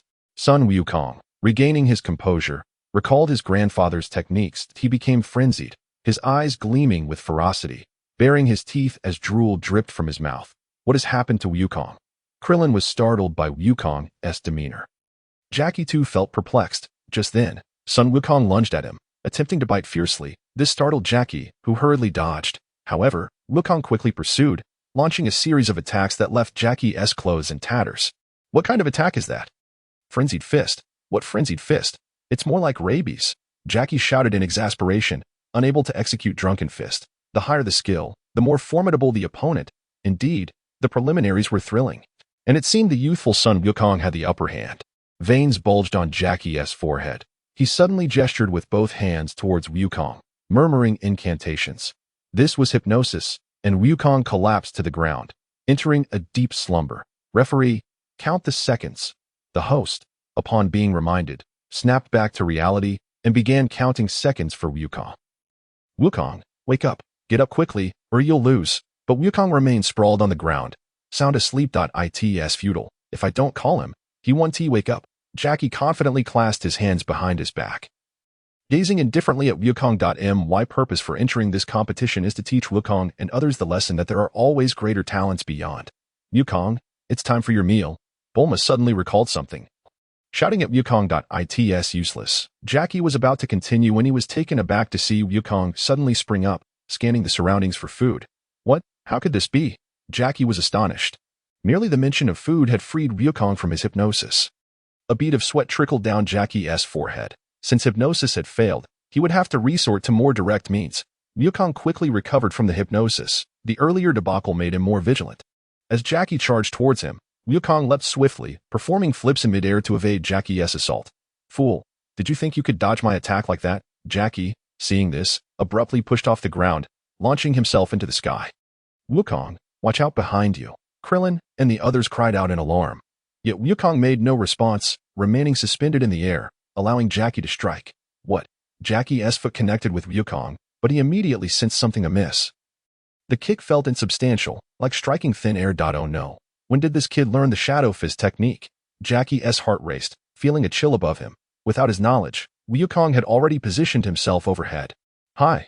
Wukong delivered a downward kick, landing heavily on Jackie's head. The force sent Jackie crashing down, creating a thick cloud of smoke upon impact. Was this blow enough to render Jackie unconscious? The host, microphone in hand, appeared exhilarated. Wonderful, it seems Wukong is about to win. Krillin and Luping exclaimed joyfully. However, Lingye shook her head. You're overestimating the situation. Wukong didn't truly land a hit. That was merely an illusion Jackie crafted to deceive his opponent. The real counterattack is yet to come. Krillin paused, astonished, and turned his gaze back to the stage, where he saw Wukong alertly scanning his surroundings, as if anticipating something. Suddenly, Wukong tilted his head skyward. "There!" Wukong shouted. On high alert, his energy coalescing as if something loomed hundreds of meters above. The audience followed suit, looking up, though they could discern little, only a vague dark spot. Its Jackie, at some point. Jackie had leapt to an altitude of hundreds of meters. The host, peering through binoculars, confirmed that the dark spot was indeed Jackie, who had previously crashed into the ground. When did Jackie get up there? Krillin and Lu Ping gasped in astonishment. It seemed Jackie was vastly more powerful than they had anticipated. Lingye, with her blonde hair, cast a disdainful glance at Krillin and the others, thinking to herself, if you can't see through such simple tricks, I truly have no desire to associate with such weaklings. Thud. Lingye's fist struck Lingye on the head. Just before Wukong hit Jackie, Jackie had used the Shadow Fist technique to evade the attack, then feigned being struck as he fell to the ground. All to launch a surprise counterattack against Wukong. Look, a slender finger, belonging to Lingye, pointed towards the sky where Jackie Chan could be seen, his hands firmly clasped together as he concentrated his energy. A pale blue radiance emanated from his grasp, shining as brightly as the stars and momentarily obscuring the sun's brilliance. Could it be the Kamehameha wave? Jackie Chan, too, could wield the Kamehameha. Krillin and Lu Ping were taken aback. The legendary Kamehameha had become commonplace, being unleashed in succession by various individuals, including Sun Wukong. It seemed that all the finalists in the martial arts tournament were capable of executing the Kamehameha. That brilliant azure light. It was Master Wu Tian's Kamehameha. Did Tio think that Jackie Chan was also employing the fabled Kamehameha? Could it be that the ultimate technique of the turtle hermit style had spread among the world's top martial artists? The host, wearing sunglasses, spoke with palpable excitement, feeling increasingly exhilarated as the competitors' performances grew more astonishing. Indeed, Wukong, your comprehension is exceptionally powerful. Now, let us see if you can withstand the might of my Kamehameha wave. The culmination of years of research. Before you embark on your journey, allow me to thoroughly assess your true strength. Jackie Chan soared in the air, his expression grave as he regarded Sun Wukong below. The blue glow of the Kamehameha steadily building in intensity, radiating with a brilliance surpassing that of the sun. Below, Sun Wukong gazed solemnly at the sky, his hands moving rhythmically as he gathered his energy.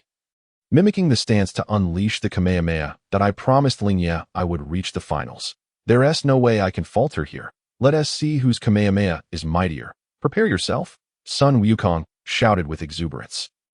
His Kamehameha coalescing into a blinding blue light, the two competitors simultaneously shouted, and two azure Kamehameha waves shot forth, hurtling towards each other with unstoppable force. Boom, the two energy waves collided mid-air, resulting in a tremendous explosion. In an instant, the sky and earth seemed to tremble. Violent waves of energy radiated outward, powerful shockwaves rolling forth, spreading in all directions. A fierce whirlwind, intertwined with blinding light, surged forth in a spectacle too grand for the naked eye to behold. The dazzling and intense visual sensations bombarded the audience's eyes, leaving them awestruck and speechless. Unbelievably, Wukong had managed to repel my Kamehameha. Gradually, as the smoke cleared, Jackie Chan descended to the ground, breathless, locking eyes with Sun Wukong. The full force of the Kamehameha had consumed a significant portion of his energy. How astonishing! The secret Kamehameha of Master Wu Tian had been unleashed time and again. Besides Lingye and Lingye, both Jackie Chan and Sun Wukong had also executed the Kamehameha.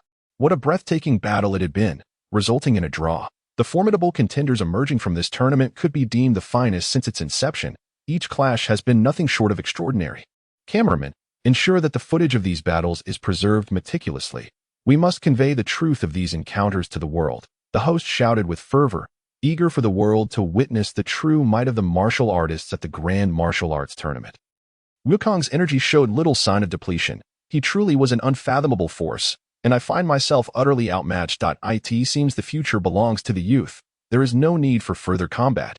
Jackie Chan wore a satisfied expression as he addressed the host. Referee, I concede this battle. That boy's strength is formidable, and he is more than worthy of advancing to the finals. Without waiting for the host's astonished reaction, Jackie Chan exited the arena. Jackie Chan has forfeited. Sun Wukong emerges victorious and advances to the finals. The finals will commence in 1 hour, so please stay tuned for the performances of both contestants. As the host announced Sun Wukong's victory, thunderous applause erupted from the crowd. Although the tickets for the Grand Martial Arts Tournament were expensive, witnessing the pinnacle of combat between such powerful warriors made it feel worthwhile. In the original tale, Jackie Chan merely secured the championship by a stroke of luck, Having risen before Sun Wukong. It was not that Jackie Chan was weaker, rather, he had expended nearly 70% of his energy in a desperate attempt to repel the transforming Sun Wukong by attacking the moon. At that time, only 3 individuals stood atop the world: Master Rashi, Master Shin, and Tao Pai Pai. Their powers were closely matched, with minimal disparity, although Master Rashi's strength had diminished due to his moon attack. Sun Wukong still fell to him. Hence, when facing the fully realized Tao Pai Pai later on, Sun Wukong was easily defeated. Currently, Sun Wukong is significantly stronger than in the original narrative, capable of overcoming the peak Master Rashi. His prowess akin to that when he first ascended the Karen Tower. If Tao Pai Pai has not improved significantly over these years, he should not be a match for Sun Wukong. Lingye retrieved a capsule from her waist, producing 2 green beans, which she offered to Sun Wukong and Jackie Chan. "What are these beans for?" Luping inquired, puzzled by Lingye's actions. Lingye smiled. "These are no ordinary beans. They are called Sinza beans, originating from the sacred martial arts site, Karen Tower. Consuming one not only suppresses hunger for 10 days but also allows for instantaneous recovery from any injury, given the exertion from the recent battle." Both Wukong and Jackie Chan have depleted a considerable amount of energy. Yet, with a Sinza bean, they can swiftly regain their peak condition. "Incredible," Krillin exclaimed in astonishment, eyeing the Sinza beans with eager anticipation. However, Krillin and Luping did not ask Lingye for any.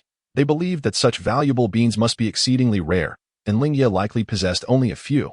Unbeknownst to them, Lingye had frequently ventured to Karen Tower during her leisure time, gathering Sinza beans from the wise hermits. Over the years, she had secretly hoarded tens of thousands of Sinza beans. Nonetheless, this remained a secret that Lingye would not divulge unless absolutely necessary. Jackie Chan marveled at the Sinza bean in his hand. He had seen these beans at Karen Tower, though he had only used them for hunger. He was unaware of their extraordinary restorative properties. As he placed the Sinza bean in his mouth and chewed, a surge of warmth coursed through his body, his injuries vanished, and his strength returned to its zenith. These Sinza beans are indeed miraculous, the dream remedy of every martial artist. An hour swiftly passed, and the final showdown was about to commence. Ladies and gentlemen, the decisive moment is upon us. The finals of the Grand Martial Arts Tournament are about to begin. As the host announced, Lingye and Sun Wukong stepped onto the martial arts platform. Esteemed guests, the moment of truth is at hand. Who will emerge as the champion of this tournament? Let us await the outcome. Sun Wukong gazed intently at Lingye in the distance, his aura suddenly erupting with formidable energy. In an instant, he darted forward, swiftly appearing before Lingye, leaving behind a multitude of afterimages on the martial arts platform. Wukong has managed to create such a number of afterimages. Luping watched in astonishment as Sun Wukong moved across the stage. The multiple afterimage fist. "This boy possesses remarkable insight," Jackie Chan remarked with a faint smile. Lingye calmly observed the myriad afterimages left by Sun Wukong, feeling as though a monkey were performing tricks before an elephant, and smiled faintly. The disparity between them was overwhelming. Even without exerting full strength, Sun Wukong's movements were unable to elude her keen gaze. At that moment, Lingye stretched out a hand and lightly struck to the side. Bang! Her fist connected directly with Sun Wukong's cheek, sending him flying, leaving a shallow trail along the ground. Wow, how impressive. Everyone in the audience, including Jackie Chan, was momentarily stunned. Truly remarkable.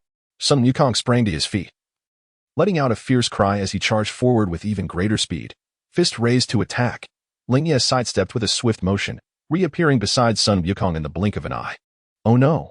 Sun Wukong gasped, his expression shifting dramatically as he saw a claw reaching out towards him. He attempted to lower his body to evade, but Lingye's speed was simply too rapid.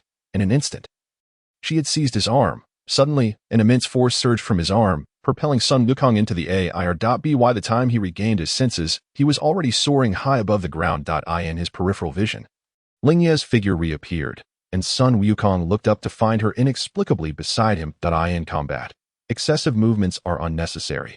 The larger the action, the greater the opening. A strong fighter need only deliver one decisive blow. Ayaha held her fist tightly, striking directly at Sun Wukong. Bang! Caught off guard, Sun Wukong instinctively raised his hands to block the blow.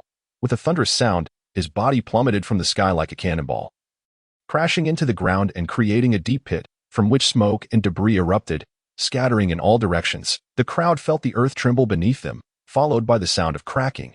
When they regained their senses, they were astonished to find that the stone slabs of the martial arts platform had completely buckled and loosened, covered in an intricate web of cracks, with a massive pit several meters deep at its center.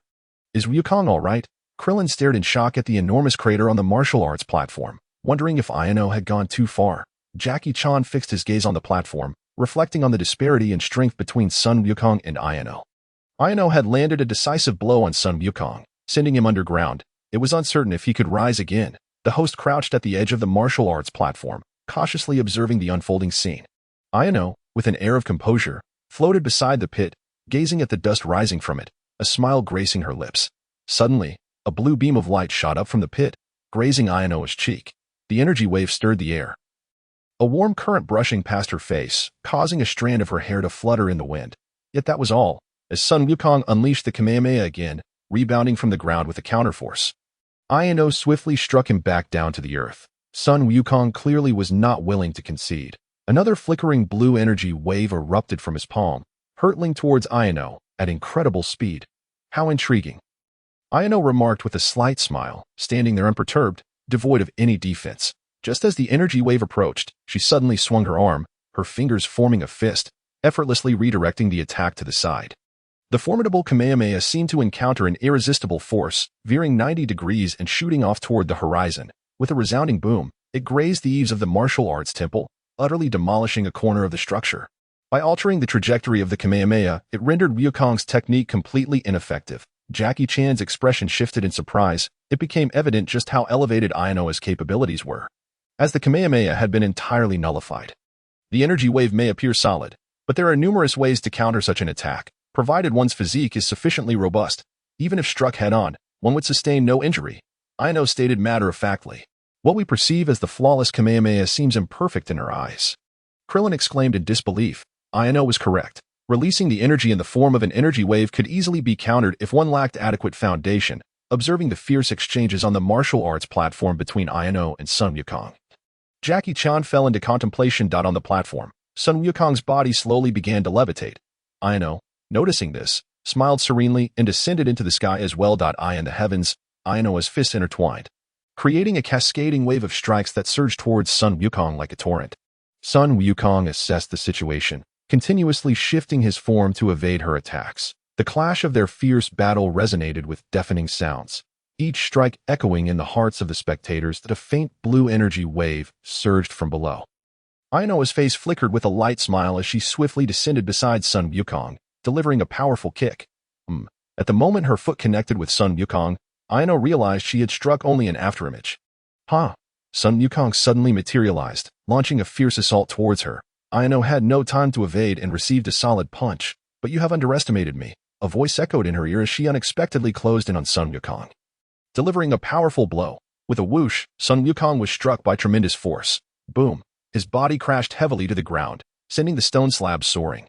After their numerous exchanges, the martial arts platform was now riddled with pits and cracks. Gritting his teeth, Sun Wukong struggled to rise, wiping the blood from the corner of his mouth, his face pale yet his gaze remained resolute as he stared at Ayano above. Ayano, seeing this, slightly nodded and began to descend slowly from the sky. Let us see your final move, Sun Wukong declared, preparing to unleash the universal shockwave palm. What a spectacle! This is the grand finale of the World Martial Arts Tournament. Who among these two contestants shall be deemed the strongest? Let us await the outcome, the host proclaimed loudly. Wukong is about to execute his ultimate technique. Krillin's expression turned serious, his eyes filled with anticipation. Yet Ayano's strength is formidable. Wukong's ultimate move may not succeed.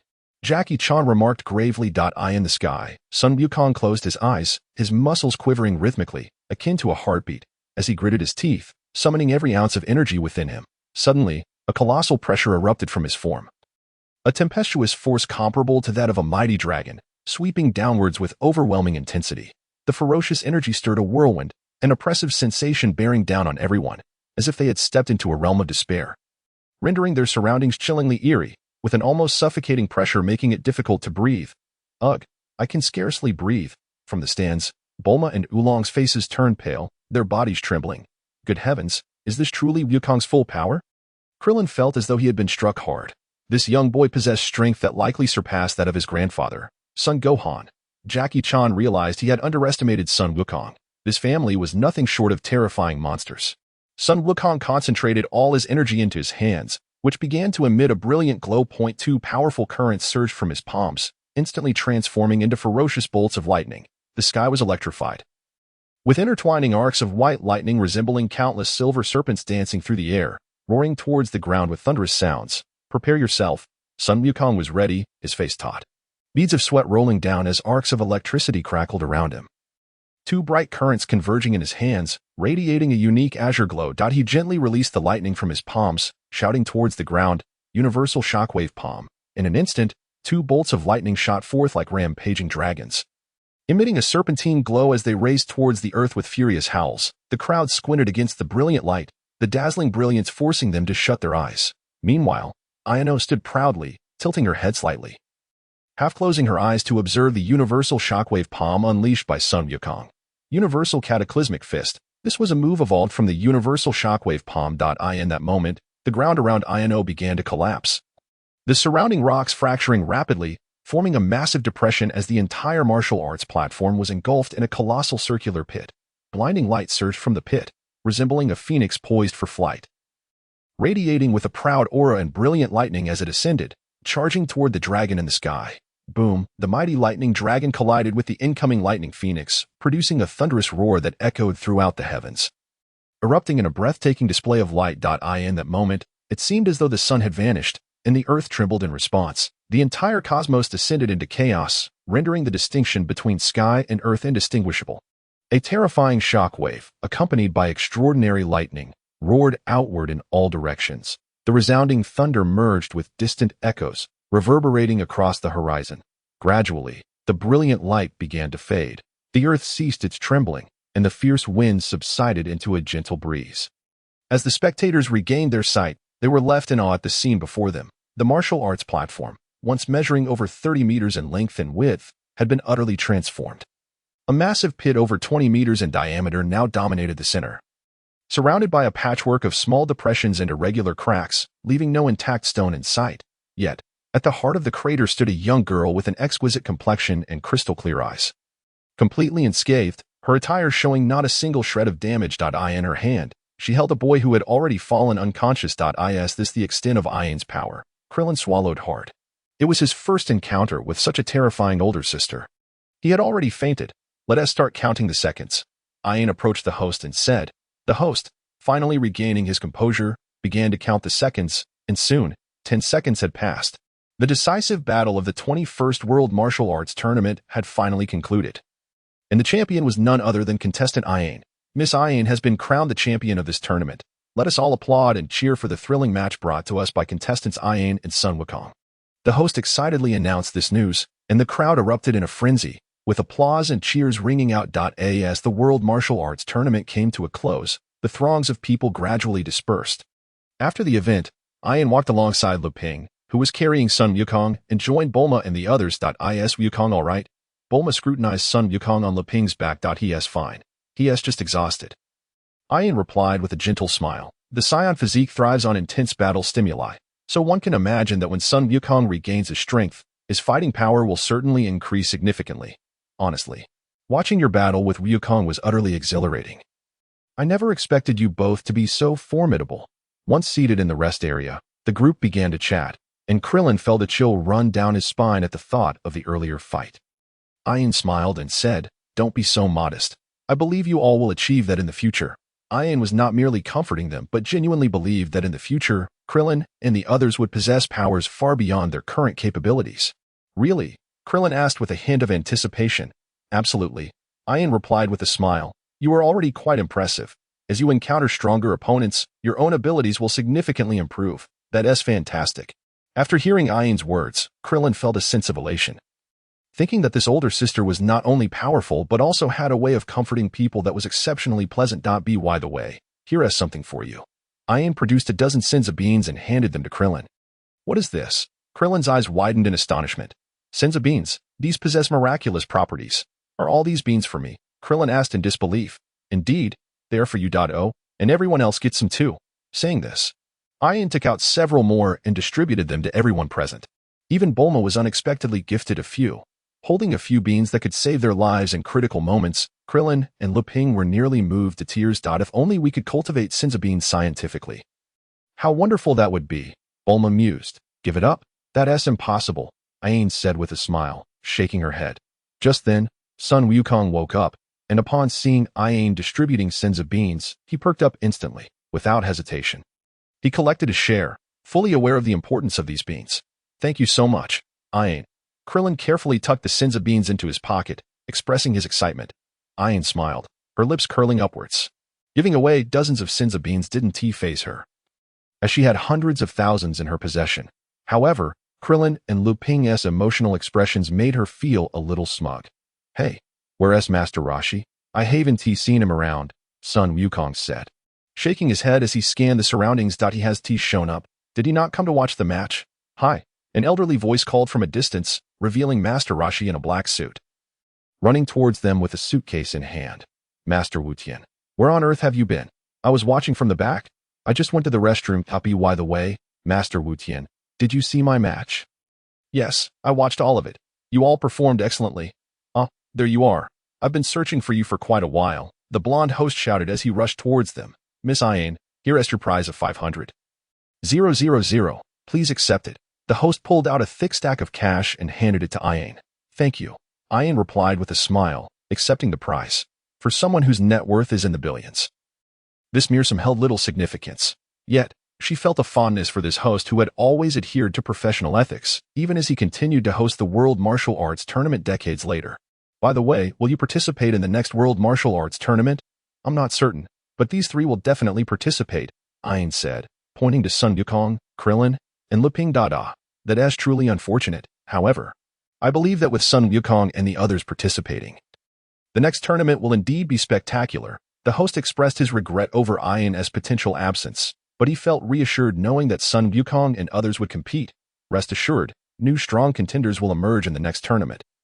This time, it was primarily the Turtle School that took center stage. I believe that after the television broadcast, the Crane School must have seen this match, and they might participate next time, Ayaha casually remarked. Really, the host became excited upon learning that the Crane School might join the next tournament.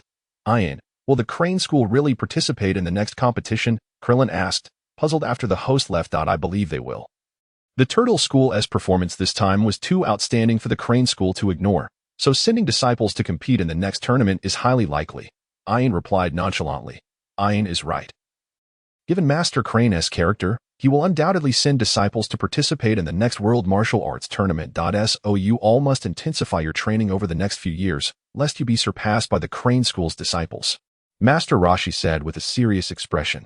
Master Wu Tian, you can count on us. We will definitely train hard and improve our strength. Moreover, with Wukong's abilities, I believe he can certainly defeat the Crane School's disciples. Krillin felt little pressure. How could the Crane School compare to the Turtle School? Master Roshi pondered, lowering his head in thought. He was uncertain of the disciples' strength in the Crane School, but he believed Sun Wukong should be able to handle them. Krillin, you are mistaken. While Wukong is indeed strong, the Crane School also has an exceptional talent whose strength may not be inferior to Wukong's. Ayaha interjected suddenly, admonishing Krillin's arrogance. What, is what you said true? Does the Crane School have disciples stronger than Wukong? Krillin and Master Roshi's expressions changed dramatically as they inquired in astonishment. Ayaha nodded. To my knowledge, Master Crane has 2 prized disciples. One possesses psychic abilities, and his strength is comparable to Krillin's current level. As for the other, his strength even surpasses that of the world's top assassin, Tao Pai Pai. Tao Pai Pai, even stronger than Tao Pai Pai. Lu Ping exclaimed in shock, breaking out in a cold sweat. He had looked down on the Crane School's disciples earlier, only to realize they were not to be trifled with at all upon hearing Ayaha's revelations. I never expected Master Crane would have such remarkable disciples. Wukong, Krillin, you must intensify your training to showcase just how formidable the Turtle School is compared to the Crane School during the next martial arts tournament, Master Roshi said with a serious tone. Following the conclusion of the World Martial Arts Tournament, Sun Wukong, Krillin, Lu Ping, and the others were set to begin their training, while Ayaha and Lan Shi were also preparing to embark on their own journeys. Upon returning to the temple, Ayaha decided to share some information about other planets with Lan Shi and the others. In a few years, Earth will enter a period of severe trials, whether it be King Piccolo or the subsequent Z Saga. The enemies are increasingly formidable. As the guardian deity of Earth, Ayaha felt a considerable amount of pressure. Therefore, the only thing she could do was to continually enhance her own strength. As for the trivial matters, they would still be left to the old Kai and Bobo to handle. Of course, even if she were not the deity of Earth, since she had been reborn into the Dragon Ball world. The enhancement of power was an unavoidable challenge. Only by becoming stronger could one live freely in this world. On this day, Ayaha gathered the old Kai, Bobo, and Lingye to introduce them to information about extraterrestrial realms. Although our strength is not lacking, in the context of the universe beyond Earth, even I still feel rather weak. Alien opened the conversation with a straightforward inquiry. Beyond Earth? Lingye asked in astonishment. The old god and Bobo were equally perplexed. They certainly did not doubt the existence of extraterrestrial beings. After all, the old god himself was a quintessential alien. Their confusion stemmed from Alien's assertion that even she felt exceedingly weak, although Alien's true strength was not widely known. There was a consensus among the old god and others that her power was at least 10 times, if not 100 times, greater than that of the old god. Such formidable prowess as a deity of Earth provided the old god with a sense of security. Indeed, Earth was merely a diminutive planet, ranking low among lesser celestial bodies. To other life forms across the cosmos, humanity's combat capabilities were truly negligible. Is there a specific reference for this? Bobo raised his hand to inquire. Yes, Alien nodded. The universal rule in the cosmos categorizes planets by combat power values, and due to a significant consensus on this rule, it is relatively accurate. According to the classification standards, planets with a combat power below 1,000 are deemed low-level. Those between 1,000 and 10,000 are considered mid-level, and those exceeding 10,000 are classified as high-level. For instance, an ordinary human without combat abilities possesses a meager combat power of merely 5 points when armed with a firearm. Only 5 points for holding a firearm? That's quite demanding, Lingye exclaimed, her eyes widening in disbelief. Alien glanced at her and, after using her clairvoyance, stated precisely, your current combat power is approximately 140, comparable to that of the turtle hermit. Placing you in the top 10 on Earth, Goku, being stronger, has reached around 160, making him one of the most powerful individuals on the planet. However, compared to those from other planets who possess thousands upon thousands of combat power, it still pales in comparison. She then turned to the old god. The old god's combat power is around 280. In truth, there isn't much difference between deities and ordinary humans. They merely possess some unique divine abilities. Additionally, the old god is an Namekian and wields certain special traits inherent to his race. If even the old god only has a combat power of 280, then Bobo must be of a similar caliber. What if one day beings from other planets invade Earth? Wouldn't we be utterly defenseless? Upon hearing this, both the old god and Bobo appeared somewhat moved, as this was indeed a concern weighing on their minds. Had Alien not mentioned extraterrestrials, they would never have considered the threat of invasion. Yet the reality of such danger existed. Should that day arrive, their combat powers, all below 1,000, would certainly be insufficient for resistance. Didn't Alien say that those below 1,000 are merely low-level planets? Alien chuckled and shook her head. Generally speaking, ordinary extraterrestrials wouldn't take an interest in Earth, but that's not an absolute. Hence, it is essential to possess sufficient combat strength to protect Earth, which is why the Divine Temple exists. Deities are not only responsible for maintaining order on Earth but also for safeguarding it against extraterrestrial invasions. However, it seems our capabilities are inadequate to withstand the majority of external threats. The old god expressed his concerns. There is no need for such worries. In comparison to those fearsome entities across the galaxy, my strength is quite commendable, and you need not fret about me being defeated. Upon hearing Alien's words, the old god felt a slight sense of reassurance. This was the first time Alien had divulged information regarding her strength in his presence, and her tone suggested a confidence that indicated she was likely among the more formidable beings. At the very least, she should be considered average. The old god mused that if 10,000 signified a high-level planet, then if Alien possessed a combat power of 10,000, it would justify her assertive demeanor. Alien, please tell me the truth. Just how strong are you? The old god asked earnestly. Lingye and Bobo were also exceedingly curious about Alien's true capabilities. Well, it's not that high, Alien modestly replied. I just checked, and it seems to be around 213,000. Boom. A bolt from the blue. What? Alien, I must have misheard you. Your combat power is how much? 213,000. Lingye's expression was one of shock. Despite being somewhat prepared, the sheer magnitude of 213,000 was utterly astonishing, causing her to stutter in disbelief. 213,000. You actually possess a strength of 213,000. The old god appeared momentarily dazed, but quickly regained his composure. Smiling as he remarked, it seems my judgment was quite astute. A deity with 213,000 power is more than sufficient to ensure Earth's safety. Alien, do you possess any methods to rapidly enhance strength? Lingye asked with anticipation. No. My power has been cultivated through my own efforts. I have grown up in a harsh environment where the gravity and air composition differ significantly from that of Earth, being far more severe in comparison, Alien explained. Regarding secret techniques, Alien also possessed a few extraordinary skills learned from the planet Adalat, but she was not permitted to impart them without the consent of the Adalat people. Upon realizing that Alien had no methods for quickly increasing strength, Lingye felt somewhat disheartened. Wait, there might be a place that could allow you to rapidly enhance your strength. Alien suddenly recalled the remarkable abilities of the Grand Elder of the Namekians upon seeing the old god's expression. If the Grand Elder could unlock potential, not only Lingye but even she could significantly augment her strength. Alien chastised herself for having forgotten such an important matter. If it weren't for Lingye's comment, she might have taken an indefinite time to remember to visit Namek. The stronger one's own power became, the more effective the absorption of energy would be when utilizing the dimensional energy. Elevating strength sooner would enhance the effects of dimensional energy more rapidly. Where can one enhance their strength? Looking at the old god, Alien narrowed her eyes and declared, Namek.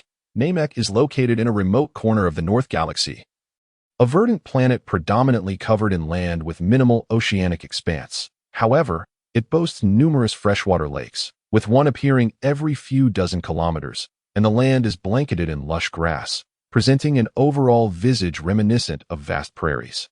On a sunny afternoon on Namek, a gentle breeze caresses the emerald blades of grass, creating rippling waves that dance like the sea, while the radiant sunlight imbues the scene with a warm embrace. Is this truly Namek? It is breathtakingly beautiful, and the air is remarkably fresh. On a rocky summit, Alien and Lingye teleported to Namek, gazing at the boundless green expanse and inhaling the invigorating atmosphere. Lingye felt a surge of excitement. This was her first venture beyond Earth to another planet, and one with such exquisite surroundings. An overwhelming sense of fulfillment washed over her. To live leisurely on such a beautiful planet would indeed be a profound happiness. So this is Namek, Alien mused. As long as we locate the Grand Elder of Namek, we can significantly enhance our strengths. Surveying the surroundings, Alien noted that Namek was, in fact, quite desolate, with its biodiversity far inferior to that of Earth. Aside from the abundant green grass, there were scarcely any trees, and only a few peculiar spherical plants dotted the landscape, with animals being exceedingly rare. This stark contrast stood in sharp relief to the initial visual impact. Alien surmised that this was the result of climatic changes on Namek. Following a catastrophic climate upheaval that engulfed the entire planet, the vast majority of flora and fauna had perished. The few Namekians that still resided there now lived in tribal formations. In ancient times, the Namekians had possessed remarkably advanced technology, even at the expense of environmental degradation, resulting in severe pollution. Fortunately, advanced spacefaring technology allowed a select few to endure a challenging existence on other planets before returning to Namek. They reflected on their past mistakes and began cultivating green plants to safeguard the carbon dioxide atmosphere. However, several centuries ago, Namek experienced another climactic cataclysm. Aside from a small number of Namekians who had been sent off the planet, the vast majority perished. Only the Grand Elder of the Namekians survived, who then restored Namek to a habitable state. But even now, the Namekians on this planet remain exceedingly scarce. After briefly introducing Lingye to Namek's history, Alien noted Lingye's enthusiastic nods of understanding. Reflecting on the misfortunes of the Namekians fills my heart with sorrow. The Namekians possess extraordinary magical abilities, effortlessly achieving feats such as regeneration from severed limbs, increasing their size, and extending their arms. They can also communicate with the cosmic dragon deity, summoning it to create the wondrous Dragon Balls. Are these the same Dragon Balls that grant wishes on Earth? Indeed, the deity of Earth is a Namekian who fled to our planet during the climatic upheaval on Namek, which is why Dragon Balls exist on Earth. The Dragon Balls crafted by the Elder of the Namekians possess powers far superior to those on Earth, capable of granting 3 wishes at once. My purpose for visiting Namek, aside from unlocking potential, is to acquire the Dragon Balls from this realm. Based on her understanding of the original text, Lingye concluded that the Dragon Balls serve merely as a medium for communicating with the cosmic dragon deity. When 7 Dragon Balls are gathered, the cosmic dragon deity can project itself through them, embodying the collective consciousness or the laws of causality of the entire Dragon Ball universe, a force that exists beyond our comprehension. The abilities of the cosmic dragon deity vary according to the capabilities of the Dragon Ball creator, yet they cannot exceed the authority of the Dragon Ball maker. Otherwise, wishes cannot be fulfilled. The powers of the dragon and the creator of the Dragon Balls differ. What the deity cannot accomplish, the dragon can achieve through the strength of the cosmic dragon deity, albeit within the limits of the deity's output. This explains why the deity cannot resurrect individuals, while the dragon is able to do so. Why don't the Namekians use the Dragon Balls to wish for the transformation of their planet or for the survival of more Namekians? Lingye inquired. Perhaps it is due to the laws of causality, Lingye contemplated. Let us fly eastward. I sense life in that direction. Lingye attuned herself to the pervasive aura in the air, and together with Lingye, they soared toward the eastern horizon. After approximately 10 minutes of flight, Lingye discovered a small Namekian village comprising merely a handful of households. Scattered structures formed a semicircular arrangement, with cultivated land in the center where several Namekians toiled in the fields. The architecture of the Namekians appeared peculiar, resembling the shells shed by insects, with pointed pillars protruding from the rounded walls. Upon their descent, the Namekians ceased their labors, approaching Lingye with expressions of astonishment. Greetings, young girl from another world. May I inquire about your purpose on Namek? An elder Namekian, plump and venerable, stepped forward. He was likely the elder of this village. Lingye assessed the village's scant population, noting that it consisted of only a few dozen individuals, with nearly half being elderly or children. Greetings. You must be the elder of this village. I am Lingye, a deity from Earth, and this is my companion, Lingye. We have come to speak with your great elder regarding an important matter, and we hope you can guide us. Although Lingye did not speak Namekian, she could effortlessly translate their language using a linguistic technique she had learned from the planet Ablat. Thus, as she spoke, her words flowed fluently in Namekian. The elder sensed the immense power concealed within this young girl. Upon hearing her request to meet the great elder, his demeanor shifted to one of tension, his gaze sharpening. However, noticing that Lingye bore no malevolent aura, he exhaled in relief. Welcome to Namek, divine being from Earth. The residence of the great elder is quite distant. If we set off now, we would not reach there before nightfall, which would disturb the elder's rest. It would be best for you to stay here overnight, and I will send some of our young ones with you in the morning. What do you think? That sounds perfectly acceptable. I appreciate your hospitality, Lingye replied with a smile. She understood the great elder's esteemed position among the Namekians. They would not disturb his rest for any reason. If Lingye intended to visit the great elder's residence now, it would certainly intrude upon his repose, which was simply unacceptable to the village elder. Acknowledging this, Lingye nodded in agreement. The elder, noticing Lingye's amiable nature, beamed with a hearty smile and graciously led her and Lingye into his abode. I cannot believe how remarkably similar these Namekians look to the deity from the temple. It is truly astonishing, Lingye exclaimed as she entered the room prepared for them. Did I not mention that the deity of the temple is also a Namekian who fled to Earth during the climatic upheaval on Namek? Oh, and by the way, please do not speak of our visit to Namek to others. I wish to keep this information private. Lingye nodded in understanding. Hours later, as night fell, Lingye and Lingye were invited to partake in a Namekian feast, savoring a unique dinner prepared by the Namekians. Given that their skin is green and akin to plants, they possess the ability to photosynthesize, requiring only water and minimal essential elements to produce starch to meet their physiological needs. Consequently, their dinner was quite simple. To be honest, Lingye felt as though she had eaten nothing at all and ultimately resorted to discreetly chewing a magic bean, while Lingye could also draw energy from the realm itself, rendering food unnecessary for her. She still felt the pangs of hunger. The following morning, as the horizon began to brighten with the light of dawn, the dim night transformed into brilliance, as radiant sunlight pierced through the clouds, enveloping the land in warmth. Namek, located within the 27th main star system of the Lyra constellation, is the fourth planet, part of a trinary star system.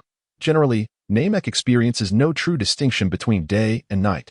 However, those days are long past. Just as the early evolution of Namek was characterized by a primordial atmosphere conducive to plant growth. Presently, however, Namek faces an alarming scarcity of species. Lingye and Lingye stood in the clearing before their quarters, surrounded by the elder and the villagers. This is Vini, a young warrior from our tribe. He will guide you to the dwelling of the great elder, the elder introduced, gesturing toward a young Namekian. Lingye observed Vini, clad in a gray cloak, resembling a youthful version of the mighty Piccolo, and noted his commendable strength, with a battle power exceeding 1,000, marking him as one of Namek's finest warriors. Thank you, elder of the Namekians, for your generous hospitality. Lingye expressed her gratitude with a smile, then nodded to Vini and ascended into the air, heading toward the great elder's residence. Throughout their journey, Vini remained largely silent, leading the way without uttering much. Lingye, recognizing his reticence, chose to remain quiet, instead appreciating the scenery that unfolded around them. The natural environment of Namek was remarkably beautiful, despite the sparse life and limited biodiversity. The expansive, flat grasslands left a profound impression on Lingye and her companion. The gentle breeze stirred the grass, creating rippling patterns reminiscent of waves, enhanced by the verdant lakes dotting the landscape, which appeared exceptionally vast and desolate. The scenery radiated with the essence of spring, the endless grasslands and uniquely shaped mountains forming a picturesque tableau. After nearly 10 hours of flight, Lingye and her companions gradually departed from the grassland and lake-filled region. Entering a rugged and canyon-laden area, the vistas here lacked the previous beauty, with exposed rocks rising abruptly, sporadically adorned with patches of green moss, presenting a somewhat barren and forlorn landscape. The dwelling of the Great Elder lies just ahead. We shall reach it by traversing the canyon. Vini indicated the broad canyon before them, turning to Lingye. Lingye nodded and continued forward, swiftly crossing the canyon and arriving in a stony forest encircled by mountains. This ancient stone forest bore the marks of age, with many rocks succumbing to the ravages of time, slowly weathering and cracking. These formations were created during the climatic upheaval due to tectonic activity. And the Great Elder, possessing a fondness for nostalgia, chose to reside here in solitude. Aside from the Namekians tasked with guarding the Elder, few ventured into this sacred area. Vini introduced herself and then continued to fly with Lingye towards the residence of the Grand Elder. Lingye nodded, and at that moment, she turned to see Lingye appearing somewhat fatigued, her complexion slightly pale. Stunned for a moment, she diverted some of her energy to lift Lingye up, hastening her flight to catch up with Vini. Upon arrival, they stood before the residence of the Grand Elder. I shall escort you no further. You may proceed to seek the Grand Elder on your own, Vini indicated towards a white structure atop the mountain. Thank you ever so much for your guidance. Please convey my gratitude to the Elder. Lingye expressed her thanks with a smile, gazing at the white edifice on the cliff. Not at all. Vini nodded in acknowledgement before retracing her path. Let us ascend. Taking a deep breath, Lingye gently flew towards the Grand Elder's abode. The Grand Elder's residence was significantly larger than the typical houses of Namekians, spanning 2 levels. The upper floor housed the Grand Elder's chamber, while the lower floor accommodated the Namekian warriors tasked with safeguarding him. As Lingye and Lingye approached the imposing structure, a green-skinned Namekian emerged. You have arrived. The Grand Elder is already aware of your visit. Please, follow me. The young Namekian addressed Lingye. From the original text, Lingye recognized that this Namekian was Neil, the protector of the Grand Elder, one of the few combat-oriented Namekians, possessing a battle power of approximately 30,000. Following Neil, they swiftly reached the Grand Elder on the 2nd floor. The Grand Elder appeared exceedingly frail, unable to move freely, relying heavily on his seat. His massive form was quite daunting. Greetings. Celestial being from Earth. I can sense the pure divine energy emanating from you. May I inquire as to your purpose for seeking me? The Grand Elder's voice was aged yet warm, though it trembled slightly due to his advanced years. Greetings, esteemed Grand Elder of Namek. I sincerely apologize for intruding upon you. I have heard that you possess a unique ability to unlock human potential. We have come to enhance our strength, as I sense that Earth will soon face threats from malevolent extraterrestrial forces. To protect our planet, we require greater power. Lingye maintained a humble demeanor, aware of her request. The Grand Elder, capable of foreseeing Lingye's arrival, could also glean glimpses of impending events, while perhaps only a vague outline.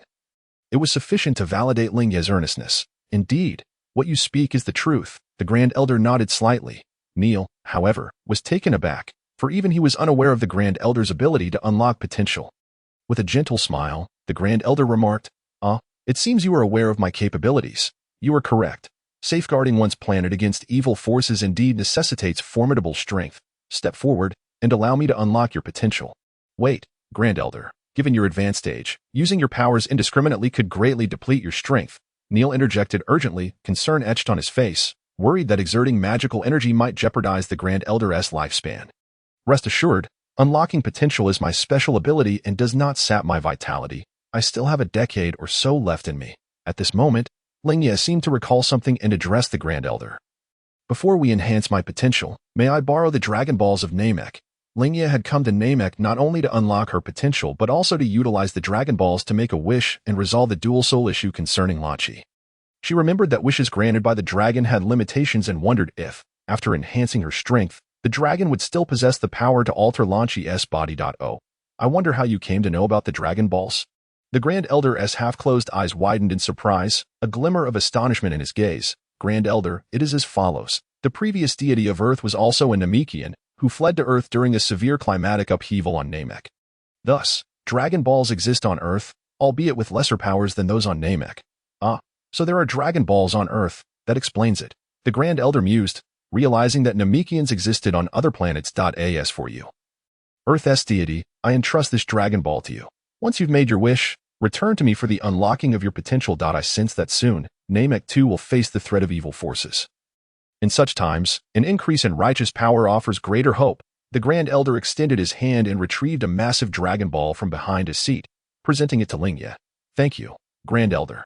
When Namek faces an invasion from malevolent forces, I shall undoubtedly come to your aid. Lingye pledged without hesitation. Very well, I count on you, celestial being from Earth. Kneel, take them to the various villages to gather the Dragon Balls. Understood, Grand Elder. As Lingye watched Neil exit the chamber, she smiled at the Grand Elder, then employed her divine magic to levitate the enormous Dragon Ball in the air, following in Neil's wake. Celestial being from Earth. While I understand your quest to protect your planet, I hope you will not cause the Grand Elder undue trouble given his advanced age, Neil remarked with a stern expression as he flew ahead. Lingye smiled softly, watching Neil, and recalled Bobo from the temple. The two were remarkably similar in their protective roles. The Grand Elder is fortunate to have such a loyal guardian. We too have a devoted protector at our Earth temple. If you were to meet, I am certain you would become great friends. Neil offered no reply and continued his swift flight. Due to Neil's immense battle power, Lingye found it easy to keep pace with him. And soon they had traversed several large villages on Namek. With Neil's presence as the Grand Elder's protector, they effortlessly gathered 7 Dragon Balls. As the 7 Dragon Balls came together, they shimmered with golden light. A low hum resonating with each pulse, reminiscent of the gentle cooing of a dragon. Celestial being, since you have gathered all 7 Dragon Balls, I shall return to the Grand Elder.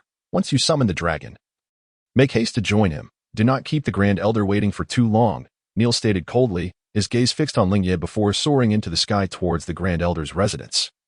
Quickly disappearing from sight. Such a cold demeanor, Lingye sighed, shaking her head. Choosing a secluded spot, she found a lush green meadow, with a pale green lake nearby and a few small mountains in the distance, far removed from human habitation. Here, she could summon the dragon without fear of interruption. Dragon Balls, do not let me down. She arranged the 7 Dragon Balls and called out in the Namekian language. Come forth, eternal dragon. As her words faded, the 7 Dragon Balls erupted in a brilliant golden light, the flickering growing more intense as dark clouds began to gather in the sky, swiftly enveloping the heavens. Boom! A thunderous roar echoed from the sky, golden lightning crackling within the dark clouds, the resounding thunder reminiscent of a stampede, overwhelming in its grandeur. Boom! Countless bolts of golden lightning shot down from the sky, connecting the heavens and the earth in a magnificent display. What a spectacular sight! Lingye exclaimed in awe. The massive Dragon Balls radiated an even more intense golden glow, each flicker accompanied by a thunderous roar, akin to a celestial dragon poised to ascend from the vast earth, resonating with the golden lightning above. Roar! The Dragon Balls suddenly unleashed a torrent of golden light. A cosmic aura surged forth. Imbued with destructive power, the golden radiance spiraled skyward, merging with the lightning, a colossal dragon's roar reverberating throughout the cosmos. In the sky, a gigantic figure materialized. The Namekian dragon, known as Purunga, translates to the Dragon of Dreams in the Namekian language. The magnificent Shenlong Polna towers at a staggering height of several thousand meters, its robust physique adorned with well-developed muscles and 2 powerful arms.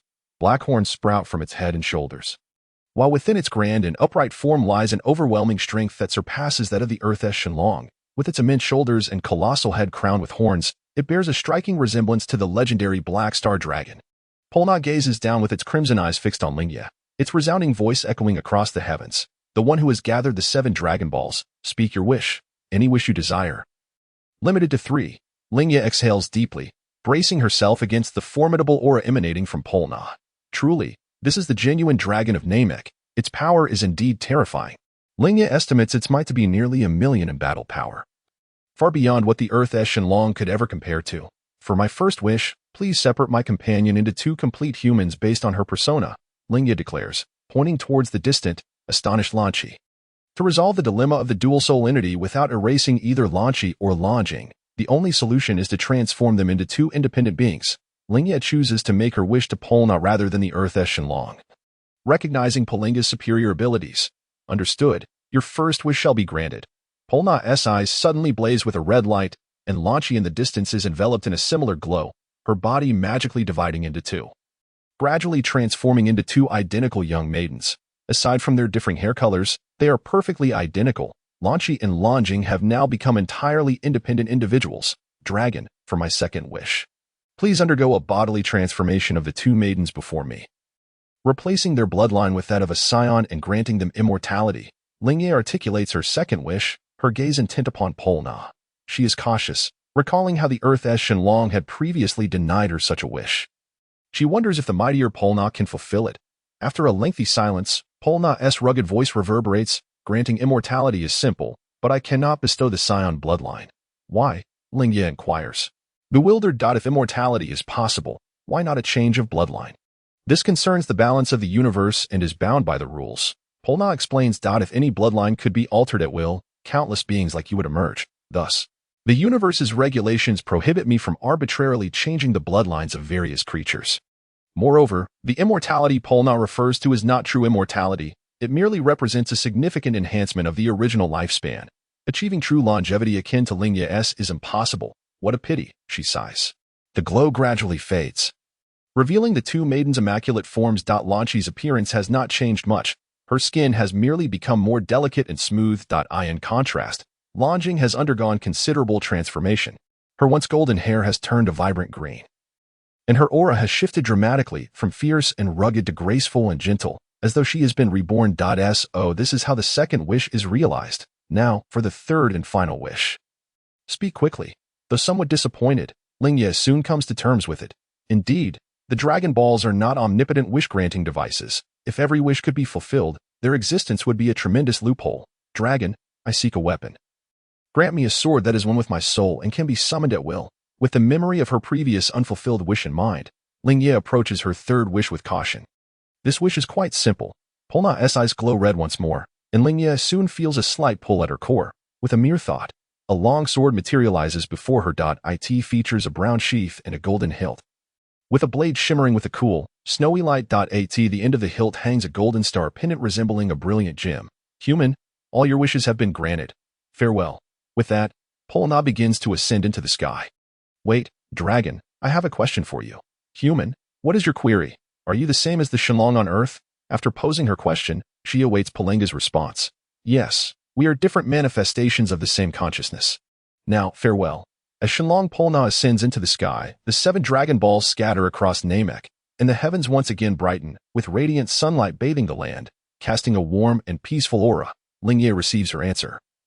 Her previous speculation was correct. The Dragon Balls merely serve as a medium to connect with the cosmic dragon god, and those who descend are projections of that divine entity, sharing a unified consciousness but exhibiting varying powers based on the medium. With a smile, she approaches Lingye and Longing, marveling at the prowess of the Namekian Shenlong, capable of truly separating dual-soul entities into two complete beings, although she could not replace their bloodline with that of the Saiyans, nor achieve true immortality. This outcome is already quite remarkable for Lingye and Longing. Observing them with her enhanced vision, Lingye notes that, following Palenga's transformation, their battle power has significantly increased, reaching a total of 280, double what it was before. Could their power be cumulatively enhanced, meaning that if each trained to reach 100 battle power, they would collectively gain 200? Such an idea seems too incredible to be true. She considers it unlikely. As they were once one entity, though now they are two, they still share an intrinsic connection, making a cumulative increase improbable. However, associative growth appears highly plausible. If one becomes stronger, the other will naturally follow suit in a short time. After reflecting on this, it isn't long before the three return to the residence of the elder. Upon arrival, Lingye senses an extraordinarily potent aura, one that rivals her full capabilities. This presence exudes a battle power of no less than 200. 000. Who could possess such formidable strength? Lingye's heart races as she instinctively becomes alert, only to realize this energy feels strangely familiar. It is Nir's. Could it be that the elder has unlocked his potential? Nir is one of the few combat-oriented Namekians, destined to reach a battle power of 42,000 through his training. With the elder's assistance, achieving 200,000 is not surprising. Lingye recalls that Nir's previous battle power was around 30. 000. Now, after enhancement, it has surged to an astonishing 200,000, an increase of over sixfold. Such a terrifying escalation. The more she contemplates this, the more she anticipates her own potential awakening. Lingye. What an overwhelming aura. Lingye and Longing remark. Their expressions grave. Do not be afraid. That is Nir's aura. The elder must have unlocked his potential, though he has yet to master the control of his energy. Lingye reassures them. So it is him. They reply, their expressions easing. At that moment, Nir emerges from a room, briefly taken aback by the presence of Lingye and her companions, wondering how there came to be one more. However, he says little, simply instructing, "Follow me. The elder has been waiting for you." With that, he turns and steps back inside. Lingye chuckles softly, shaking her head at his cool demeanor, feeling a mixture of admiration and exasperation. So you are a dual-soul entity. Indeed a rare constitution. It seems you have realized your wishes. Earth's God, I shall now unlock your potential. Who will come forth first? The elder gazes in astonishment at Lingye, who has transformed into two beings.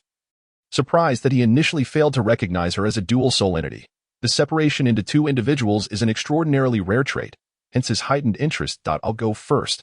Lingye steps forward, addressing the elder. With a smile, the elder nods and places his large hand upon Lingye's head. What a crystal-clear soul you possess. You are the purest-hearted human I have ever encountered, he exclaims, channeling his magical energy to awaken Lingye's latent potential.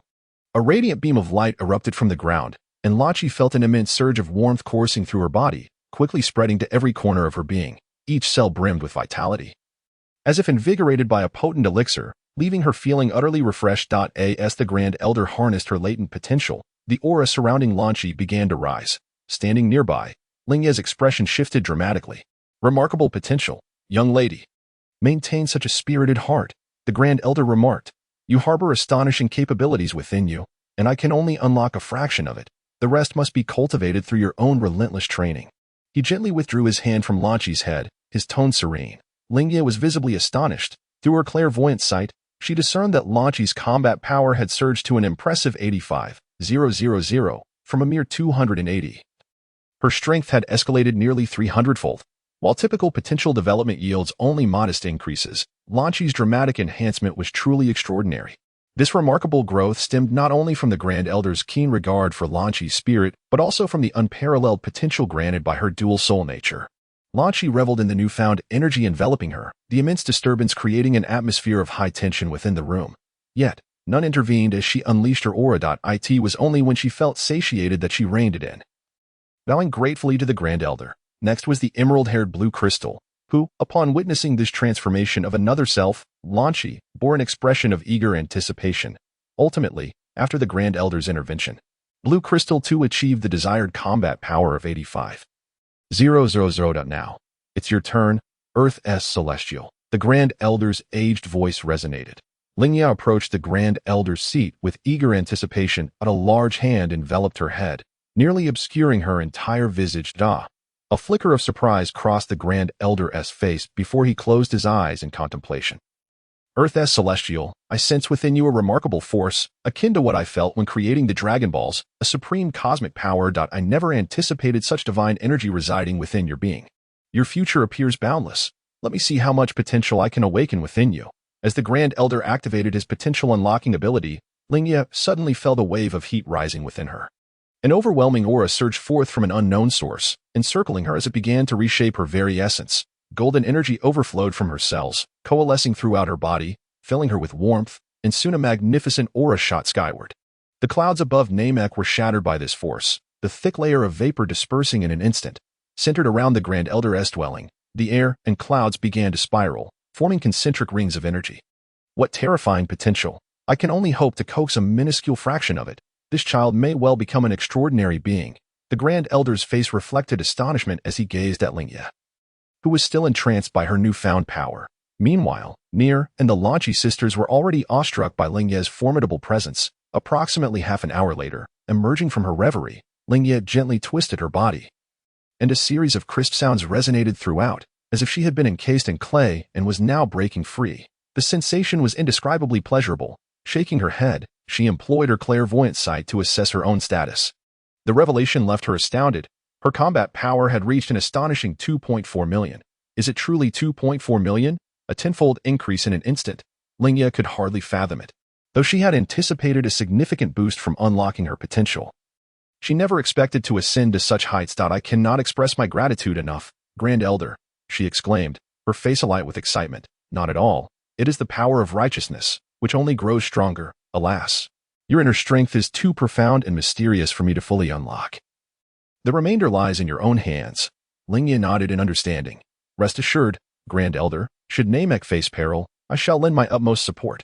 With such a vow, a smile graced the Grand Elder's face. I am deeply thankful for your assurance. Subsequently, the trio bid farewell to the Grand Elder and departed from his abode. What incredible potential! The Grand Elder mused quietly after their departure. It may indeed be a stroke of fortune for Namek to forge an alliance with her. Did she truly attain 2.4 million combat power? Nier inquired incredulously.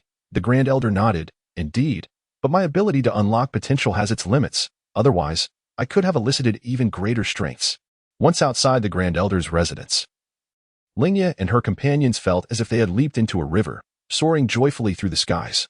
Over the ensuing months, Lingye trained alongside the Lingye sisters on Namek, mastering the control of their vast energies.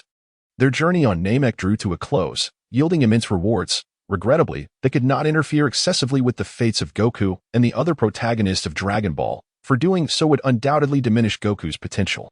Additionally, Goku's lineage was not of the highest Saiyan caliber. Prematurely unlocking his potential would be counterproductive.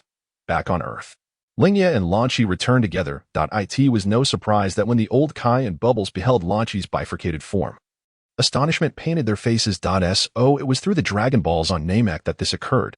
A connected attribute of the body, how unprecedented.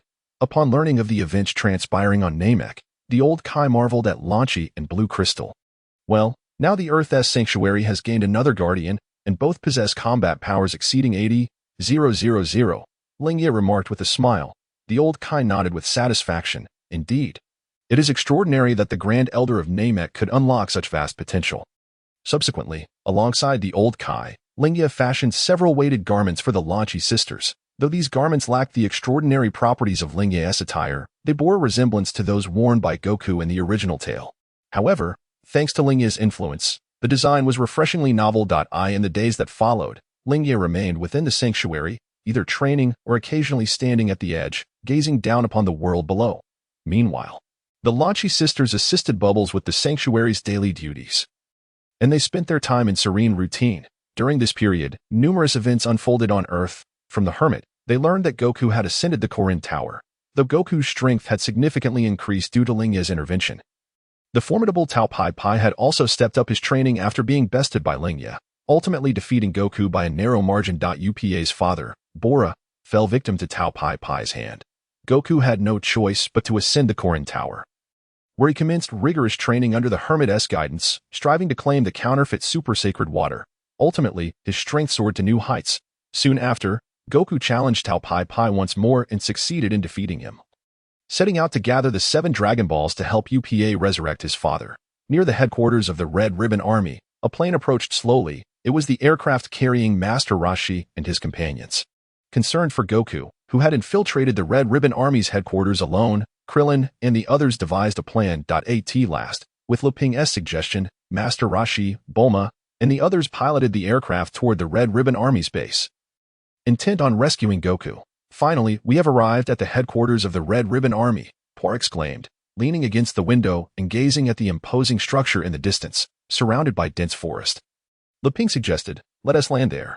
Why here? It's still too far. If we land too close to the base, we risk ambush. Landing in this area provides cover, allowing us to catch the enemy off guard and storm their stronghold. Luping explained, guiding the plane to descend amid the woods. Krillin was the first to jump from the aircraft, cautiously surveying the surroundings. Once he determined it was safe, the others followed suit. Everyone, be careful. We must rescue Goku. Luping wielded a machete, his eyes glinting with a piercing cold light, and his countenance grave. Hold on, Luping, rushing in recklessly is exceedingly perilous. Let us devise a battle plan. Master Roshi intervened, cautioning against their hasty advance. The Red Ribbon Army was a formidable entity, an existence that even the kingdoms of the world could not erase, and this locale was their headquarters. If they charged in, it would be impossible for them to escape unscathed. Although the technological advancements on Earth had produced weapons that were largely ineffective against practitioners, there remained the possibility that certain exceptional devices could inflict harm upon them. Master Wu Tian is correct. We should indeed formulate a more comprehensive strategy, Luping reflected, nodding in agreement, while Master Roshi and the others were deliberating their course of action. A plume of thick black smoke suddenly billowed in the distance. Krillin sprang to his feet, pointing ahead. Look, It's the headquarters of the Red Ribbon Army. There's been an explosion. What could this mean? Has someone attacked them? Master Roshi pondered. It's Goku. He burst forth from the Red Ribbon Army's headquarters. Bulma exclaimed, catching sight of Son Goku through the telescope, her voice filled with excitement. What? Son Goku possesses such capabilities? Luping exclaimed in astonishment. The Red Ribbon Army was not to be trifled with. Even Master Roshi, if he were to venture in alone, might not emerge unscathed. It seemed Goku had made remarkable strides in strength during this time, a truly unexpected development. Master Roshi mused, feeling a tinge of nostalgia. In the distance, Son Goku had evaded the relentless pursuit of the Red Ribbon Army, and the so-called headquarters was collapsing amidst a series of thunderous explosions. Goku, over here, Krillin shouted. What are you all doing here? Goku was taken aback upon seeing Krillin, Luping, and Master Roshi. The group hastily departed the scene, piloting their aircraft to evade the remnants of the Red Ribbon Army. As they fled, Master Roshi and the others listened intently as Goku recounted the events of recent times. So you scaled the Korin Tower and defeated Tao Pai Pai? No wonder you were able to single-handedly annihilate the Red Ribbon Army. Master Roshi nodded, his understanding deepening. In his eyes, Son Goku's potential was exceptionally high. With guidance from a master, his strength would surely experience a significant leap. Any previous worries held by the group had become utterly unwarranted. Korin Tower. What is that place? Krillin and Luping exchanged puzzled glances. Korin Tower is a magnificent tower located in the sacred martial arts region of Korin. Its height cannot be gauged by the naked eye or technology for reasons unknown. One can only reach the summit through their own strength. As no other tools can achieve such a feat, legend has it that the Korin sage resides at the top, and gaining his guidance can immensely enhance one's skills, hence its reputation as a sacred site for martial arts. I received guidance from the sage 300 years ago, during which my prowess surged, leading me to be known as the god of martial arts. Now, Goku has scaled the Korin Tower and effortlessly defeated Tao Pai Pai. It appears he has surpassed the young me by leaps and bounds, Master Roshi remarked, a hint of bittersweet nostalgia in his tone. Is this truly the case? Krillin and Luping were momentarily taken aback. Their eyes gleaming with astonishment, they committed the name of Korin Tower to memory, vowing to ascend it one day when time permitted. A few days later, at the Turtle Hermit's abode, a refreshing sea breeze wafted from afar. With several seabirds gliding close to the water's surface, suddenly, a malfunctioning aircraft careened through the sky, crashing nearby and sending up a massive wave that struck the plane down. Oh no, it seems I've hit something. While attempting the Kamehameha, Krillin noticed something had been struck by his half-hearted attempt and hurried toward the site of the crash. On the ocean's surface, a damaged aircraft wreck was slowly sinking. When suddenly, a woman in uniform emerged from the wreckage. She wore a grayish-beige uniform, a helmet atop her head, and a Red Ribbon Army insignia emblazoned on her chest. Colonel Zilluo Lan realized with dismay that she was surrounded by an endless expanse of ocean. Regardless of her proficiency in swimming, maintaining composure in the middle of the sea was implausible. Days prior, the Red Ribbon Army she had allied with had been obliterated. Discontent with the organization, Zilluo Lan seized her opportunity to infiltrate the main vault and absconded with a fortune. Considering it her remuneration for years of service. Luping, look, it's a woman, Krillin exclaimed, astonished at the sight of Zilluo Lan struggling in the water. She wore the uniform of the Red Ribbon Army. Krillin felt a twinge of embarrassment. Despite her affiliation, she was a woman. Moreover, he was the one who had brought her plane down. Hurriedly, he rescued Colonel Zilluo Lan from the water, a sheepish expression on his face. Inside the Turtle Hermit's dwelling, Master Roshi scrutinized the blue-haired Colonel Zilluo Lan. So, you took advantage of the Red Ribbon Army's downfall to defect. Zilluo Lan nodded. Indeed, I looted the army's treasury, intending to settle far from the headquarters. After all, if the remnants were to discover my actions, it would lead to trouble. However, she felt a sense of regret. The remnants of the Red Ribbon Army were indeed formidable, and she was alone, which could spell disaster. Thus, Colonel Zilluo Lan was in urgent need of a group with sufficient strength to ensure her safety. You looted the Red Ribbon Army's treasury, Krillin interjected. Master Roshi's excitement surged, and his demeanor brightened. Why not stay here? Our people are exceptionally skilled. You need not worry about the remnants of the Red Ribbon Army. Really? Colonel Zilluo Lan's expression lit up with delight. Having perused the internal documents of the army, she was well aware that this seemingly frail old man was none other than the illustrious god of martial arts, Master Wu Tian. The individuals surrounding him were his disciples, who had excelled in the recent martial arts tournament. Master Wu Tian, is this truly acceptable? Luping inquired cautiously. Master Roshi adopted a serious expression. What issue could arise? He then whispered, let us not forget, she is a woman. Our abode could use a woman's touch for domestic matters. Moreover, money, She has plundered the Red Ribbon Army's treasury. Just imagine how much that entails. With so many of us to feed, we are facing a financial crisis. Upon hearing this, Leping found himself devoid of any counterarguments. After a brief discussion, Master Rashi firmly stated, Colonel Zilualan, from now on, you shall be called Zilualan. However, you must understand that we are situated in a remote area, devoid of entertainment, and every shopping trip requires flying an aircraft, incurring fuel costs. You need not worry about that. Upon settling here, I will ensure you receive appropriate compensation, Zilualan replied, not particularly concerned about finances. She produced gold and cash valued at over $1 billion, declaring, let this serve as my accommodation fee. With the remaining tens of billions in cash, she could easily afford a lavish lifestyle for the remainder of her days. Master Rashi, Krillin, and Leping were momentarily rendered speechless. Master Rashi stared blankly, drool trickling from the corner of his mouth, while Krillin was taken aback, likely having never encountered such a fortune before. As for Leping, he wore a sorrowful expression, reminiscing about his days as a desert bandit, where his annual hauls barely reached a few 100,000, let alone millions. Furthermore, please call me Zikwi, that is my true name. Zilualan is merely a title. Master Rashi and the others nodded in astonished agreement, realizing that fortune could indeed fall from the sky. Thus, the Turtle Hermit's abode was set to welcome its first female resident, a cause for celebration. Meanwhile, after vanquishing the Red Ribbon Army, Son Goku discovered 2 Dragon Balls at their headquarters. Excellent. Just one more to go. He retrieved the Dragon Radar, which emitted beeping sounds as it indicated the location of the Dragon Balls. Strange. Where's the last Dragon Ball? It was clearly here before.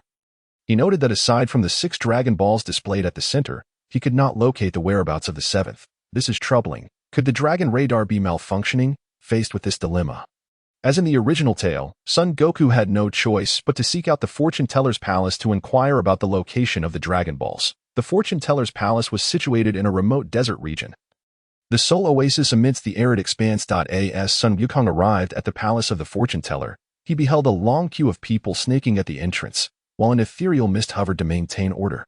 Servants employed by the Fortune Teller herself. Possessing the unique ability to traverse the realms of the living and the dead, her palace housed an array of peculiar characters. According to her rules, a fee of 10 million yuan was required for each divination, or one could defeat her 5 warriors. Lacking the requisite funds, Sun Wukong opted to confront her warriors. After triumphing over the vampire, the invisible man, the mummy, and the demon, the Fortune Teller dispatched her final ace, the masked man, to duel in the outdoor arena. Sun Wukong's prowess had undergone a remarkable transformation, and after some exertion, he emerged victorious against the masked man upon unmasking him. He was astonished to discover that the masked man was none other than his deceased grandfather, Sun Wufan. After a brief reunion with Sun Wufan, Sun Wukong, guided by the Fortune Teller's divination regarding the whereabouts of the 7th Dragon Ball, hastened to his destination and snatched the final Dragon Ball from the hands of a chaotic dish. Following this, the dish, having lost the Dragon Ball, resorted to desperate measures to pursue his ambition and sought out the seal of the Demon King Piccolo, imprisoned for 3 centuries. Meanwhile, Sun Wukong, having obtained all 7 Dragon Balls, returned to Karen Tower, where he found UPA, and began the summoning of the Eternal Dragon to request the revival of UPA's father. In the Celestial Temple, Lingye inquired, where are we headed? As Lanqi and Lanjing were led down a winding corridor by Lingye, who was eager to unveil the mysteries ahead. The lower levels of the temple served as a passage to another realm. Lingye, her eyes sparkling with excitement, announced, I am taking you to visit the King of Hell, the deity presiding over the underworld of the Northern Galaxy. Cultivating a good rapport with him yields numerous benefits. The King of Hell is fearsome as depicted in myth. Lanqi's dark eyes glimmered with curiosity. Lingye reminisced about her first encounter with the king, recalling how she had been startled by his imposing stature. Oh no, the King of Hell is not frightening. Rather, it is the fear of death that haunts many. Once familiar, one may find him quite affable. Despite her reassurances, Lingye understood that the king was typically stern with others, but her own rapport allowed her the liberty to converse freely. It was known that even the celestial deities on earth treaded carefully before the king, whereas she could engage in casual dialogue. Above the King of Hell exists the supreme god of the universe, known as the King of the North, who governs the entirety of the Northern Galaxy. He is a martial arts master with profound insights into the way of combat. Should one receive guidance from the King of the North, their abilities would surely soar. Lingye had not merely intended to introduce Lanqi and Lanjing to the King of Hell. Her primary objective was to traverse the Snake Way to pay a visit to the King of the North. With their formidable strength and solid foundation, they now sought the king's counsel to further enhance their powers. Though the King of the North had a somewhat minor role in the overarching Dragon Ball narrative, his significance was undeniable. He was the most powerful entity in the current context, yet, against the likes of the Frisia family, even he would find himself at a loss. Nevertheless, the King of the North possessed the formidable techniques of the Kaioken and Spirit Bomb, true weapons of mass destruction. The King of Hell had a path leading to Kaio's planet via Snake Way, which was rumored to stretch 100,000 kilometers in length, fraught with peril and capable of sudden attacks from the depths of hell. For 1,000,000 years, only the King of Hell had traversed this route to meet the King of the North. Considering that Earth's circumference is barely 40,000 kilometers, this daunting, treacherous journey posed a significant challenge. Lingye, you are quite impressive. You can even venture to the underworld and are acquainted with the King of Hell. Lingye exclaimed, her eyes wide with admiration. Such is the power of a deity. For me, navigating to the underworld would be quite troublesome, Lingye replied with a smile, explaining that celestial beings possess the ability to communicate and traverse between the realms of the living and the dead. However, to bring the living along, divine power alone would not suffice. Some assistance was required. As the trio descended the corridor, they arrived at a door. Lingye opened it, stating, "My divine power cannot transport you both to the underworld in one go. We must utilize the magic circle within this room, which will facilitate our safe arrival in the underworld." Upon entering the room and pressing a button beside the door, the lights illuminated. In the center lay a complex array of patterns, lines interwoven in a dazzling display, enhancing the divine power of the celestial beings. Stepping into the magic circle, Lingye activated it. A brilliant red light erupted, engulfing the room in a blinding radiance. Moments later, the light gradually dimmed, and the trio vanished without a trace. The sky and land of the underworld were starkly different from the realm of the living, awash in hues of golden yellow. The sky remained blue, veiled beneath clouds of gold, and upon gazing upward, one could only behold vast expanses of resplendent golden clouds. The ground, too, was adorned with floating golden wisps, suspended a foot above, resembling cotton candy, tempting one to take a bite. Is this truly the underworld? It is entirely unlike what I envisioned, almost akin to paradise, Lingye mused. The scenery of the underworld defied all expectations, with clouds floating along the roadside and continuous billows of auspicious clouds above. Everywhere was a soft yellow hue, radiating warmth and devoid of the anticipated chill and darkness. Not far away, rows of white wisps were orderly arranged. Lingye smiled and explained, "Those are the souls of mortals awaiting judgment from the King of Hell. Only the exceptionally powerful or those who performed great deeds in life are permitted a corporeal form. Otherwise, they remain mere wisps of gas." Lingye and Lingye nodded in understanding. At that moment, a ghostly figure with horns spotted Lingye and her companions. "Hey, you three humans, in the underworld, you must abide by the rules. No dawdling." Upon noticing their lack of a halo, the ghostly figure's countenance shifted in alarm. He hurriedly summoned his superior. Shortly after, his superior, who also bore horns and spectacles, arrived. Miss Lingye, are you here to see Lord Yin Wang? Allow me to accompany you." The newcomer's demeanor shifted dramatically upon recognizing Lingye, transforming into one of utmost respect. No trouble at all. We have just arrived. I will seek out the king myself and won't disturb your duties, Lingye replied with a gentle smile, leading Lingye and Lingye toward the King of Hell's palace. As they departed, the staff member exhaled in relief and sternly admonished the previous ghostly figure. "Pay close attention. The person is no ordinary being. She is a celestial deity from the earth, far superior to us mere ghostly attendants. More importantly, she shares a close relationship with the king. To offend her would be unwise in the underworld." Such an impressive figure. The ghostly attendant's face paled at the realization, feeling fortunate that he had not acted rashly against them. "Lingye, you were quite formidable just now. Those ghostly attendants seemed genuinely afraid of you. Have you done something to instill such fear?" Lingye looked at them, casually grasping a nearby wisp of cloud and molding it into a fist. "Not at all. I haven't committed any terrifying deeds. Their fear stems from my good rapport with the king. They dread offending him through me."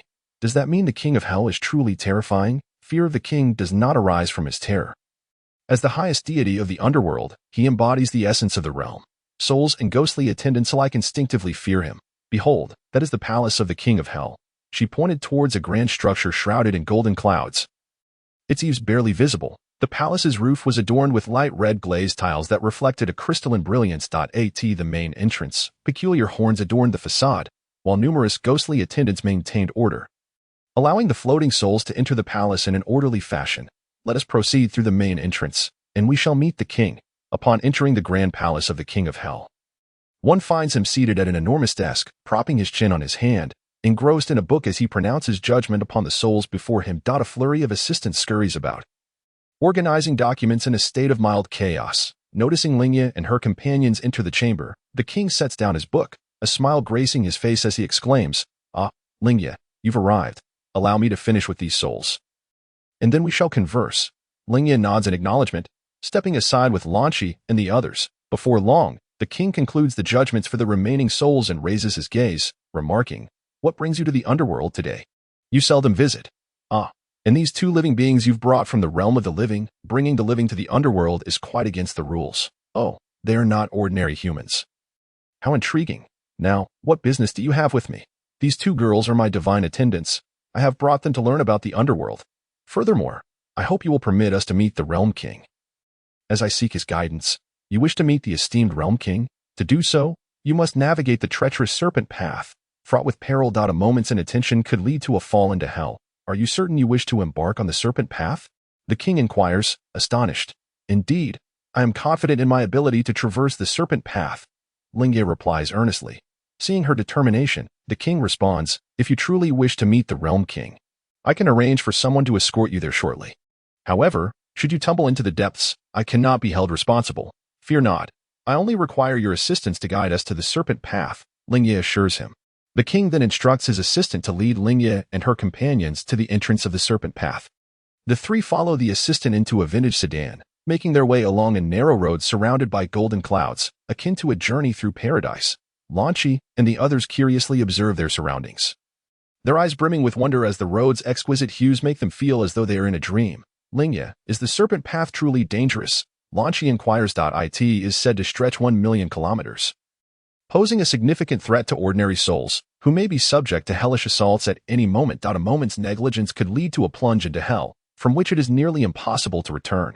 Hence, for countless years, few have dared to challenge the serpent path. In fact, only the king of hell has traversed it to meet the Realm King in the past 100 million years. Falling into hell is indeed perilous. Lingye's expression shifts slightly. Lingye casts her a reassuring glance, declaring, "That is only true for the average souls. Given our strength, as long as we remain vigilant, we shall encounter no danger. Moreover, while the serpent path's length may appear daunting, it is merely enough to circle the earth 20 to 30 times. Running upon it also serves as a significant form of training." Gradually, the vehicle approaches a colossal serpent's head, finally coming to a halt. "Miss Lingye, we have arrived. That is the serpent path. Simply run along its length, and you shall meet the Realm King. I must return to the King of Hell, as he has many matters to attend to." The assistant explains, gesturing toward the massive serpent's gaping maw. Lingye smiles and nods in acknowledgement before turning to her companions. "Now, let us embark upon the serpent path. With our prowess, we need not fear the attacks from hell. A few days of running will surely bring us to the Realm King." In no time, the trio steps onto the serpent path, soaring into the air, flying at full speed several meters above its surface. Generally, the serpent path possesses strong bindings, making it difficult to leave the ground. However, Lingye, Lingye, and the others, with their formidable abilities, swiftly vanish from sight, creating a whirlwind that parts the surrounding clouds and forms an expansive corridor. As they fly, Lingye gazes down at the serpent path and notices ominous black clouds emerging from below, surging upward from the golden mists. Could these dark clouds be the result of hellish assaults? She muses. Initially, she felt an inexplicable apprehension, but soon realized that the black clouds posed no threat to her. She had already flown far beyond their reach. It seems that hell's attacks are not as fearsome as they appear. With our speed, they cannot even hope to catch us, let alone strike us. The threats of the serpent path are merely directed at those of lesser strength. What is perilous for them is hardly an issue for us. As long as we do not act foolishly and allow the black clouds to engulf us, there is little danger. However, this also means that the path's training benefits are entirely lost. After a brief flight, having traversed more than half of the serpent path at an impressive speed, Lingye begins to sense subtle changes in the surrounding space. The essence of the underworld begins to wane, replaced by a gradually emerging sacred aura as they transition into a higher dimensional space. Lingye, the energy here feels different. There is no longer any trace of hellish essence beneath us, Lingye observes, realizing they seem to have exited the confines of the underworld. Lingye nods. It is likely that the Realm King resides beyond the underworld in a higher dimension. As the supreme deity governing the northern galaxy, the Realm King's domain cannot be situated within the underworld. The serpent path likely serves as a conduit connecting the underworld to the Realm King's star. Having traversed the serpent path, we must now be entering the realm of the Realm Star. Lingye harbors some vague speculations. Above the King of Hell lies the Northern Realm King, yet there exists only one serpent path leading directly to the Northern Realm Star. Why is there no path to the other 3 Realm King stars?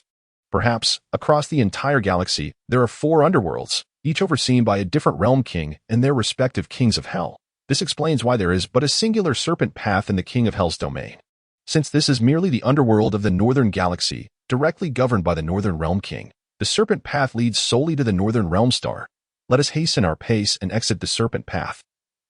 Remaining here serves no purpose. I wish to reach the Realm King's abode as soon as possible. The scenery surrounding the serpent path is a monotonous gold, initially appearing magnificent, but now inducing a sense of aesthetic fatigue in Lingye and her companions after such prolonged flight. With renewed vigor, they accelerate, swiftly dashing through the air, and in mere moments, they glimpse the end of the serpent path. Look, the end of the serpent path is just ahead. Lingye points toward the vanishing horizon, where another dimension awaits. From the tail of the serpent, an expansive, serene space unfolds, suffused with a sacred tranquility, the azure sky adorned with pale yellow clouds. The Realm King's star lies just beyond. At last, they have reached the terminus of the serpent path. Oh, is that the small green star where the Realm King resides? The Realm Star is diminutive, so small that one could circle it several times in just a few minutes. Lingye and her companions hover above the serpent's tail, observing the tiny star. The Northern Realm Star measures only 100 meters in diameter, covered with tender green grass. Besides the grass, there are merely a few large trees and a solitary house beside them. As they take a few steps forward, the immense gravity of the Realm Star suddenly envelopes them. The sudden force momentarily disrupts their balance, causing their bodies to plummet toward the surface of the star. Just before crashing into the ground, Lingye and her companions stabilize themselves, spreading their limbs to counteract the overwhelming gravity and gradually descend to the surface. Goodness, the gravity here is truly formidable. It feels as though we are bound. Making movement rather cumbersome, Lingye remarks, furrowing her brow. The gravity of the Realm Star is several times that of Earth, compounded by the weight of their gear, which adds considerable heft. If you were able to move as you usually do, it would indeed be surprising. Although the gravity of the Realm Star is immense, it is not insurmountable. Let us stretch a bit. That feels much better. Lingye and her companions twist their wrists and bodies to acclimatize to the new environment, quickly adjusting to the tenfold gravity. After straightening their attire, they survey their surroundings. The Realm Star is small, easily comprehensible at a glance. Not far away, a large gorilla curiously observes them. Why is there a gorilla on the Realm Star? It must be a pet of the Realm King.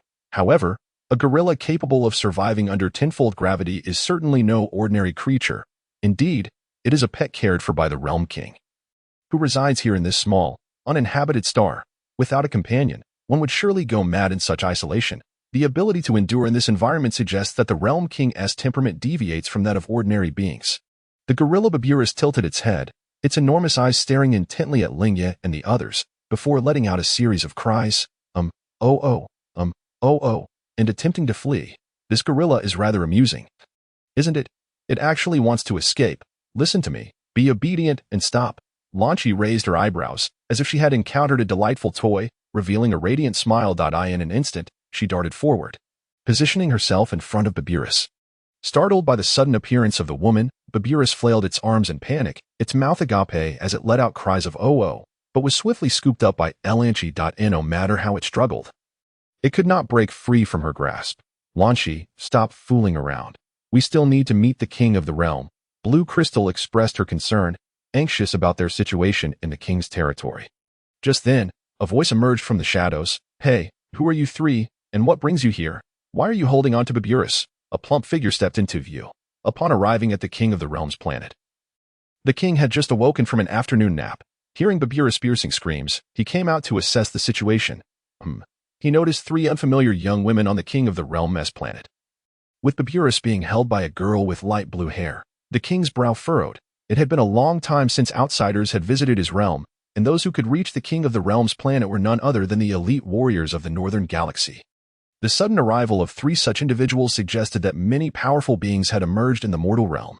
Hearing the king's call, Lingye instinctively loosened her grip, allowing Baburis to escape like a creature freed from the clutches of a demon, and it hurriedly scampered to the king's side.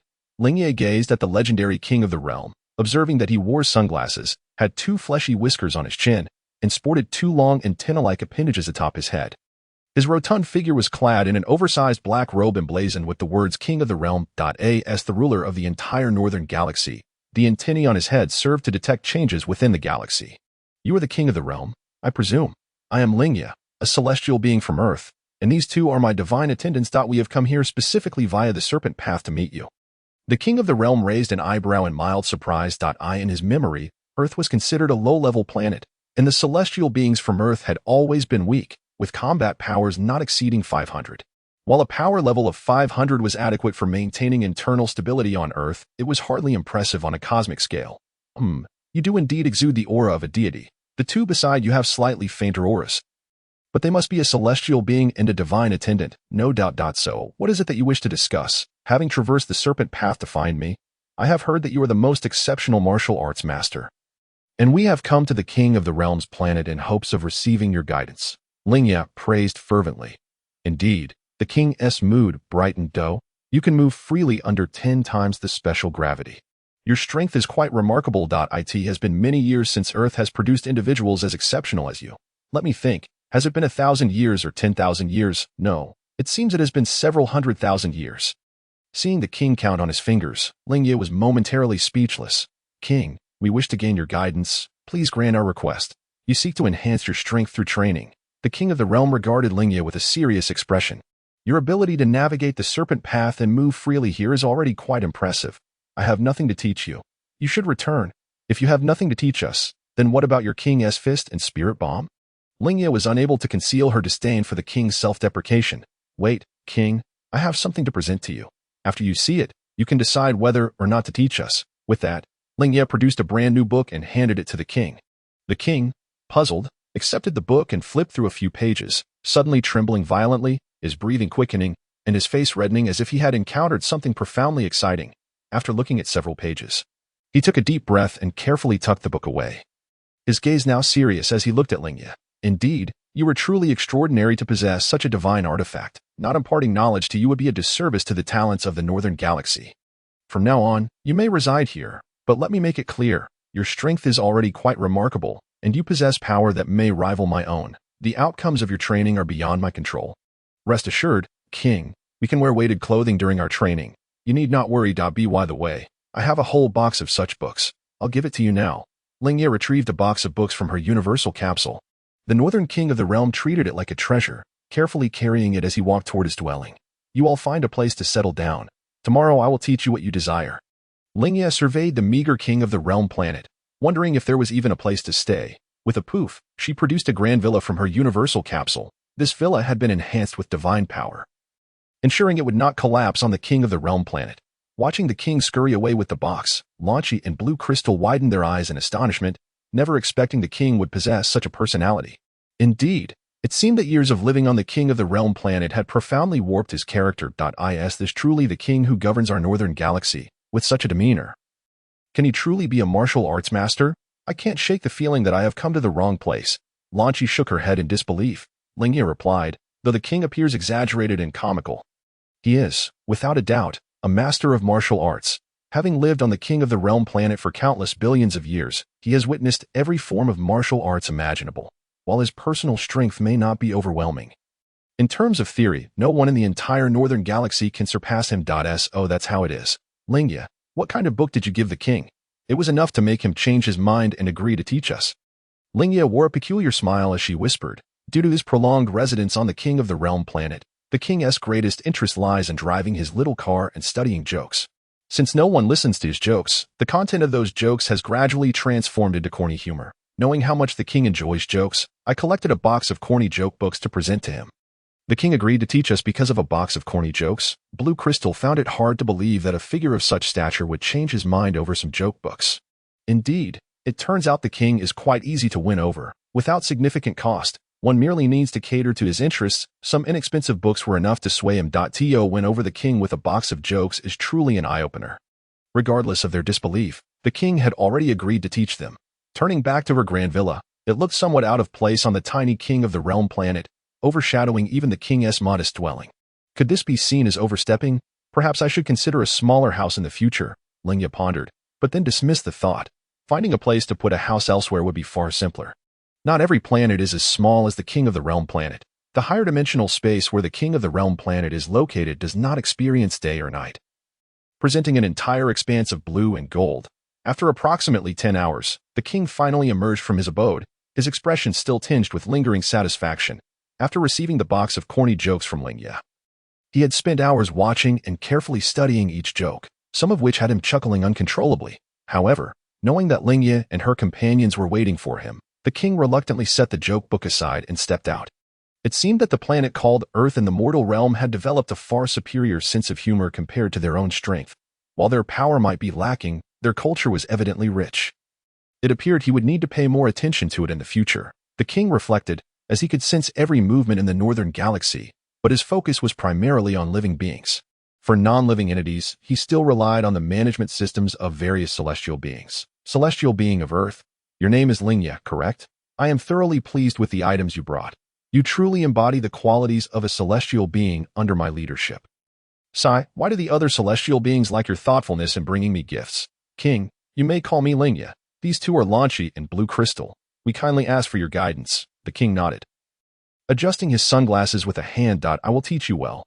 How much you learn will depend on your own efforts. Then let us begin. Lingye, remove the restraints from yourselves. I wish to see your strength. All right, King. Lingye, please remove your weighted clothing. Lingye turned to Lingye and Blue Crystal, who nodded with smiles, removing the pendants hanging around their necks. Upon the removal of the pendant, the garments adorning the two individuals instantaneously transitioned from a deep emerald hue to a delicate pastel green. The burdens they bore vanished abruptly, and as they flexed their limbs, an overwhelming aura surged forth. This particular weight-bearing attire had been meticulously crafted through the collaborative efforts of Lingye and the celestial deity. It required merely a pendant to serve as the activation switch for the gear, rendering it exceedingly simple and convenient. When the weight was no longer necessary, one could simply remove the pendant without the need to disrobe. Ah, so it is a unique weight-bearing garment. What an intriguing innovation. You are named Lingye and Lingye, I presume. Unleash your full capabilities for me to witness. The two exchanged faint smiles and then released their energies with all their might. In an instant, a whirlwind erupted around them, as though they were the eye of two tempestuous typhoons. Their hair billowed in the gusts, and the tender green grass beneath them swayed perilously in response to their formidable presence. Small stones gradually broke free from the gravitational grasp of the planet of kings and began to levitate, while the entire planet quivered ever so slightly. The king of the universe felt the terrifying aura emanating from them, enveloping him in an overwhelming dread. Shielding his forehead with his hand to fend off the howling winds, he shouted, "Enough, enough. Cease this at once. I have discerned your strength." Once Lingye reigned in her energy. The king wiped the sweat from his brow, clearly taken aback. Such terrifying power. According to the universal metrics, it appears that both of you possess battle powers exceeding tens of thousands. Lingye and Lingye each boasted a battle power of 85,000, which appeared exceedingly formidable. Yet, when compared to the monstrous entities within the cosmos, they still paled in comparison. The king nodded in agreement with Lingye's assessment. While a battle power in the tens of thousands was sufficient to thrive in the universe, it was far from adequate to ascend to the ranks of the truly powerful. Within his dominion of the northern galaxy, there were several beings with battle powers exceeding 10 million, most notably the Frisia clan, whose sheer terror instilled fear throughout the entire galaxy. I have gleaned a general understanding of your capabilities. Each of you, Lingye, possesses a battle power of 85,000. Therefore, as the core, what is your battle power? Lingye, there is no need to unleash your aura. Simply tell me directly, for we cannot allow the planet of kings to be destroyed. King, my battle power hovers around 2.4 million. 2.4 million. The king was taken aback, his entire being vibrating with astonishment, and he swiftly approached Lingye, scrutinizing her from head to toe.